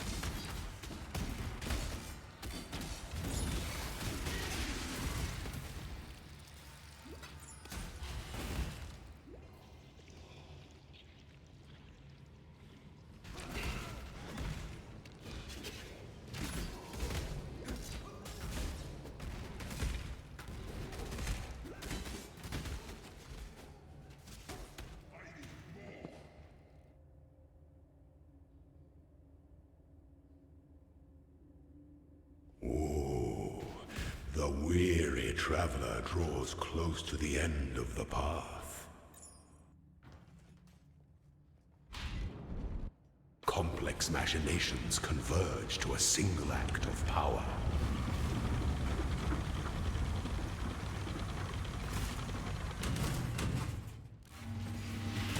Give no quarter.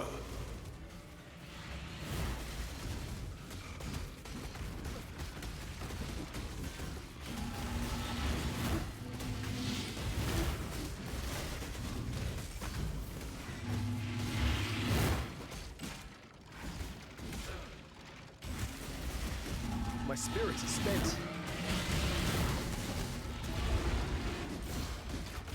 Are you a martyr? Hold the machinery at maximum efficiency.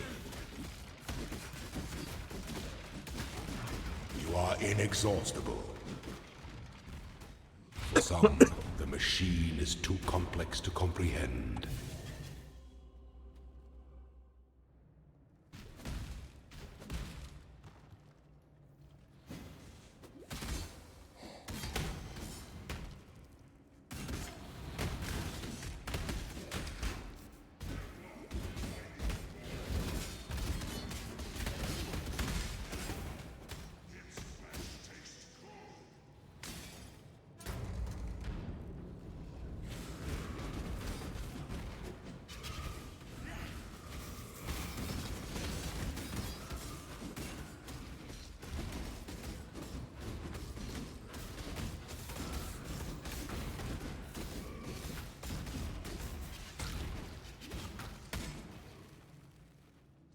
Potent little gift from our primitive past.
My spirit is spent.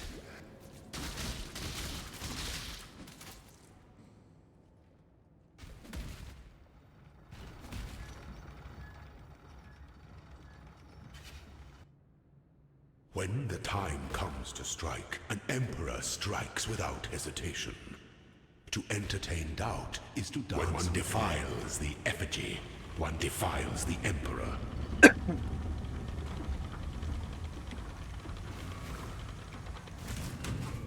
Leadership is a life sentence.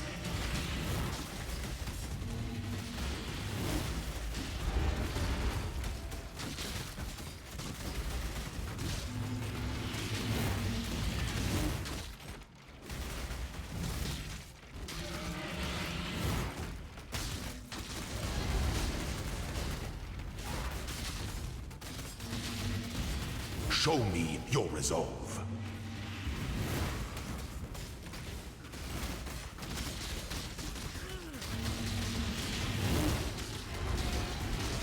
You were born for this. Okay, he only has the An cold one, empire should sparkle like ice upon the winter stone. which is okay.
My spirit is spent.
There's nothing quite so enticing as a locked door.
spirit is spent.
Where there's a golden key, there must be a golden door.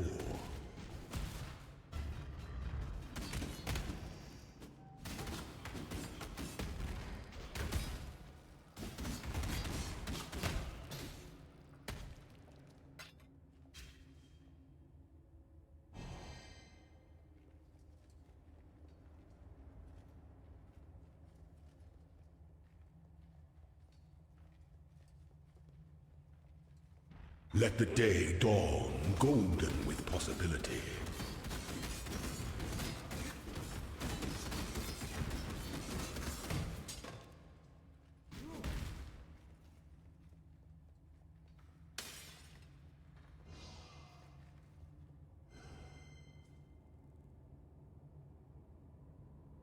An aspirant can afford to be promising.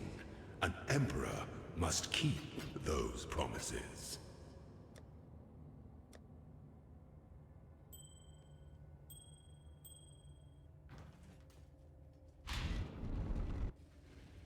Our throne is the most devious trap of them all.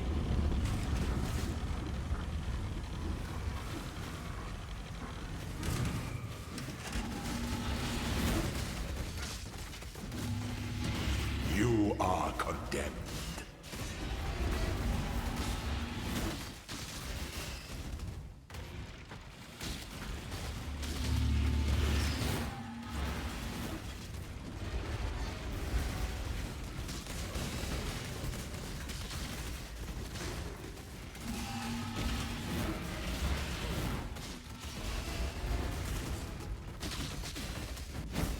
Make your mark.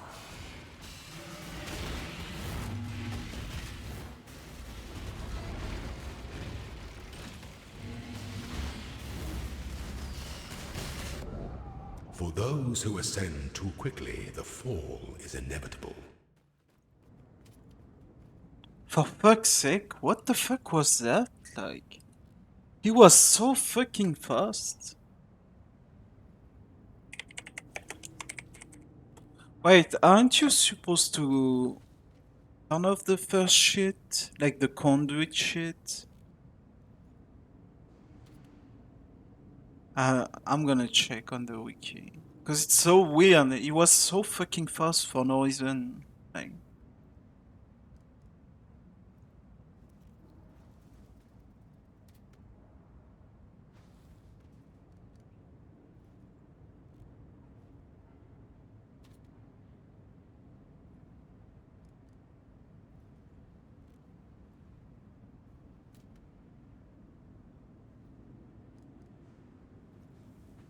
what are his buffs?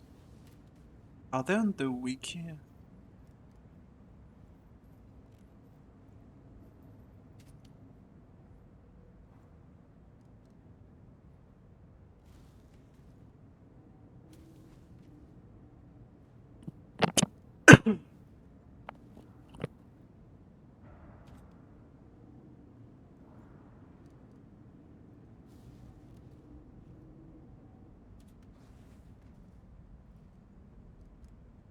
I don't give a fuck about like tides of ascendancy. I want the fucking it's all.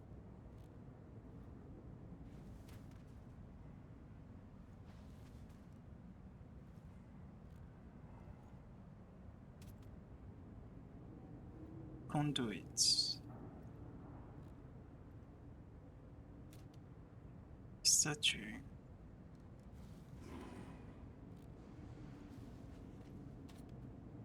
Zao will gain charges for the encounter, granting bonus damage, speed, and defense.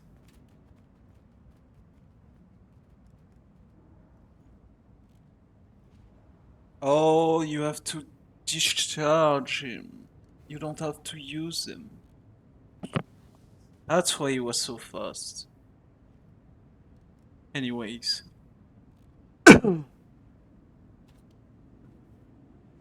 I thought it was like the same thing as the conduits.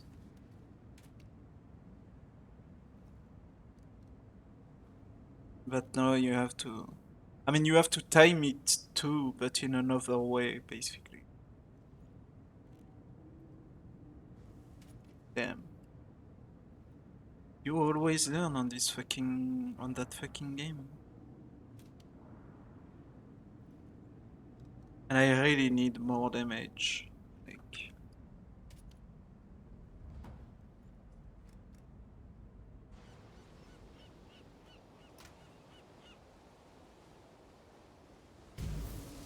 I really need more damage.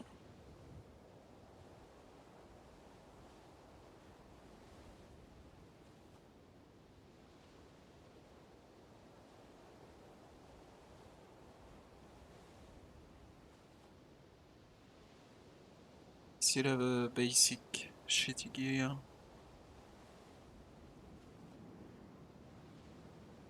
I'll do my tile tomorrow. I'm pretty tired too, so we'll see. And maybe I don't know if I'll have different layout, but we'll see. Like the lieutenants, the fucking gargoyles, the portals. Like all of that shit, the shit that you can kill is just way simpler than having to time your shit before you kill him. Especially on like a build that has like low damage, like mine. And that's dot 2, so you have to really time your shit.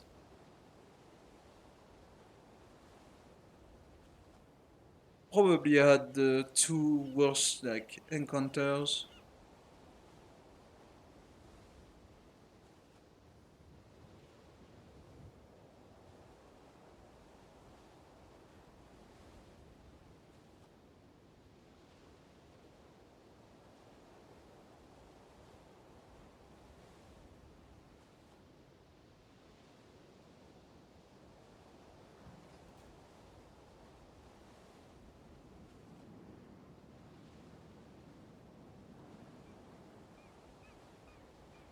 Anyways.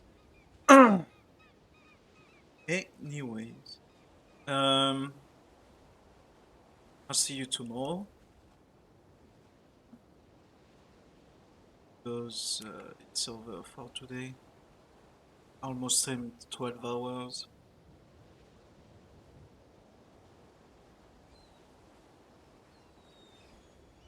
But yeah, I'll be back.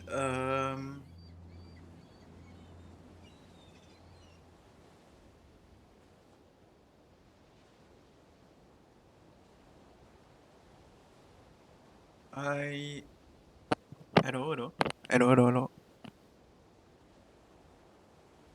I need to fix that shit.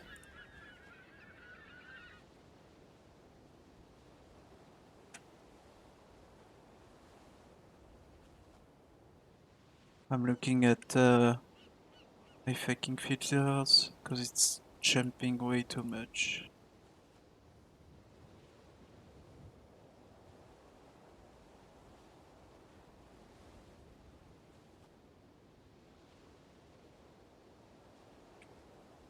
Hello?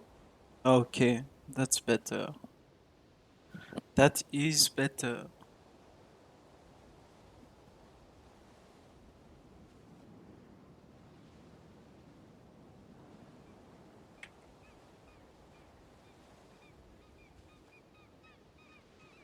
Test. Okay. Yeah, it's better.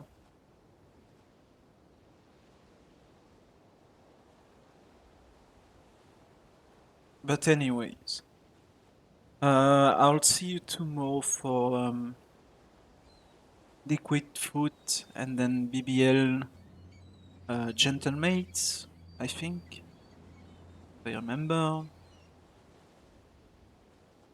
And probably some more PoE, like I wanna ascend.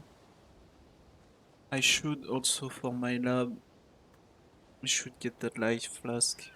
It's way better for the traps and shit. Wanna ascend, wanna keep farming some yellow maps. 7 tier 8. Basically get into late yellow, early red, and then I'll see what I do. I think I have 4 fortunates here. It's so weird because I generally never drop those, but like this league, it feels like a pity counter. Like you drop some at like a very regular interval, I feel.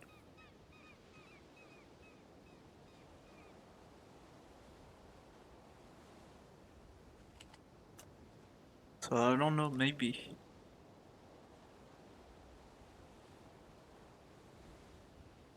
Started to farm some essences. I'm gonna look tomorrow for maybe a helm base or glove base.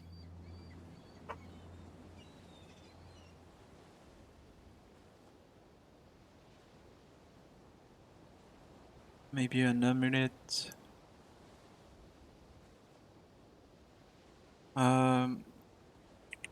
Basically look to fix my eyes to probably gonna get sentinel next point and maybe remove diamond skin and look into fixing my eyes.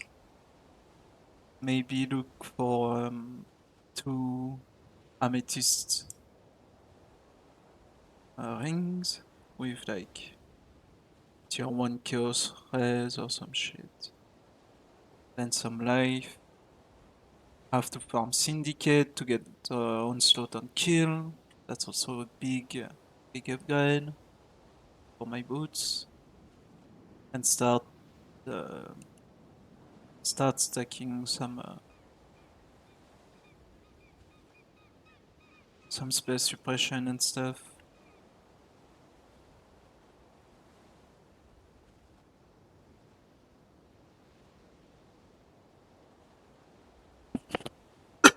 And maybe some life to get very beefy.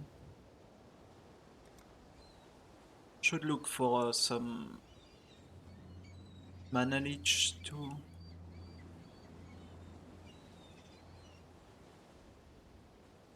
some mana leech, some minus mana cost and stuff.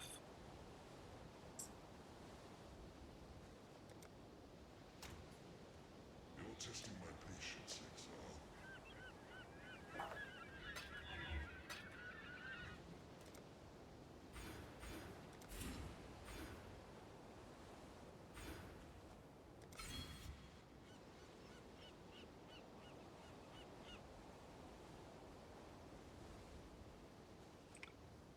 To change my axe or something better,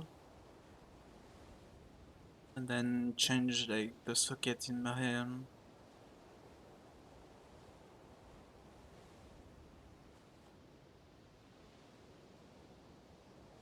Probably gonna need like the mana regen, like clarity and life preservation.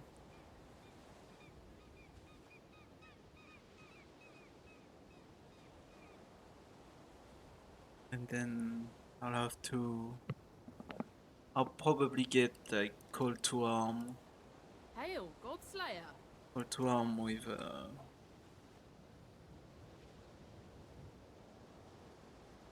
enduring cry. Something like that.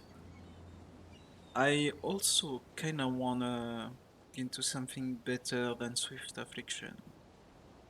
Maybe Ruthless is good enough. But I want something that deals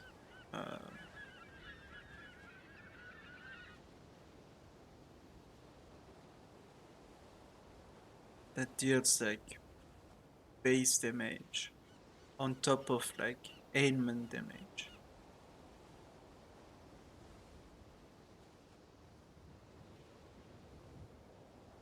I guess Ruthless is probably my only option.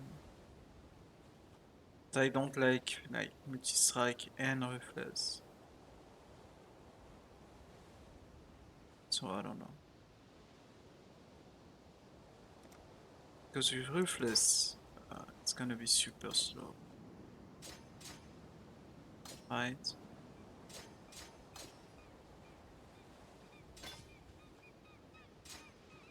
It's gonna be super slow, it's gonna cost a lot of mana.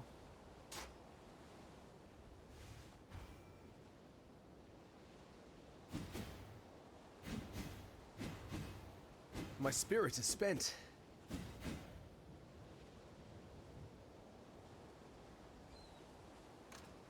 And since I don't need to...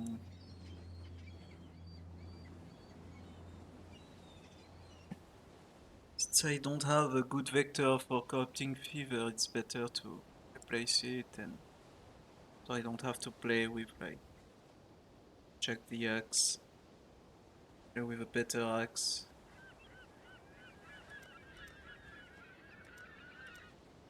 It's gonna cost a lot to craft.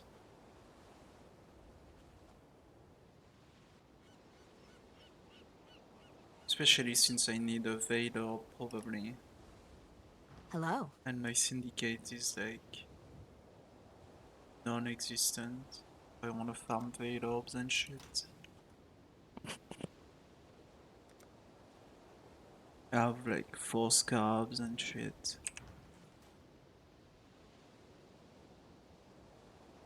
I probably don't have enough to respect my tree. Like at all, so I would have to unlock a second tree to farm betrayal.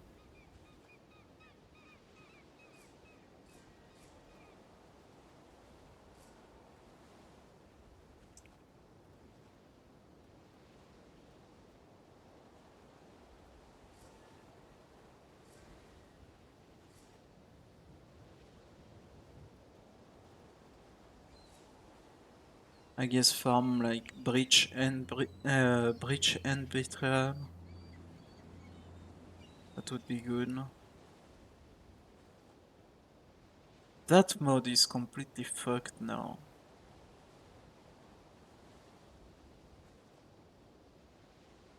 Like my boss with like fucking random essence as you progress, it's just fucking cancer.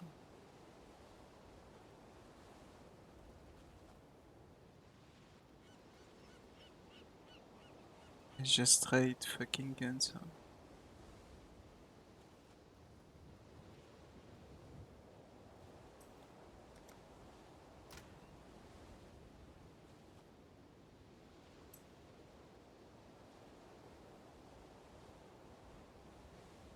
Yeah, looks for some chaos rays on my ring. Look for some chaos rays on the belt. I don't know if I'm gonna go like maybe a Stygian or some shit.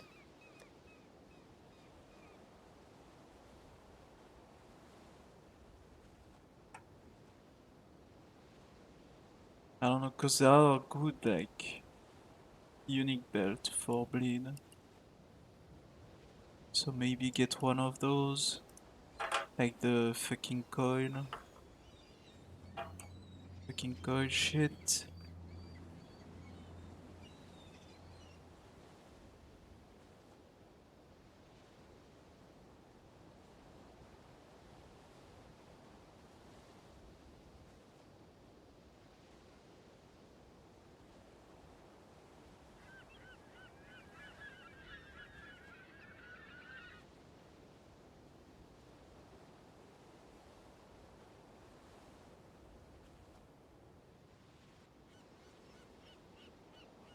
Divine is a 125, 129, 130 basically. It's not that much.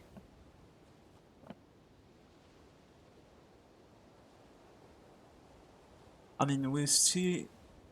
Yeah, we are just before the second weekend. So we are at the end of the first week.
So yeah, tomorrow probably some glove craft or some shit. Ascendancy maps and depending on the drops, probably some C-Jacks. I don't even know if I go C-Jacks. The thing is, C-Jack is gonna feel good, but gonna lose a lot of damage. But if you go Royal Axe and it doesn't feel good, the build feels like shit, gonna be annoying too. So guess I'll have to try both.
Oh, come on.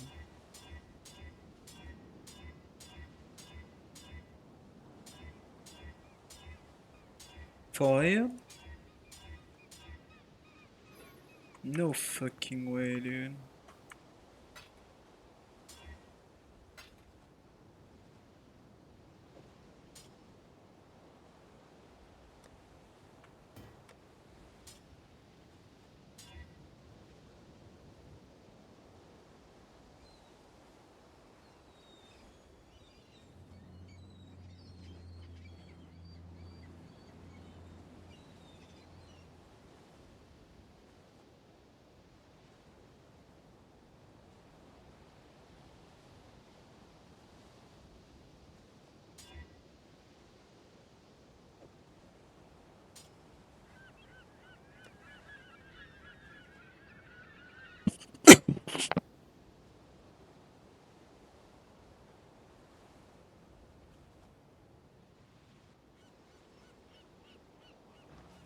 God Slayer.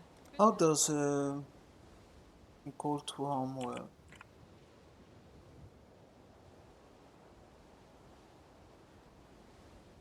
Or can I trigger spell?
And then my other setup would be Clarity, I guess.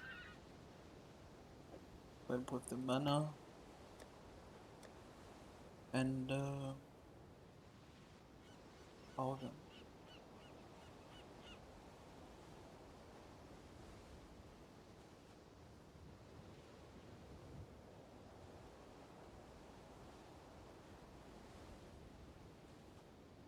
Wait. What the fuck is that? Oh, it's there.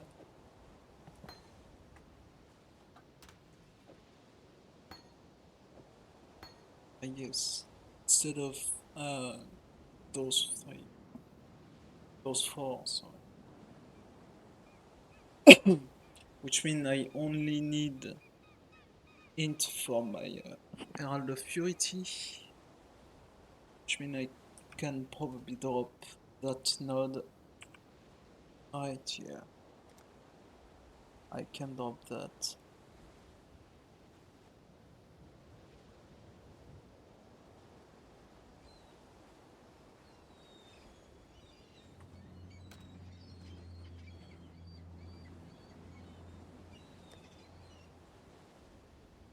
No, I don't have comms, so yeah, I'll do that tomorrow. I'm gonna go. So yeah, see you tomorrow for the EMEA games and then some PoE. Bye bye.